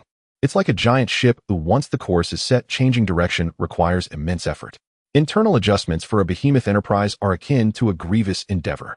Jiang Chen had once considered establishing more comprehensive systems for the company, but as the new year rolled in, one thing after another came up, and unfortunately this idea was pushed to the back of his mind. Fortunately, with Sister Wang's reminder, if not addressed promptly, this would become a ticking time bomb on the company's path to development. He spoke solemnly, his voice carrying determination. "And trust, Sister Wang, I understand. I will immediately begin addressing this issue. However, in the position of chairman's assistant, I only trust you." Sister Wang's heart eased upon hearing Jiang Chen's words. It was reassuring that he agreed, and she would continue to hold the position of assistant, retaining his trust. I will immediately recruit an experienced accountant for the financial supervisor role. The financial workload of Jiang Chen has grown increasingly large, requiring professionals to take on the role, and accountants are relatively easy to find, so there's no need to worry too much. However, the company's management work requires a professional manager. A compatible professional manager is not so easy to find, and you will need to bear that responsibility for now. By arranging it this way, Jiang Chen alleviated the immense workload of financial management for Sister Wang, allowing her to temporarily handle the other two roles. Once the professional manager is in place, she will only need to report to Jiang Chen, specifically conveying the matters he assigns to the company, significantly reducing her pressure. Okay, President Jiang, I will go post the recruitment information for the financial supervisor right away. Sister Wang's mood lightened, and she immediately replied, there's no need for that. The recruitment for the supervisor and financial manager should not go through social recruitment. You should contact a professional headhunting company. It's faster and more precise. Upon hearing this proposal, Sister Wang nodded in agreement and then returned to her office with a light step to contact the headhunters. The headhunting company's actions were remarkably swift. Being a new client like Jiang Chen, they were also very enthusiastic. Soon the recommended candidates for the financial supervisor role were presented to Jiang Chen. Wei Rong, female, 35 years old, a registered accountant, previously worked in a Fortune 500 company in financial roles, possesses extensive experience, and has just left her last job. After contacting her over the phone, both parties were very satisfied and immediately confirmed her employment. Wei Rong stated that she would join soon. As for the professional manager, specifically the CEO, finding one is not so easy, as Jiang Chen has high requirements for their capabilities. This position entails heavy responsibilities, not only needing to guide the work of various departments and manage production within the factory, but also to oversee product launches. Jiang Chen does not intend to step into the spotlight to promote products. He has always viewed himself as the person controlling the overall situation behind the scenes. If he exposes himself too early, many of his plans will be difficult to unfold. The headhunting company recommended several candidates, but after reviewing their profiles and communicating with them, Jiang Chen was not satisfied with any of them, and thus he postponed the recruitment for the CEO position. At Tongqing First High School, the approaching date of the college entrance examination enveloped the entire campus in a thick atmosphere of tension. Not only were the senior students feeling it, but even the first and second-year students began to experience this sense of urgency. As the exam date drew nearer, everyone silently clutched at the tail end of time, utilizing every means to secure every second of study time, striving diligently to learn in hopes of raising their scores in the college entrance examination. In the East Asian lands, under the influence of Confucian culture, the education of children has always been the top priority for every family, for no matter how tough life may be, education cannot suffer and children cannot be deprived. Even after immigrating to the West, parents who grew up on this land still firmly uphold this belief, stubbornly viewing education as the most important matter. In the country, opinions on such a large and public selection system vary widely. Some praise its fairness, while others criticize its cruelty. Some even argue that this so-called fair examination has led to a monotonous, rigid, and mentally exhausting rote education. This ascetic-like method of studying, akin to being cut by a knife, ensnares students, parents, teachers, and everyone involved, transforming them into a machine that values only scores. Gradually, they lose their understanding of other values in life and other abilities. In pursuit of that ultimate victory, they must endure 3 years of intense, diamond-like, grinding studies, leaving their bodies in a state of weakness and suboptimal health. However, even if some people criticize the college entrance examination with grandiloquent arguments, claiming it to be flawed in various ways, for children and parents from ordinary families, the college entrance examination remains the most equitable form of education known worldwide, bar none. In the country, many are accustomed to extolling the educational methods of the ugly country, claiming that its science and technology can lead the world. A prominent example of this glorification is the story that circulates among millions, the Harvard Girl. Her story was even adapted by her parents into 2 books, Harvard Girl and the Learning Methods and Cultivation Techniques of the Harvard Girl. Around the turn of the millennium, these 2 books swept the nation, along with her story becoming the life creed for many tiger parents. However, upon meticulous study and digging deeper, one would find that the technological development of the ugly country has nothing to do with its educational system. Its educational method is merely a tool for the ruling class within the country to solidify their power, nothing more. Under this educational system, children from ordinary families have already fallen behind their upper-class peers from birth, with no chance of competition. Children from the upper class go directly to elite private schools, leveraging their family capital and connections to gain admission to prestigious Ivy League universities, entering the business and political arenas. Meanwhile, children from ordinary families are brainwashed into receiving so-called quality education, which is essentially a happy education. They finish school at 3:30 in the afternoon. What can the children learn? This is a meticulously designed system aimed at maintaining the existing social order, allowing those at the top of society to continue solidifying their status while making it difficult for others to change their fate. On this day, Jiang Chen also received a phone call from teacher Tang notifying him to go to school for the final class meeting. Time flies in the blink of an eye. The college entrance examination is just around the corner. The next day, sunlight streamed through the classroom windows and teacher Tang's voice was filled with encouragement. Classmates, don't feel pressured to approach the college entrance exam with ease. In the last mock exam, everyone performed well, and as long as you maintain your usual performance, most of you should have no problem getting into key universities. At the podium, teacher Tang's normally serious face appeared especially amiable today. Outside in the June sky, the sun blazed fiercely and the air was filled with a scorching heat, as if it foreshadowed that the upcoming college entrance exam would be a fierce battle. At this important moment, the senior students gathered together and took their final group photo as a lasting memory. Then teacher Tang, carrying a stack of admission tickets, distributed one to each student. When it was Jiang Chen's turn, he smiled and handed him one, saying, "Jiang Chen, you're lucky. You've been assigned to our school as an exam center." Jiang Chen responded with a smile, "Teacher Tang, no matter where I take the exam, I will give it my all. I promised you and the principal that I would bring back the top score for our school." Teacher Tang chuckled lightly. "Ha, for a genius like you who has already solved world-class problems, the college entrance exam might be just a piece of cake. Your classmates are quite unfortunate, as they can only compete for second place." Just then Ma Yu and Linning shyly approached them, and Ma Yu broke the silence. "Jiang Chen, could we take a photo with you?" Jiang Chen smiled. Although he wasn't fond of taking photos, he agreed, due to the camaraderie built over 3 years, saying, "Of course." They stood together, and the camera captured this moment. Linning shyly whispered to Jiang Chen, "Jiang Chen, good luck on the college entrance exam." "You too, good luck." With someone taking the lead, other classmates also gathered around, hoping to take a photo with Jiang Chen, resulting in one group photo after another filled with laughter. Today's farewell may lead to an uncertain future. On the day of the exam, Jiang Chen walked into the exam hall accompanied by his parents. Sitting in the exam hall, the people around him were quite tense. Some students raised their hands to signal the teacher that they needed to go to the bathroom, while Jiang Chen calmly leaned against the window with his eyes closed. After a while, the invigilating teacher entered the classroom with the exam papers. The first exam, Chinese, had begun. Jiang Chen received the exam paper, quickly scanned it, and immediately began answering on the answer sheet. For him, it posed no difficulty, and he completed it in less than half an hour. This year's college entrance examination adjusted the submission time to prevent cheating, changing it from 60 minutes after the start to half an hour before the exam ends. Jiang Chen could only sit quietly in the exam hall and rest.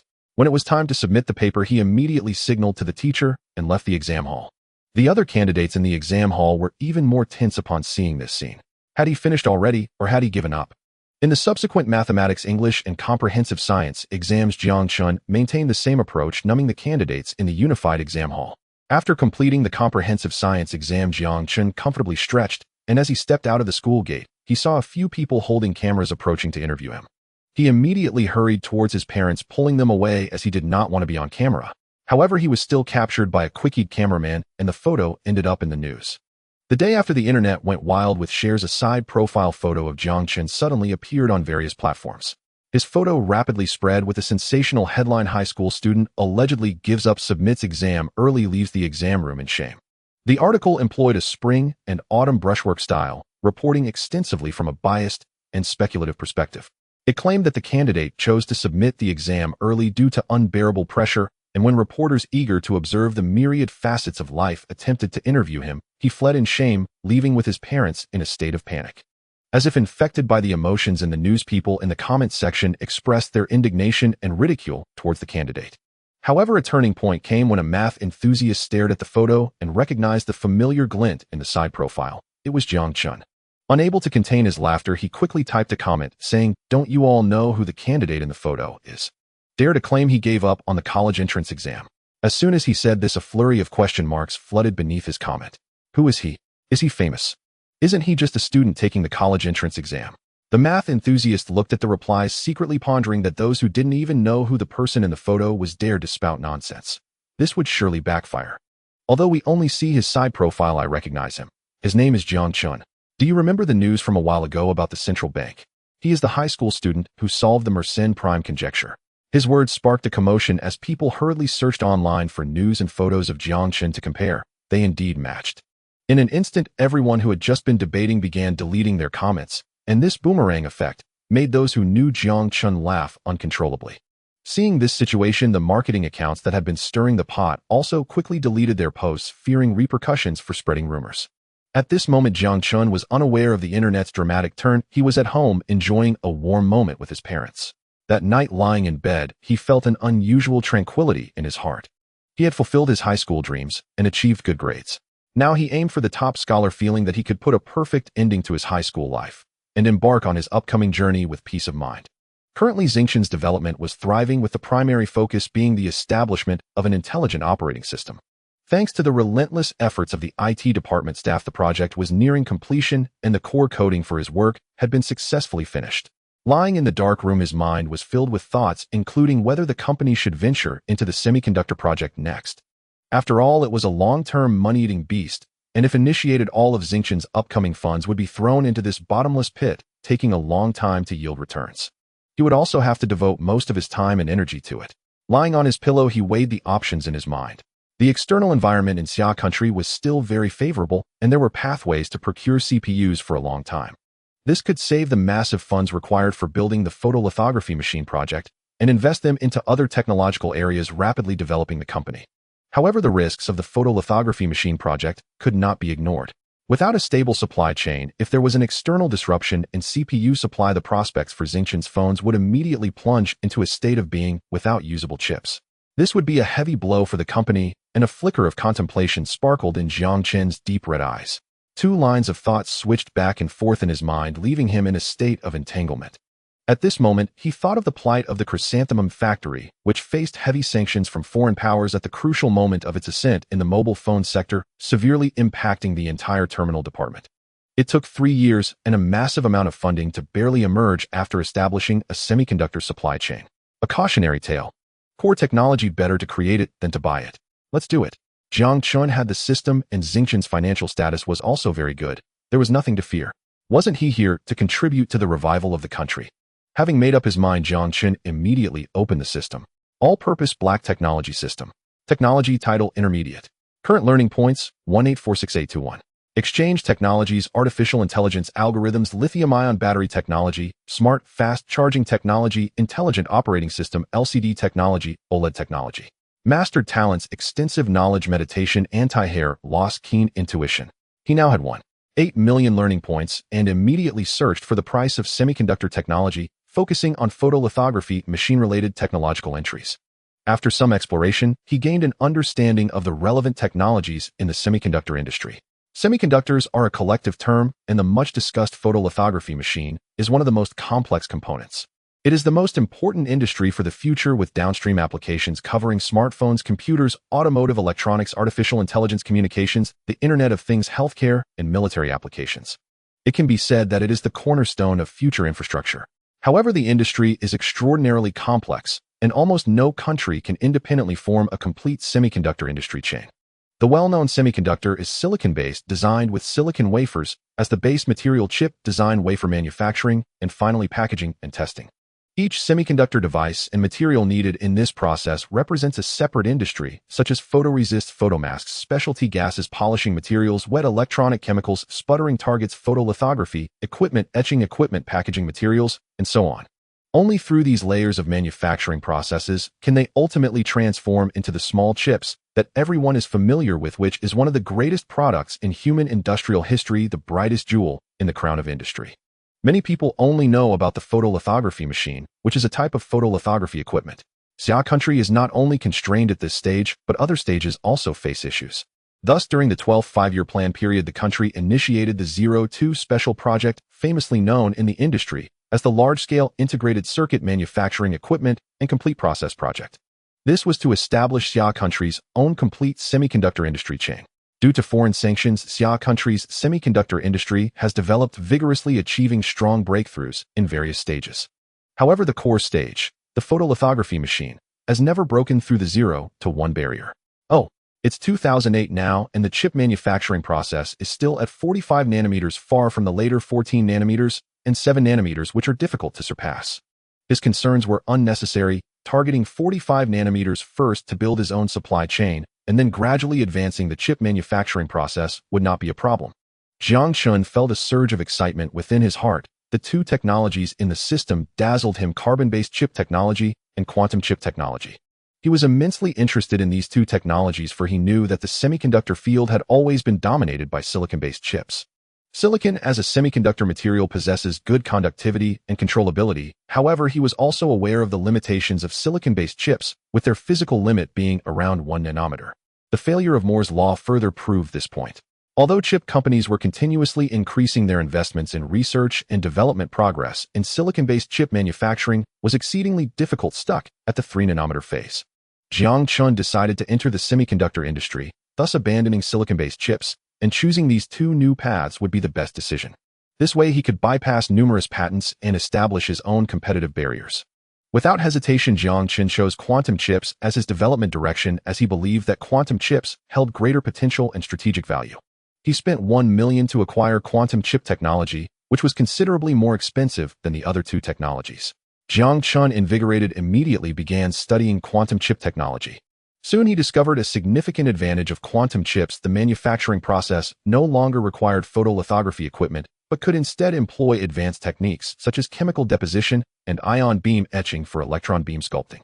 This undoubtedly bolstered his confidence. Throughout the process of learning the new technology, Jiang Chen did not forget the arrangements made by Chen. He instructed Sister Wang to designate Factory No. 1 at the back of the experimental building as a separate production workshop, with the core area of the equipment prohibiting anyone other than Jiang Chen from entering. The security department designated it as a top-secret unit equivalent to the level of the experimental building.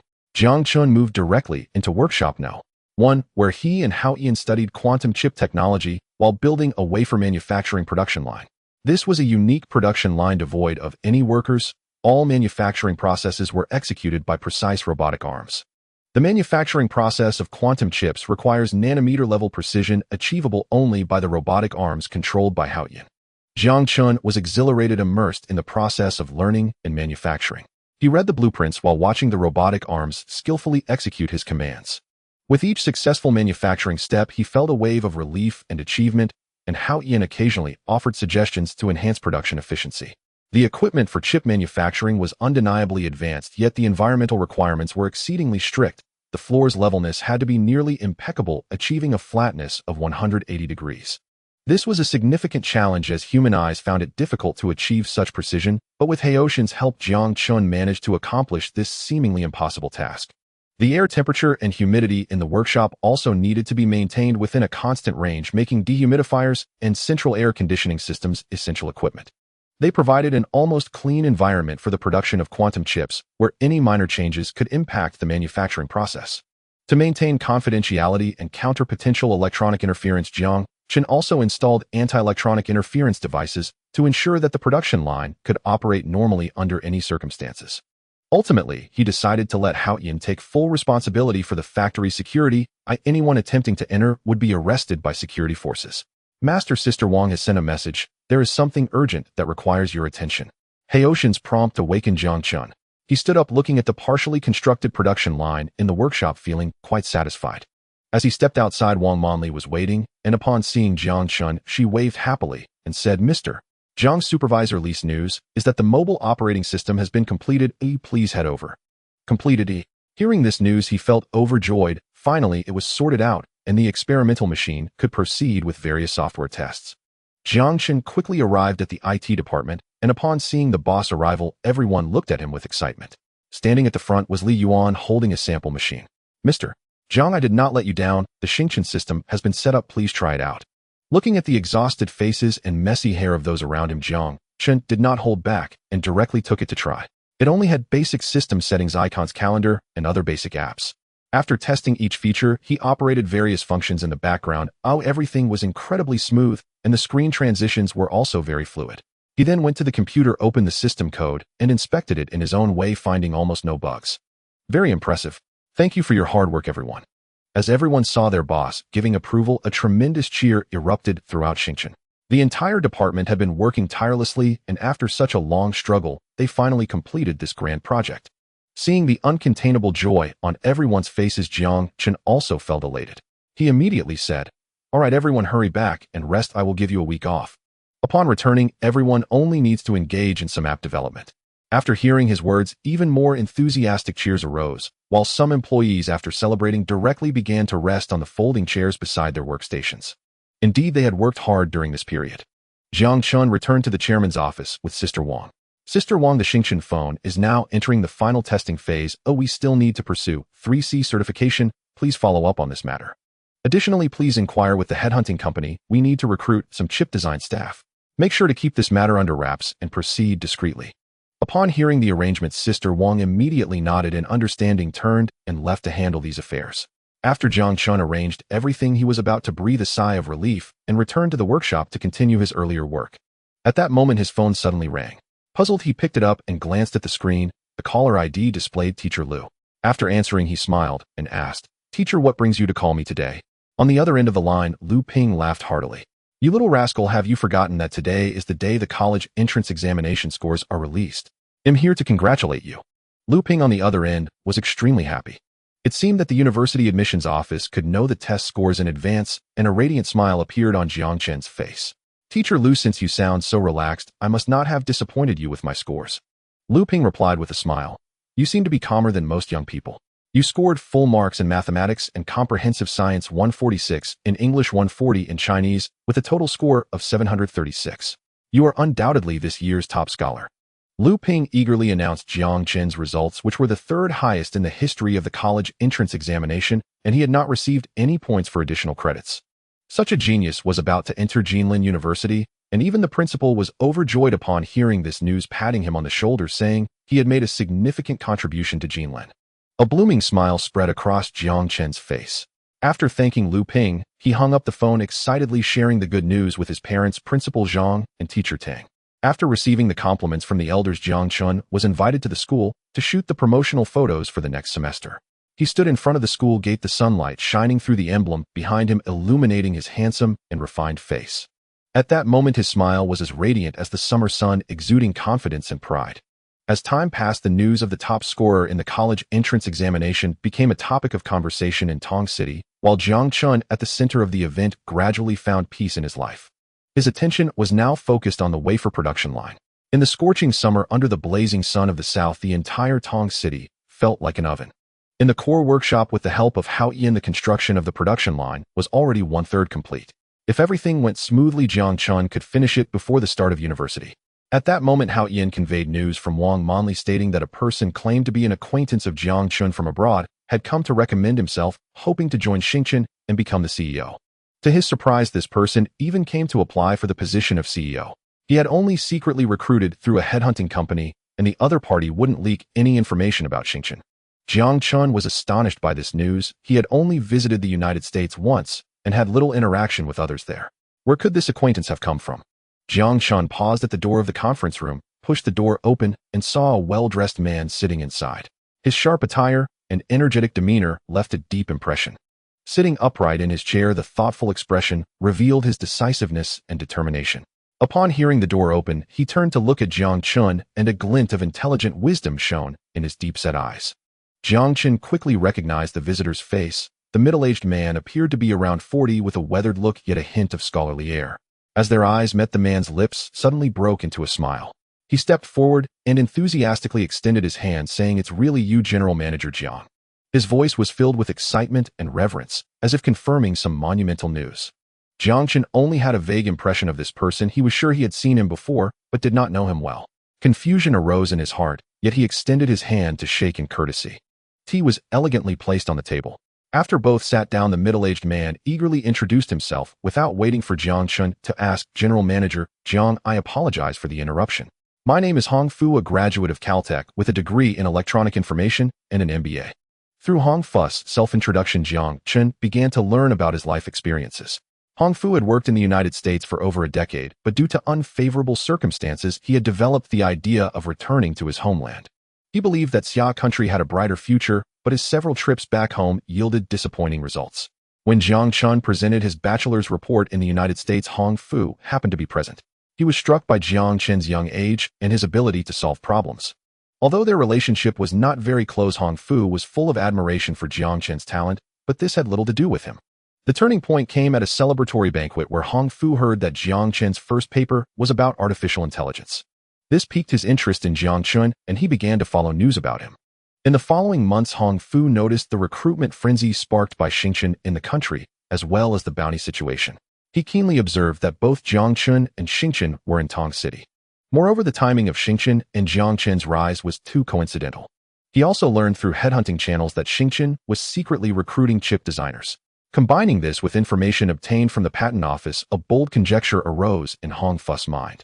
Hong Fu pieced together all the information, concluding that Jiang Chen was the hidden boss of Jiang Chen. Even if they were not directly related, their connection was surely very close.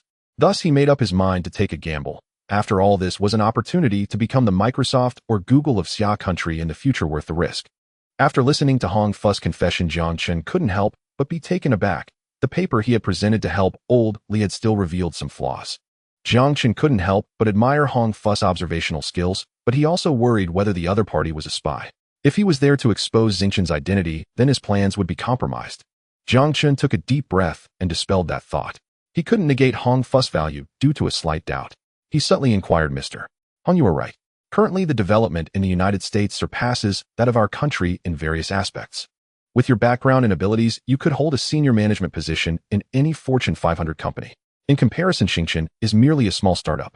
Hong Fu's heart stirred. He knew that his experience in the United States would easily raise suspicions. However, since Jiang Chen had this concern, it indicated that he was considering hiring him. Reflecting on his own experiences, Hong Fu had only been a minor leader abroad for the past few years. Due to his nationality and personality, he had always been neglected and ostracized. Now approaching 40, the pressure from his family was also increasing. "General Manager Jiang, to be honest, the development abroad is indeed excellent, but I am a Xia person and have always held a work visa. Moreover, even if I were to acquire citizenship in the United States, I would never have the opportunity for promotion. In that environment abroad, we Xia people are like domesticated lambs, only able to live within a small circle. It is impossible to escape this circle. I have come to understand this, which is why I have always wanted to return to develop back home. However, after several domestic surveys, the technology is truly lacking and filled with a mindset of buying rather than creating. Such enterprises are far too different from my ideals. It was only after this serendipitous guessing of your relationship with Jiang Chen that I resolved to take the plunge. I hope to contribute to Jiang Chen and your career." Jiang Chen listened to Hong Fu's sincere words, feeling a stir of emotion in his heart. A glimmer of contemplation passed through Jiang Chen's deep eyes, but he did not respond immediately. Instead, he gently calmed Hong Fu's anxious heart, while instructing Hao Yin to thoroughly investigate the other party's past in the United States. As night fell and stars dotted the sky, Hao Yin appeared before Jiang Chen with detailed information. Everything was as Hong Fu had said, with no significant discrepancies. Everything was indeed flawless, with no blemishes whatsoever.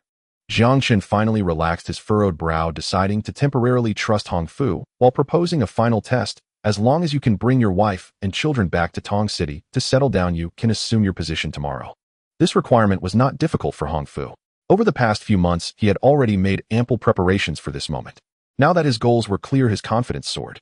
He immediately informed his wife in the United States and set off on the journey home with his children.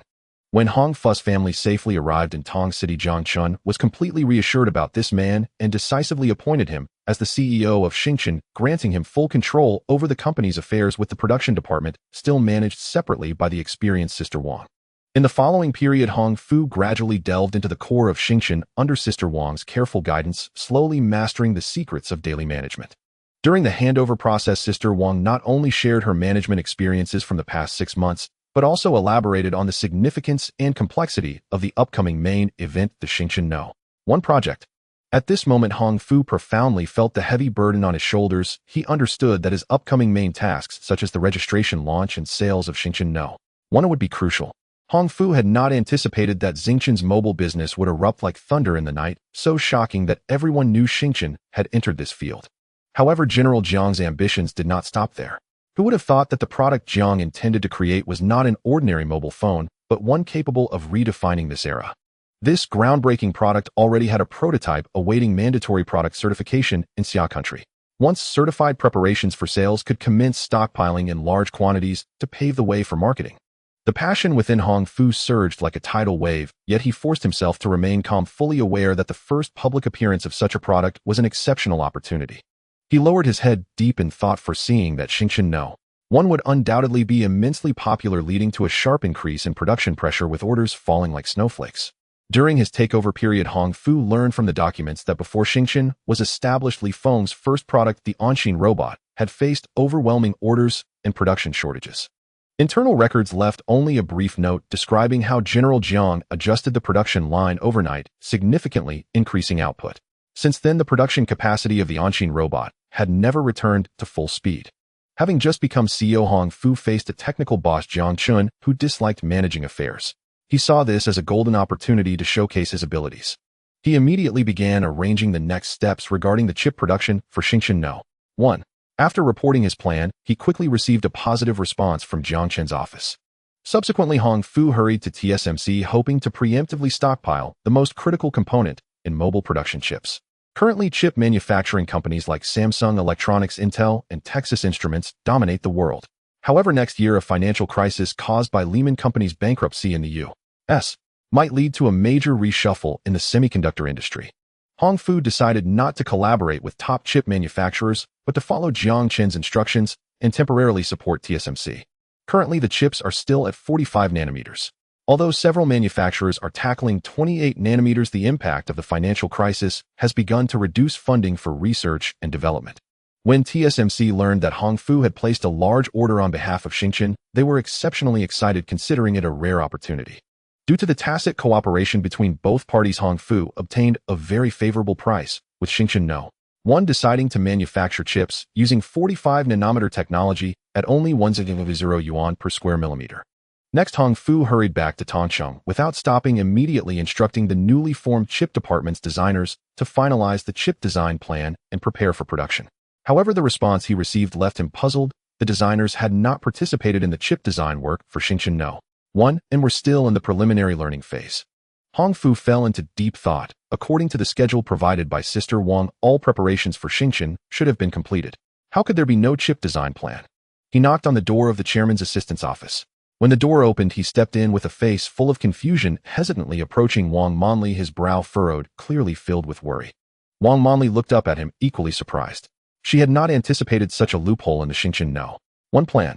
They exchanged glances, both sensing the concern in each other's eyes. Would this oversight affect the birth of Xingchen No. 1? Silently, the two stood up and hurried towards the core workshop. Upon hearing this, Jiang Chen immediately set aside his work and slapped his forehead, realizing that in his busy oversight of production line details, he had forgotten to hand over the chip design plan to them. Jiang Chen quickly got up and ordered his assistant Hao Yin to retrieve the backup chip design plan he had long prepared. Then he handed the freshly printed plan to Hong Fu. Hong Fu took the plan, his worry deepening. He hesitated to ask Jiang Chen, "General Jiang, has this chip design plan been validated?" His voice trembled slightly as he fully understood the harsh realities of the chip industry and the weight of a design plan. Through his work during this period, he had learned some internal news regarding the chip industry. The birth of a chip design plan was extraordinarily challenging. The cost of chip fabrication is exceedingly high. If the fabrication fails or the resulting chip does not meet performance requirements, then Xingchen bears all the losses. This could amount to over 100 million yuan, which is why the chip industry is so capital-intensive. A small chip is entirely built upon mountains of gold. Jiang Chen waved his hand, nonchalantly smiling as he assured, "Rest assured, my General Hong, this plan was personally crafted by me. You only need to take it for fabrication." As soon as he finished speaking, he walked into the workshop without looking back, leaving Hong Fu standing there staring blankly at the plan in his hands. Hong Fu then turned around and thoughtfully asked Wang Manli beside him, "Secretary Wang, is General Jiang always this laid back?" Although he knew Jiang Chen was not Hansen, such a level of carelessness was truly rare.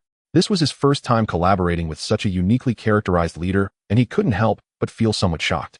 Wang Manli smiled helplessly, slowly nodding in affirmation, and said, "Yes, General Jiang has maintained this distinctive style since Li Feng was established. In the past, I managed almost all matters in the factory." She sighed wearily and continued, "Because of this, I suggested that General Jiang hire a professional CEO to share the management pressure. You will slowly get used to it." After speaking, Wang Manli looked at Hong Fu with a hopeful smile, as if sincerely wishing him well on his future journey. Hong Fu had no choice but to hold the plan with worry as he headed to TSMC's production site in Taiwan, handing over the chip design plan to them, anxiously waiting for the outcome of the fabrication. The production at TSMC went smoothly, and they soon delivered the fabricated chips to Hong Fu. Hong Fu returned to the hotel with the chips, allowing the accompanying technicians to begin assembling the mobile phones, watching their operations with a nervous heart. The technical assistant's nimble hands were at work, carefully placing and securing each component of the phone. Under the expectant gazes of the crowd, he affixed the final back cover, completing the assembly of the entire device. He took a steady breath, his slender fingers slowly pressing the power button on the side, the fine sweat beading on his fingertips betraying his nervousness. The crowd held their breath, their eyes fixed on the small screen like spears being thrown. At last the display lit up, the logo of Jiang Chen rising like a new star, dazzling and radiant, shimmering on the screen as soft electronic music began to play, indicating that the device was functioning perfectly. He was elated like a child receiving a beloved toy, bouncing with excitement as he announced the wonderful news. "Mr. Hong, it worked. The chip and system are both flawless," he said, handing the experimental device, which he cradled like a precious treasure, to Hong Fu, his smile radiant like a beam of light. Hong Fu raised his hand to accept the phone, swiping across the screen with his thumb, continuously flipping through the interface, drawing elegant and fluid trajectories. Indeed, the touch response was much quicker and smoother compared to the previous prototype.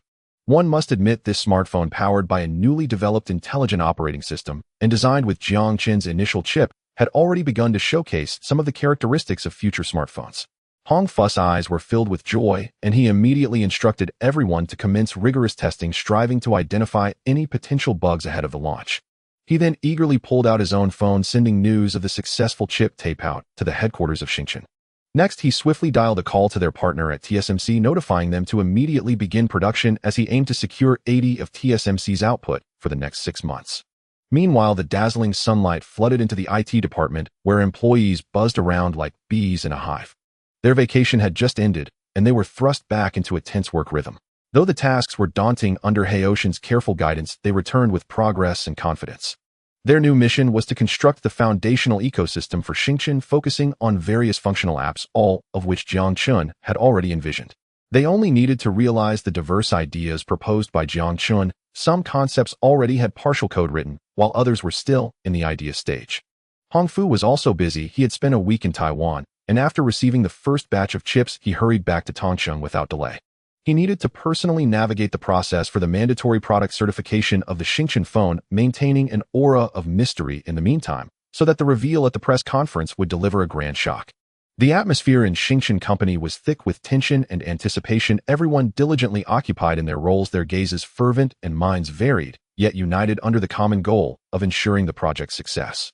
Amidst this atmosphere, only Jiang Chen seemed detached. His thoughts were entirely consumed by the workshop, surrounded by robotic arms and equipment, filled with the scent of metal and dreams of future technology. The summer sun streamed through the high windows of the workshop, casting dappled light on his focused face, where only the complex devices and endless experimental data occupied his gaze. Throughout the entire summer vacation, he functioned like an unceasing machine, pouring all his energy into the production line for wafer fabrication. Jiang Chen chose cutting-edge quantum chip technology, a decision that set him on a path entirely different from silicon-based chips, each step fraught with challenges. Due to the uniqueness of this technology, almost all the equipment required his personal modifications or had to be created from scratch. The technical documents provided by the system offered only a general direction. The real challenge lay in how to translate these theories into practical production equipment. As summer drew to a close, Jiang Chen finally completed this daunting task, standing before the initially constructed production line, his eyes sparkling with a sense of achievement.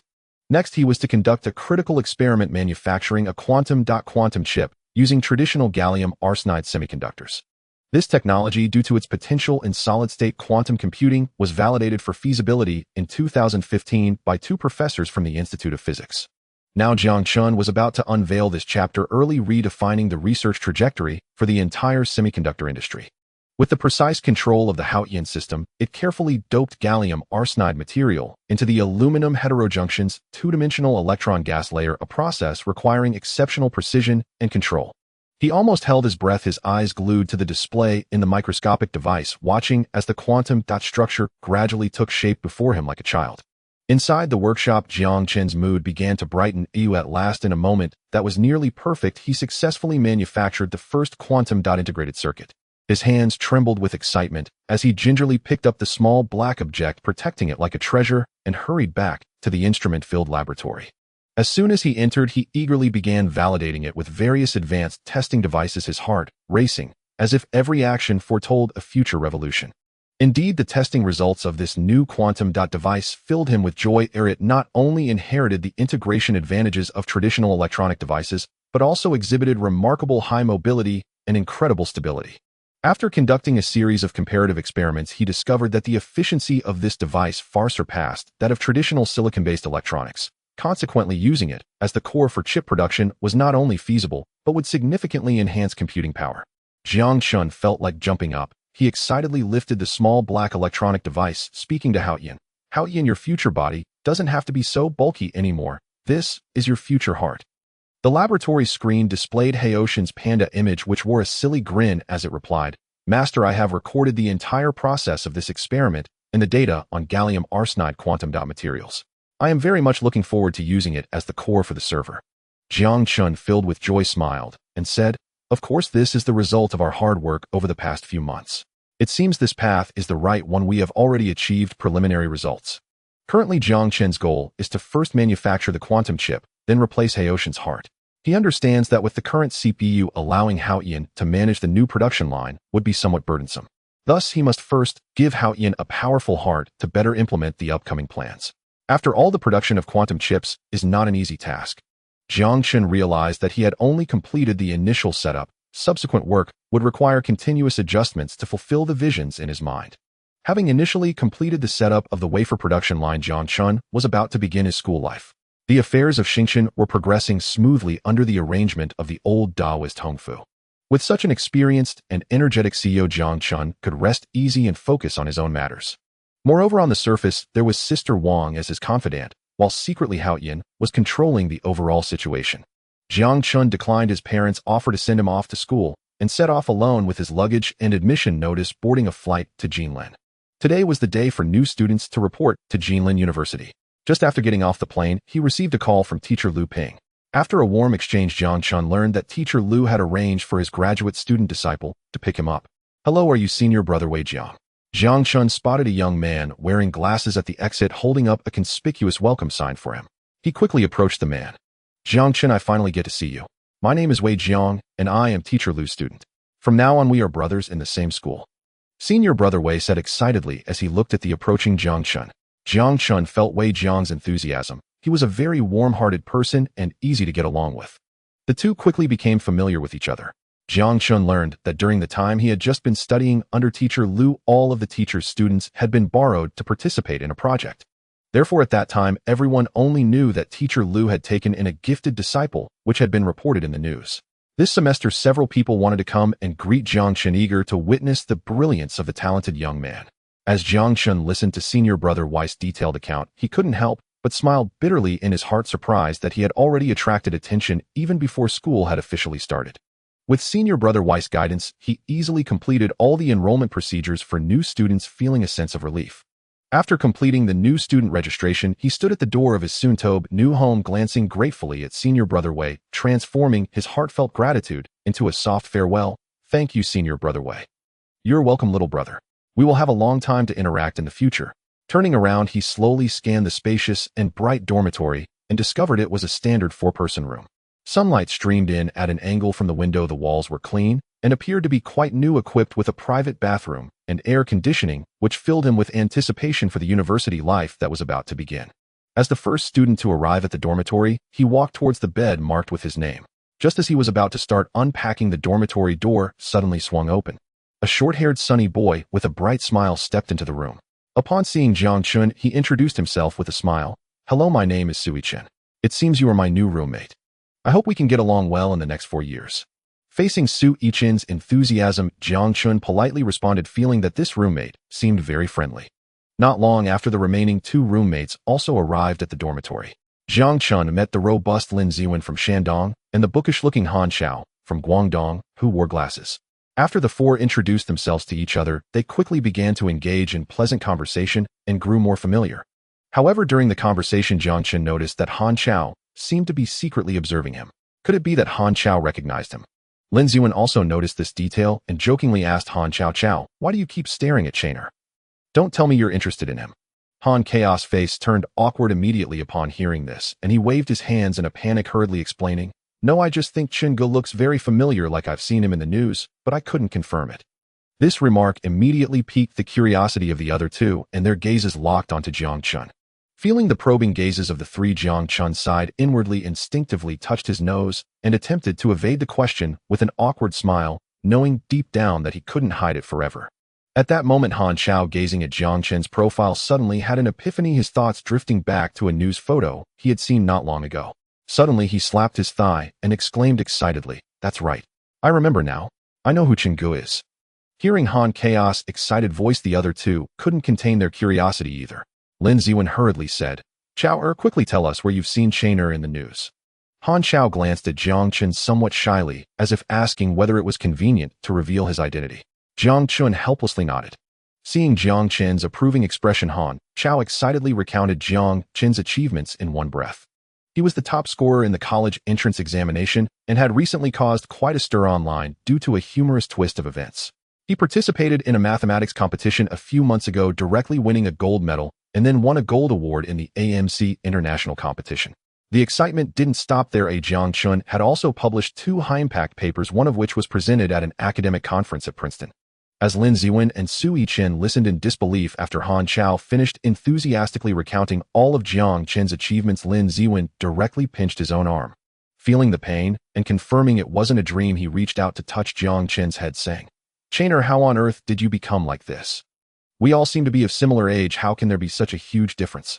A score of 736 in the college entrance exam, is that even a score humans can achieve?" Sui Chen nodded in agreement while Han Chao gazed at Jiang Chen as if he were an idol, his eyes filled with admiration and envy.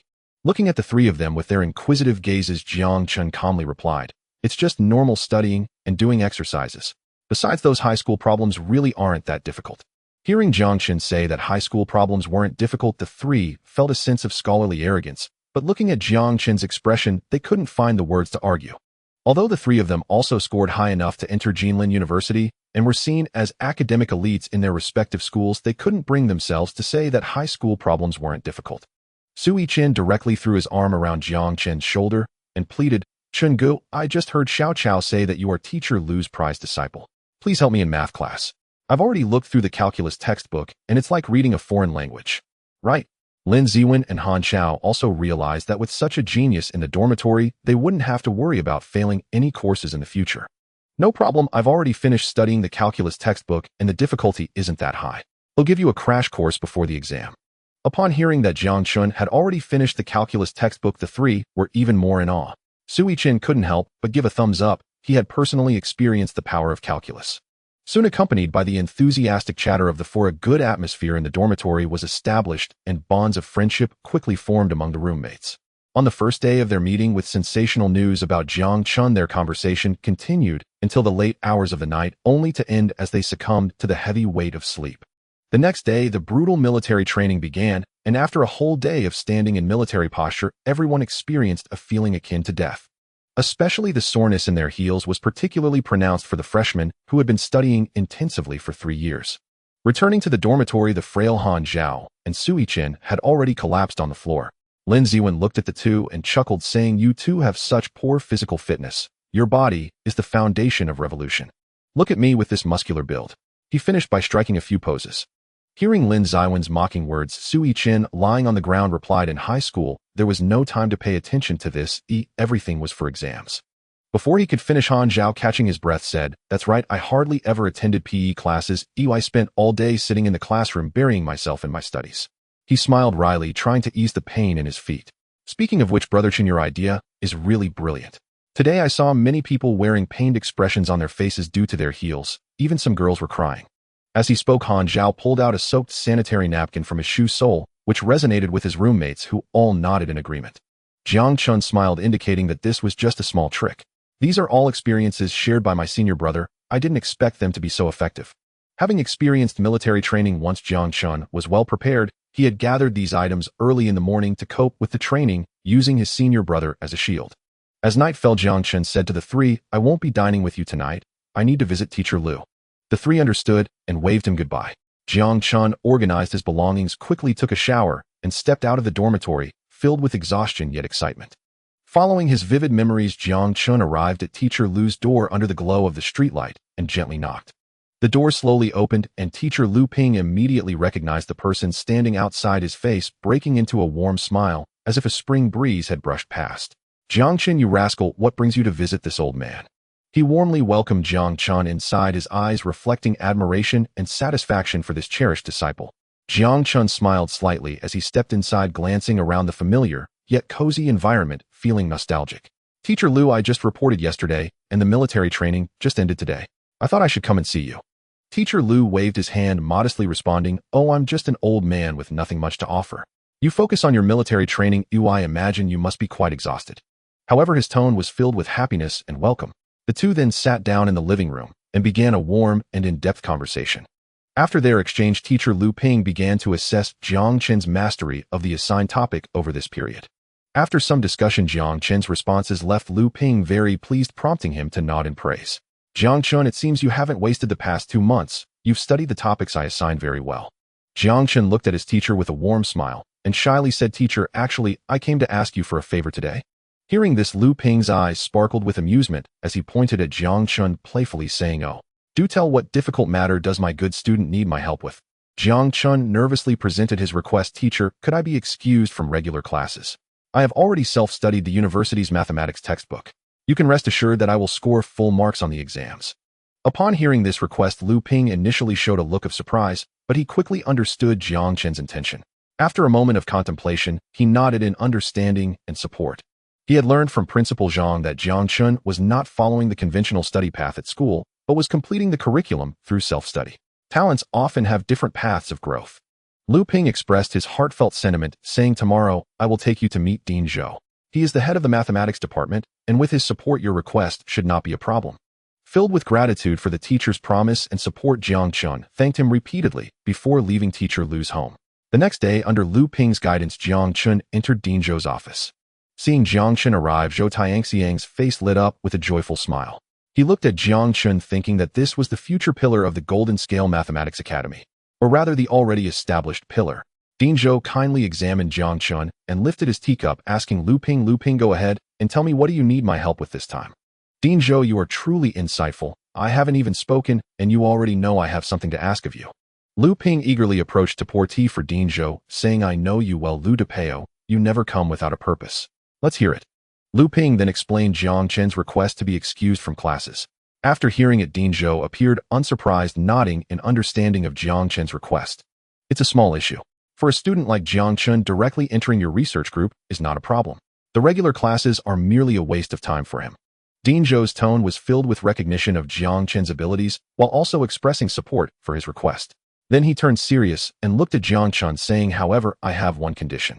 Hearing Dean Zhou's words, Jiang Chen confidently said, "Dean, please let me know what your requirement is. I want you to publish a mathematics paper during your freshman year, and it cannot be in low-quality journals. It must be in a core journal." For ordinary people, Dean Zhou's requirement would be extremely daunting. After all, publishing a high-quality mathematics paper in the freshman year is a tremendous challenge for anyone. Lu Ping couldn't help but feel nervous, knowing this meant Dean Zhou had already begun to plan Jiang Chen's training from now on. "No problem, Dean. I will definitely accomplish it." Jiang Chen's response was filled with determination and confidence, his eyes shining with unwavering resolve. He knew that although this task was challenging, solving some elementary problems would not be difficult given his current knowledge base. Then Jiang Chen thought for a moment. The dean must be aware of his capabilities. Since that's the case, the standards of the requirements proposed by Dean Zhou should not be lower than the Mersenne prime problems Jiang Chen had solved last time. Hearing Jiang Chen's response, Dean Zhou was also filled with joy, and thus the two came to an agreement. After bidding farewell to Dean Zhou, the night grew deeper.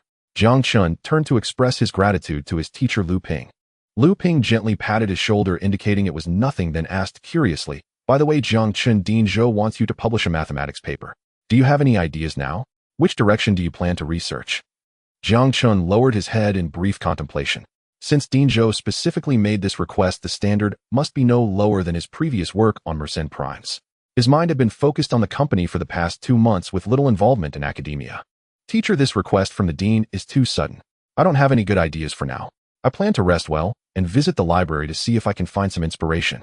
Lu Ping nodded and said with understanding, "Mathematical inspiration indeed takes time to brew. Don't rush." He added with a smile, Remember, if you have any ideas or difficulties, you can always come to me. With that, as the night breeze grew cool, the two walked slowly along the campus path until they waved goodbye at a fork in the road. Jiang Chen returned to the dormitory, his exhausted body immediately sinking into deep sleep. The physical exertion of military training was immense, leaving him collapsing onto the bed without reserve. The next day, during his break, Jiang Chen went to the library of Jin University and easily entered using his campus card. The massive library building came into Jiang Chen's view, filling him with joy. It seemed he had found a wonderful place to spend his days at Jin University. Following the directional signs, Jiang Chen headed toward the mathematics section, exploring the dazzling array of math books on the shelves. He carefully scanned each book until a volume on prime numbers caught his attention. He picked it up and found it contained a detailed introduction to various knowledge about primes.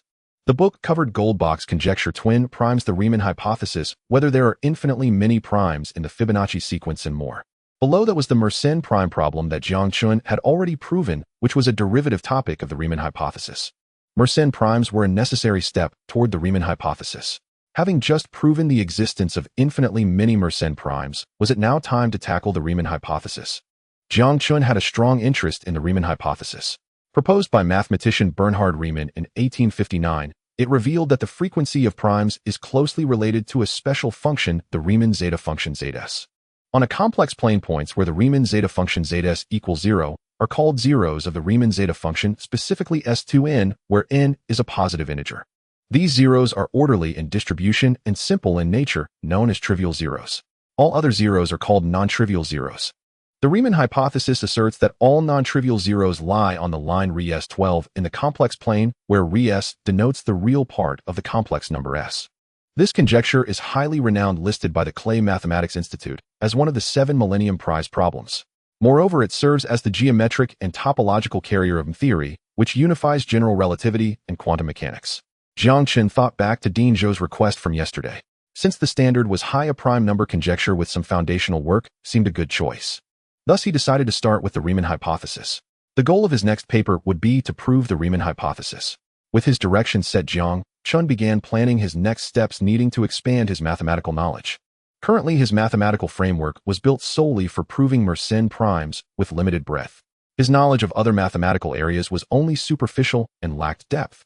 Now he needed to deepen his learning in his specialized field to tackle the subsequent proof. Otherwise, at a critical moment, taking time to learn would be too late, and he might miss that spark of inspiration.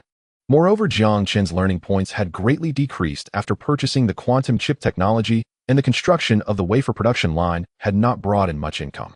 Studying this conjecture now would allow him to accumulate a good sum, otherwise his next plan would be delayed. Jiang Chen immediately borrowed some books related to the Riemann hypothesis and began his study routine. In the evening, the sound of a basketball bouncing echoed at the dormitory door. The door swung open and Lin Ziwing walked in, drenched in sweat. He had just played a few games of basketball with friends on the court and was thinking of returning to the dormitory for a shower and some relaxation.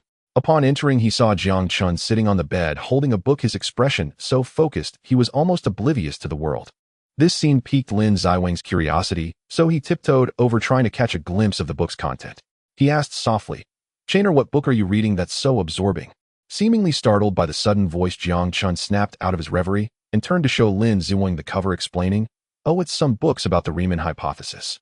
Lin Ziwing took the book, flipped through it, and found the content profoundly abstruse. He couldn't help but look at Jiang Chen with admiration. At that moment, the other two roommates, Su Yichen and Han Zhao, also drawn by the conversation, sat up from their beds and joined in surprise. "Chen Gu, we're just freshmen, barely into the semester. You're not planning to challenge the Riemann hypothesis, are you?" Jiang Chen shook his head and explained with a smile, "No, I came across this book by chance at the library today. I found it quite interesting, so I borrowed it to read." Hearing this, all three breathed a sigh of relief. But Lin Ziwing suddenly asked in astonishment, "You've only just arrived at university, and you're already spending time in the library. Shouldn't we first enjoy the freedom of college life?" Jiang Chen replied with a wry smile, "Old habits. I was already quite free in my senior year of high school. Ooh, I didn't have many classes." Su Yichen chimed in half jokingly, "Yeah, I remember a high school alumnus of Chen Gu shared online that he was granted special permission to skip classes in his senior year. He didn't have to attend school and could study on his own. Truly enviable." At this, the atmosphere in the room grew more relaxed. The three began chatting about various topics, study life, and more, while feeling immense admiration for Jiang Chen. Just a few days into the semester, he was already diving into his studies, visiting the library, and borrowing books that interested him. The other three had only just begun to enjoy the freedom of being unregulated. In contrast, while Jiang Chen's talent played a part in his achievements, it was this spirit of dedication that was truly invaluable. As night deepened, the three roommates washed up and lay in bed to rest. Jiang Chen, however, once again immersed himself in the pages, continuing his journey of exploration. Success thrives on secrecy, loose lips lead to failure. Jiang Chen would not make any grand announcements until a breakthrough was achieved. As the autumn winds arrived, leaves fluttered down, and the intense yet exhilarating military training finally came to an end. Everyone welcomed a new chapter in their university life, focusing on their major courses. However, on this new journey through university, the unfriendly challenge of failing courses became an unavoidable stumbling block, especially for the freshmen who had just escaped the stringent control of their parents and high school teachers, and who were savoring the taste of freedom. University is like a small society, a preview of stepping into the real world. The laissez-faire teaching style of university instructors, along with the omnipresent temptations, easily captured the attention of college students. According to incomplete statistics, the failure rate in mathematics, particularly in advanced mathematics, reaches about 25, a figure that is especially prominent in engineering and science majors. Even more surprisingly, in the mathematics department, where mathematics is the major, failing courses has almost become a common phenomenon. Countless students in the mathematics department feel overwhelmed by the mountain of advanced mathematics. Not long after the course began, cries of despair echoed from Jiang Chen's dormitory. Lin Ziwen held his head in despair, his face etched with frustration and pain. He looked at the pile of mathematics textbooks on the table and said helplessly, "What was I thinking when I chose a mathematics major? Was my brain flooded?" Sitting behind him, Sui Chen wore a similarly heavy expression and trembled as he agreed. Yes, this advanced mathematics is on a completely different level from high school math. It sounds easy at first, but if you're not careful, you'll lose the thread of thought and end up completely lost in what the teacher is saying. Hearing this, Han Zhao, who was studying intently in the corner, looked up and said with some confusion, "I think it's not too bad. The content covered in advanced algebra today is actually quite similar to high school algebra. The difficulty does increase in the second half, but I only figured that out later." Upon hearing this, Lin Ziwen and Sui Chen looked up at Han Zhao in unison, as if suddenly realizing something. "Oh right, you also participated in math competitions like Brother Chen. Although you didn't make it to the finals, you must be better than the two of us." Han Zhao smiled slightly, trying to comfort them. Competitions and university math are two different things. Competitions only cover a bit of advanced mathematics. Let's all work hard together. There's no obstacle we can't overcome. Lin Ziwen let out a soft sigh. "The problem is I don't even know which direction to work in right now." Sui Chen's eyes lit up as he focused on Jiang Chen, who was buried in his studies. "Brother Chen, I heard that the dean specially approved for you not to attend classes, and that you only need to take the exams, right?" Jiang Chen, suddenly mentioned, slowly raised his head and nodded at Sui Chen. Upon receiving Jiang Chen's affirmative response, he immediately said, "Then it must be because the dean and Professor Liu believe that you've already grasped the course material. Could you please help us by explaining it?" Hearing Sui Chen's words, Lin Ziwen looked at Jiang Chen in the distance, swallowed hard, and pretended to be calm as he put his arm around Jiang Chen's shoulder, saying, "Yes, Brother Chen, please spare a little time to teach us. We're too afraid to ask the teacher during class, and after class the teacher leaves without giving us a chance to consult." In the corner, Han Zhao saw this scene and immediately excitedly moved closer, his eyes sparkling as he looked at Jiang Chen, hoping for his guidance. Jiang Chen glanced at the three eager faces, smiled slightly, and nodded in agreement. After all, it wouldn't take up too much of his time, or it could be a distraction during his study period. He slowly opened his mouth, his voice clear and resonant in the room. "I remember that the essence of advanced algebra encompasses a broad explanation of polynomials. I'd like to know which parts of the lecture you didn't understand, so please share." Jiang Chen recalled the advanced algebra textbook in his mind and addressed the three of them. The three of them immediately felt the power of a top student.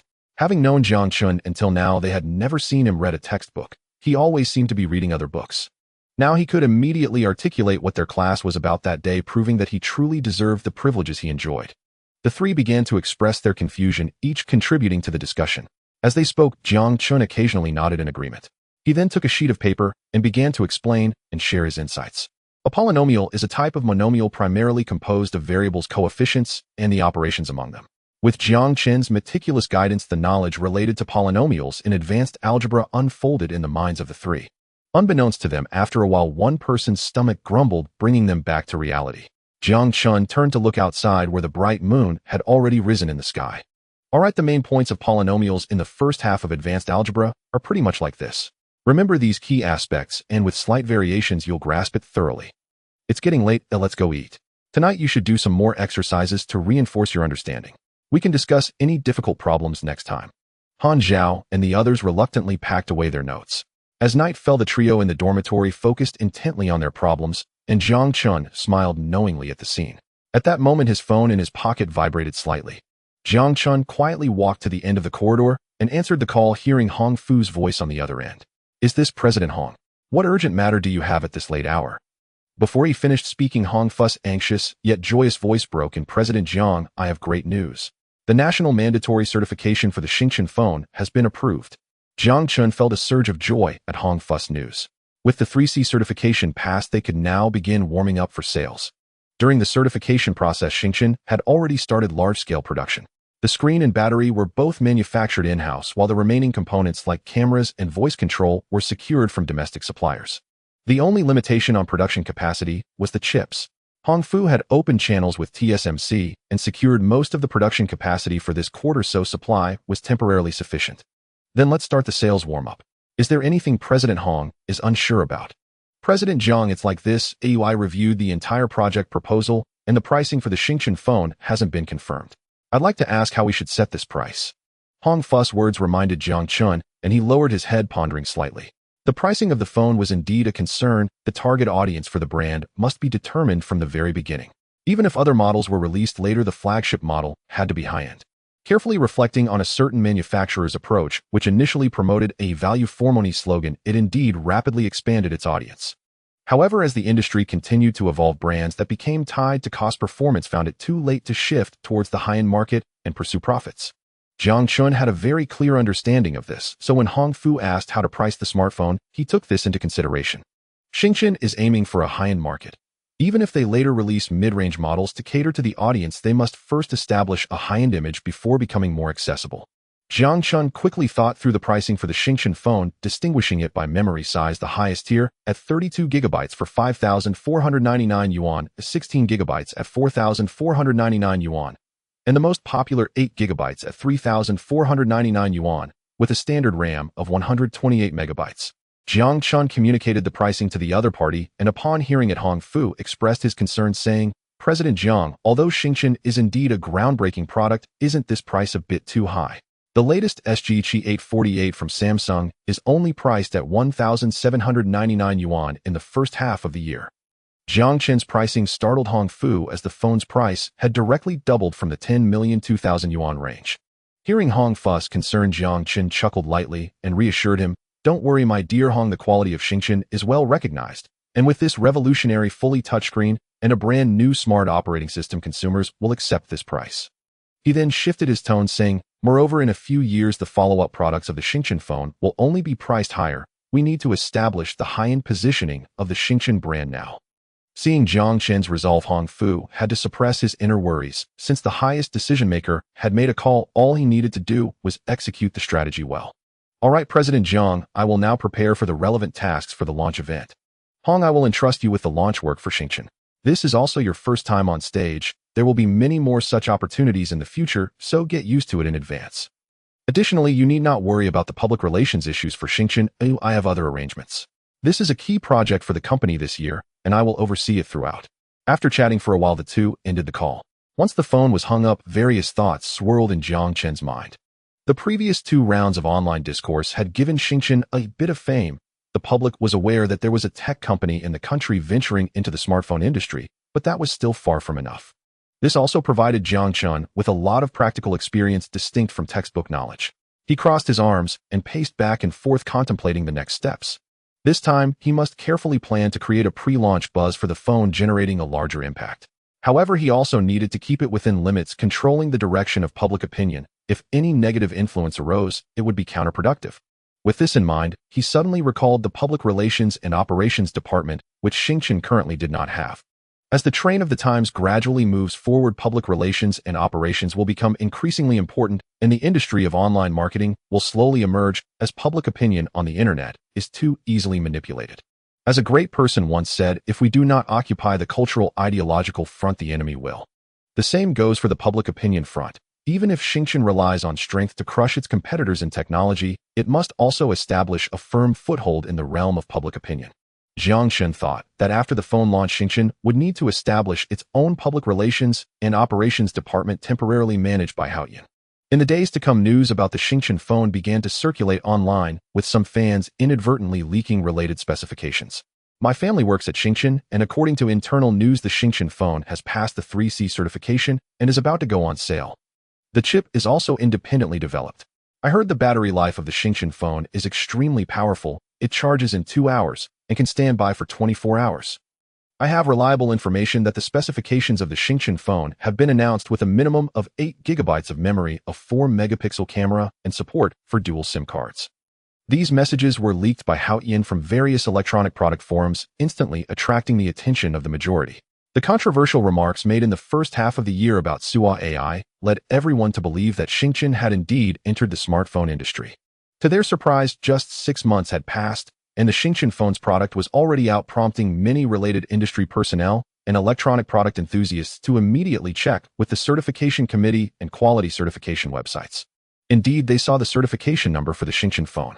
After the news was confirmed, many consumers expressed their anticipation, especially since Jiang's previous product, the robotic vacuum cleaner, was still fresh in their minds. Moreover, previous online disclosures showed that Jiang possessed many self-developed patents, leaving the impression of a capable tech company. In no time, numerous media outlets began calling Jiang to confirm the news and inquire about the specific date and details of the launch event. Sister Wang personally oversaw the customer service department under administration, returning calls to all inquiries. The Jiang phone was indeed in preparation for the launch event, and these media friends would be invited one by one. Upon hearing this news, Jiang Chen immediately decided to set the launch date for October 7th and promptly sent invitations to major media outlets and newspapers. At the same time, a lottery page would be opened on the Jiang official website where lucky viewers could also receive an invitation to attend the event with travel expenses reimbursed by Jiang. The news of the Jiang phone not only attracted eager attention, but also brought in malicious intent. One of them was Suwa AI, which had clashed with Jiang in the first half of the year. Initially, Suwa AI did not pay much attention when they learned of the news, thinking it was just another marketing stunt. However, when Jiang sent out the invitations, they realized it was genuine. They immediately held a meeting internally, and everyone was incredulous that the Jiang phone was really about to be launched. After all, it had only been 6 months. Which company's phone could be released so quickly from design to securing the supply chain and production?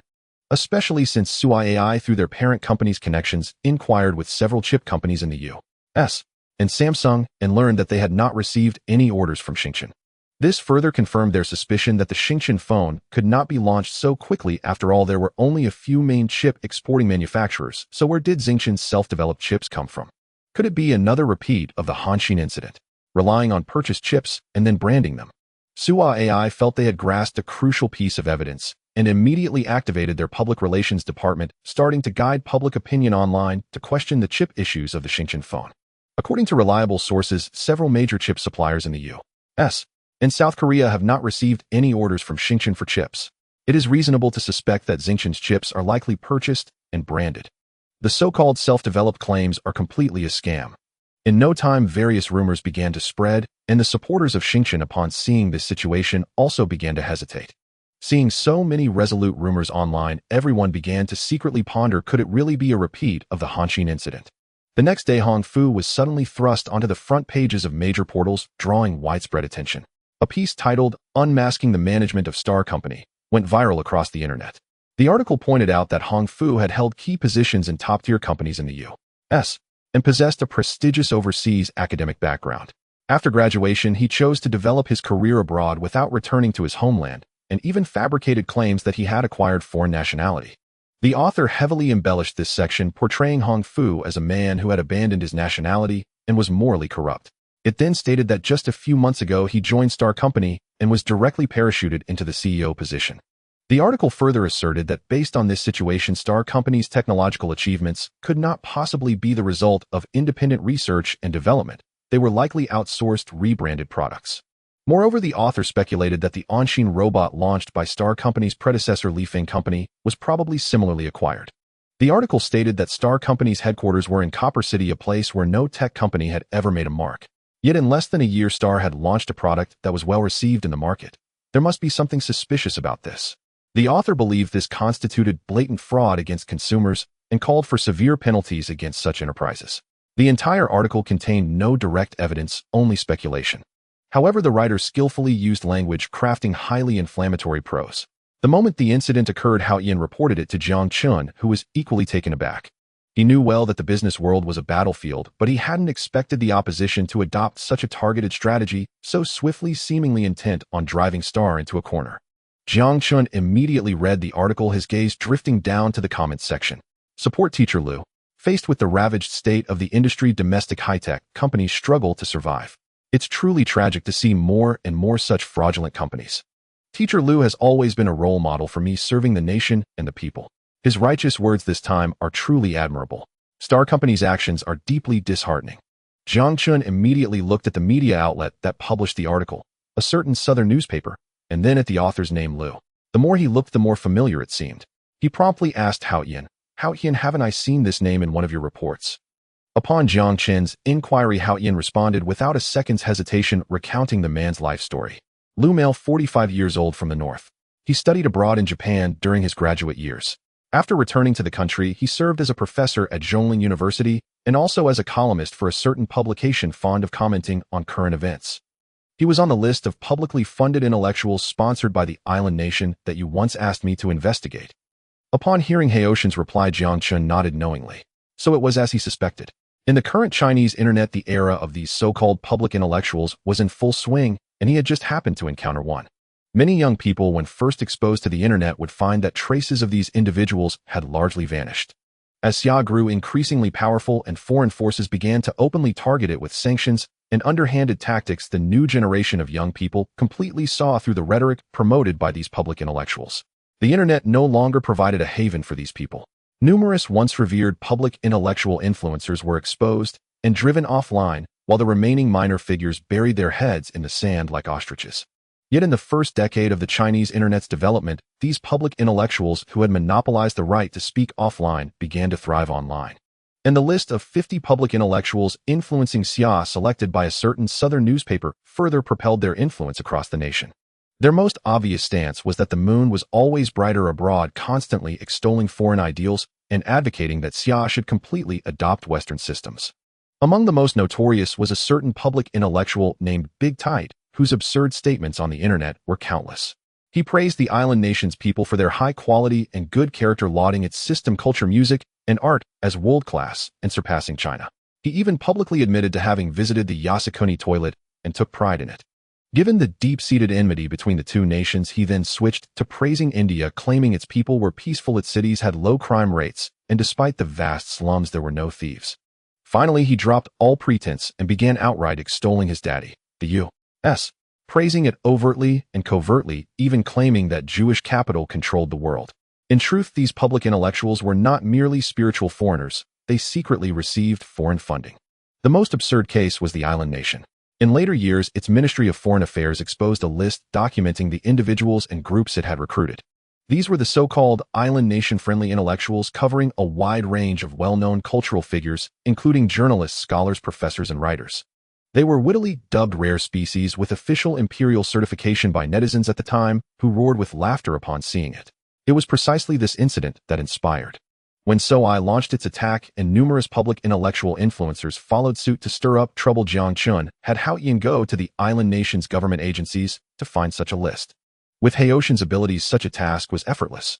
He indeed obtained it and handed it over to Jiang Chen. After reviewing the list, Jiang Chen didn't take it to heart, planning to use it for a big spectacle later to entertain netizens. He never expected that within less than half a year, just as Star was about to launch its phone, SOI would fire its opening salvo. With the island nation's spiritual big daddy sounding the charge, the many-kept public intellectual influencers began their fierce verbal assault on Star. Judging by the momentum, they aimed to thoroughly tarnish Star and its associates. This was the consistent tactic of these so-called cultured individuals. If you can't defeat them with force, write them to death and ensure they go down in infamy. Just then Jiang Chen's phone rang. He picked it up and saw it was Hong Fu, unsurprisingly. "Hello, President Jiang, have you seen that article online?" Hong Fu's urgent voice came through. They were using him as a breakthrough, and he was extremely anxious. "President Hong, don't worry. I've already seen it." Jiang Chen's words of reassurance didn't help. "President Jiang, they're targeting me, using my past foreign resume to smear us. What should we do?" Hong Fu had never served as the face of a company before, and encountering such a situation for the first time, he was flustered and didn't know how to respond. Jiang Chen said calmly, "President Hong, just focus on preparing for the press conference. As for that Southern newspaper and Professor Liu, I have dirt on them. Don't worry, I'm planning a big move to warm up the stage for your launch." With Jiang Chen's hint of compromising material and his confident tone, Hong Fu's panicked voice gradually steadied, and he calmed down. That's right. Much of the article was fabricated and slanderous. As long as they refuted it, the accusations against him would vanish. Then Hong Fu apologized to Jiang Chen with deep regret and proceeded to prepare for the press conference with peace of mind. For 2 whole days, Jiang Chen ignored the online uproar. Under his directive, Star Company did not release a single statement to clarify matters. He intended to let the public sentiment surge even higher. The current batch of pundits was insufficient. He wanted more clowns to emerge so he could catch them all in one net. When the storm against Star reached its peak, he would present the evidence to deliver a decisive blow, simultaneously revealing Hong Fu's nationality and Star's patents. This would spark an even greater reversal, capturing enough attention. It would make those involved feel guilty toward Star, setting the perfect stage for the upcoming Star phone launch. During these 2 days, the internet had yet to see any clarifying statements from Star or its affiliates. Initially, netizens supporting Star felt disheartened and gradually quieted down, while the pundits and influencers rejoiced inwardly at Star's inaction. They thought they had stumbled upon a stroke of luck. The claims in that article might actually be true. Seeing Star too afraid to come forward, it seemed Professor Liu had hit the mark. Even those who had spotted flaws in the article now joined this righteous crusade. Accusations grew harsher, more vile, and more fabricated, forcibly pinned on Star and Hong Fu. Even Mayor Gu of Copper City could no longer sit idly. Star was the city's flagship enterprise. He had personally designated the core of the new industrial park. If Star suffered any mishap, the new industrial park would be stillborn. Now the park was colloquially called Star Industrial Park, a testament to Star's standing in Copper City. Many new factories in Star Industrial Park were supporting industries drawn by Star. Some produced components licensed by Star, while others were supporting enterprises attracted during the construction of Star's phone supply chain, with guarantees from both the Copper City government and Star. Copper City had fully built itself around Star as its core, incorporating it into the government's grand planning. Mayor Gu naturally dismissed the online rumors. He was well aware of Star's technological prowess. Over the past year, Jiang Chen's patent registrations had been evident, especially patents related to phones, batteries, displays, and even the phone system. After learning from Patent Bureau Director Zhao Changjin the significance of the phone system, Mayor Gu couldn't help but marvel that heaven had blessed Copper City, birthing a phoenix from a mountain backwater. For one, the on-chain robots licensed by Star to surrounding manufacturers had already become the city's calling card. The output from these enterprises alone accounted for most of Copper City's GDP this year, not to mention the substantial tax revenue, allowing Gu Sifang to confidently pursue infrastructure projects. Even the long-desired port received provincial approval, upgrading from a 200-ton Yangtze River port to a 5,000-ton one. This was the maximum tonnage for the Yangtze waterway upstream of Nanjing. Seeing the online frenzy escalate, Mayor Gu directly contacted Jiang Chen to ascertain the situation. "Hello, Mayor Gu, what brings you to grace me with your presence?" Jiang Chen's voice came through the phone with a hint of amusement. Gu Sifang's nerves calmed, who, judging by the tone, Jiang Chen seemed confident in handling the incident. "Young friend Jiang, seeing Star besieged by negative news, I came to check on you. Star is Copper City's golden egg. We can't afford any mishap." After calming down, Gu Sifang probed Jiang Chen's stance. "Thank you for your concern. But rest assured, focus on building Copper City for the benefit of our folks. These online rumors won't cause any waves. Tomorrow, I'll expose the true faces of these traitors for all to see. Just sit back and enjoy the show." Catching the mayor's implication, Jiang Chen offered reassurance. The term traitors made Gu Sifang quickly grasp Jiang Chen's intent. "Good, as long as you're confident. I'll watch the show tomorrow." Hanging up, Jiang Chen calculated inwardly one more day the fire would be ripe, and he could close the net. The next day, Jiang Chen sent the list to Hong Fu and instructed him to launch the counteroffensive as planned. Hong Fu was shocked by the list. He hadn't expected his boss to obtain such a classified roster. He immediately asked, "Mr. Jiang, are you a hacker? How did you get a list of this caliber? Is it legal?" Jiang Chen borrowed an online forum ID from Hao Yin and said, "President Hong, you know I love tech. I once published a paper on AI, and through a senior forum, I befriended a man named Kai Mingxing. Kai Mingxing is an IT expert and a hacker. He sent me this list after seeing the online turmoil." This excuse successfully pacified Hong Fu. Hao Yin had many aliases, and Kai Mingxing was a star figure on the senior forum. No one could trace his address, and his skills were formidable. He was also very helpful. Usually no technical problem was beyond him. Hongfu, a veteran of forums, naturally knew of such a luminary. Li Yuan had once tried to recruit him, but was politely refused. Hao Yan later mentioned this to Jiang Chen with great delight, so much so that now on Star's internal network, he teased Li Yuan while speaking on behalf of Jiang Chen. Hongfu stopped dwelling on the list's origin. Following Jiang Chen's plan, he compiled Star's patent numbers and the list into a document. He also prepared his passport, his wife's, and children's passports and ID documents. Together with the statement drafted by Hao Yan, he published them on Star's official website. Meanwhile, Old Su, who had been promoted from legal advisor to head of Star's legal department, initiated proceedings against all accounts that had slandered Star. As soon as Star's statement was released, Hao Yan activated his network of bots, launching a counteroffensive across all forums, ensuring the statement reached everyone. Netizens immediately received Star's clarification. Seeing the content, supporters began cheering, declaring they had not misjudged. Meanwhile, the pundits and influencers who had been charging alongside Suai for days were dumbfounded. The opening of the announcement revealed the nationality of CEO Hongfu and his family. All three were genuine citizens of the Xia Kingdom and had never acquired foreign nationality. As is well known, the Xia Kingdom does not recognize dual citizenship. Therefore, if an individual made such a declaration but was later found to have obtained another nationality, their Xia Kingdom citizenship would be revoked. This powerful statement struck a chord with those who saw the announcement. It was merely the first part of the notice, yet this solemn declaration had fundamentally refuted the logical starting point of Professor Liu's article. The subsequent part of the announcement disclosed the ownership structure of Starfall. Although Starfall was not publicly listed like other large corporations, this did not compromise its transparency. Jiang Chen, as the company's owner, did not wish to be exposed to the public at this time. He preferred to silently support the enterprise's operations from behind the scenes. Thus, in the owner column, his name was not mentioned. Instead, it was replaced by a mysterious question mark. However, a local government agency stepped forward to testify. The Tongqing City Market Supervision and Administration Bureau confirmed that the helm of Starfall was a citizen of the Xia Kingdom, and the boss was even a fellow townsman of Tongqing. Thus, the question mark was no longer so mysterious. This news was undoubtedly a heavy blow to the media that had been doubting Starfall's corporate identity. Next, the announcement disclosed some of Starfall's patent information, including sensor patents for the on-scene robot, multiple patents for mobile phone batteries, and numerous patents for display technology. These patents were all independently developed by Starfall, completely shattering the rumors and proving that Starfall's products were entirely free of foreign technology and had not resorted to practices like outsourcing or rebranding. The most brilliant part was that the announcement also revealed some technology related to Starfall's mobile phone chips. This publicly available portion of the technology fully demonstrated Starfall's inherent capability to design and manufacture chips. Before the announcement was released, Hongfu had already contacted the TSMC company in Taiwan, hoping they would come forward in the announcement to confirm that they were Starfall's chip partner. President Zhang of TSMC readily agreed. He was also aware of Starfall's current popularity, and having TSMC's name appear in such news was an opportunity to expand its influence. With this, the true origin of Starfall's chips was also powerfully verified. As soon as this announcement was released, the online paid trolls who had been loudly condemning Starfall collapsed almost instantly. Next, Starfall released a second batch of announcements directly confronting various online pundits and influencers, sending them innovative legal letters. This marked a new chapter in the prosperity of the Xia Kingdom's internet industry after the deep winter of the internet. This lawsuit was the first legal response to those spreading rumors online. Since the domestic internet's vigorous development, it had not only brought technological progress, but also the malice of human nature. Most netizens were timid offline, but aggressive online, daring others to find them through the network.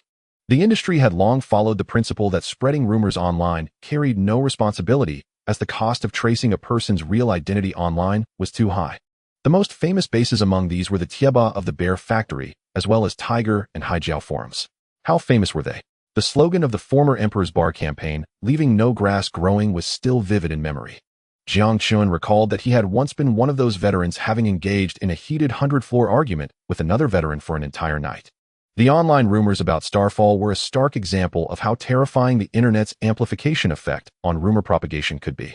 Therefore, Starfall's lawsuit against online rumormongers set a precedent.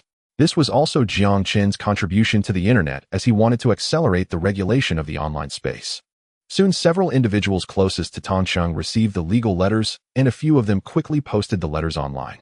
When they saw the content of the legal letters, their feelings were extremely complex.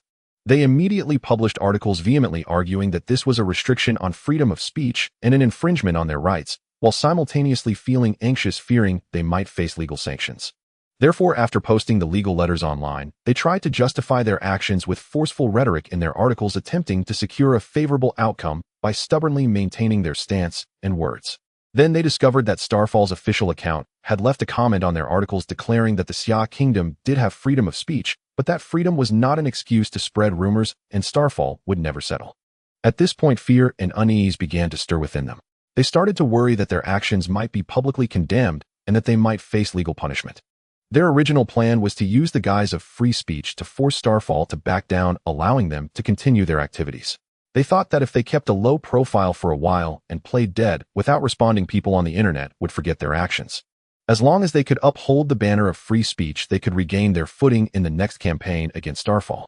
However, Starfall's tough stance on their actions made them begin to feel timid, as they had not anticipated Starfall to be so resolute. They began to reassess their subsequent actions, considering whether they needed to apologize and accept legal punishment. However, Starfall's third announcement completely shattered their illusions.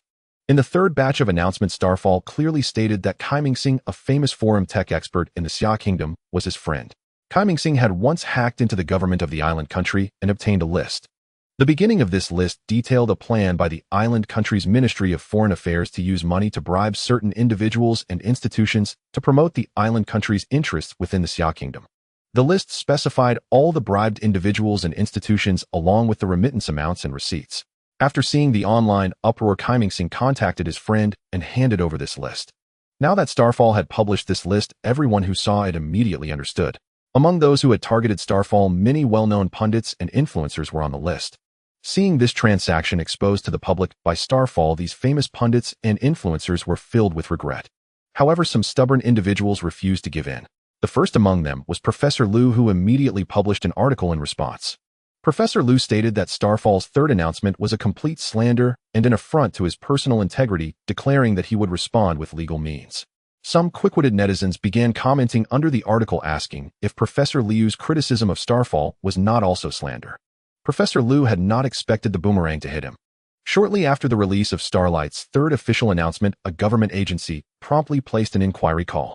Having learned of the news immediately, the agency contacted Jiang Chen, the founder behind Starlight, through Mayor Gu Sifang of Tongqing City, and obtained Jiang Chen's contact information.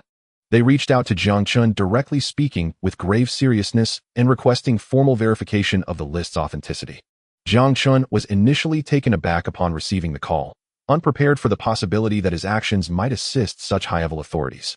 He affirmed on the spot that the list was fully authentic, explaining that it had been obtained by his close friend Qiming Star through advanced cyber intrusion techniques.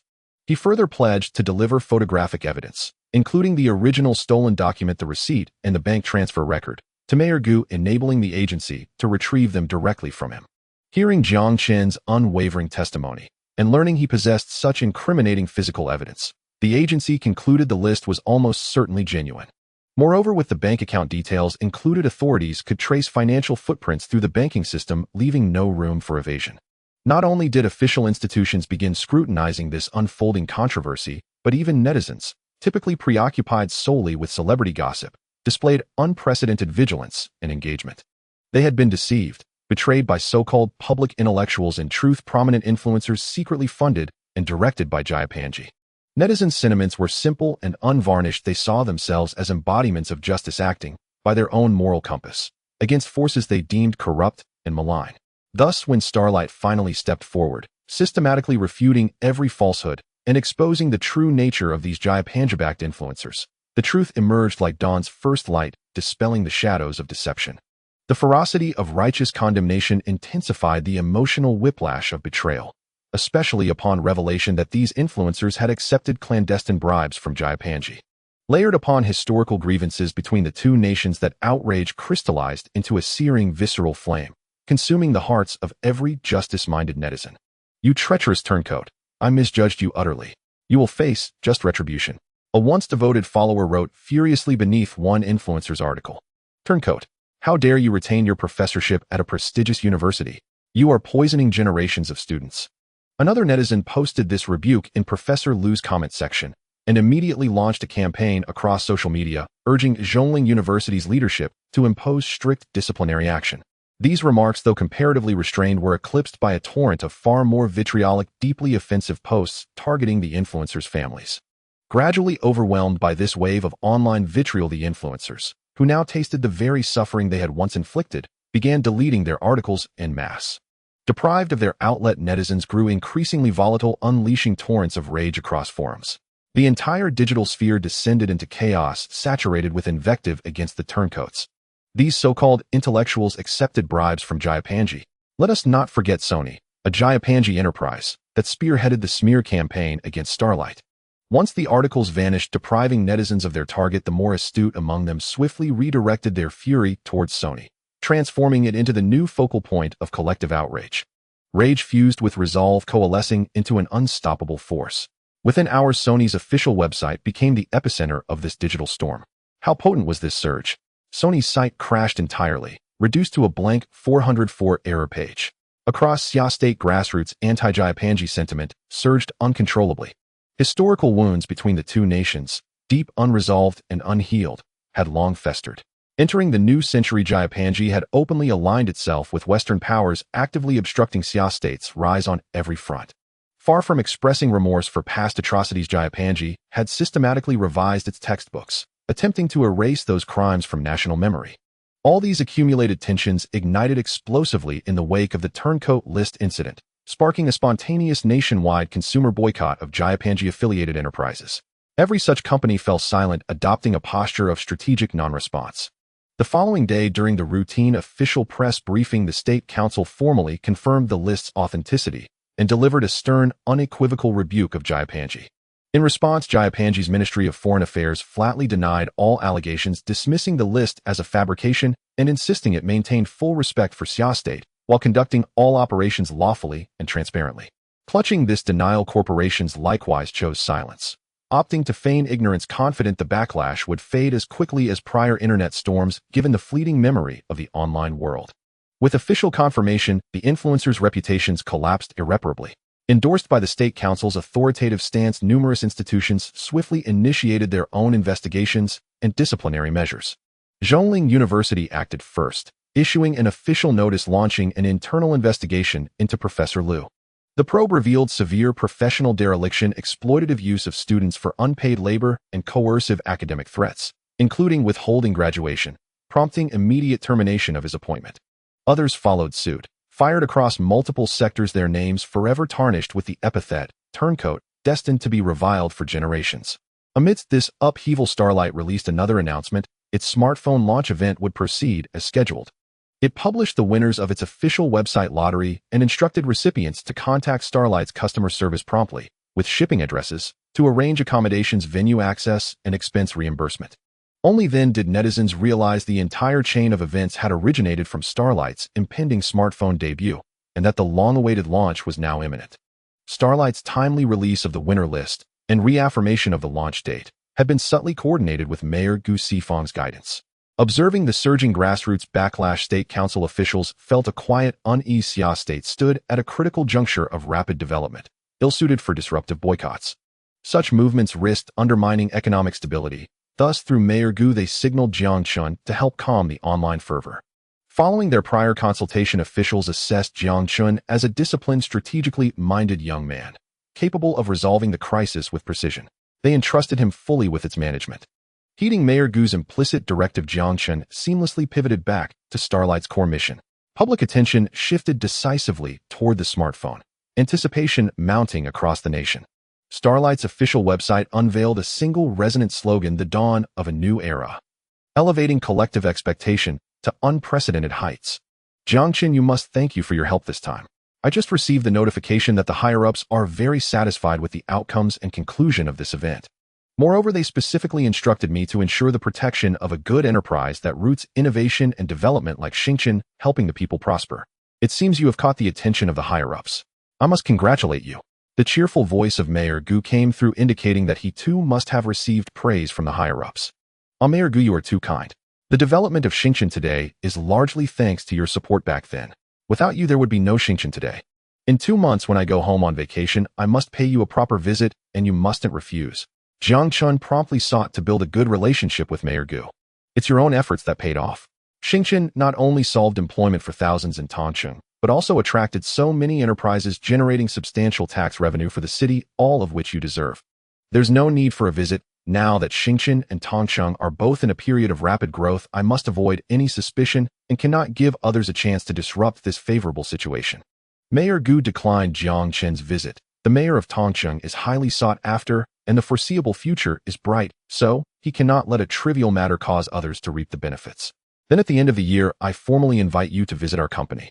You cannot refuse this time. After understanding Gu Sifang's intention, Jiang Chen immediately thought of a compromise. Hearing Jiang Chen's sincere invitation, Gu Sifang couldn't refuse and nodded in agreement. After exchanging pleasantries, Jiang Chen hung up the phone and let out a long sigh. The public opinion storm has ended. Initially, Jiang Chen did not expect such a significant uproar. Even the higher-ups had intervened at the press conference to set the tone for the nature of this event. Fortunately, the outcome was quite good and well within his expectations. Jiang Chen had withstood the pressure from established smartphone manufacturers and even turned the tide of conflict onto them. Now they are too preoccupied with their own issues and lack the energy to deal with Jiang Chen, and the first impression of Jiang Chen in consumers' minds has already been established. This has solidified the image of Jiang Chen as a technologically robust high-tech company with profound research and development capabilities. As long as Hongfu performs normally at the smartphone launch, Jiang Chen's positioning will be established. However, this incident also gave Jiang Chen a clearer understanding of business warfare. Jiang Chen merely expressed its intention to enter the smartphone industry and immediately faced fierce attacks from competitors, even resorting to slanderous tactics to tarnish Jiang Chen's reputation. Had it not been for Jiang Chen preparing a trump card 6 months in advance, this counterattack would only have been able to clarify the rumors. The effect would surely not have matched the current situation. Recalling the maneuvers of major smartphone manufacturers at press conferences in later years, Jiang Chen gradually understood the motives behind these actions. After all, wealth stirs people's hearts. Once one prepares to step into another's territory to share the pie, hostility becomes inevitable. The Chrysanthemum factory also carved a bloody path in the smartphone industry, relying on its powerful research and development capabilities, but its reputation has been mixed due to attacks from competitors. Jiang Chen couldn't help but sigh. The timing for him is truly excellent.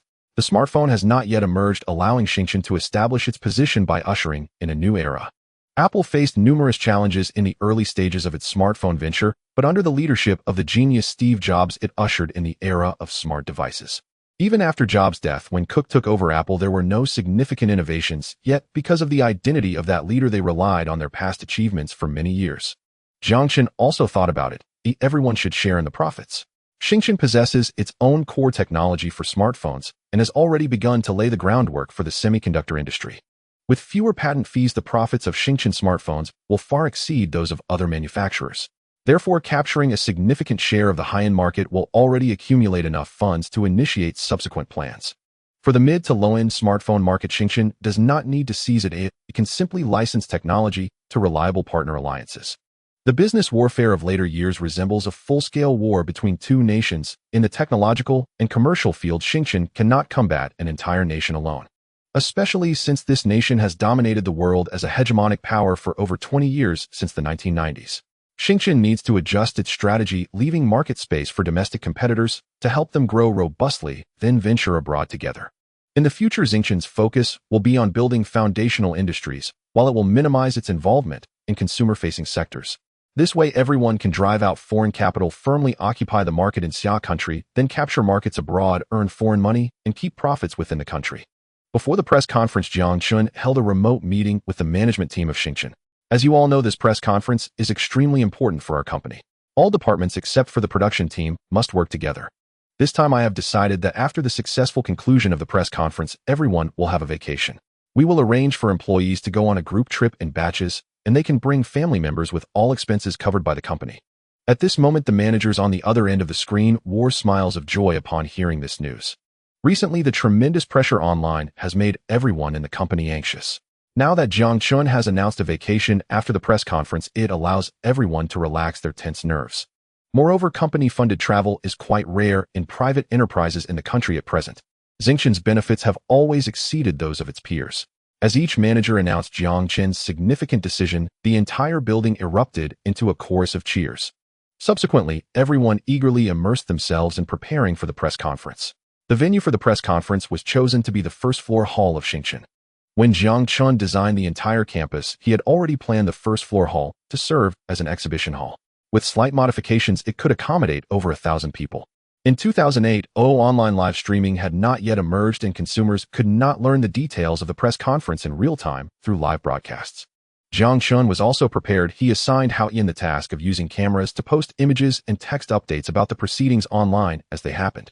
As Hao Yin established, the post titled Live Updates of Xingchen Smartphone Press Conference with images and text. Others who received invitations also created similar posts.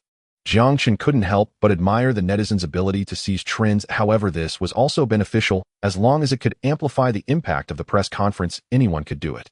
On the last day of the National Day holiday, October 7th, under the brilliant sunshine, the headquarters of Xingchen Company in Tongcheng was unusually bustling. Media friends from all corners of the country, along with those who received invitations and numerous electronic product enthusiasts online, gathered here. The hall was filled with people, all eagerly anticipating the grand event of the day. Amidst the lively atmosphere, Wang Monli, as the host, was enthusiastically leading the staff to guide the audience into the venue, creating a noisy yet vibrant scene. Xu Fei, bearing the responsibility of the on-site security work, led numerous security personnel, carefully maintaining order at the venue to ensure the event proceeded smoothly. In a quiet corner of the Xingchen Park, Huang Tiande sat in the monitoring room, observing everything on the surveillance screens. The spacious and bright venue displayed on the monitors eased his mind, but a twinge of worry still rose in his heart. After working at Xingchen for so long, he was aware of some of its secrets. If any commercial secrets were stolen during today's event, it would lead to significant economic losses and incalculable consequences for Xingchen, increasing his pressure and sense of responsibility. Having worked at Xingchen for a considerable time, he understood some of the company's confidential matters. He fixated on the surveillance screens, ensuring that not a single detail slipped by. At this important press conference, all of Xingchen's senior leaders were present. Wang Jiexiaogu and others were also busily engaged, creating a lively atmosphere. Even Wang Yuyu, who had been on business trips, hurriedly returned to the headquarters. This was the first time Xingchen was showcasing itself to the audience, and all employees hoped for a good start. The main character today, Hong Fu, was backstage taking deep breaths to adjust his mindset in preparation for the upcoming presentation. He knew that his performance would significantly impact the success of the entire press conference, bearing a heavy responsibility. In addition to Xingchen's employees, several partner companies were also invited to attend today's event. Xingchen maintained close cooperation with many domestic companies in the fields of battery and display technology, and these partners came to show their support. As an important partner, TSMC was also invited by Xingchen, and they sent a delegation to participate. Everyone in the audience was filled with anticipation, eager to see what surprises Xingchen would bring and what the new era would entail. As all the audience members took their seats at Wang Jie's call, all the supervisors and partners began to sit down, while Xu Fei closed the entrance doors. As the time approached, the glass in the hall was gradually covered by a dark curtain, and the entire venue slowly dimmed. Only the stage remained illuminated, and the PPT presentation gradually appeared on the big screen.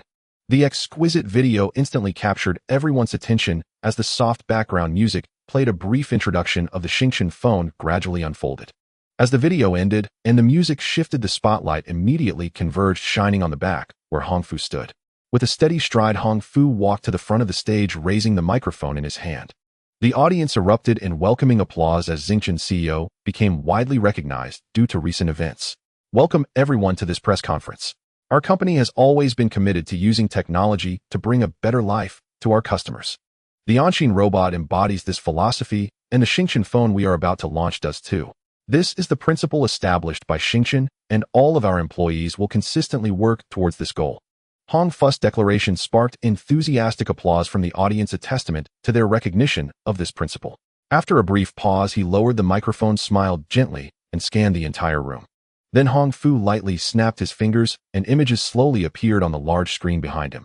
He picked up the microphone and said, "I know everyone is curious about the specifications of the Xingchen phone, so I won't take up too much of your time. Please look at the big screen. Xingchen S1. Chip Xingchen X1 45 nanometers. System Xingchen Fuxi operating system. Screen 3. 5-inch touch display, 960,640 pixel resolution. Xingchen's self-developed full-screen technology. Camera, 400 megapixel camera, autofocus, LED flash. Power, built-in rechargeable lithium battery, Jinwu No. 1 capacity, 3000 mAh. Phone height, 115 millimeters, width 60 millimeters, thickness 9 millimeters, weight only 140 grams. Another image appeared right after this configuration diagram, instantly attracting everyone's attention. A 3D model of a phone with no buttons, featuring only a screen and 3 suspected buttons below, appeared before the crowd. The entire press conference erupted in discussion, with people questioning if this was really a phone. The image resembled a handheld gaming device. Everyone began to speculate as the Jiang S1 differed completely from their impressions of a phone, entirely eliminating buttons. How would consumers input commands? There were no other input devices in sight. Did it require external devices like a handheld console? Hong Fu observed the audience's reactions from the stage, feeling somewhat reassured. Indeed, the shock brought by the Jiang S1 was overwhelming. This was the new era. He cleared his throat a few times, and the entire venue gradually quieted down with everyone waiting for him to clarify their doubts. I know many of you are puzzled, so next I will demonstrate the actual operation of the Jiang S1. He then took a beautifully crafted phone from his suit pocket, instantly bringing the camera's focus to his hand, unveiling the actual appearance of the Jiang S1 to the audience. The audience realized that the actual device looked exactly like the model shown on the big screen. Hong Fu gently pressed the power button, and after a startup animation, the Jiang logo gradually appeared with several icons visible in the center of the screen. Hong Fu's finger lightly tapped the icons on the screen, instantly opening the corresponding applications. Suddenly, a person familiar with display technology exclaimed, "It's a touch screen." Oh my! Jiang is using an entire touchscreen. With his words, everyone immediately realized it was a brilliant idea. While touchscreens were not surprising, the combination of a phone and a touchscreen was unprecedented. Seeing the audience's reaction, Hong Fu said, "That's right, this is a touchscreen." The idea proposed by our chairman astonished our RD team at the time. Next, I will take you to experience our self-developed Fushi operating system. Hong Fu's actions firmly captured everyone's attention. At this point, everyone in the venue had realized that this marked the beginning of the new era that Jiang was promoting. If it were merely a touchscreen technology, it would certainly be insufficient to usher in the era of intelligence. Hong Fu's subsequent live demonstration showcased the experiences that smartphones could bring to everyone present. The audience in the venue was captivated by such a phone. They all gazed eagerly at Hong Fu's hands, their hearts filled with a desire to possess it.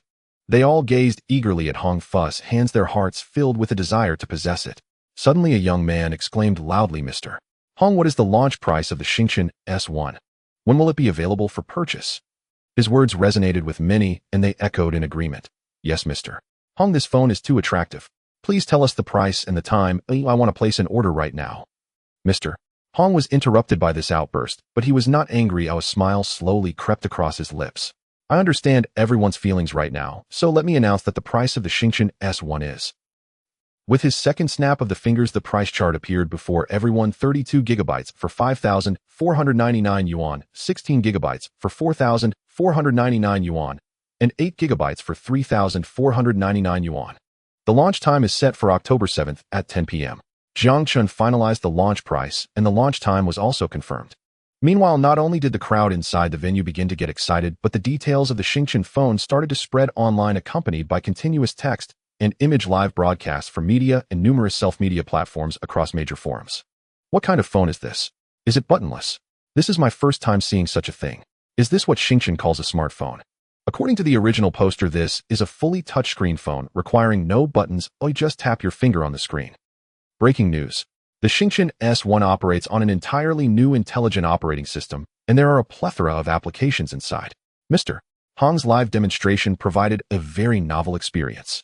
After watching the live text and image coverage, I feel the phone is amazing. I really want one. What is the price? The price list is out. Everyone take a look. It's within my budget. I'm going to order one right now. The 32 gigabytes one is a bit pricey. I think I'll choose the middle option, though I'll be eating dirt for the next month. I'm planning to order an 8 gigabytes version. I happen to have some savings. With the price and launch time confirmed, many people in the venue were already tempted and prepared to place their orders at the first opportunity. However, Hong Fu's subsequent remarks caused the venue to erupt in excitement. I know that many of you are very curious about the hands-on experience of the Jiang S1. Therefore, our chairman has specially set up an experience area beside the venue, and everyone is welcome to experience it firsthand. I am very grateful to everyone for coming from afar to attend the launch of the Jiang phone. Now the launch event is successfully concluded. After finishing his speech, he bowed and exited the stage, while many media friends and electronic product enthusiasts began to rush toward the phone experience area. Even several partners were preparing to head to the experience area to have a good experience. Hong Fu stepped down from the backstage, feeling as if a great weight had been lifted from his heart, and he returned to the venue with a light step. Having completed the speech at the launch event, Hong Fu immediately called Jiang Chen. "Mr. Jiang, I have successfully completed the launch event. The response on site was very good. Many audience members couldn't wait to place their orders. I watched the entire event, Mr. Hong. Rest assured you did well. Now we just need to manage the launch process. You must remind Li Yuan to ensure the stability of the official website's server tonight. I anticipate that the traffic this evening will be immense, so we must prepare accordingly. Jiang Chen informed Hong Fu of the potential issues that might arise, and the latter nodded repeatedly, indicating he would personally oversee it. Following that, Hong Fu immediately returned to the venue to network with numerous partners. To the audience, this phone launch event was merely a display of exquisite appearance, innovative ideas, and an emphasis on the experience after using it. However, for many industry insiders, this was entirely a technical showcase of the Jiang company. In particular, many partner companies arrived early in Tongqing, wandered around the new industrial park, and even finalized some tentative orders. Through these days of investigation, they reached a conclusion that Jiang was intentionally cultivating a sound industrial chain around itself, not merely limited to the smartphone industry. Jiang seems to prefer to be an ecological builder. What they want is to control the foundational infrastructure. Just like the highways, high-speed rail, water conservancy facilities, communication infrastructure, etc. All industries within a country can only develop based on that foundational infrastructure. And Jiang aims to undertake that work, and it possesses very strong technical capabilities. Many enterprises that have just settled in the Jiang Industrial Park have stated that Jiang is willing to provide patent licensing at a very low cost, and is also willing to offer technical support on technical challenges. This demonstrates how grand Jiang's ambitions are. Even just looking at Jiang itself, the 6 large production workshops stand tall, and many companies have already toured a portion of the open workshops under the guidance of relevant supervisors. Many companies are eager to deepen their cooperative relationships with Jiang. Among them, Jiuhua Factory and Lu Factory, as 2 of the earliest companies in the domestic smartphone industry, have all extended olive branches to Hong Fu, hoping to achieve deeper cooperation. Jiuhua Factory aims for a more technical collaboration. They have made considerable achievements in the communication field, so they wish to engage in patent cross-licensing with Jiang rather than just simple technology licensing. Lu Factory is more straightforward. They want to obtain the relevant technology licensing for the Jiang S1, even willing to pay a considerable patent fee. Mr. Chun from Lu Factory was once a senior executive at the domestic electronic industry giant Bubageo and has a far-sighted vision. He recognized in 2006 that the domestic smartphone market was being dominated by international brands. Thus, he led Lu Factory to forcefully enter the smartphone industry. However, currently the domestic smartphone industry can only engage in component processing, with almost no companies producing the core components of smartphones. Lu Factory's first smartphone has yet to be released, but after being invited to the Jiang phone launch event, Mr. Chen was pleasantly surprised to discover that smartphones could be made in such a manner.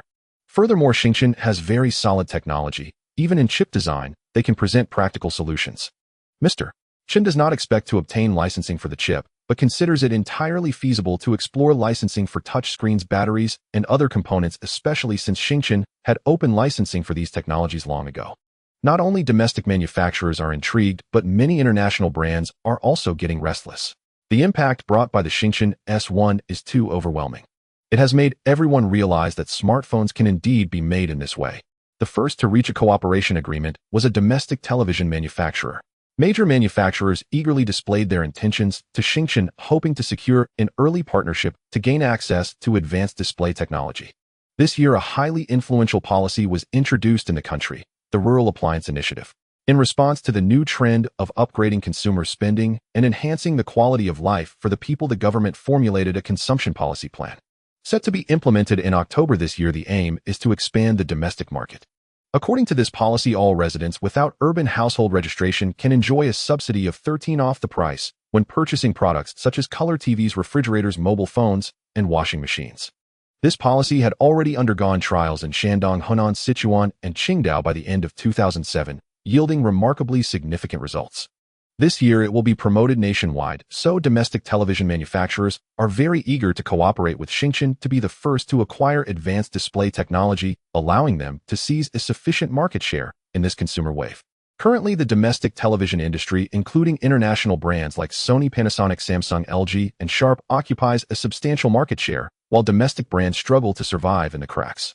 However, Jiang showcased remarkably advanced display technology comparable to top-tier foreign technologies and even leading in certain aspects. Moreover, the sales price of Jiang's customized displays is not expensive, and there are no additional stringent requirements, making them a clearly better partner. Wang Yiyu was immediately surrounded by major domestic manufacturers, all eager to pre-order Jiang Chen's upcoming production capacity. Manager Wang quickly guided the partners to the conference room upstairs and signaled the sales department managers to follow, hoping to finalize these cooperation orders today.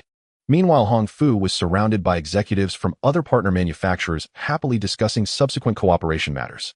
Jiang Chen felt relieved after watching Hong Fu's performance at the press conference. Given the strong performance of the Jiang Chen S1 and the anticipated popularity, sales would undoubtedly not be an issue. After the business negotiations concluded that day, Hong Fu, Wang Manli, and Li Yuan gathered in the IT department, all focusing on the upcoming mall sales. Since Hong Fu had already accumulated a considerable amount of inventory, he decided on a daily sales limit of 50,000 units for this mall sale. The clock on the wall ticked steadily, the Jiang Chen building was brightly lit, and many employees were on standby. When the clock struck 10, the sales interface on the Jiang Chen official website opened like a floodgate, and a surge of pre-order data rushed towards the server like a torrent. Li Yuan's hands deftly maneuvered the mouse, his eyes fixated on the rapidly changing numbers on the screen, which flickered like flames, reflecting the excitement on his face. Nervousness and anticipation intertwined in everyone's gaze. As the data galloped like a runaway horse, the tranquility of the entire Jiang Chen building was shattered by the hurried footsteps and ringing phones. All standby department employees sprang into action as if jolted by electricity. The first batch of sales data results finally emerged within 10 minutes, and the performance was remarkable, exceeding 100 million yuan. Sister Wang tightly held the sales report, still warm from the printer, her heart racing, nearly leaping out of her chest from excitement.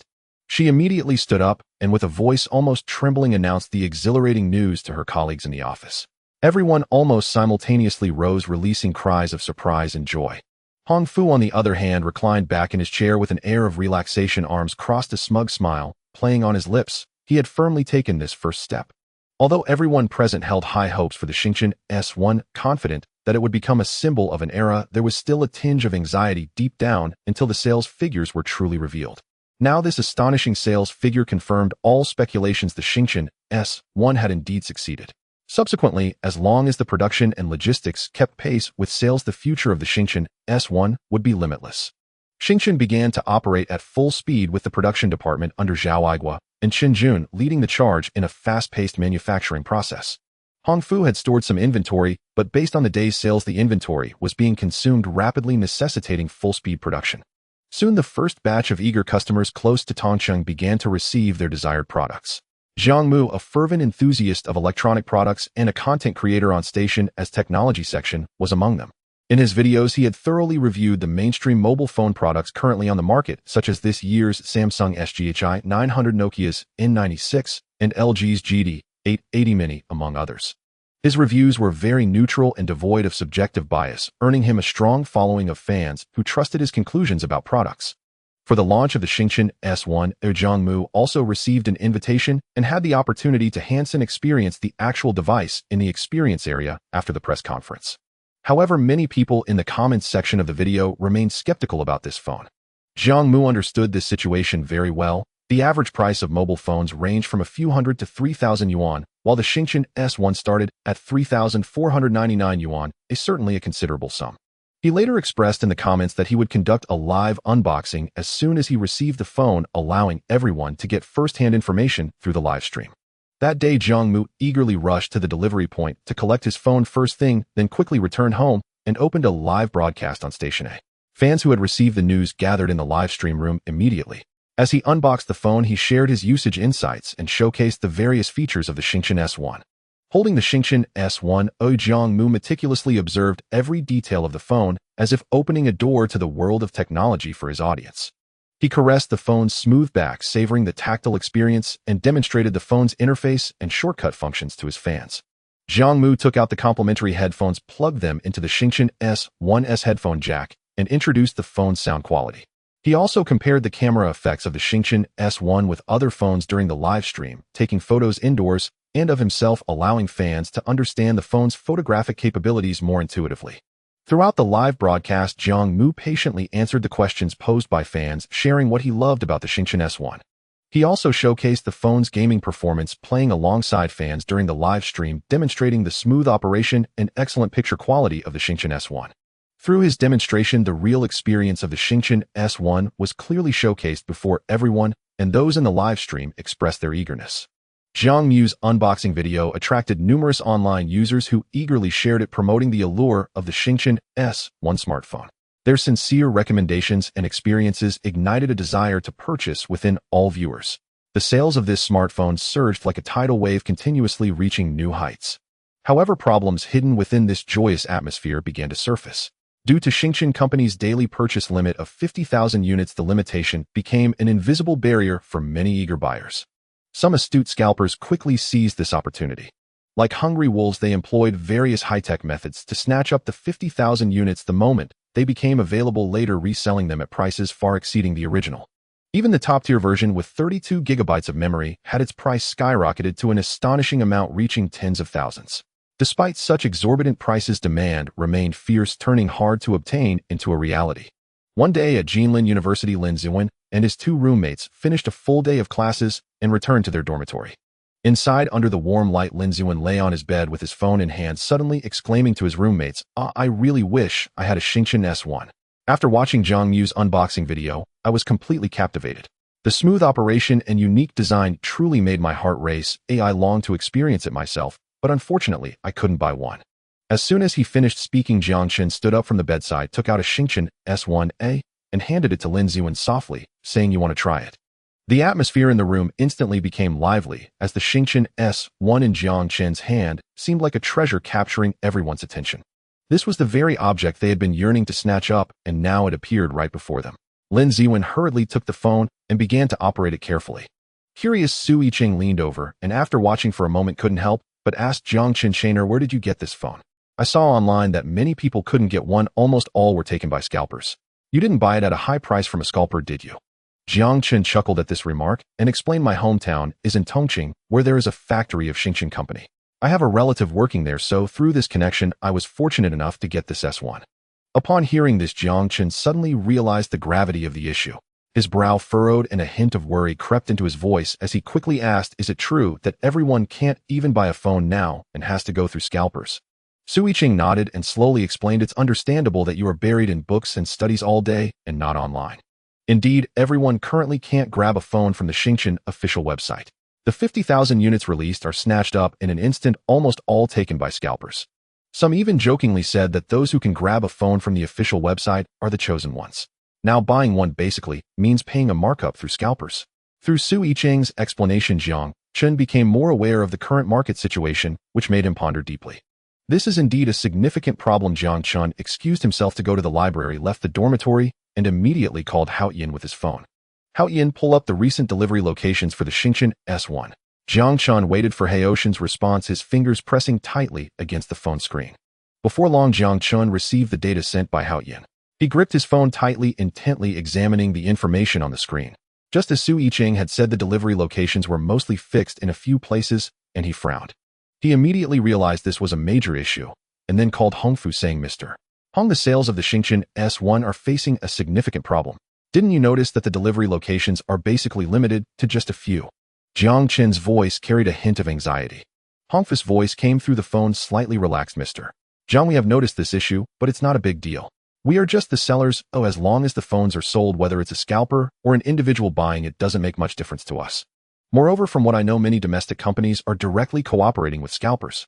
We at Jiang Chen currently do not have offline sales channels, so having scalpers help us capture the market isn't bad." Upon hearing this, Jiang Chen felt a surge of concern. He emphasized, "Mr. Hong, this is a major issue that can easily lead others to create a narrative against us. This will lead consumers to mistakenly believe that we are cooperating with scalpers to exploit them, seriously affecting Jiang Chen's reputation. You must immediately issue an announcement stating that Jiang Chen will implement a one phone per person purchase limit while also lifting daily shipment restrictions." Jiang Chen interrupted Hongfu, determined to take action. Without further delay, his voice filled with resolve.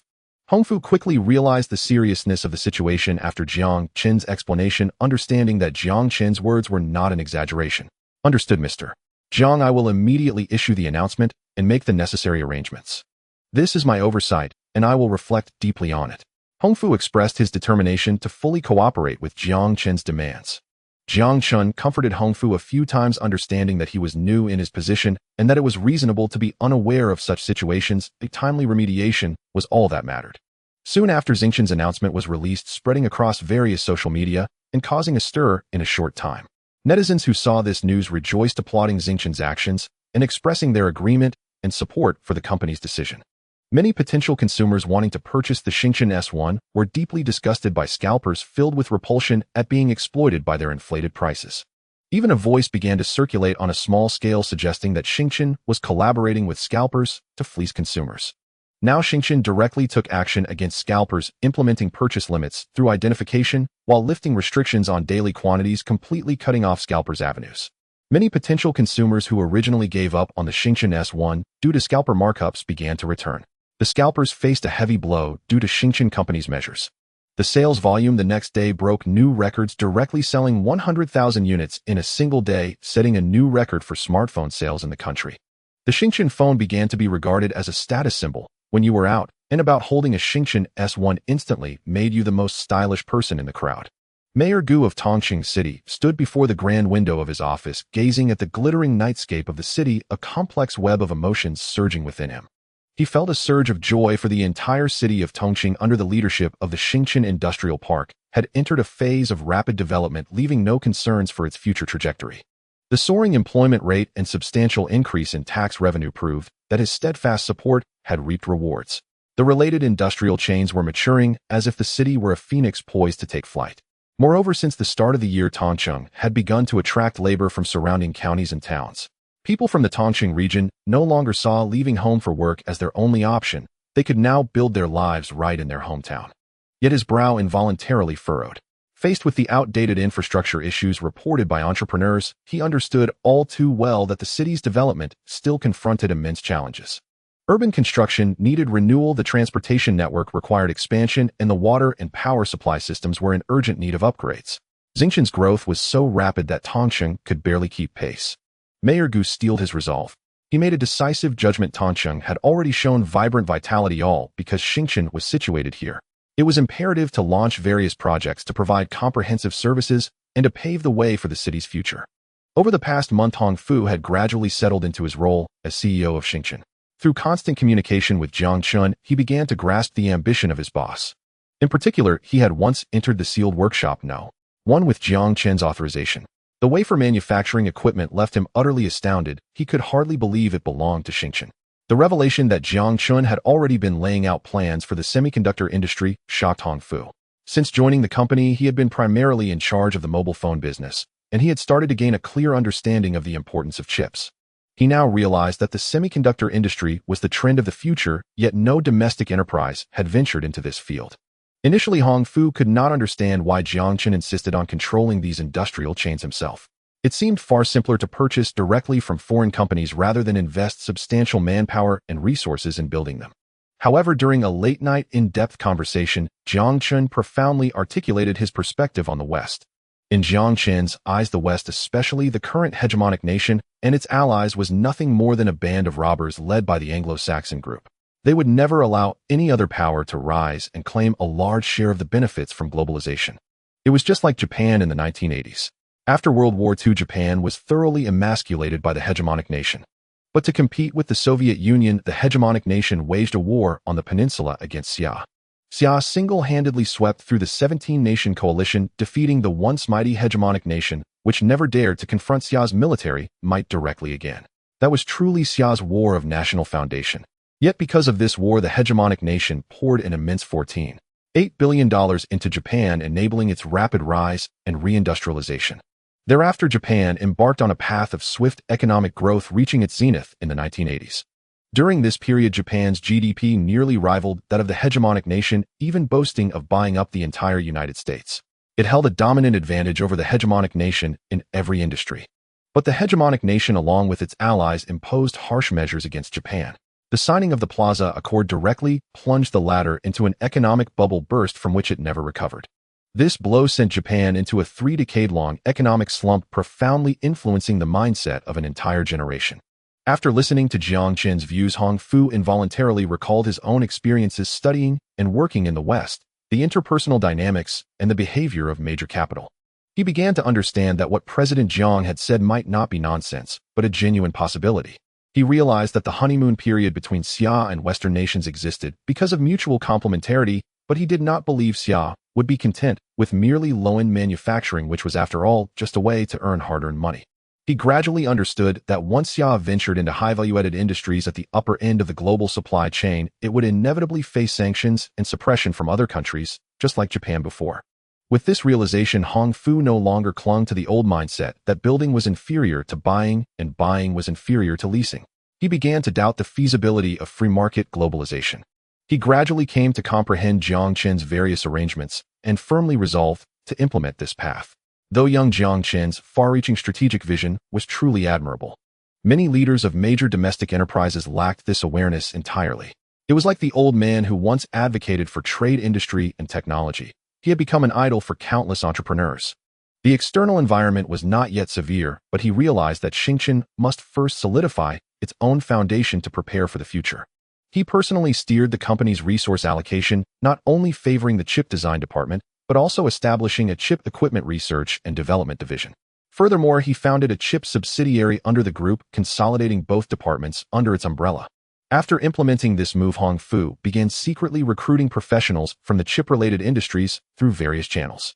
Considering long-term development, Hong Fu also established cooperative projects with top universities like the National Defense 7 to cultivate more chip specialists. He silently reflected on the 9-character strategy: build high walls, stockpile ample grain, and postpone claiming kingship. This was not only a lesson from history, but also his confidence and blueprint for Jiang's future. At the same time, following Jiang Chen's instructions, he began to gradually advance the construction of Jiang's corporate culture. From top to bottom, this philosophy was instilled in every employee's heart. Only by doing so could internal unity be achieved, ensuring Jiang's invincibility in future competition. A 1,000-mile dike can be destroyed by an ant's nest. A solid fortress often falls from within. A company with strong resources and a vast foundation rarely disintegrates due to failure in competition. With his actions, these subtle nurturing moves began to influence the employees gradually. Especially in the technology-related departments, a culture began to take root. Technology was the very foundation of Jiang, and Jiang was destined to create a new era and lead technological advancement. With generous salaries and respect for technical talent, the environment that RD personnel dreamed of was realized at Jiang. Everyone threw themselves into their work with full vigor. Hao Yan also highlighted this in his daily reports to the company. Seeing this corporate atmosphere, Jiang Chen was delighted. With unified internal thinking, Jiang would be invincible in the battles ahead. Next, he would give these technical talents a couple of projects to hone their skills. After a moment of contemplation, Jiang Chen recalled that the functions of the first-generation on-scene robot were relatively simple. It was settled. He would have the company's RD personnel begin the development of the second-generation on-scene intelligent robot. After Jiang Chen's thoughts were communicated through Hong Fu began to pay special attention.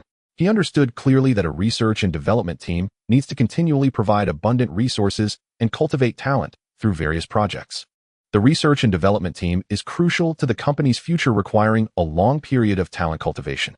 Currently, the boss has essentially entrusted this heavy responsibility to Hong Fu, and he feels the weight of this obligation. At this moment, Jiang Chen could temporarily set aside company affairs and devote all his energy to the academic field. He clearly remembered his promise to the principal to publish a paper in a core journal. For over a month, he had been busy preparing for the release of the phone, while also diligently studying knowledge related to the Riemann hypothesis. The Riemann hypothesis states that all non-trivial zeros of the Riemann zeta function lie on the critical line of the complex plane Res12, meaning the real parts of the solutions to the equation zeta S0 are all 12. Mathematicians refer to the line Res12 in the complex plane as the critical line. Using this terminology, the Riemann hypothesis can also be stated as all non-trivial zeros of the Riemann zeta function lie on the critical line. In the realm of real numbers, the Riemann hypothesis is expressed as zeta s 2 gamma 1s 2 pi s 1 sin pi s 2 zeta 1s. The Riemann zeta function converges only when the real part is greater than 1. While organizing knowledge related to the Riemann hypothesis, Jiang Chen also noted the related conjecture, the generalized Riemann hypothesis. The generalized Riemann hypothesis was proposed by Dirichlet in 1884 and is a conjecture regarding Dirichlet's L functions.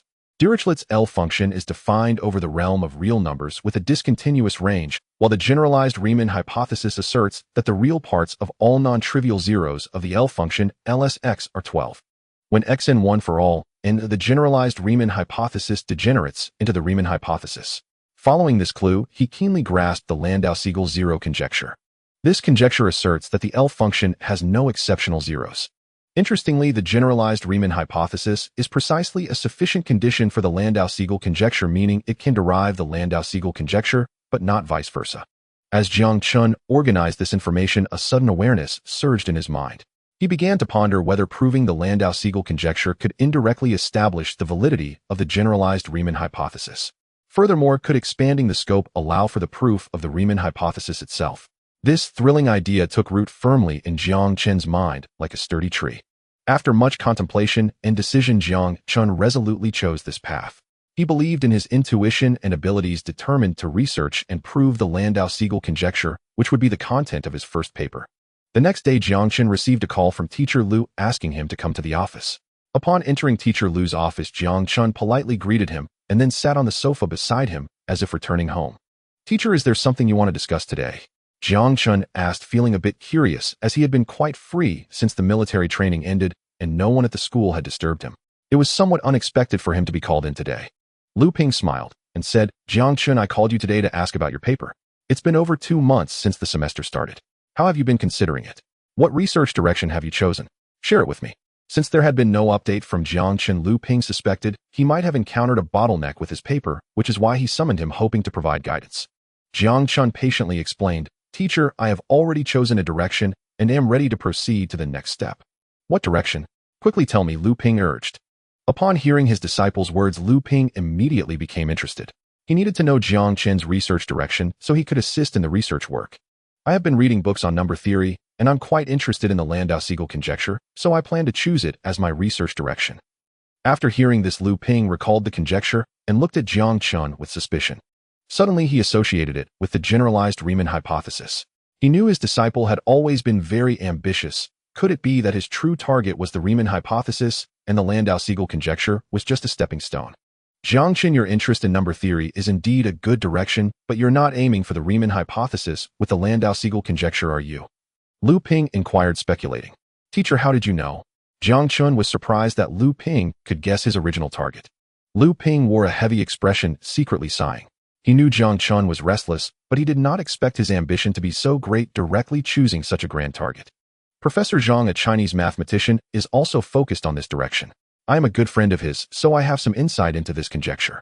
Liu Ping briefly explained, and then solemnly reminded Jiang Chen, "Jiang Chen, I know you are a genius and have a solid foundation in mathematics, but the difficulty of the Riemann hypothesis is immense.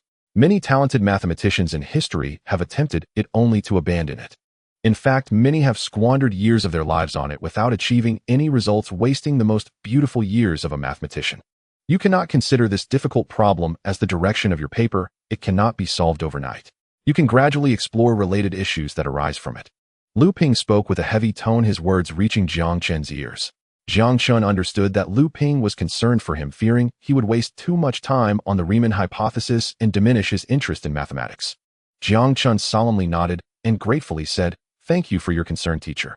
I understand that I will not attempt to prove the Riemann hypothesis for this paper. The Landau-Siegel conjecture is my goal, and I already have a little inkling." Hearing Jiang Chen's assurance, Liu Ping felt somewhat relieved. "That's great. Since you have an inkling, I won't occupy your time any longer. If you encounter any difficulties or emergencies, feel free to tell me." After bidding farewell to Liu Ping, Jiang Chen picked up his belongings and headed towards the library. Upon entering, he immediately found several books related to the Landau-Siegel conjecture in the mathematics section. This conjecture concerns a class of special functions, a conjecture under the theory of L functions. It not only tests knowledge of number theory, but also requires another mathematical discipline, functional analysis. Jiang Chen had some familiarity with this field. Jiang Chen focused his attention on the material in his hands, quickly immersing himself in it. Time passed continuously, and the people around him came and went, yet none disturbed his studies. Occasionally, he furrowed his brow and swiftly noted down any points of confusion, then looked down again. Uncertain how long it had been, a sudden shout nearby roused him from his focus, breaking his concentrated state and causing him to feel slightly irritable. "Classmate, the library is about to close. Perhaps you should come back tomorrow." Jiang Chen looked up to see a person with an apologetic smile signaling to him. He glanced around and through the window noticed that it had already turned dark outside. A wave of guilt washed over him. He hadn't expected to become so engrossed in his studies that he lost track of time. Indeed, when one is focused on studying, the passage of time becomes imperceptible. He immediately got up, tidied his belongings, thanked the librarian, and headed towards the dormitory.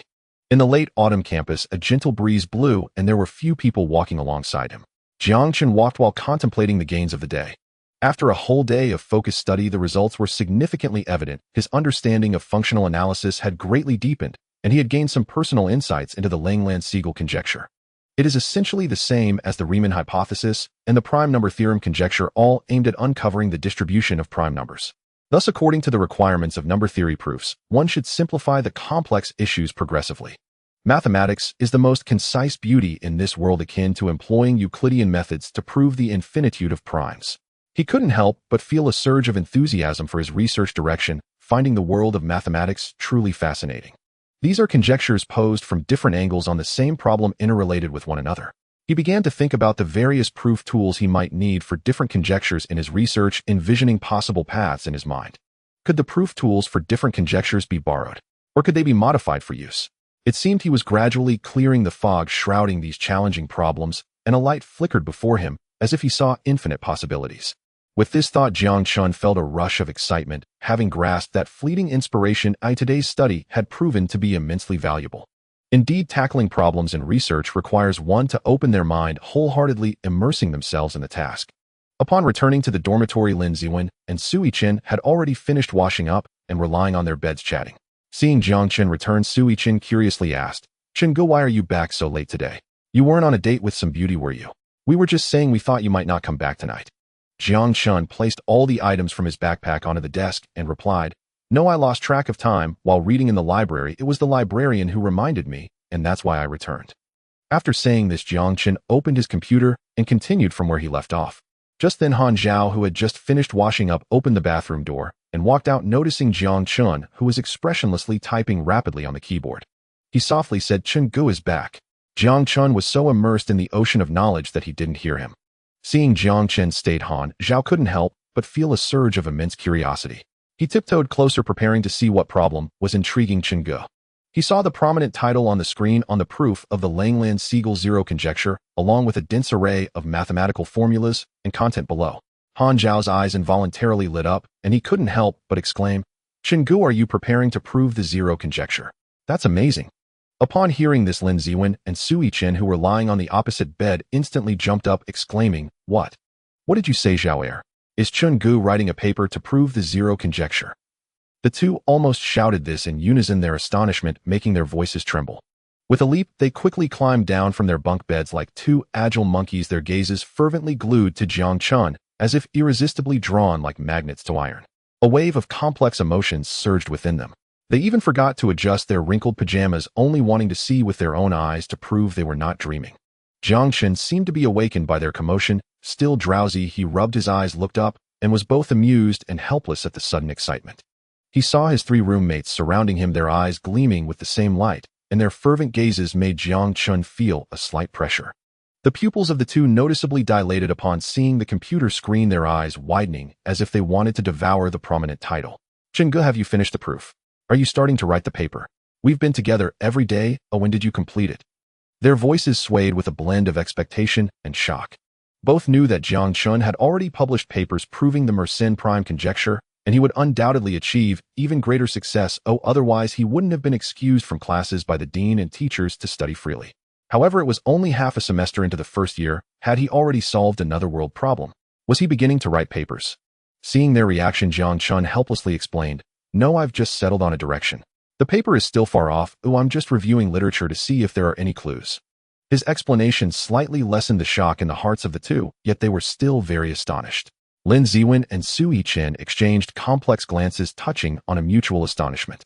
For the first time, they sensed that this person before them was not just a roommate, but a true mathematician living among them.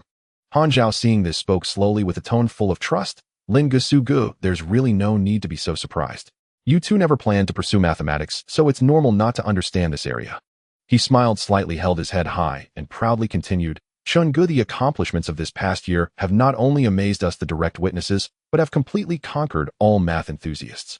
Now there are no more Chen haters in the math forums, replaced entirely by Chen fans." His explanation was not stiff, rather it carried a certain rhythm that was easy to accept. Regarding whether Chen-gu can achieve more results, no one actually doubts it, it's just a matter of time. Upon hearing this, Lin and Su truly realized the status of their handsome, easygoing roommate, who maintained a regular lifestyle in the mathematical community. Next, under the witness of his roommate Jiang Chen's daily life gradually became engulfed by academic research, as if he had transformed into another person.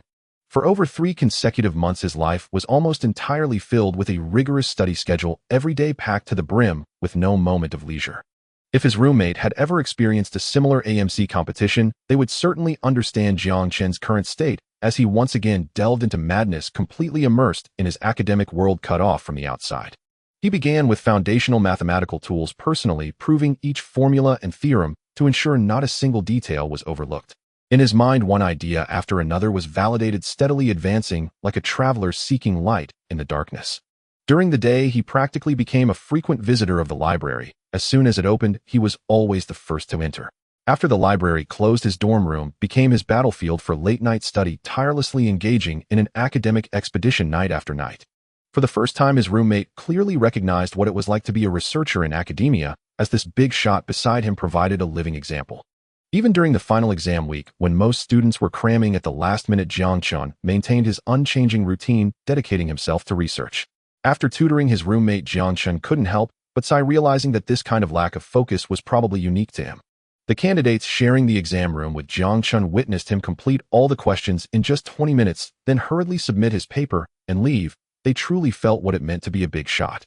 As news of this incident spread, Jiang Chen's fame once again resonated across the campus of Jiang University. Have you heard? A candidate submitted every exam in just 20 minutes, and the invigilators didn't stop him, but let him go. What? Is there really such a person? Is he connected somehow? It seems that his mathematics exam was also submitted in 20 minutes. It's truly outrageous. Don't you all remember? There was a big shot in our freshman year who apparently received permission from the dean to study freely, and even his classmates rarely got to see him. I think his name is Jiang Chen. The campus forum of Jiang University was soon flooded with discussions about Jiang Chen, and Su Chen also began sharing Jiang Chen's daily achievements within the forum, elevating his fame even further. On the afternoon of the second to last day of school, class 1 of the 2008 mathematics department held its final gathering of the semester, where not only Jiang Chen appeared, but even the usually reclusive instructor showed up as expected. Their class instructor Luo Hao was a doctoral student from the university's mathematics department, studying under a different professor. Besides basic class management, he devoted himself wholeheartedly to academic research. Facing dozens of students, he nodded in satisfaction, a hint of a smile appearing on his face. Students, the results of this semester's final exams have been released, and everyone performed excellently. Only a few students failed in mathematics, making this the best cohort in years. In fact, 3 students even scored over 90. Let us congratulate these 3 students. Han Zhao, who had been influenced by Jiang Chen and received tutoring during the exam week, also began to showcase his talent in mathematics. Upon hearing this, everyone applauded and congratulated, the air filled with praises of achievements and whispers of envy. A few students nearby whispered curiously, "Luo Gu, what was Jiang Chen's score? You haven't mentioned it." "Yeah, Luo Gu, why not share it with us to broaden our horizons? We're all curious." Hearing this inquiry, Luo Hao smiled slightly. He hadn't planned to mention Jiang Chen's scores to the group. In their previous exchanges, he had also discovered the student's talent. In terms of mathematics, he found himself lacking in many aspects. "Since you are all so curious, I will tell you. Jiang Chen's scores in mathematics courses were all perfect, with not a single flaw to be found on any paper. It was truly exceptional." His words were like a thunderclap, instantly causing an uproar as everyone's gaze fell upon Jiang Chen. The surrounding students had all personally experienced the difficulty of this exam. Well aware of its challenges, the individual known as Jiang Chen seemed almost otherworldly. Moreover, learning from the campus forum that Jiang Chen submitted every exam in just 20 minutes, yet still achieved full marks, made him appear as a monster in the eyes of others. Soon everyone began discussing, and Su Chen and Lin Ziwen started promoting Jiang Chen's daily habits among the crowd, coming in early and leaving late, immersing himself in mathematics every day. The classmates surrounding the 3 began to express their astonishment, clamoring for more details, eager to hear more, so they could boast when returning home for the new year. Watching everyone begin to bicker playfully, Luo Hao merely smiled at them and then walked over to Jiang Chen. "Jiang Chen, I heard from my mentor that the dean has assigned you a task to publish a core journal paper during your freshman year. Is that true?" Luo Hao leaned closer to Jiang Chen, unable to resist asking out of curiosity. He found it unbelievable to hear this news for the first time from his mentor. Although Jiang Chen proved the Mersenne prime conjecture, the notion of him publishing a paper in a core journal within a year was simply too outrageous. Hearing the instructor's curiosity, Jiang Chen did not conceal anything, nodding as he said, "It's true. At that time I wanted to skip classes, so the dean gave me this requirement, and my teacher was present at the time." Upon receiving Jiang Chen's confirmation, Luo Hao couldn't help but exclaim in amazement, realizing that the cost of Jiang Chen skipping classes was to publish a core journal paper within a year. Jiang Chen's current absence from classes indicated that he had indeed agreed to it. Indeed, having talent in the field of mathematics allowed one to do as they pleased. "So how is your paper coming along?" Luo Hao asked without thinking, then quickly realized it was inappropriate, and explained, "Don't misunderstand him, not prying into your research direction. I'm just curious. If it's inconvenient, you don't have to share." Jiang Chen carefully organized his thoughts and replied, "It's nearing completion, but I've hit a bit of a bottleneck, so I came out today to relax my mind and see if I could find some inspiration." Luo Hao was surprised to hear such explosive news from Jiang Chen that his paper was nearing completion. He hadn't anticipated such rapid progress, and judging by Jiang Chen's tone, it seemed to be in the final sprint stage. He immediately reflected on the time and energy he spent on his own research, and compared to Jiang Chen, he felt utterly inadequate. Stunned into silence, he could only give Jiang Chen a thumbs up, signaling encouragement. "Sugu, we are leaving now. See you next year." "Chengu, good luck." Han Zhao and Lin Ziwen, carrying their luggage, headed to the train station, all three knowing that Jiang Chen was facing difficulties and encouraging him before parting. The next day, Su Yichen, who lived in the central region, was also heading home, and before leaving he encouraged Jiang Chen as well. In just a few days, the campus of Jin University fell silent, only to bustle again in 2 months. Jiang Chen was now in the final stages, his heart completely consumed by his thesis, with no thought of going home. That morning, after getting up and finishing his morning routine, Jiang Chen sat down on a chair. He closed his eyes in deep thought. He had encountered a bottleneck in his research and couldn't find any clues, and the key issue had troubled him for a long time. From the time of the gathering until now, a week had passed without any breakthroughs, which left Jiang Chen somewhat frustrated. Suddenly, the phone on the table rang. Jiang Chen shook his head to suppress the restless thoughts, picked up the phone, and answered it. It was a call from Teacher Lu. "Hello, teacher, is there something wrong?" "Jiang Chen, are you still at school?" "Yes, teacher, I'm in the dormitory right now." Hearing a hint of something off in his disciple's tone, Lu Ping immediately asked Jiang Chen to come to his office. Although Jiang Chen was somewhat puzzled by the request, he had no choice but to tidy up his things and head over.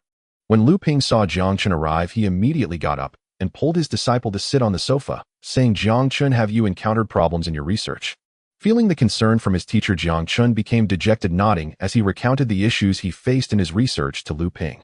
After hearing Jiang Chen's detailed explanation, Lu Ping understood his current predicament and said with a serious expression, "Jiang Chen, I can't help you solve this research problem. This is not my area of expertise, but I have seen many students in your current state. You are stuck in a dead end." Hearing Lu Ping's words felt like a bucket of cold water poured over Jiang Chen, bringing him to a sudden realization. Seeing his expression, Lu Ping smiled and said, "It seems you have realized that this is not an issue of ability or direction, but rather that you have fallen into a predicament. You need to clear your mind and restart your research." Hearing his teacher's advice, Jiang Chen suddenly understood. "Teacher, I see now. The first 3 months of research went smoothly, and when I encountered this difficulty, I just dove headfirst into a dead end." Listening to his disciple, Lu Ping felt a sense of relief. Yes, what he feared most was that geniuses would be stubborn and overly confident. So Lu Ping suggested that Jiang Chen take a day to rest at his home and enjoy his wife's cooking, to which Jiang Chen readily agreed. "I can still remember the taste of teacher's wife's dishes. This time, I must eat a few more bowls. All right, let's go home." Lu Ping smiled as he patted Jiang Chen's shoulder, and the two left the office together. On the way home, Jiang Chen completely forgot about his research and felt his mood lighten. He eagerly imagined the meals prepared by teacher's wife, allowing him to forget his immediate difficulties. When Lu Ping led Jiang Chen home, teacher's wife, who was watching TV, wondered why Lu Ping was back so early.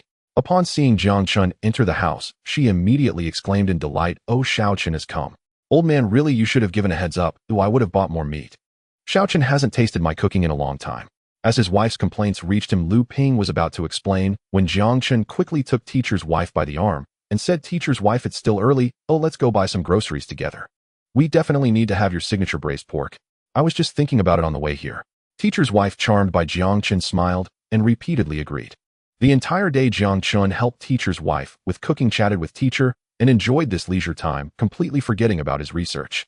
After a light drink with teacher in the evening, Jiang Chen returned to his dormitory and experienced the most restful sleep he had had in a long time. The next day, Jiang Chen did not restart his research. Instead, he began browsing online for research papers by other mathematicians on the Landau Siegel zeros. Among them, the most advanced was the work of Professor Zhang, a Chinese mathematician mentioned by teacher Lu. Last year, Professor Zhang published a paper titled "On the Landau Siegel Zeros Conjecture" on the preprint site AR14. When Jiang Chen first searched for literature, he did not access the preprint site because the papers there were uncertain in their results and could not be verified for authenticity. Yesterday, during his conversation with teacher Liu, he learned that Professor Zhang's paper on this issue was published on that site, and today, he would go take a look. Although many mathematicians pointed out that this research had some flaws, it still advanced the issue to some extent. In the paper, Professor Zhang mentioned that he used various methods and tools, but had not been able to make progress. Jiang Chen read the paper word by word, gaining a deeper understanding of Professor Zhang's research, visualizing the various tools described in detail within. Suddenly, he was captivated by the last 4 sequences in the paper. He immediately picked up a pen and began calculating on a nearby piece of paper. Jiang Chen hesitated for a moment, then carefully reread the paper several times, finally fixating on the last line, feeling a flutter of excitement in his heart. Perhaps there truly was a breakthrough for this problem. He grabbed a pen beside him and began recording his thoughts on the nearby paper. As Jiang Chen calculated, he recalled his past research experiences, comparing them with the methods in the literature, and his thoughts gradually became coherent. He felt as if he was getting closer to the answer. The suspense in his heart made him more focused, and his fingers moved swiftly across the paper. Each stroke represented his exploration and contemplation of this problem. Jiang Chen felt time seemed to come to a standstill as he immersed himself in his research. He had no idea how long it had been when Jiang Chen, exhausted, finally put down his pen. The calculations before him had reached a conclusion, and he opened his eyes, eagerly looking at his results. The 2 proofs and the final conclusion on the paper were finally completed. He had solved this conjecture. The Landau-Siegel zeros do not exist. Thus, the generalized Riemann conjecture states that all zeros of the Dirichlet function lie on the line where the real part equals 12. Jiang Chen immediately tidied up his materials, slung his bag over his shoulder, and hurried back to his dormitory to begin writing his thesis. For a full 2 days, he was engrossed in writing the thesis, and once this project was completed, Jiang Chen promptly submitted it to the Journal of Mathematics. Having accomplished all this, an overwhelming sense of achievement filled Jiang Chen's heart. Having concluded this complex task, Jiang Chen immediately booked a return ticket home and bid farewell to his teacher and his teacher's wife. Liu Ping was unaware that Jiang Chen had already completed the thesis. He assumed that Jiang Chen had merely set it aside temporarily to prepare for the new year. On the flight back home, Jiang Chen felt exceptionally relaxed. Having finished his thesis right after the semester ended, he now had ample time to pursue his company's plans. After a while, Jiang Chen closed his eyes and delved into his mind, opening the system panel. Omni Black Technology, System Technology, Title Intermediate, Current Learning Points, 1542348. Exchange Technologies, Artificial Intelligence Algorithms, Lithium-ion Battery Technology, Smart Fast Charging Technology, Smart Operating Systems, LCD Technology, OLED Technology, Complete Set of Robotic Arm Technology, Quantum Chip Technology. Mastered Talents, Erudition, Meditation, Hair Loss Prevention, Keen Intuition. Looking at the learning points that had returned to the million level, Jiang Chen felt very satisfied. The past 3 months of study had been incredibly effective. Furthermore, the rewards for the thesis had not yet arrived. After approval, he would receive a sum of learning points.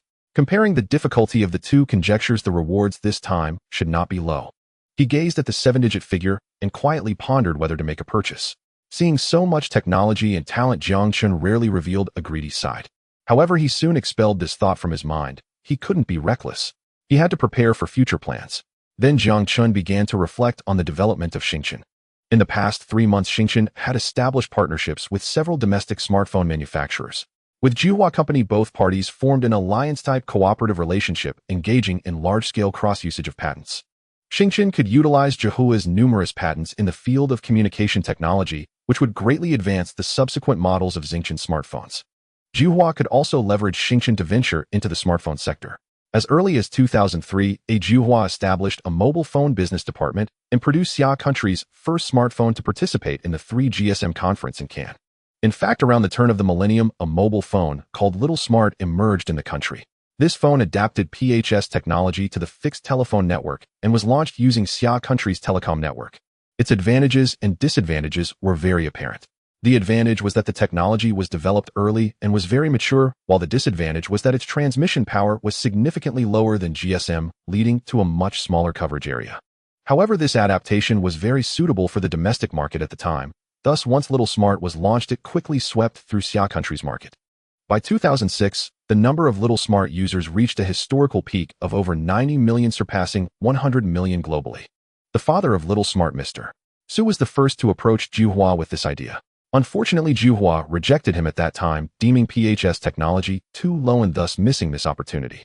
With the massive investment in 3G research and development, Juhua recorded its first loss in 2002, which was referred to by Mr. Rin as the darkest hour for Juhua. Therefore, when smartphones were prematurely introduced to the world by Jiang Chen, Juhua, recognizing the immense potential of this market, immediately sought collaboration with Jiang Chen. Thanks to the performance of the Jiang Chen S1, international brands suffered significant losses during this period, and Juhua aimed for the high-end smartphone market, eagerly preparing to share in the profits. The market potential in Xia country was vast enough to accommodate several high-end brands, alleviating concerns about competitive pressure from rival companies. Seeing the influence of the Jiang Chen S1, international smartphone giants would also launch their own smartphone projects. By collaborating with Jiang Chen first, Juhua could more rapidly launch products and seize market share. The Green Company also reached a preliminary partnership with Jiang Chen, providing relevant technology. They were targeting the mid to low-end market. Interestingly, the Blue Company, which was supposed to make its debut next year along with Lei Bus and Dingxi Technology, also appeared on the collaboration list ahead of schedule. This made Jiang Chen truly feel the butterfly effect. His emergence began to impact this world. Beyond smartphones, Jiang Chen also established other collaborations, notably with Jingxi Fong for display technology and with Jingshi Era and BYD for battery technology. Jiang Chen's influence was gradually expanding within the country. In the 4 months since the launch of the Jiang Chen S1, it had already shipped a cumulative total of 10 million units. Generally, the profit from smartphones fluctuates with their prices. The profit for budget phones under 100 yuan ranges from 100 to 150 yuan, while mid-range phones 100 to 200 yuan generate around 250 yuan in profit. Mid-tier phones 200 to 300 yuan are already touching the threshold of flagship status, with profits varying from 200 to 400 yuan. High-end phones above this range are typically flagship products characterized by substantial materials and configurations, and each manufacturer's flagship with profits around 500 yuan. As for the counter-sanctioning phones, they are essentially luxury devices. Currently, this type of model sells in limited quantities, but profits can reach 100 yuan. The Jiang Chen S1's profit margin is significantly higher. All core components of the phone are based on Jiang Chen's self-developed technology, eliminating patent fees. The main chip costs were significantly reduced because Hongfu had secured a partnership with TSMC in advance, acquiring a substantial amount of production capacity at a lower price. Thus, the profit from a single Jiang Chen S1 can reach approximately 900 yuan, meaning that in just 4 months, it amassed a staggering 9 billion yuan. Even after accounting for taxes and logistical costs, Jiang Chen's profit over these 4 months still exceeded 7 billion yuan.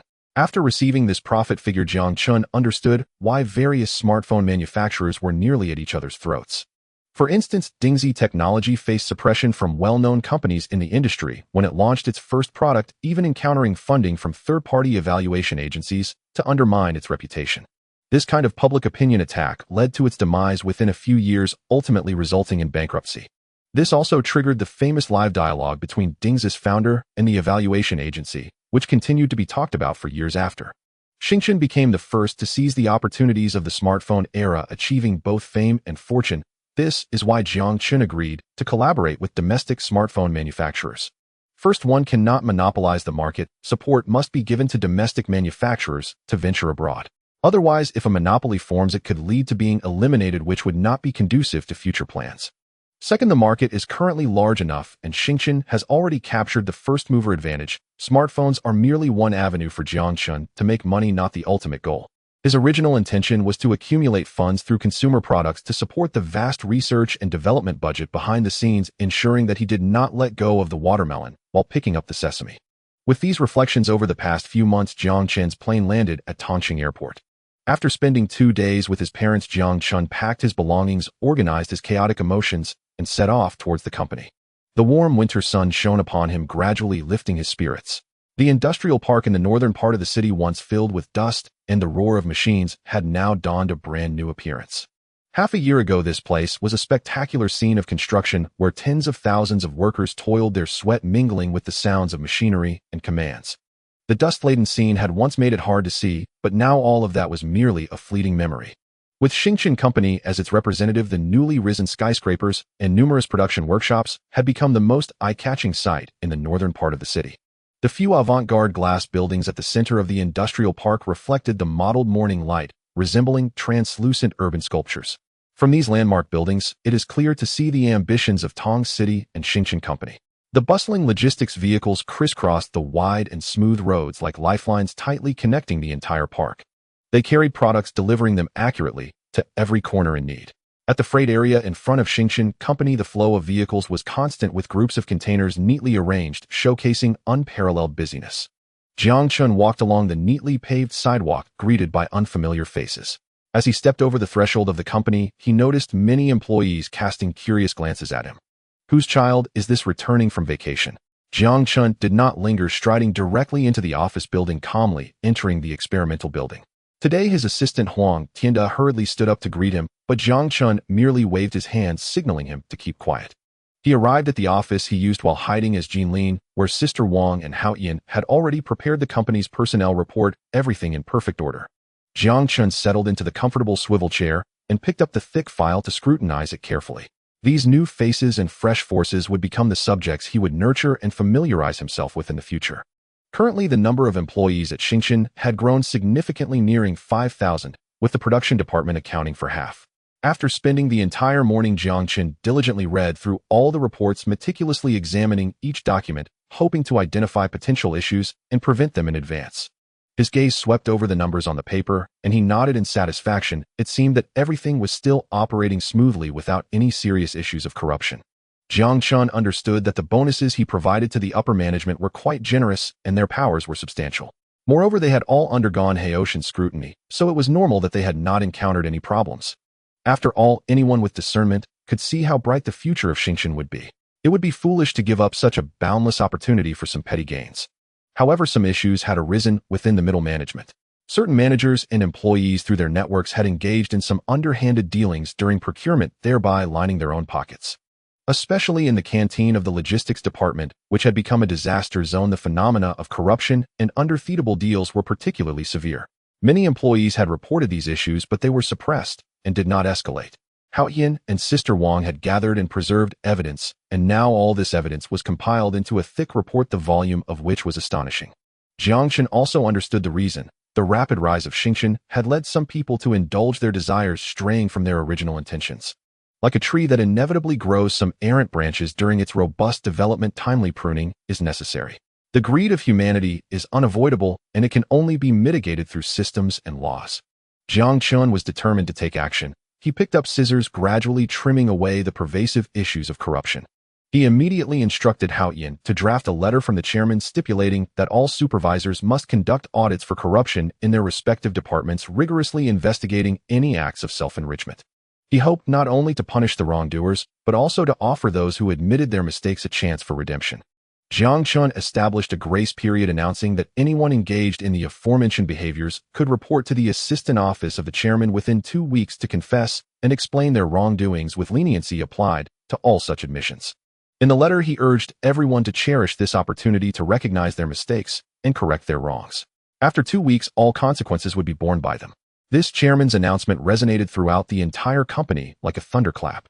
Everyone felt a twinge of unease regarding this announcement. Many had never seen the chairman since joining, with the highest leadership being CEO Hong Fu and assistant Wang Jia. Even during the launch of the Jiang S1A, the chairman did not make an appearance. Gradually, many people had forgotten that there was such a leader in the company. Now, with the chairman suddenly issuing an announcement about someone harming the company's interests and pocketing money for themselves, it was impossible not to feel fear. Let's not forget the company's legal department became notorious due to the mobile public opinion storm, and everyone knew how difficult this department could be. Many new managers were inquiring with Hong Fu about what was happening. Some were afraid of turmoil within the company, while others had secrets of their own. At this moment, Hong Fu was discussing matters with Wang Jia. Upon hearing his subordinates mention the chairman's announcement, he immediately turned to Wang Jia for clarification, but she merely smiled without speaking. Seeing Wang Jia's smile, Hong Fu understood her meaning. Those who are upright need not fear shadows. There was no need to worry. He addressed the inquiries from his subordinates, truthfully stating that those not involved in such matters could continue their normal work, while anyone caught taking unauthorized cards should confess to the assistant office of the chairman. Starting that day, Wang Jia led her subordinates to work overtime, and a large number of confession materials were submitted to the assistant office, including submissions from both employees and management. Fortunately, Jiang Chen discovered this issue early on. In just a few months, the amounts of corruption were not substantial, as many were merely testing the waters with small amounts.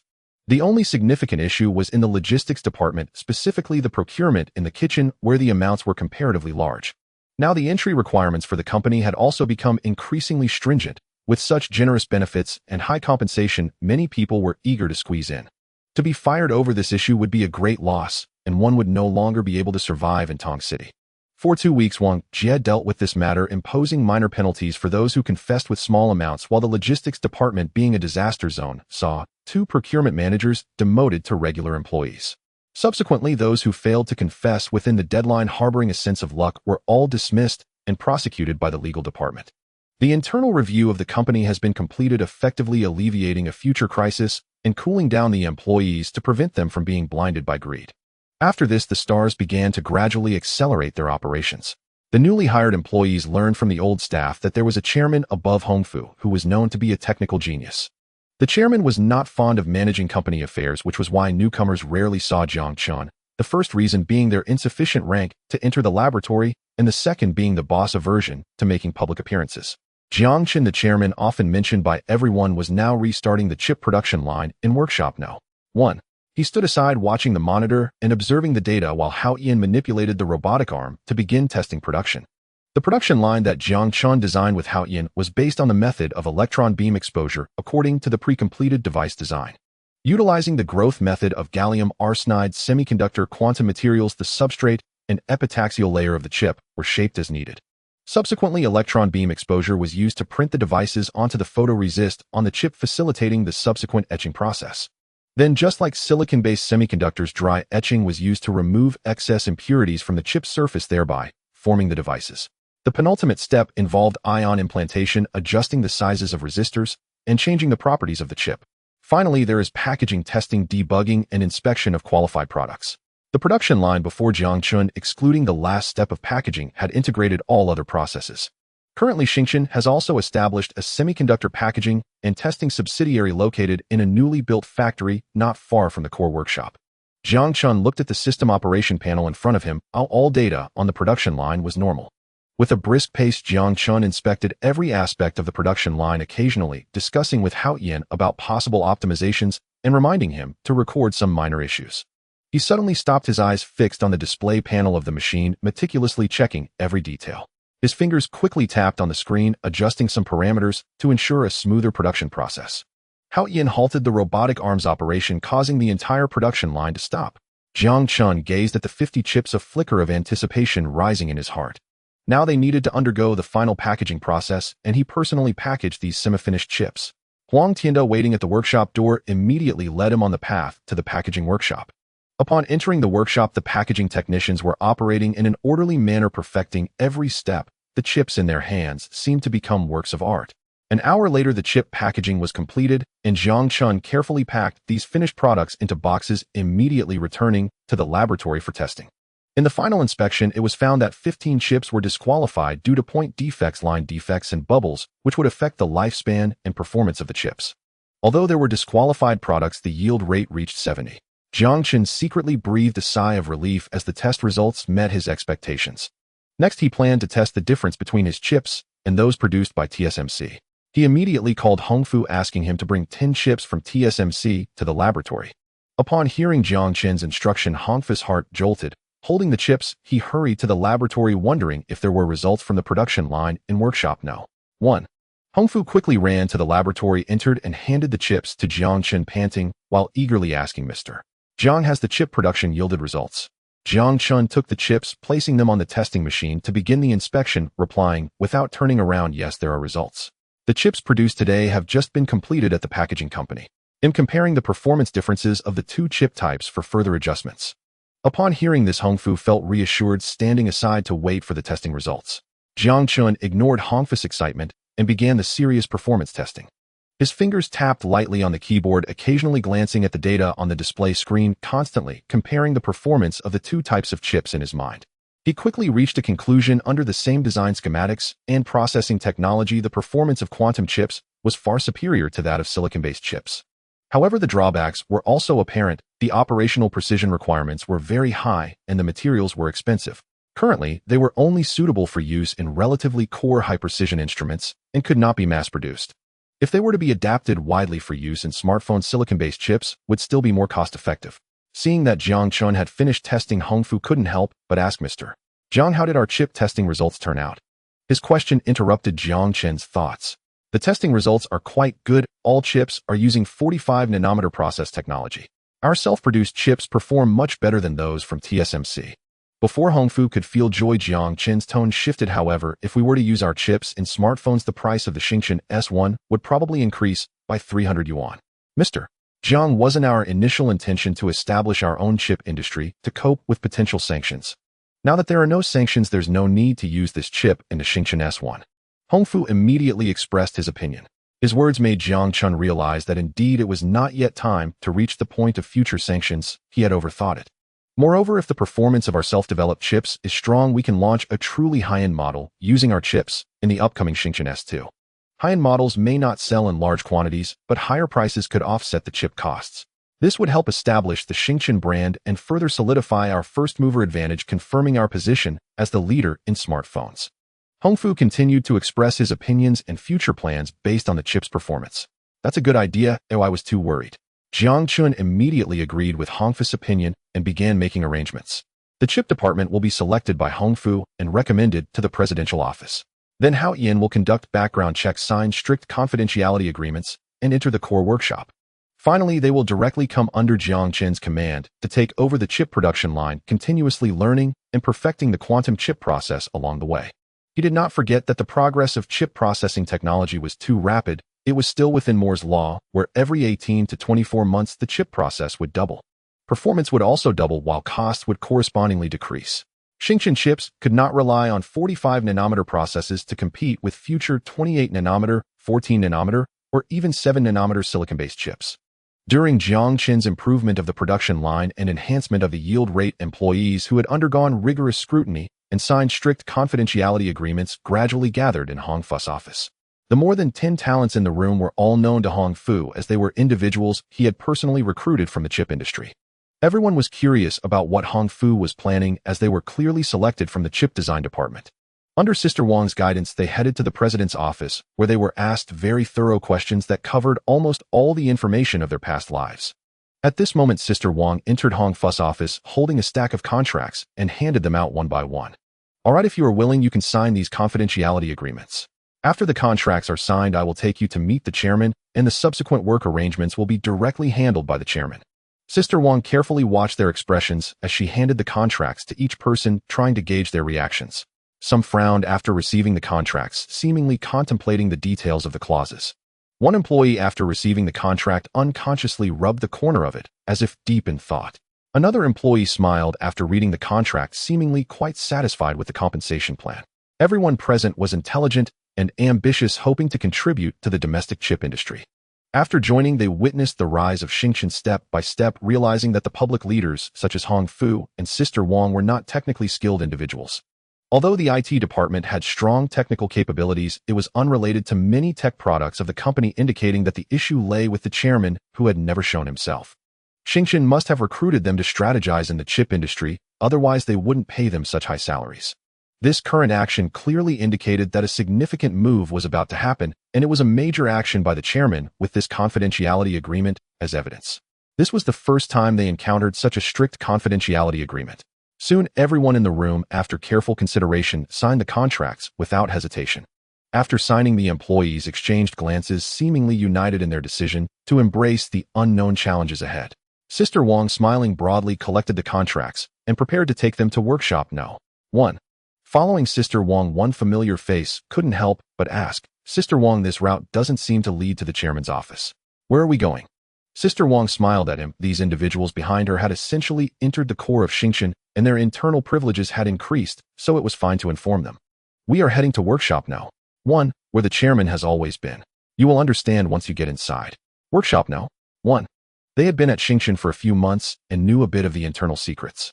Access within Jiang required a security card. For instance, the experimental building was always guarded and required permission. The access level for the workshop was lower, generally allowing for visits. Many had gone to observe the smartphone production workshop. Workshop No.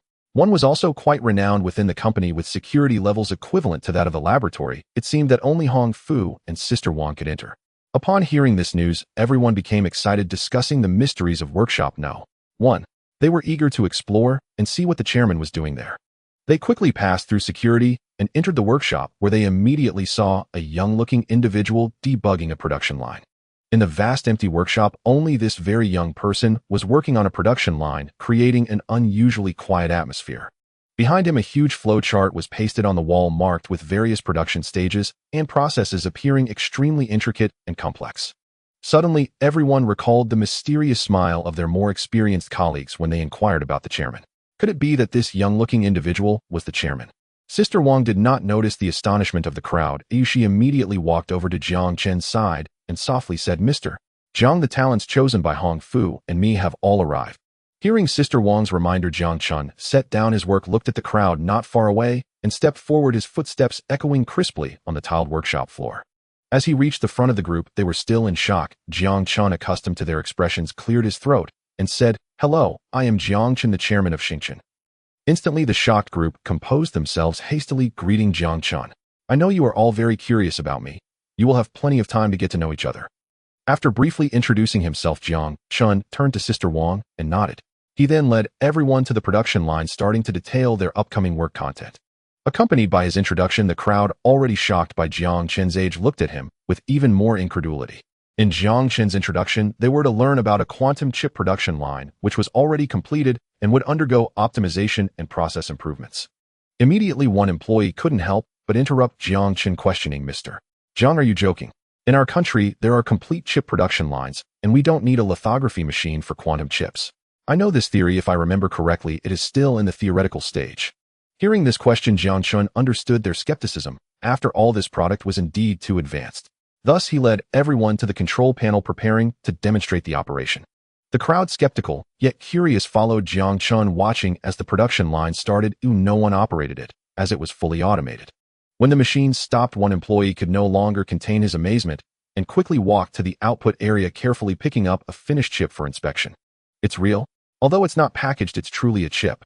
His excited voice reached the crowd, and the others quickly gathered around, confirming its authenticity. At this moment, one person seemed to recognize Jiang Chen, saying, "I remember now, Jiang Chen, isn't he the genius who solved the mathematical conjecture this year?" At this point, everyone, having seen Jiang Chen's face, clearly began to understand why the older employees wore that mysterious smile. They all began to believe in the authenticity of the current scene. The company had indeed been concealing a significant surprise with a self-developed chip production line, and it was a quantum chip. A dozen people instantly gathered around Jiang Chen, bombarding him with questions one after another like a torrential downpour. A young employee's eyes sparkled with unrestrained curiosity and admiration. Indeed, Stellar Corporation, founded less than a year ago, has already spearheaded a new era of smartphones. Now it has quietly developed quantum chips, a leap in technological capability so staggering it defies belief. Another employee could no longer contain himself. Jiang Chen smiled faintly, surveying the crowd, sensing their awe and genuine fascination. "Mr. Chairman, not only do you possess unfathomable mastery in science and technology, but you also maintain outstanding academic performance, even solving complex mathematical problems and winning awards in international competitions. Are you truly from Earth?" A refreshingly candid employee blurted out. The onlookers burst into light, easy laughter, their expressions brimming with warm respect and playful reverence for this non-Earthling chairman. Two especially affable employees boldly reached out and gently pinched Jiang Chen's arm, as if seeking tactile proof of his very existence. "Huh, it seems you truly find it hard to believe." Jiang Chen chuckled, helplessly shaking his head before patiently reassuring them all. Those granted access to Workshop 1 had undergone rigorous vetting. Their reliability was beyond question, and they would soon become indispensable to advancing quantum chip fabrication. There was no need to preserve the same air of mystery here as with external parties. Jiang Chen then led the Nowcom group to the workshop's lounge, where once everyone was seated, he began recounting his story in earnest. As Jiang Chen recounted his journey, the team pieced together Stellar Corporation's meteoric rise and arrived at a shared conviction: their chairman was a transcendent genius, his technical creativity bordering on the miraculous. That realization ignited palpable excitement and anticipation. Everyone now envisioned the extraordinary heights Stellar might yet reach. Looking back, accepting Hong Fu's recruitment offer had likely been the most pivotal decision of their lives. Observing how readily the team absorbed this wealth of information, Jiang Chen prepared to learn each person's background, to lay the groundwork for precise role assignments. My introduction is complete. Now it's your turn. I still don't know your names or areas of expertise. Instantly, the two affable employees launched into confident self-introductions. One by one, the dozen semiconductor specialists stepped forward, each delivering a focused, thoughtful account of name and specialization. Jiang Chen nodded deliberately. Each face, each name, each skill set already etched into memory. Notably, none had prior experience in photolithography. And since photolithography lies at the heart of traditional semiconductor manufacturing, this starkly underscored Xiao's historically marginal position within the global semiconductor industry. Yet for quantum chip production, this was fortuitous. No photolithography was required. They could bypass years of learning obsolete systems and dive straight into RD. The largest contingent came from upstream EDA chip design, 6 strong, with Yang Jun and Gao Fei as their acknowledged leaders. Next were 3 optical engineers led by Feng Chun, followed by 2 etching specialists, Ding Yu and Jia Jiang. The final member was a true polymath, well-versed in every stage of silicon-based chip development, even possessing foundational knowledge of photolithography machines, though never having participated in actual production. His name was Meng Yuzhu. Having assessed all 12, Jiang Chen immediately appointed Meng Yuzhu interim team lead, entrusting him with managerial oversight. He then guided the group onto the production line, meticulously explaining the principles, optimization pathways, and troubleshooting protocols for each station and piece of equipment. Jiang Chen would not remain permanently embedded in the company.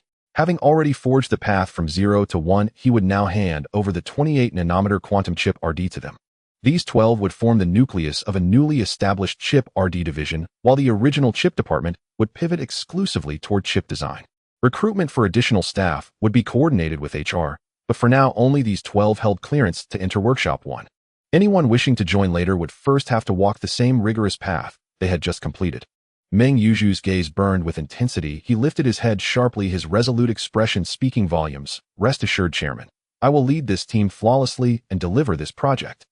A subtle smile curved Jiang Chen's lips as he gave a quiet, affirming nod. You are all elite talents of the semiconductor industry. I place my full confidence in you. Still, should you encounter obstacles during RD, feel free to contact the President's office anytime via your internal corporate accounts. I will respond promptly. Moreover, I'll visit periodically to assist with any challenges you face. This project carries no KPI pressure. You may proceed boldly and without restraint. This seemingly offhand assurance settled upon the room like an unshakable mountain, infusing every person present with renewed courage. A soft collective sigh of relief rippled through the group. His words meant freedom from arbitrary metrics and a solemn commitment to underwrite the project's success. Amid fresh smiles, they immediately took their first steps, immersing themselves in mastering the production line. At that moment, Jiang Chen receded into the background, watching their determined silhouettes with quiet pride, his thoughts already drifting toward a far more consequential undertaking, the Haotian core replacement project. When test-produced chips performed precisely as expected, Jiang Chen selected 20 units to upgrade Haotian's servers and begin lifting part of its ancient seal. Deep within the uncharted subterranean sector of the laboratory stood Haotian's server. Long time no see, Haotian. Jiang Chen entered the control room carrying the finished chips, scanning the surroundings. Unchanged since the initial installation. The entire server chamber maintained strict temperature, humidity, and particulate control, utterly silent. Without intense concentration, one couldn't even detect the hum of adjacent servers. Long time no see, Master. Have you come to expand my memory capacity?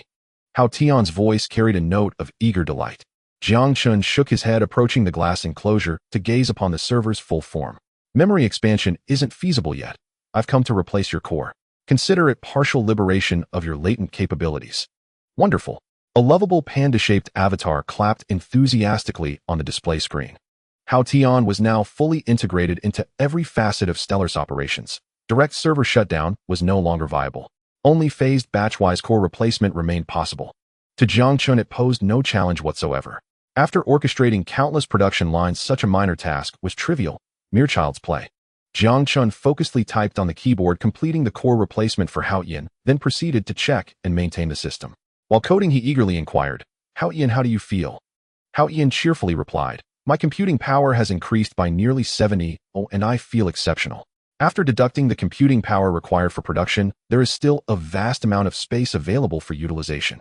Hearing Haotian's statistics, Jiang Chen was quite satisfied as it achieved the original goal. Haotian's computing power was mainly allocated to the production and monitoring of the stars, especially on the chip production line of Workshop No. 1. After the university semester began, Jiang Chen went to Jinlin, resulting in Workshop No. 1 being at a standstill, which released a significant portion of Haoshan's computing power. Now that Workshop No. 1 has restarted, Haoshan's computing power hasn't increased, which might pose some troubles for Jiang Chen.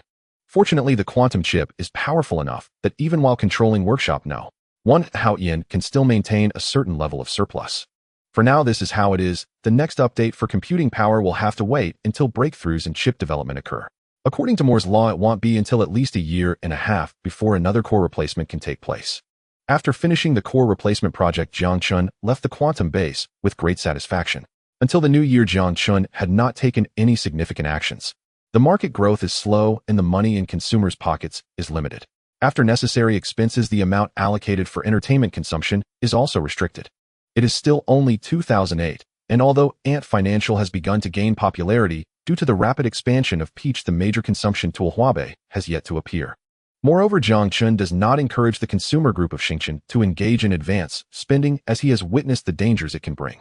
If necessary, he will refuse consumers from purchasing Xingchen's electronic products through small installment payments in the future. On the other hand, although Xingchen has recruited many technical talents, applying technology to new products still requires time to accumulate. He is indeed very strong, but fighting alone is too strenuous. It is also worthwhile to occasionally pause and wait for those around him to progress. During this winter vacation, Jiang Chen spent most of his time studying, aiming to address his shortcomings in physics and chemistry. Upon returning to the company and testing the chips, he found significant deficiencies in his knowledge of physical materials, so he has been rapidly absorbing knowledge in this area. He clearly understands that materials are the foundation of everything. For technological products to innovate, materials are a crucial industry. During this knowledge absorption period, he began to realize just how challenging this field is. The term biochemical materials is quite renowned in later years, encompassing biology, chemistry, environment, and materials, each field containing numerous specialties. Students in these 4 fields affectionately refer to them as the 4 great pits, and from this title one can understand the complexity of these fields. After entering the new century, universities in Xia country underwent several rounds of expansion, with many universities developing these 4 fields. This is because they easily produce research papers beneficial for school rankings and align with the trend of university expansion. However, job opportunities in the 4 great pits are scarce and the employment environment is poor. To engage in these industries, one must further enhance their education, such as pursuing a master's or doctoral degree to qualify for entry. Moreover, these industries have a significant degree of randomness. Sometimes obtaining the materials required for generating corresponding data can consume countless time and resources without yielding results. Yet by sheer luck, a fortuitous experiment might produce a material with remarkably exaggerated performance data. There has long been a saying that if you master mathematics, physics, and chemistry, you will not fear traversing the world. This saying is well understood by people from all professions. This saying highlights the importance of mathematics, physics, and chemistry. Biochemical materials are just like this, looking back at the past and looking forward to the future. Modern industrialization cannot be separated from the fields of chemistry, materials, biology, and environment, which also represent the greatest trend of future industries. Taking the current core of Xingchen, the quantum chip, as an example, one of the most important application fields is biomedical. Jiang Chen's future goals are new energy, room temperature superconductors, controllable nuclear fusion, etc. All these fields require biochemical materials as foundational development, which is the direction for future advancement. However, domestically, this aspect has long been constrained by others. Taking the famous rare earths as an example, it is well known that Xia country has the largest rare earth reserves and the highest exports in the world.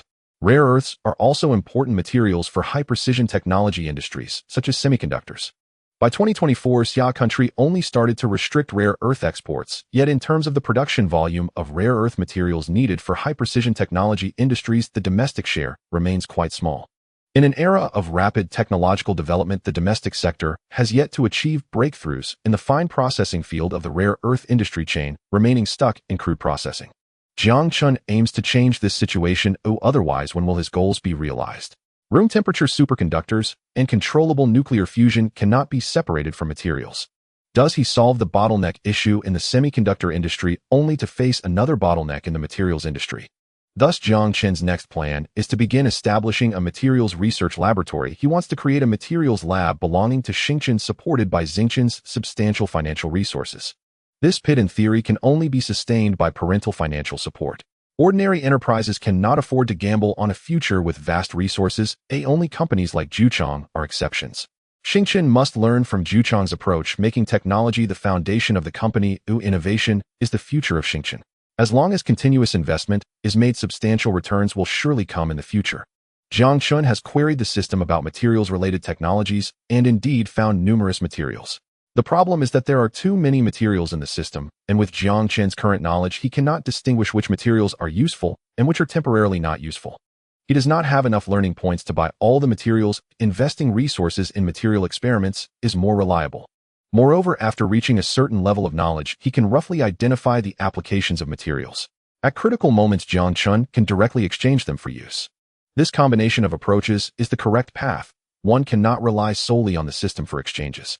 As the saying goes, if you want to forge iron, you must strengthen yourself. Having the system is not as good as having your own knowledge. With such thoughts in mind, Jiang Chen began the preparatory work for his next plan. The time rewinds to the day Jiang Chen returned home. After completing the Langland-Siegel conjecture, he submitted his paper to the Mathematics magazine, a journal he had previously collaborated with. In the distant state of New Jersey, within the tranquil grounds of Princeton University, there stood a solitary villa, isolated and dignified, as if cut off from the world. Inside the villa, there was an elderly man with white hair like the sediment of time. His face, lined with wrinkles, revealed the hardships and wisdom of years gone by in his profound gaze. He was engrossed in a dense stack of manuscripts, each page filled with intricate symbols and calculations, the culmination of countless sleepless nights. If Jiang Chen were present, he would certainly recognize the elderly scholar, deeply immersed in the sea of academia, as the illustrious Professor Deligne of the mathematics world. Professor Deligne, a native of Brussels, Belgium, had recently been awarded the Wolf Prize, often referred to as the Nobel Prize for mathematicians. Moreover, other prestigious awards in mathematics adorned his honor roll, including the Fields Medal and the Crawford Prize, among others. Barring any unforeseen circumstances, he was expected to add another illustrious accolade to his collection within 5 years, the Abel Prize, the highest honor in mathematics. One of his renowned achievements was proving the Weil conjecture, an important problem in algebraic geometry that established the Riemann conjecture for elliptic curves. At this moment, a young man was waiting nearby, also an acquaintance of Jiang Chen, a regular editor at Mathematics magazine, named Abel Jones. His position at a core journal like Mathematics magazine was thanks to Jiang Chen's proof of the Mersenne prime conjecture. He had received Jiang Chen's research findings and quickly recognized their value, contacting Xiu Lao as a reviewer, ultimately facilitating the publication of the paper. Now, as Jiang Chen's paper gained recognition in the mathematical community, Abel Jonas' status within the journal had also risen significantly. Thus, when he received Jiang Chen's findings once more, there was no hesitation. He immediately printed the original manuscript and hurried to Professor Deligne's residence. He hoped to have this titan of mathematics serve as the chief reviewer for the paper. The universe of mathematics is vast and infinite, but within this universe, there are only 4 core journals. Jiang Chen's old friend Mathematics magazine, published by Princeton University, enjoys a global reputation bolstered by Princeton's formidable academic strength. Its greatest competitor is the Mathematical Reviews, published by the Royal Swedish Academy of Sciences, known for publishing the highest quality original research papers across all fields of mathematics. The other 2 are the Advances in Mathematics, published by Springer, and the Journal of the American Mathematical Society, published by the American Mathematical Society. These 4 core mathematics journals hold immense influence within the academic community, and the journal's scholarly impact must be diligently maintained by the editors behind the scenes. They need to continuously attract and maintain collaborations with outstanding mathematicians to ensure that exceptional academic works are published in their journals, thereby solidifying their status. As a newly emerging genius in the mathematics realm, Jiang Chen, despite lacking even an undergraduate degree, had already produced significant academic results and was part of this necessary maintenance community. Unknowingly, time flowed like water, and after a prolonged period of intense work, Professor Deligne seemed to feel a hint of fatigue. A long sigh escaped from his chest, a weariness born from an endless pursuit of knowledge, perhaps a desire for relaxation. He finally set down his pen, his fingers slowly moving to his tightly furrowed brow, rubbing it vigorously to dispel the complex thoughts swirling in his mind. After a long wait, Abel Jones finally found a moment when Professor Deligne was free, and he approached, bowing to greet him. "Esteemed Lord Deligne, I apologize for the interruption, but I have a paper here that I hope you can review as the chief reviewer. Do you have time to take a look?" Hearing the voice, Professor Deligne turned to see that it was Abel Jones, who had recently emerged in the ranks of editors at Mathematics magazine. Having just concluded a mentally exhausting research session, the professor only wished to rest and firmly declined, saying, "I'm sorry, please find someone else. I'm very tired and just want to take a good nap." Abel Jones, undeterred by the professor's firm refusal, though not particularly gifted in mathematics, had a deep affection for number theory and had conducted some research. Additionally, during the last conference, he had a brief exchange with Jiang Chen and held a strong confidence in this genius.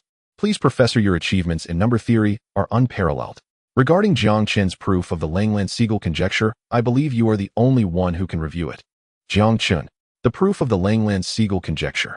Upon hearing the name associated with the conjecture, Professor Deline's interest was immediately piqued. Seeing the expression on the professor's face, Abel Jones quickly handed over the manuscript. Professor Deline curiously examined the information on the cover and eagerly took the manuscript, gently opening the first page. As he read the content of the first page, his body immediately tensed. He sat up straight, carefully placing the paper on the desk, and began to read intently.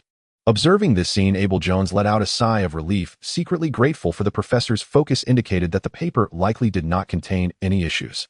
Abel Jones stepped aside to rest quietly, not daring to disturb the professor's reviewing process. 2 full hours passed, and Professor Deline finally set down the manuscript, gazing at the freshly filled draft on the table, nodding in satisfaction, and muttering to himself, flawless with no loopholes. The data, formula calculations, and logical reasoning throughout the paper were impeccable, thoroughly demonstrating Professor Deline's prowess as a genius who had previously resolved the Mersenne prime conjecture.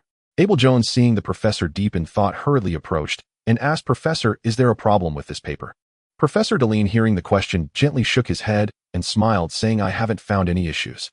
You can start contacting other reviewers. I will review this paper a few more times." The professor's affirmation instantly excited Abel Jones, who silently thought to himself that this time he had succeeded. His status at Mathematics magazine could rise even further.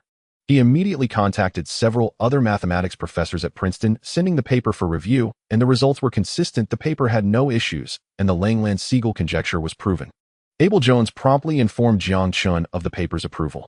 On that day, while studying at the library in Tong City, Jiang Chen received a report from Haoyan stating that Mathematics magazine had sent an email. The paper had passed the review. Jiang Chen was very happy to see this news. A substantial amount of learning credits was about to be credited to him. He opened the system and indeed found there were as many as 2,000. It seemed the difficulty of the 2 mathematical conjectures was similar in the system's assessment. During the new year, he rarely put down his work and studies, instead accompanying his parents to visit relatives and friends. He deeply understood the importance of spending time with family, especially during this special season, cherishing the moments spent together even more. As a role model, Jiang Chen received praises from various relatives, and everyone would tell their own children, "You should learn from your brother Jiang and strive to get into a good university." He also experienced what it meant to be someone else's child. This time, he was that other person's child. As the Lantern Festival approached, the festive atmosphere gradually faded and various industries began to resume work. Xingchen Company also embarked on a new journey for the year. At the commencement meeting, Hong Fu expressed Xingchen's plans for this year, stating that the 2nd generation of the Anshin robot would be launched in the first half of the year with performance enhancements in all aspects. The focus for the second half of the year would still be on smartphones, as he aimed to completely dominate the smartphone market. Jiang Chen had a clear plan and goals for the company's key projects in the second half of the year, determined to support them fully and achieve success. All departments of the company would serve these 2 projects, and upon receiving Jiang Chen's directives, he would gradually initiate some foundational scientific research. Jiang Chen had a clear strategic deployment for the overall development of the company, hoping to lay a solid foundation for the company's future through the power of scientific research. After the meeting, Hong Fu went to the laboratory and found Jiang Chen. Jiang Chen was surprised by Hong Fu's arrival and curiously asked what matters brought him there. "President Jiang, there's a matter that requires your decision. I heard some news during the new year. Our neighboring province is preparing a project that needs a large number of high-performance chips. According to the news, they are planning to publicly tender it in the market. Do you think we should try using the Xingchen X1? During the new year, Hong Fu didn't rest.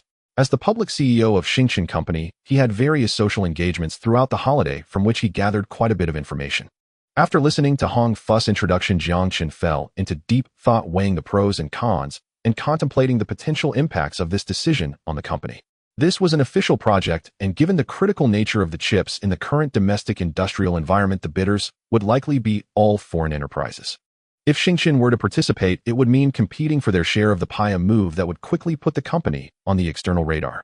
However, for now, if Xingchen's ability to self-research and manufacture chips remained undisclosed, outsiders would probably assume that the products were relying on TSMC for manufacturing. Although this might expose some capabilities, it could also lead competitors to form erroneous assumptions. Let's go for it. In the domestic market, why should we give way to foreign capital? You go arrange for personnel to form the bidding team. We must secure this project, consider it a practice opportunity for the chip design team. Whatever difficulties arise, I will take responsibility. Jiang Chen's words reassured Hong Fu. He paused slightly to inquire about the chip production issue, as if the project was already in the bag. But President Jiang, regarding chip production, should we entrust it to TSMC for manufacturing or use our self-produced chips? After all, there is a significant performance difference between the two for the same chip design. After winning the bid, we will deliver using our self-produced chips, while the chips for the second generation of the Anshin smart robot will be contracted out to TSMC. This way, the outside world will only be surprised that the one chips are also TSMC's products. Without any hesitation, Jiang Chen revealed the plan he had been contemplating. Understood, President Jiang, I will arrange the team right away. Hong Fu returned to his office and immediately began assembling the bidding team within the company, preparing to head to the neighboring province for the tender meeting at the end of the month. Jiang Chen's winter vacation study life was also nearing its end, and he was about to return to school. After bidding a reluctant farewell to his parents, Jiang Chen boarded the plane back to school. Jiang Chen pushed open the familiar dormitory door, greeted by everything that welcomed his return. Looking around, it was just as it had been before he left. After tidying up his things, Jiang Chen first visited his teacher, then embarked on a rigorous study life akin to that of an ascetic. He was among the earliest to arrive at school, and the Jinlin campus was still relatively quiet with few people in the library. During the winter vacation, Jiang Chen focused primarily on chemistry, having read most of the university course materials, though he had only theoretical knowledge and had not yet conducted Hansen experiments. The branches of chemistry are vast, including chemistry, applied chemistry, pharmaceutical engineering, energy chemistry, biochemistry, and more. Among them, applied chemistry is considered theoretical chemistry. In simple terms, it involves exploratory research conducted in the laboratory. In various industries, the first step for mature materials is always laboratory output, which is then commercialized to become the well-known products we see. The other majors primarily deal with the application or amplification of chemistry in life. Jiang Chen's main focus was on applied chemistry. The commercialization aspects were handled by a series of talents within the company, while he needed to focus on material development from scratch. After a whole winter vacation of study, Jiang Chen felt that, unlike mathematics, chemistry seemed not to be something one could research through self-study. No amount of studying could compare to practical operations in the laboratory.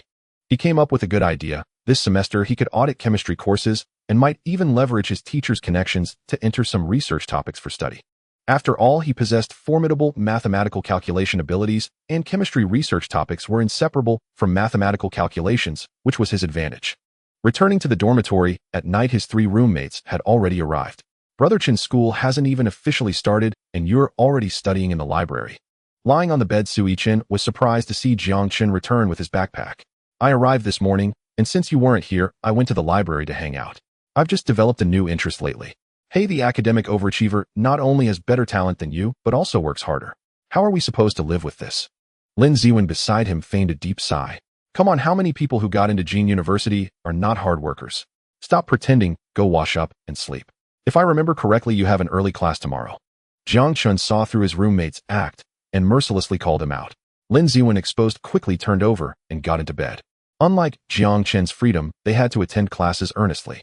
Moreover, the first class tomorrow was a major mathematics lecture, and if they were too drowsy to listen, it would be disastrous. He did not want to fail. Soon the dormitory quieted down, with only Jiang Chen's desk still faintly lit as he continued to absorb chemistry knowledge. After the new semester began, Jiang Chen's life, which originally revolved around the library and dormitory, added a new aspect, sitting in on chemistry classes across different grades. While self-studying, he also continuously attended chemistry classes from various grades at Jin University, often found in the classrooms of the chemistry department. Many students majoring in chemistry were very curious to discover that each time class began, a student would quietly enter through the back door and calmly take a seat in the last row. Moreover, after class, he would catch up with the teachers to ask questions. This contrast of arriving late to class and chasing after the teachers to inquire left everyone puzzled. Initially, these chemistry professors did not pay much attention, thinking it was just a student who had suddenly become enlightened and started to study hard. This student absorbed knowledge very quickly, often grasping concepts immediately after the teachers explained. This made the chemistry professors very happy. It was rare to encounter such a gem in the chemistry field, and they patiently answered his questions. However, as the difficulty of the questions he asked kept rising and varied greatly, occasionally the questions posed by this student exceeded the undergraduate level. Finally, after half a month, these chemistry professors began to chat about this student during a casual conversation. Recently, we have encountered a genius in the first year of our chemistry major. His knowledge is so solid that he can grasp concepts instantly, and he shows great potential for research. A young professor said, joyfully describing several scenarios where Jiang Chen had asked questions. Not just the first year, we have a third-year student who seems to have suddenly become enlightened. After every major class, he chases after me to ask questions. Another middle-aged professor interjected, every time we meet, the difficulty of his questions increases, making me a bit afraid to teach, fearing I might not be able to answer them. Are both of your grades producing a genius? Is it a handsome student?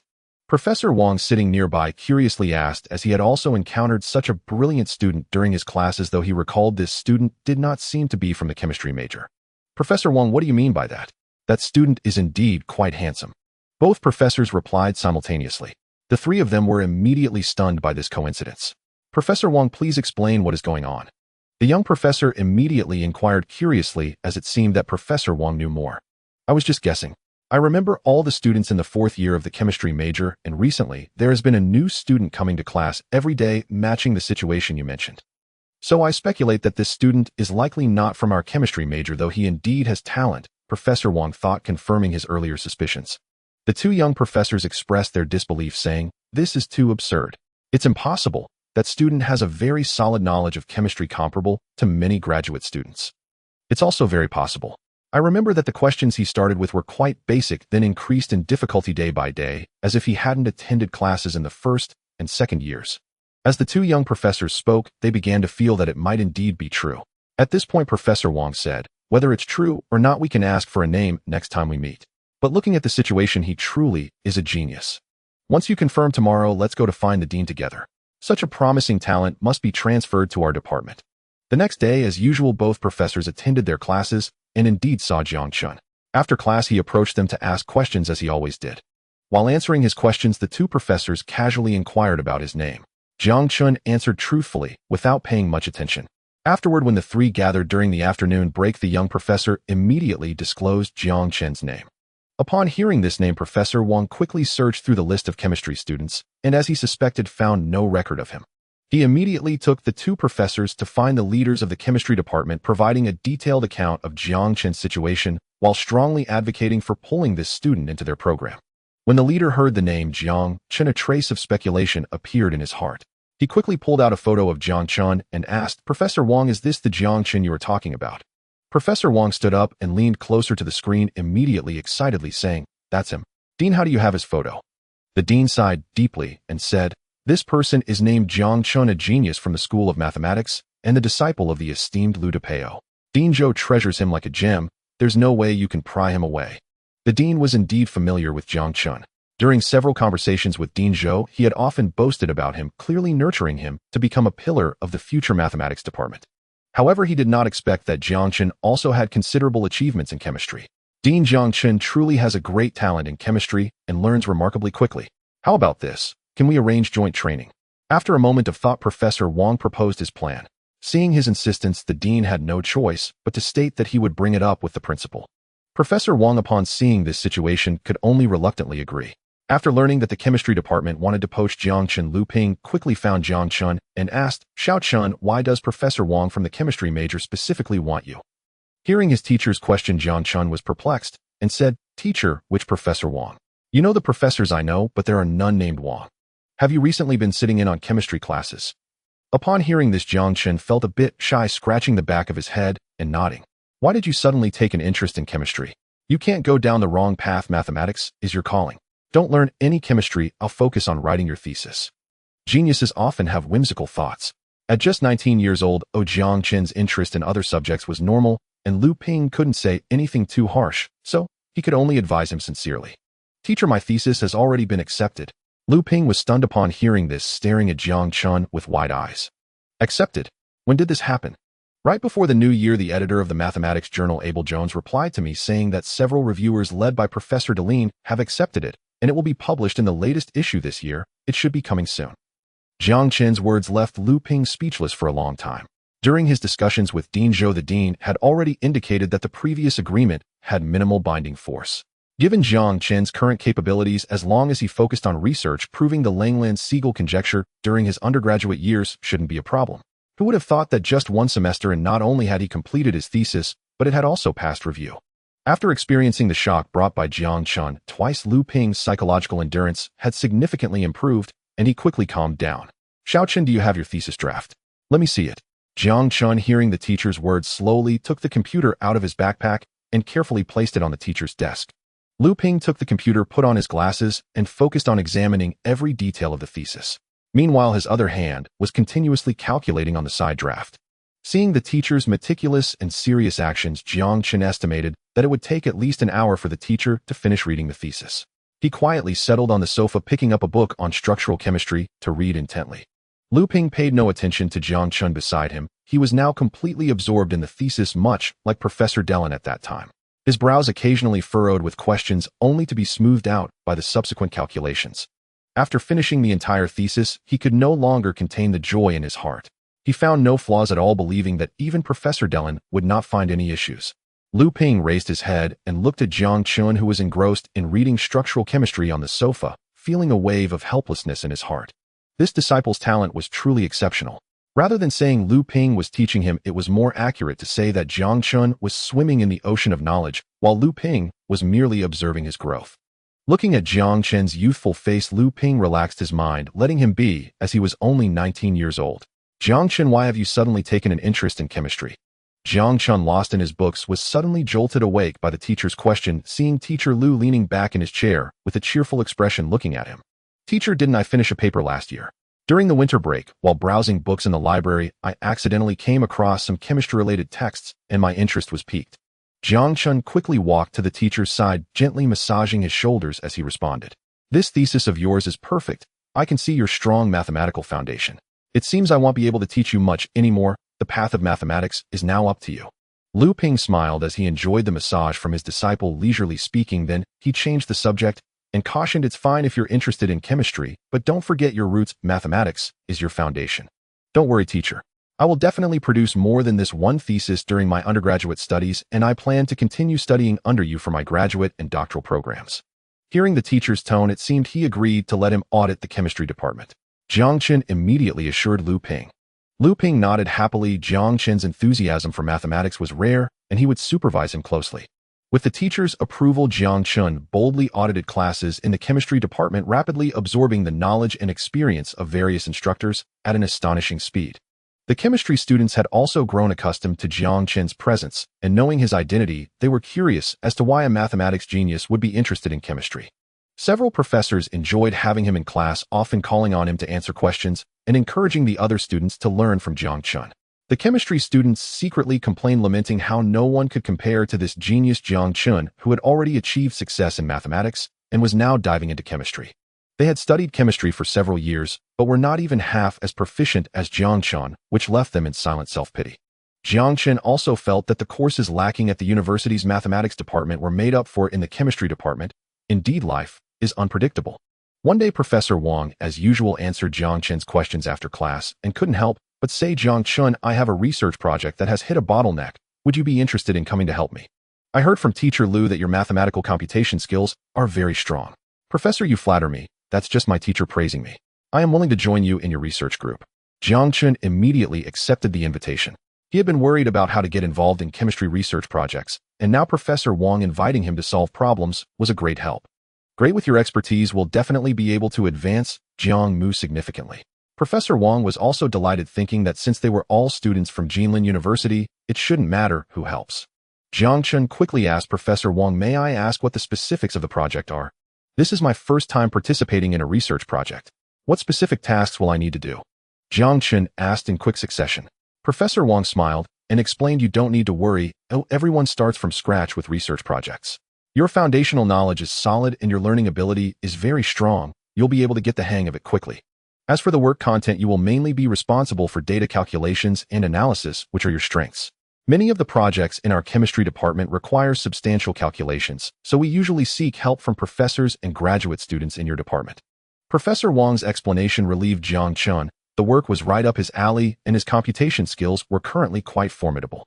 Jiang Chen readily agreed and followed Professor Wang to the Chemical Materials Research Institute. In the northwest corner of Jilin University, there sits a building surrounded by trees. The environment was very tranquil, making it an excellent place for conducting research. Professor Wang led Jiang Chen towards the main entrance while chatting with him.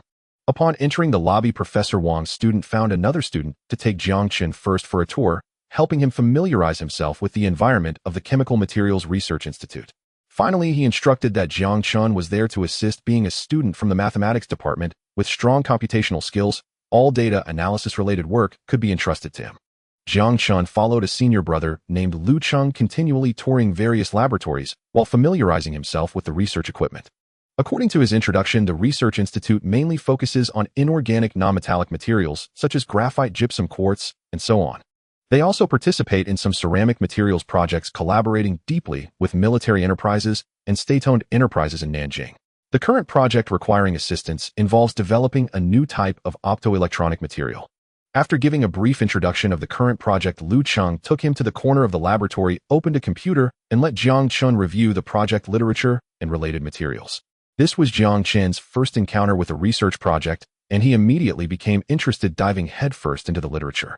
Seeing his excitement, Lu Cheng couldn't help but smile. Oh, everyone was like this when they first started doing research, but that enthusiasm usually fades at later stages. In the subsequent interactions, Lu Cheng discerned the extraordinary nature of this junior. Based on his past experiences, students who had just joined the research group were typically very excited and curious, which was quite normal. Through years of relentless study, everyone eventually fulfilled their childhood dream of becoming a scientist. Now, being part of the research group, one could essentially be called a researcher, thus completing their childhood dream. However, as time passed, the students gradually discovered that this research work seemed quite different from their expectations. Boring, tedious, endless experiments, unfinished data. These tasks slowly wore down everyone's spirits, replaced instead by the pressure of papers and graduation. If one is unfortunate enough to have an unreliable supervisor, the 3 years of graduate studies can be even more miserable. Jiang Chen had seen all sorts of news where graduate students tutored their supervisors' children and shuttled them to and from school. Some graduate students had their achievements credited to their supervisors, or even had their research results hijacked for their supervisors' own children. Others faced direct threats from supervisors demanding inappropriate favors. The most despicable were those supervisors who used students as test subjects for harmful experiments, leading to a whole project's students collectively suffering from cancer. In the era of social media, with channels for expression available, an increasing number of victimized students began to expose these issues online, fighting for their rights. This gradually brought awareness to such matters. It wasn't just the problems faced in research work, but also in everyday life. It is well known that the compensation for research staff in the country has always been low, and by this time most people are approaching their 30s. Former classmates and friends were all buying houses, cars, getting married, and having children, while those doing research looked back at themselves, leading to an imbalance in mindset. This is one of the reasons why many students aspiring to pursue research ultimately cannot persevere. People fear comparisons, and with comparisons one will inevitably lose. Professor Wang is considered a relatively good supervisor. Being his student means learning genuine skills without seizing students' research outcomes. The only harsh aspect is the high difficulty requirement for graduation. Lu Cheng observed that this junior not only maintained a state of excitement, but was also continuously asking those around him questions to absorb knowledge. Moreover, this pace of growth was astonishing. Clearly, on the first day he entered, he was still a naive infant, and just a few days later, he was already capable of conducting experiments independently. Seeing his enthusiasm, one could tell he wished to immerse himself in the laboratory for 24 hours a day, reluctantly leaving at the end of each workday. During this time, Jiang Chen truly found joy, compared to the company laboratory, which focused more on applied experiments. At the Jiang University Materials Research Institute, it was in a research and development phase within the field of chemistry, where he experienced a completely different experimental journey.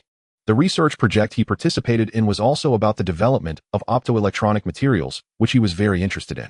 With Jiang Chen's involvement, the entire project team was like a catfish thrown into a fish tank, sparking intense competition. Every time Professor Wang came to inspect the project group, he expressed his confusion. Were his students actually this diligent? Why hadn't he noticed it before? The efficiency of the entire project team increased significantly, bolstered by Jiang Chen's mathematical analysis prowess. After each experiment, before the senior students could catch their breath, Jiang Chen would approach them with the analyzed experimental data. Finally, that evening, as Jiang Chen approached with a thick stack of data calculations for discussion, Lu Cheng could no longer contain himself and spoke up. "Jiang God, I'm impressed. Let's call it a day. Oh, I've already conducted 4 experiments today. Let me go rest." With the senior brother's remark, the remaining seniors also chimed in agreement. Hearing everyone's pleas, Jiang Chen finally realized that he might have been pushing too hard. Not everyone could maintain such high energy levels as he did. He immediately expressed his apologies to everyone. Lu Gu, it was my oversight. How about this? I'll treat everyone to a nice meal today. Upon hearing Jiang Chen's suggestion, a nearby senior sister immediately perked up, eagerly agreeing, and then led everyone straight to the barbecue stall outside the campus. After finishing the late-night snack, Jiang Chen bid farewell to everyone, still pondering the project issues in his mind. The project involved the development of optoelectronic materials, and as Lu Shige had secretly disclosed, it was aimed at materials used in sensitive devices with high requirements for light transmittance, thermal radiation absorption, and light reflectance. Currently, the materials in the experiment had met the requirements for light transmittance and thermal radiation absorption, but the final aspect of light reflectance remained unresolved. Lost in thought, Jiang Chen unknowingly walked back to the laboratory. He couldn't let go of the experimental data he had just organized. Entering the laboratory, Jiang Chen picked up the experimental analysis data. According to his calculations, the light reflectance of this material still fell short of project requirements. This meant that the material was still unqualified. Several experiments had been conducted, with Lu Shige arriving at the conclusions before proceeding with the material experiments. This time, he wanted to try it himself. Jiang Chen picked up several materials chosen by Lu Shige, including antimony, indium, cadmium, mercury, and so on. These materials were indeed the primary materials in the field of optoelectronic materials, and the laboratory used conventional thin-film epitaxy technology, using a liquid-phase epitaxy method to prepare large-sized chips. This liquid-phase epitaxy technology is an old technique that has been in use since the 1960s, featuring simple equipment, high growth rates, and a wide selection of dopants. However, when producing very thin epitaxial layers, the effectiveness in controlling the uniformity of dopants and multi-component compounds during the production process is quite poor. Jiang Chen recalled that one of the disadvantages of cadmium-mercury materials was their poor uniformity over large areas. Could it be that the choice of thin film technology was causing defects in the final optical film, thus affecting the light reflectance? Why not utilize magnetron sputtering technology? This technology has significantly superior control capabilities compared to liquid-phase epitaxy, and is also a primary method in the fields of electronics, optics, and magnetics. Jiang Chen glanced around the laboratory equipment. There were also machines available here. Determined to proceed, he immediately began to create optical films according to his own ideas. First, he filled a vacuum chamber with inert gas and applied direct current voltage between the metal target and the deposited film. This would decompose the gas into ions and electrons. Then he activated the permanent magnet of the magnetron sputtering machine to create a magnetic field, using the magnetic field to make the electrons decomposed by the gas spiral, extending their residence time, thus producing more ions, which would then be used to sputter into the deposited film. Having completed the film production, Jiang Chen utilized a chemical gas deposition method to cover the prepared optical film onto the surface of the antimony indium material. Looking at this final small piece of material, Jiang Chen immediately picked up the Fourier transform infrared spectrometer to begin testing the performance data of the material. After obtaining the data, he leaned over the table and immediately began calculating.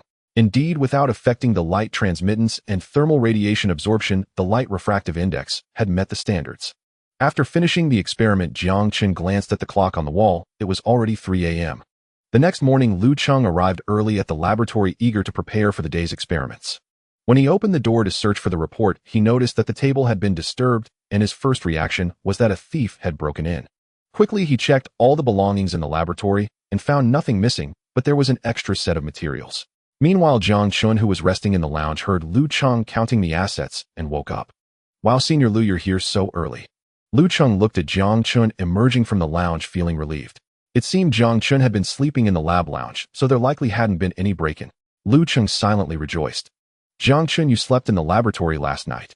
"Yes, I couldn't shake off the data after having a late-night snack, so I came back to check. After discovering the issue, I conducted an experiment, and it got too late, so I just slept here." Jiang Chen briefly recounted the events, and then noticed the materials in Lu Cheng's hands. "Senior, that's the result from last night," Jiang Chen reminded him. Lu Cheng, upon hearing this, realized where the extra materials had come from. Since there had been no incidents, it was no big deal. He casually said, "It's good that you can complete the experiment independently of failures are not an issue, as they can be seen as practice." He didn't have high expectations for Jiang Chen's experiment. There had been too many failures. "Senior, the materials you have meet the project requirements." Jiang Chen, after hearing what his senior said, quietly reminded him it failed. "What? This material passed?" Lu Cheng had intended to offer some words of comfort, as initial experiments often ended in failure, but suddenly he realized something was amiss. He understood the seriousness of the situation, his gaze intensely shifting between Jiang Chen and the materials in his hands. Have you tested all the data with the instruments? Is the light reflection rate also up to standard? Lu Cheng cautiously placed the materials on the table, eagerly asking. I tested it with Fourier transform infrared spectroscopy, and all the data met the standards. Here's the analysis report. After Jiang Chen finished speaking, he handed a set of data to Lu Cheng. Upon receiving it, Lu Cheng immediately began to carefully verify it, and the results indicated that all data indeed met the standards. I can't believe it's really completed. Jiang Chen, what method did you use to solve the light reflection rate problem? We tried many methods and adjusted the material ratios without success. Lu Cheng put down the report in his hands and pulled Jiang Chen over, asking. He was very curious about the final solution, as this problem had troubled them for a full 2 months. Actually, it's quite simple. The main issue with the light reflection rate lies in the outermost film, and the drawback of liquid phase epitaxy is the inability to control the surface of the epitaxial layer. Jiang Chen shared his thoughts and solutions, saying, since the issue is the light reflection rate, I focused on solving that problem. I thought about changing the film deposition method from liquid phase epitaxy to magnetron sputtering to see if it would work, especially since the latter is widely used in the optical field, and it succeeded. After hearing the entire thought process and solution, Lu Cheng was immediately stunned. He had never considered changing the technological route. And then, it succeeded just like that. It succeeded just like that. The experimental results are right here. Jiang Chen nodded affirmatively, and both of them looked at the materials on the table.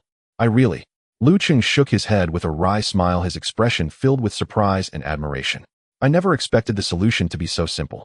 Sometimes changing perspectives and addressing the problem directly resolves it. Last night, I reviewed the reports of previous experiments, and they all used liquid phase epitaxy.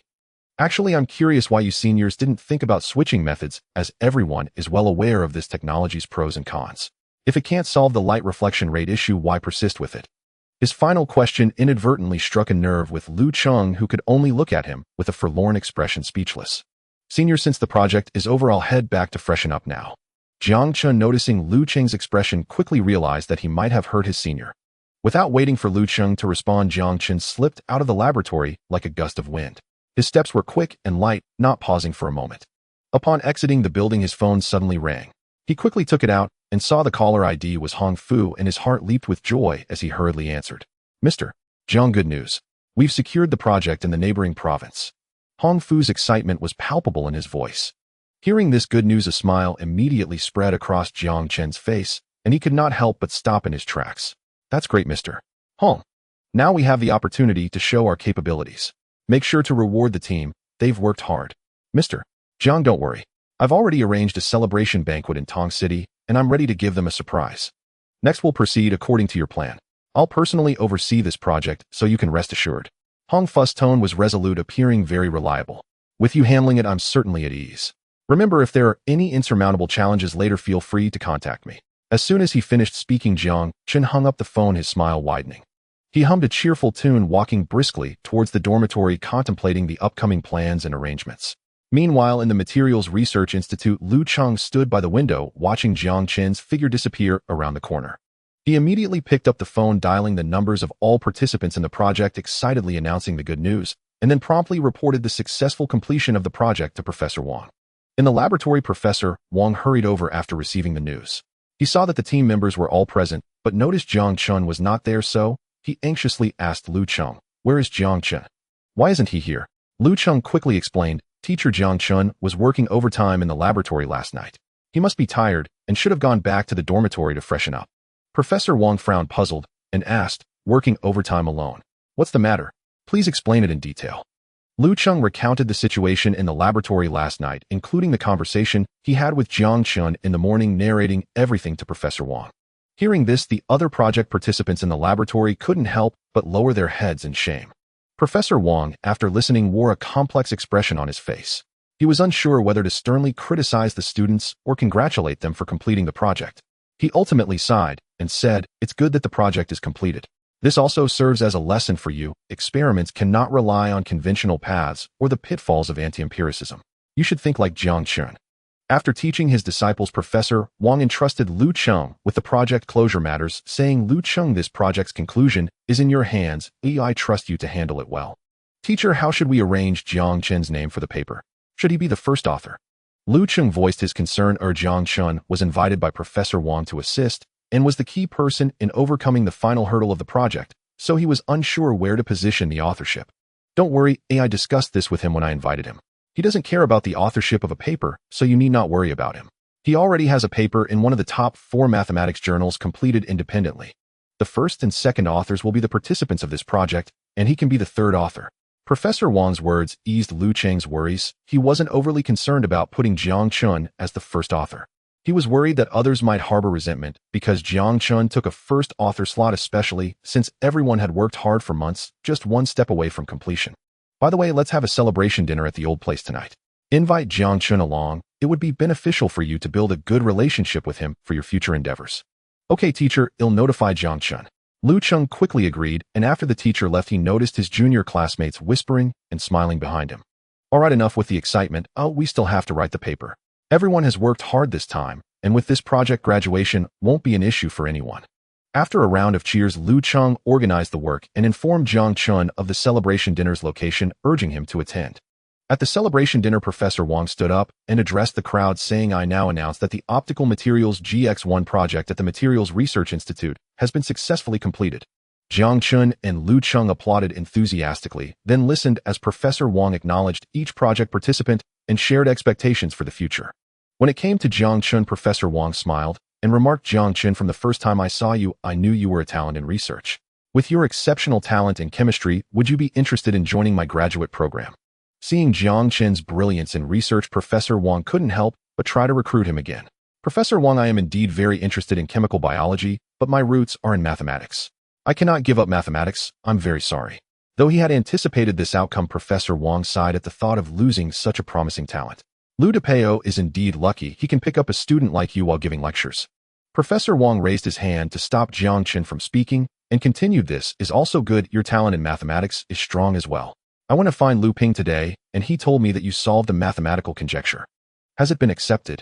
Upon hearing Professor Wang's inquiry, Jiang Chen humbly replied, yes, the editor of the mathematical journal notified me that it has been accepted and it will be published in the first issue of this year. Their conversation immediately attracted the attention of others in the room. Another paper in one of the top 4 mathematics journals. Was it completed independently? Everyone looked at Jiang Chen with envy. Geniuses are indeed different.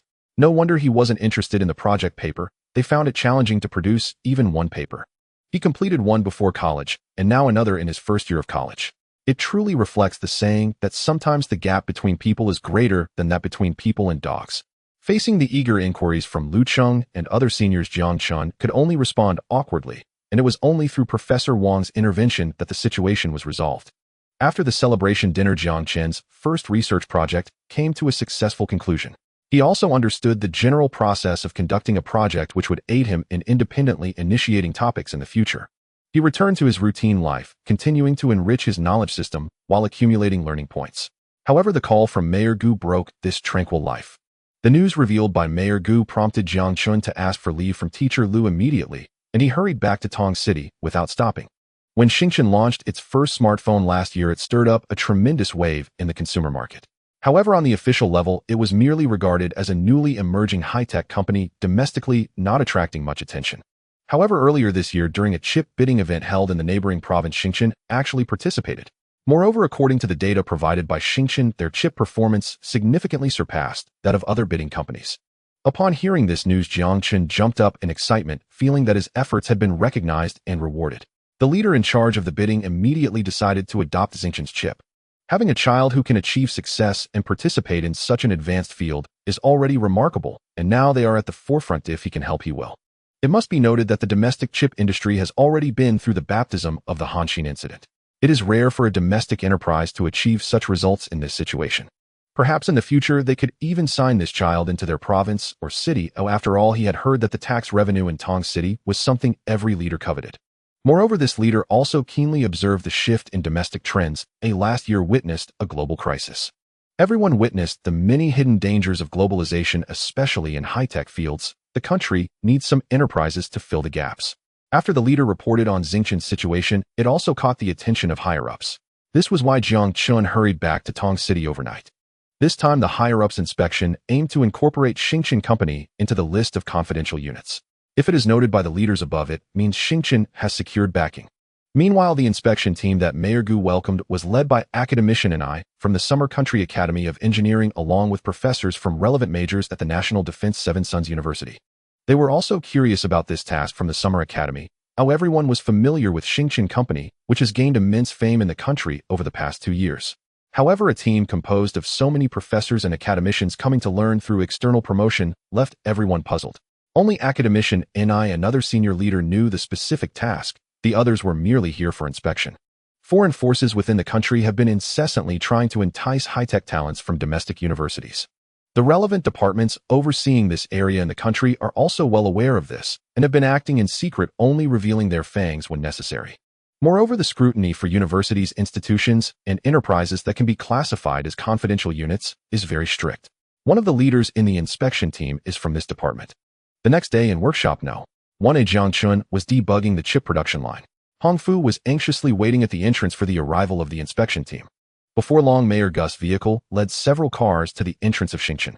Hong Fu immediately signaled the security to open the door and then guided the vehicles towards the Jiang Chen building. Mayor Gu, welcome to your inspection and guidance in our work. After everyone got out of the car, Hong Fu immediately stepped forward to greet Gu Sifang warmly.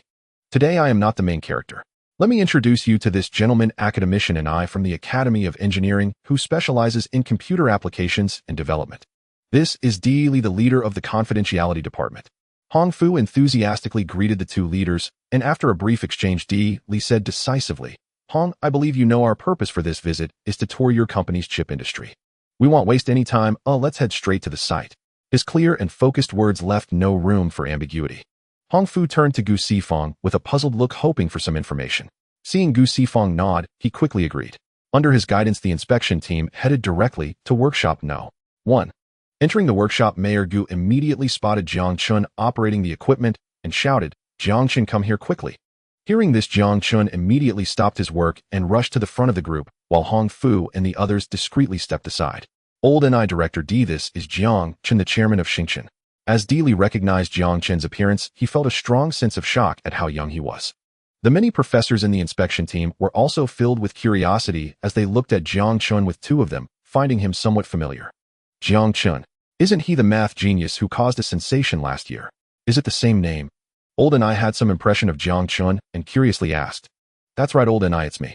I'm honored that you could come to inspect Jiang Chen. Jiang Chen's response confirmed his identity, leaving everyone present in disbelief. This young man was still in his 20s. Not only had he achieved results in mathematics, but he also secretly controlled a technology company of such scale as Jiang Chen. Excellent. Truly remarkable. General Jiang is indeed a prodigy. Di Li couldn't help but applaud Jiang Chen's youthful face, praising him repeatedly. It is indeed a blessing for the country to have such a talented rising star. Yesterday, Mayor Gu had shared all the details of Jiang Chen with the inspection team. In the past year, Jiang Chen has gradually invented many technological patents, half of which are in the semiconductor industry. Moreover, based on Jiang Chen's tax contributions, it is a company with a strong sense of social responsibility, and it is a product of the esteemed Tongqing. Gu Sifang represented the Tongqing city government to assure Di Li vouching for Jiang Chen. With the endorsement of the local government, Di Li was not worried about any issues arising during the inspection. Now, another big news has emerged. The chairman of Jiang Chen is actually a math genius who has gained fame in the country over the past 2 years. This indirectly validates where Jiang Chen's patented technologies come from. Old Gu, you really have a tight lip. You kept General Jiang's identity a secret. Di Li couldn't help but complain to Gu Sifang. Director D, you have wronged me. Jiang Chen asked me to keep it confidential. He doesn't want to be in the limelight and solely wishes to focus on making a fortune quietly. Just look at Hong, he was lured over here as a front to deal with external affairs. Gu Sifang explained with a smile, while Hong Fu cleverly added, yes, both leaders are. General Jiang is solely focused on technology. He does not like to be involved in company management, leaving everything on my shoulders. Afterward, the three of them laughed heartily, teasing Jiang Chen, who shyly touched his nose. This is great. Only with a genius like General Jiang, who is dedicated to technology, can such a massive number of patents be accumulated in such a short time. What the country needs is a company like Jiang Chen that is diligent in technology. Di Li's praise set the tone for this inspection, and Jiang Chen had already absorbed 80 of the confidentiality qualifications. You flatter me too much. Jiang Chen humbly replied. Leaders and professors, let's take a look at the production line next. After the products come out, the professors can test the chip's performance. Di Li nodded in agreement. Good, let's do as you say. Everyone expressed their agreement, eager to witness the production process of the first chip company in the country. As Jiang Chen operated the production line, began to work under Haoshan's control. When it came to old NIS area of expertise, he did not pay attention to the leaders beside him and quickly moved forward to observe the equipment, occasionally asking Jiang Chen questions. Jiang Chen, this production line shouldn't be for silicon-based chips, right? I don't see any photolithography equipment. Your insight is sharp. It is indeed not for silicon-based chips. Old and I excitedly grabbed Jiang Chen's hand and asked in a low voice, from the equipment, you are not using carbon-based chips either. Quickly tell me, what method are you using? Old and I, let me keep you in suspense for now. After the product comes out, you can guess. A mysterious smile appeared on Jiang Chen's lips as he intentionally withheld the answer.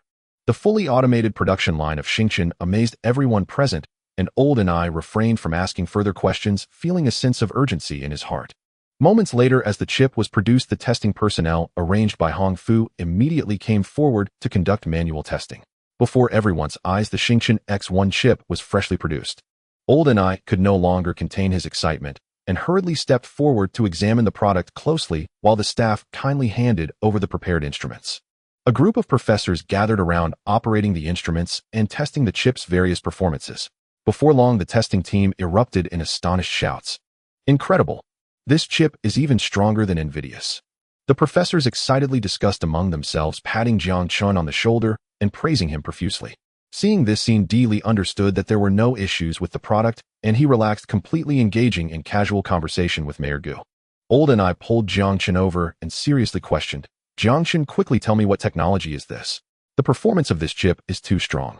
Suddenly, Old and I seemed to remember something. Could it be a quantum chip? Jiang Chen smiled broadly, nodded, and remained silent. Seeing his expression, Old and I felt reassured. Xingchen had indeed ventured into quantum chips, and it had succeeded. He couldn't help but pat Jiang Chen on the shoulder and burst into laughter. Old and I quickly calmed his emotions and began to elaborate to Di Li about the various data of the star chip and the influence this technology would bring to the country. With the explanation from the expert, Di Li's gaze gradually became serious, occasionally glancing at Jiang Chen, who was smiling beside him with surprise in his eyes. In old NIS description, the technology and trade route should be the path that domestic enterprises must adhere to amidst the wave of industrialization. In the 1990s, his dispute with the president of Lian Company stemmed from this. At that time, he insisted that Lian Company should follow the technology and trade route, focusing on independent research and development of chips and developing their own operating system. While he was gearing up to showcase his talents as the founder and chief engineer of Lian Company, he was halted by President Liu. He was wholeheartedly devoted to the research and development work, unaware that President Liu had quietly completed a power shift within the company. Thus, the first domestically produced chip and the first domestic operating system were stillborn. For years later, Old and I was directly dismissed by President Liu, who did not grant him any shares, and he was unceremoniously shown the door. The year he was halted coincided with the listing of Hong Kong Lian. Through the plan for Hong Kong Lian's listing, President Liu took out a loan from the bank and adjusted the shares of Lian internally with a debt equity swap.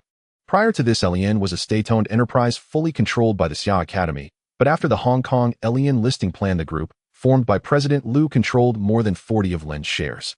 In the early years of the new millennium, amidst the wave of reform of state-owned enterprises, Lian also followed the trend to reform, directly transforming from a state-owned enterprise into a limited liability company.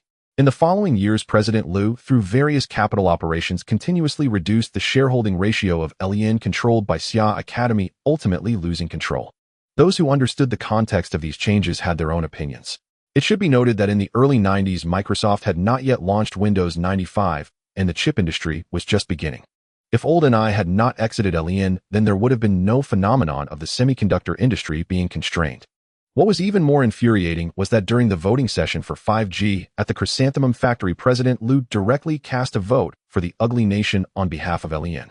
He even went so far as to name it beautifully, claiming that technology has no nationality and Lian aims to be the world's Lian. This is entirely a true portrayal of the Comprador Group in modern history. Old and I detailed the significance of the future chip-related industry to Di Li. He also revealed that the chip technology currently mastered by Xingchen is not the same as the existing technology in the world, but rather a more advanced quantum chip technology. This is a golden opportunity for Xia country to overtake in this field, and it must not be missed. He also praised that with the supply of domestic chips, his goal could shift towards the field of operating systems. Hearing Old and I sigh about the operating system, Jiang Chen coughed lightly, to interrupt the following words, saying, "Leader Old Ni, may I say something?" With a hint of embarrassment, Jiang Chen apologized to Old Ni and interjected. Li, seeing Jiang Chen break the slightly melancholic atmosphere, secretly approved and nodded in agreement. Old Ni, actually the operating system you just mentioned has already been completed by our Xingchen company. What? Old Ni, having just emerged from his regretful mood, was once again stunned into silence by Jiang Chen's words, tremblingly asking, "You're not referring to the mobile operating system, are you? That is different from the PC operating system." Before Old Ni could finish speaking, Jiang Chen quickly replied, "Old Ni, you misunderstood. The Xingchen Intelligent Operating System is not only suitable for mobile phones." Jiang Chen looked at the distant crowd and whispered, "In fact, the Intelligent Operating System developed by Xingchen is platform agnostic. The mobile version is merely a simplified version. This operating system can be adapted to any device by rewriting the code. Of course, the PC version is not an issue. In fact, the operating system currently used internally by the company is Xingchen's, and they have not purchased Microsoft's version." At this moment, Li could hardly conceal the shock in his heart. The operating system has always been a sore spot for the domestic software industry. When Microsoft adopted a policy of allowing piracy, crushing all competing products, they began charging for all versions except the personal edition. The endless bugs and hidden backdoors of the Windows operating system have posed significant cybersecurity risks to domestic governments and enterprises. Jiang Chen, is what you said true? His lifelong dream was to establish domestic chips and operating systems, filling the gap in this field. However, time and fate did not favor him. He had spent most of his life without realizing it. This inspection unexpectedly revealed that a junior had silently fulfilled his lifelong wish, leaving him feeling emotional. "Leader Old Ni, why don't we go to the adjacent lab now and take a look in my office?" Before he could finish speaking, Old Ni pulled Li, urging Jiang Chen to lead the way. In the office, Old Ni was fascinated as he switched various applications on the computer, opening system files to check different functionalities. Notably, the computer manager equipped with the Xingchen system could converse in real time and perform some simple operations. "Jiang Chen, is this desktop software also developed by you? This involves the field of artificial intelligence, right?" Old Ni turned to Jiang Chen with curiosity, and the term artificial intelligence also piqued Li's interest, prompting him to look at Jiang Chen as well. Jiang Chen picked up his teacup and took a sip, remaining silent. Seeing this, both men began to speculate. After all, this inspection had already revealed two national treasures, so there was no need to dig deeper. After the experience, Old Ni sat relaxed on the sofa, as if he had shed a heavy burden. Now, with only the three of them in the room, Jiang Chen adjusted his expression and said to Li, "Director, the chip technology relates to the future plans of Xingchen company, so I cannot easily disclose it. However, regarding the Xingchen system, I represent Xingchen here to make a pledge to our country." His solemn words made both men realize the significance of what was to come. Xingchen will contribute the source code of the Xingchen system to the country free of charge to ensure the cybersecurity of our nation in various fields. Jiang Chen's resolute declaration immediately drew admiring glances from the two. Bang! Li slammed his palm heavily on the table, standing up excitedly. "Well said, young Jiang. I will remember your words. From now on, Xingchen company can charge forward without worry, and if anyone dares to trip us up, Li will make them regret it. Moreover, you can rest assured that the country will not let Xingchen suffer losses." Jiang Chen directly offered the entire operating system, including the source code, showcasing a patriotic spirit and determination that is rare. Since he has already taken a stand, the country will surely reward him generously. Subsequently, Li immediately reported the inspection results and personally called to report the details. The next day, Xingchen received relevant documents, and it became a secondary confidential unit. After resolving the incident with the confidential unit, personnel from relevant departments quickly began to settle into Xingchen, entering the security department. Most employees were unaware of the internal changes within the company, with only a number of technical talents and management personnel noticing. Suddenly, a group of strangers appeared in the company's security department, always wearing serious expressions while carrying out their security duties. Especially in Workshop No. 1, where the chip equipment is located, this group took over directly, and Meng Yuzhu and others felt that the level of security checks had significantly improved. At first, Huang Tianda and Chu Fei were somewhat unconvinced by these individuals and confronted them directly. However, after sparring, they realized that everyone was on the same side, and the other party was clearly stronger. It was then that they recognized the significant changes within the company, with such high-level people now residing there. Thus, they gladly accepted the work arrangements with their original team responsible for the overt security work. Meanwhile, the newcomers, led by Song Yixiao, focused on protecting the experimental building and Workshop No. 1.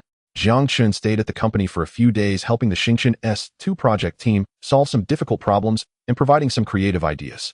He then returned to Jinlin, continuing his university life. Di Li, an elder Ni armed with the materials provided by Chen, took a special plane straight to Kyoto, aiming to bring the operating system source code back to Shaka Academy for internal digestion. After disassembling it by professors in the software field at Shaka Academy and confirming its safety, gradual replacements could be made in relevant fields, especially in heavy asset sectors such as core national fields like aerospace. State-owned enterprises and central enterprises must achieve complete upgrades. With these upstream sector replacements, slowly the Chen system would be transmitted from top to bottom into downstream industries. In this way, a crucial step in domestic production was completed quietly, effectively sealing off a network security loophole. As for the personal PC and enterprise operating system market, the leaders had already made a decision to hand it over to Chen. Having submitted such a national treasure, they could not neglect this good child. This part of the market was entrusted to him. He would face off against Microsoft, and how much he could capture would depend on the child's capabilities. Jiang Chen actually had his considerations. Given the current domestic PC operating system market, consumers had not yet developed a sense of willingness to pay and piracy was rampant. Considering the time cost of eliminating this free-riding consumer mentality, it would be better to directly offer it for free to seize the market. After all, the current domestic market is still dominated by the Win system. To take a piece from it would require unconventional tactics. Jiang Chen had learned from the experiences of the Gold Company at that time. The latter's office software, bolstered by domestic software, once rivaled Microsoft, but they misjudged the domestic consumer mindset. With erroneous market strategies and Microsoft's targeting the former, gradually faded into obscurity. Jiang Chen would not make the same mistake. Instead, he decided to directly push the operating system to the market for free to capture market share. As for the subsequent profit issues, Jiang Chen did not pay much attention. What he wanted was to establish the Chen ecosystem. Only with the establishment of the Chen ecosystem could it attract software developers and enterprises to produce various software on this platform. This was necessary to cultivate a sufficient moat. As for the overseas market, Jiang Chen was not overly concerned. The domestic market had not yet been fully explored, and it was too early for expansion. During this time, practitioners in the domestic software industry sensed an unusual atmosphere. A brand new operating system suddenly began to appear on the market. Many who experienced it looked back at the previously launched Win Vista.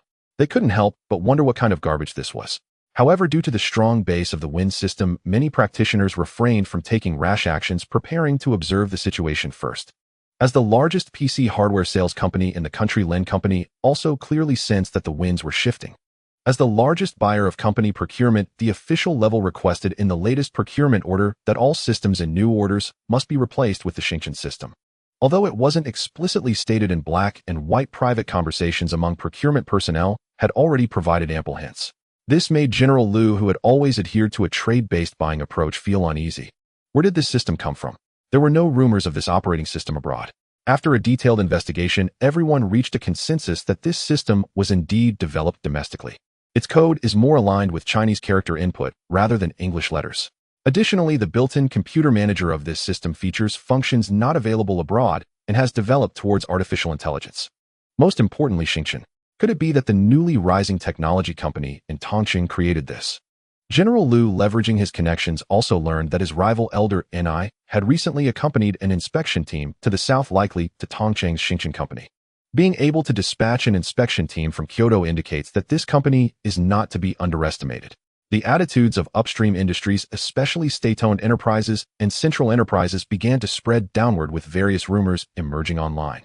Daring practitioners in the software industry began to take action, downloading this system from the internet to study and learn. They were preparing to take a gamble to be the first to develop software in this new ecosystem, believing that the timing was right. If they succeeded, they might just achieve entrepreneurial success.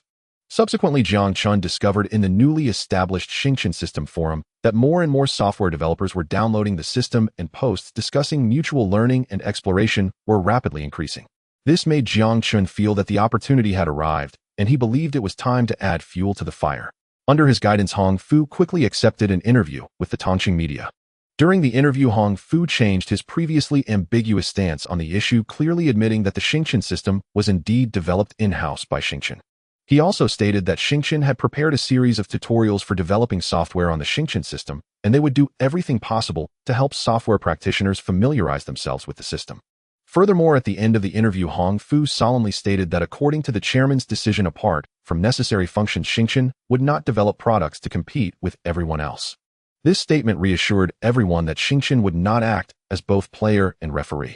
Jiang Chen warmly welcomed all software developers to join in the construction of the Jiang Chen system.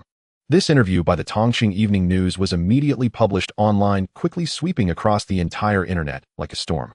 In 2008, the number of internet users in the country approached 300 million, meaning that 1 out of every 4 people nationwide was an internet user.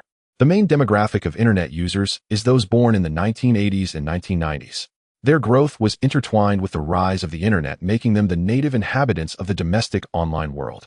They are a group that eagerly embraces new things, possessing strong acceptance and learning abilities regarding technological products. Furthermore, due to widespread education, their overall quality has significantly improved compared to the previous generation. Later, as they became the backbone of society and participated in various industries and daily life, many interesting phenomena emerged. This even led to the birth of some internet memes. For instance, during the school return season, the once chaotic train stations would self-organize into long queues. Comments under such pictures uniformly state, needless to say, the ones queuing up are definitely university students from the 90s. They are also a generation raised under patriotic education, and in their eyes the illusion that the moon is rounder abroad has been thoroughly shattered. After many who studied abroad or traveled shared the real situations of foreign countries on various social media, an overwhelming sense of national pride surged from within. It turned out that the freedom, development, and welfare they learned about from magazines and the internet since childhood were all false illusions. In comparison, we are indeed the safest and most well-structured country. Last year, the public intellectuals who were taken down by Jiang Chen were then mercilessly exposed by them, leading to a pursuit that completely eradicated this group. Unfortunately, it was still 2008, and the mainstream discourse was still controlled by them. However, Jiang Chen's arrival had begun to reveal the butterfly effect as patriotism gradually emerged online. A series of messages from the Jiang Chen system in its early stages garnered enough attention, ultimately triggering a direct explosion when Hongfu accepted interviews. This news about Xia country conquering high-tech fields and filling gaps stirred everyone's emotions.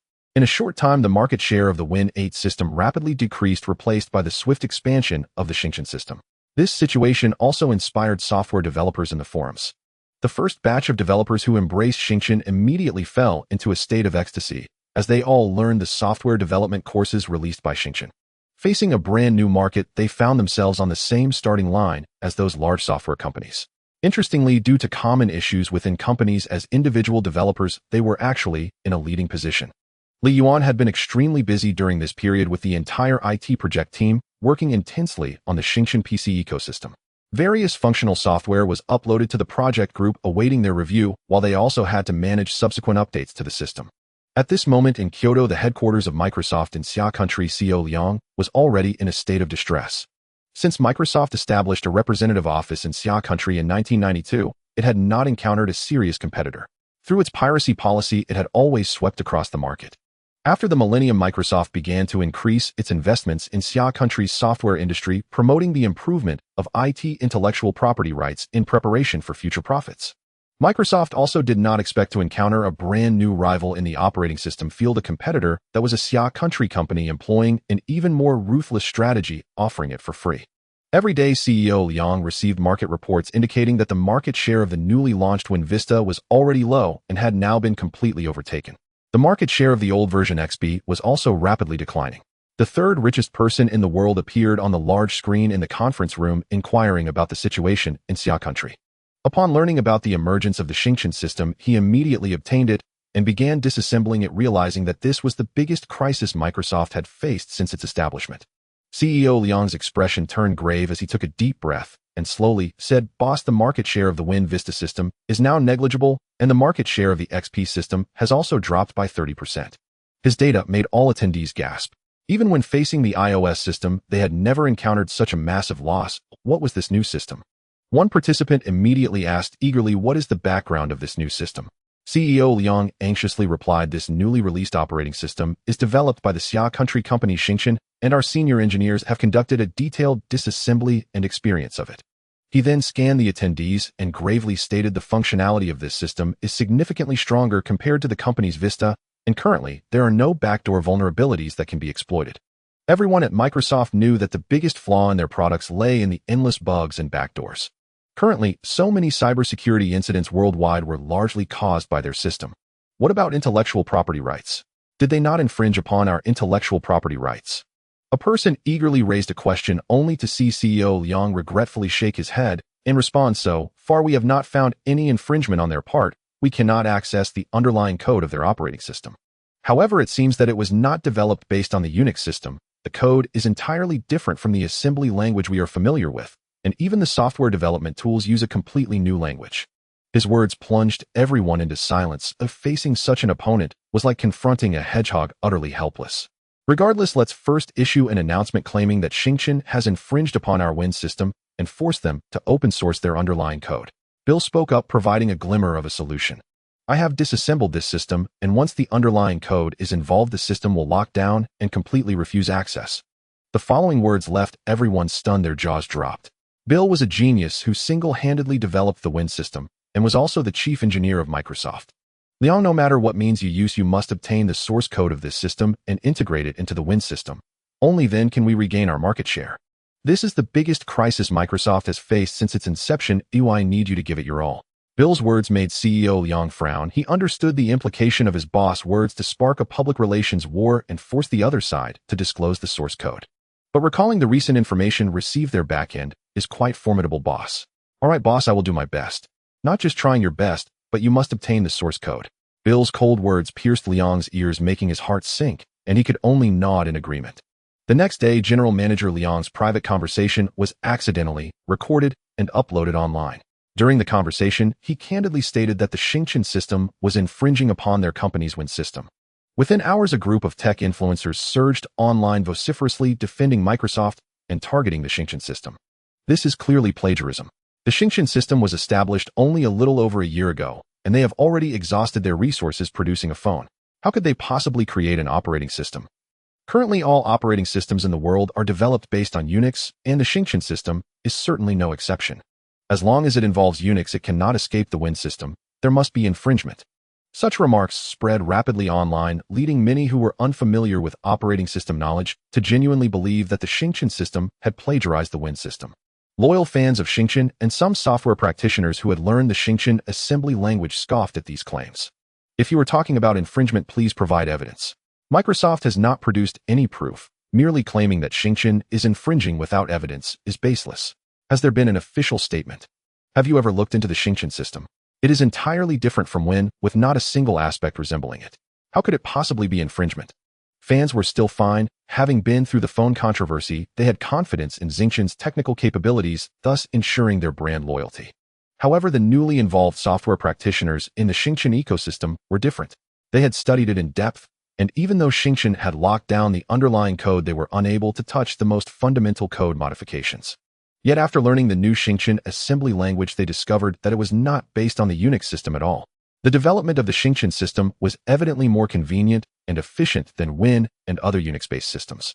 Once the assembly language was mastered, subsequent development work could proceed at an incredibly fast pace. Not to mention the built-in Jiang Chen butler. At first, everyone thought it was merely a guiding feature, but when they entered the development work, they realized it was not so. This butler could even assist in development work. Moreover, recently Jiang Chen had accelerated the frequency of system updates, and everyone noticed that after the updates, the butler's capabilities had expanded. From simple tasks at the beginning, it expanded to being able to perform basic code writing. This excited the developers, as there is actually a significant amount of repetitive work in development. Now the butler replaced that part of the work, effectively liberating programmers to focus on more critical aspects. They completely dismissed the online accusations against Jiang Chen of infringement, and some even defended Jiang Chen briefly. The majority simply ignored the issue and devoted themselves wholeheartedly to development. Hongfu, noticing the online public opinion, was not as anxious as last time. A confident aura radiated from him as he reassured his employees to continue their work, stating that he would handle the public relations issue and that everyone should not worry. "Jiang, why do I feel this incident is very similar to the phone controversy?" Hongfu expressed his feelings to Jiang Chen over the phone, eliciting laughter from the other end. General Manager Hong's instincts are quite sharp. You will need to get used to this in the future. As long as our Jiang Chen continues to grow, we will encounter all sorts of competitors. You will see many more situations like this. Jiang Chen was pleasantly surprised that this was only the second time Hongfu had sensed something was amiss, and he felt happy for him. "General Manager Hong, this is why I want you to establish Jiang Chen's own public relations department. The internet era is upon us, and everyone can voice their opinions online. Those influential figures online will sway many people. This is how herd mentality arises, with the masses often following blindly. Especially now, where the discourse power of the domestic internet is held by the compradors and public intellectuals, we are competing for their master's business, and they cannot help but wag their tails and shout. Through Jiang Chen's description, Hong Fu began to slowly understand the internet's dynamics. The internet is essentially a second world where everyone can tear off their masks and freely release their pent-up negative emotions. Especially at this moment, chaos reigns online. Thus, the true growth of the post-00 generation in the internet era will lead them to discover that they often hear some astonishing remarks online, yet have never encountered them in person. Take our forum as an example. It is often said that users have foul mouths, equally looking down on any group, indiscriminately insulting first and asking questions later. The forum is a mixed bag. In the forum, fish are indeed fish and dragons are indeed dragons. Thus, a viewpoint has emerged when you encounter a problem and look for answers online. The answers have been waiting for you in the forum for over a decade. If you cannot find the answer to your question in the forum, then the question is unsolvable, because if the forum cannot solve it, no other place can. This is the fundamental nature of the internet in this era. Through Jiang Chen's teachings, Hong Fu gradually began to gain insight. As a company rooted domestically, as long as we can capture the domestic market, it is sufficient to sustain ourselves. Therefore, as long as we maintain this stance, we can be as stable as Mount Tai. As for the current online attacks on the Xingchen system, why be afraid? We can confront them directly. With General Manager Jiang backing us up with Xingchen's technology, even the King of Heaven would have to submit. Soon Hong Fu, who had just returned from learning under Jiang Chen, quickly arranged to meet a contact at the local evening news for a direct response to the infringement rumors. Hello, General Manager Hong, nice to see you again. Yes, Reporter Lu, I need to trouble you again this time. After exchanging pleasantries, they quickly got to the point. General Manager Hong, what are your thoughts on the recent online rumors claiming that Xingchen infringed on Microsoft's Win system? Reporter Lu, I would like to formally represent all the employees of Xingchen to respond. The viewpoints online are completely nonsensical. The Xingchen system is a domestically developed operating system with independent intellectual property rights. It was written by our chairman with the core code, and the IT department led by Supervisor Li took several months to complete. This is 100% a product of Xia country, with absolutely no infringement on the Win system. As a practitioner in the IT industry, I must say we at Xingchen do not regard the Win system as a competitor due to the vast discrepancies. I hope the other party, instead of engaging in such petty actions, would focus their efforts on studying technology. They should come back to engage once they have developed a product that can rival the Xingchen system. Reporter Lu did not expect Hong Fu's response to be so sharp, directly piercing through the thin veil and boldly confronting the multinational corporation. After the interview, Reporter Lu hurriedly grabbed Hong Fu's hand and said, General Manager Hong, is it okay to respond like this? Reporter Lu, rest assured my response can be published, as is I entrust this to you. Looking at Hong Fu's confident demeanor, Xingchen was about to make a big news splash. Reporter Lu quietly watched Hong Fu's retreating figure vanish into the crowd, then turned and hurried back to the newspaper office, nearly jumping with excitement. Upon entering the office, he eagerly switched on the computer and began editing the explosive report that could set the entire internet ablaze. Hong Fu's remarks, particularly those sharp words targeting Microsoft, thrilled him immensely. He knew this report would instantly stir up a massive uproar. As expected, once the special report from Copper City Evening News was published, it immediately caused a huge stir online. On social media and forums, people fervently discussed Hong Fu's statements. Hong Fu's words in the interview were straightforward. He dismissed the tech influencers who had spoken out online and directly aimed his criticism at Microsoft. He exposed Microsoft's underhanded tactics without reservation and made clear Star's willingness to embrace healthy competition. His final remarks were even more scathing, practically slapping Microsoft in the face, as if to say their system was garbage and they should go back and refine it before speaking. Star's response clearly indicated they had identified Microsoft as the mastermind behind the recent controversy. This was the first time people had witnessed such a vivid corporate battle, more thrilling than any TV drama. Netizens, especially those who revel in drama, were immediately drawn into this theatrical confrontation. Their attention shifted to Microsoft's headquarters in the capital of Xia Kingdom, eagerly anticipating a spectacular response. Sitting in his office, Director Liang was also startled by Star's response. He hadn't expected Star to so directly ignore the various online opinions and unhesitatingly target Microsoft. Such a direct and sharp business tactic was unprecedented in his memory. Microsoft had truly encountered a tough opponent this time.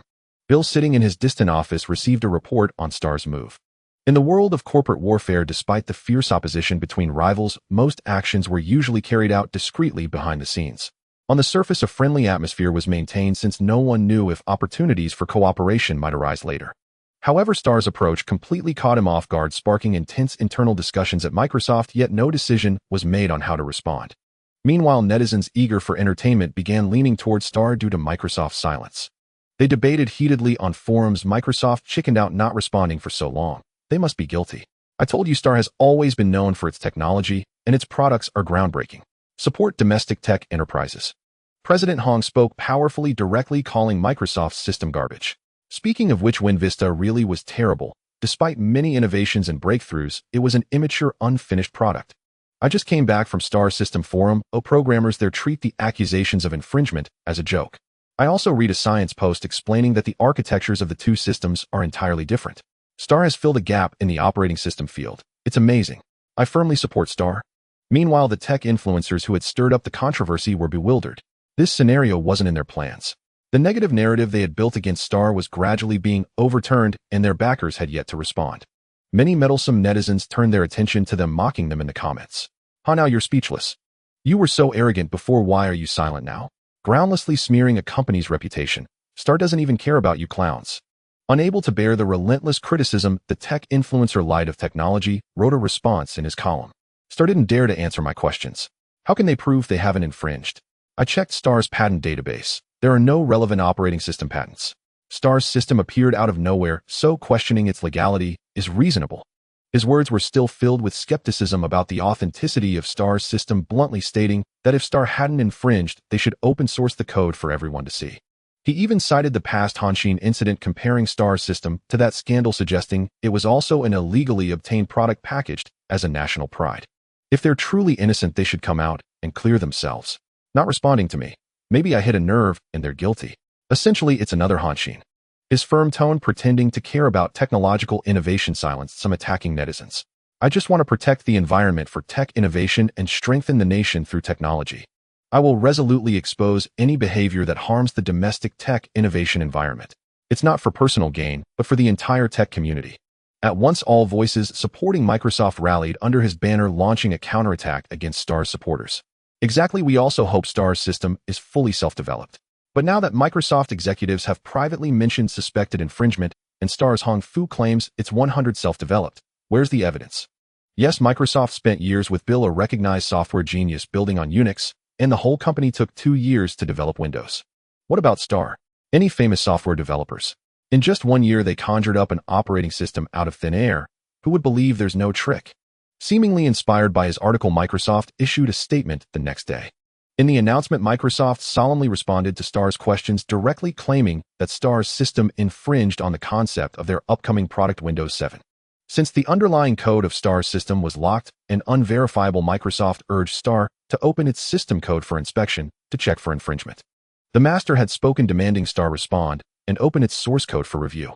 All Microsoft supporters, like beasts scenting blood, launched an assault on Starr and verbally counterattacked all Starr supporters.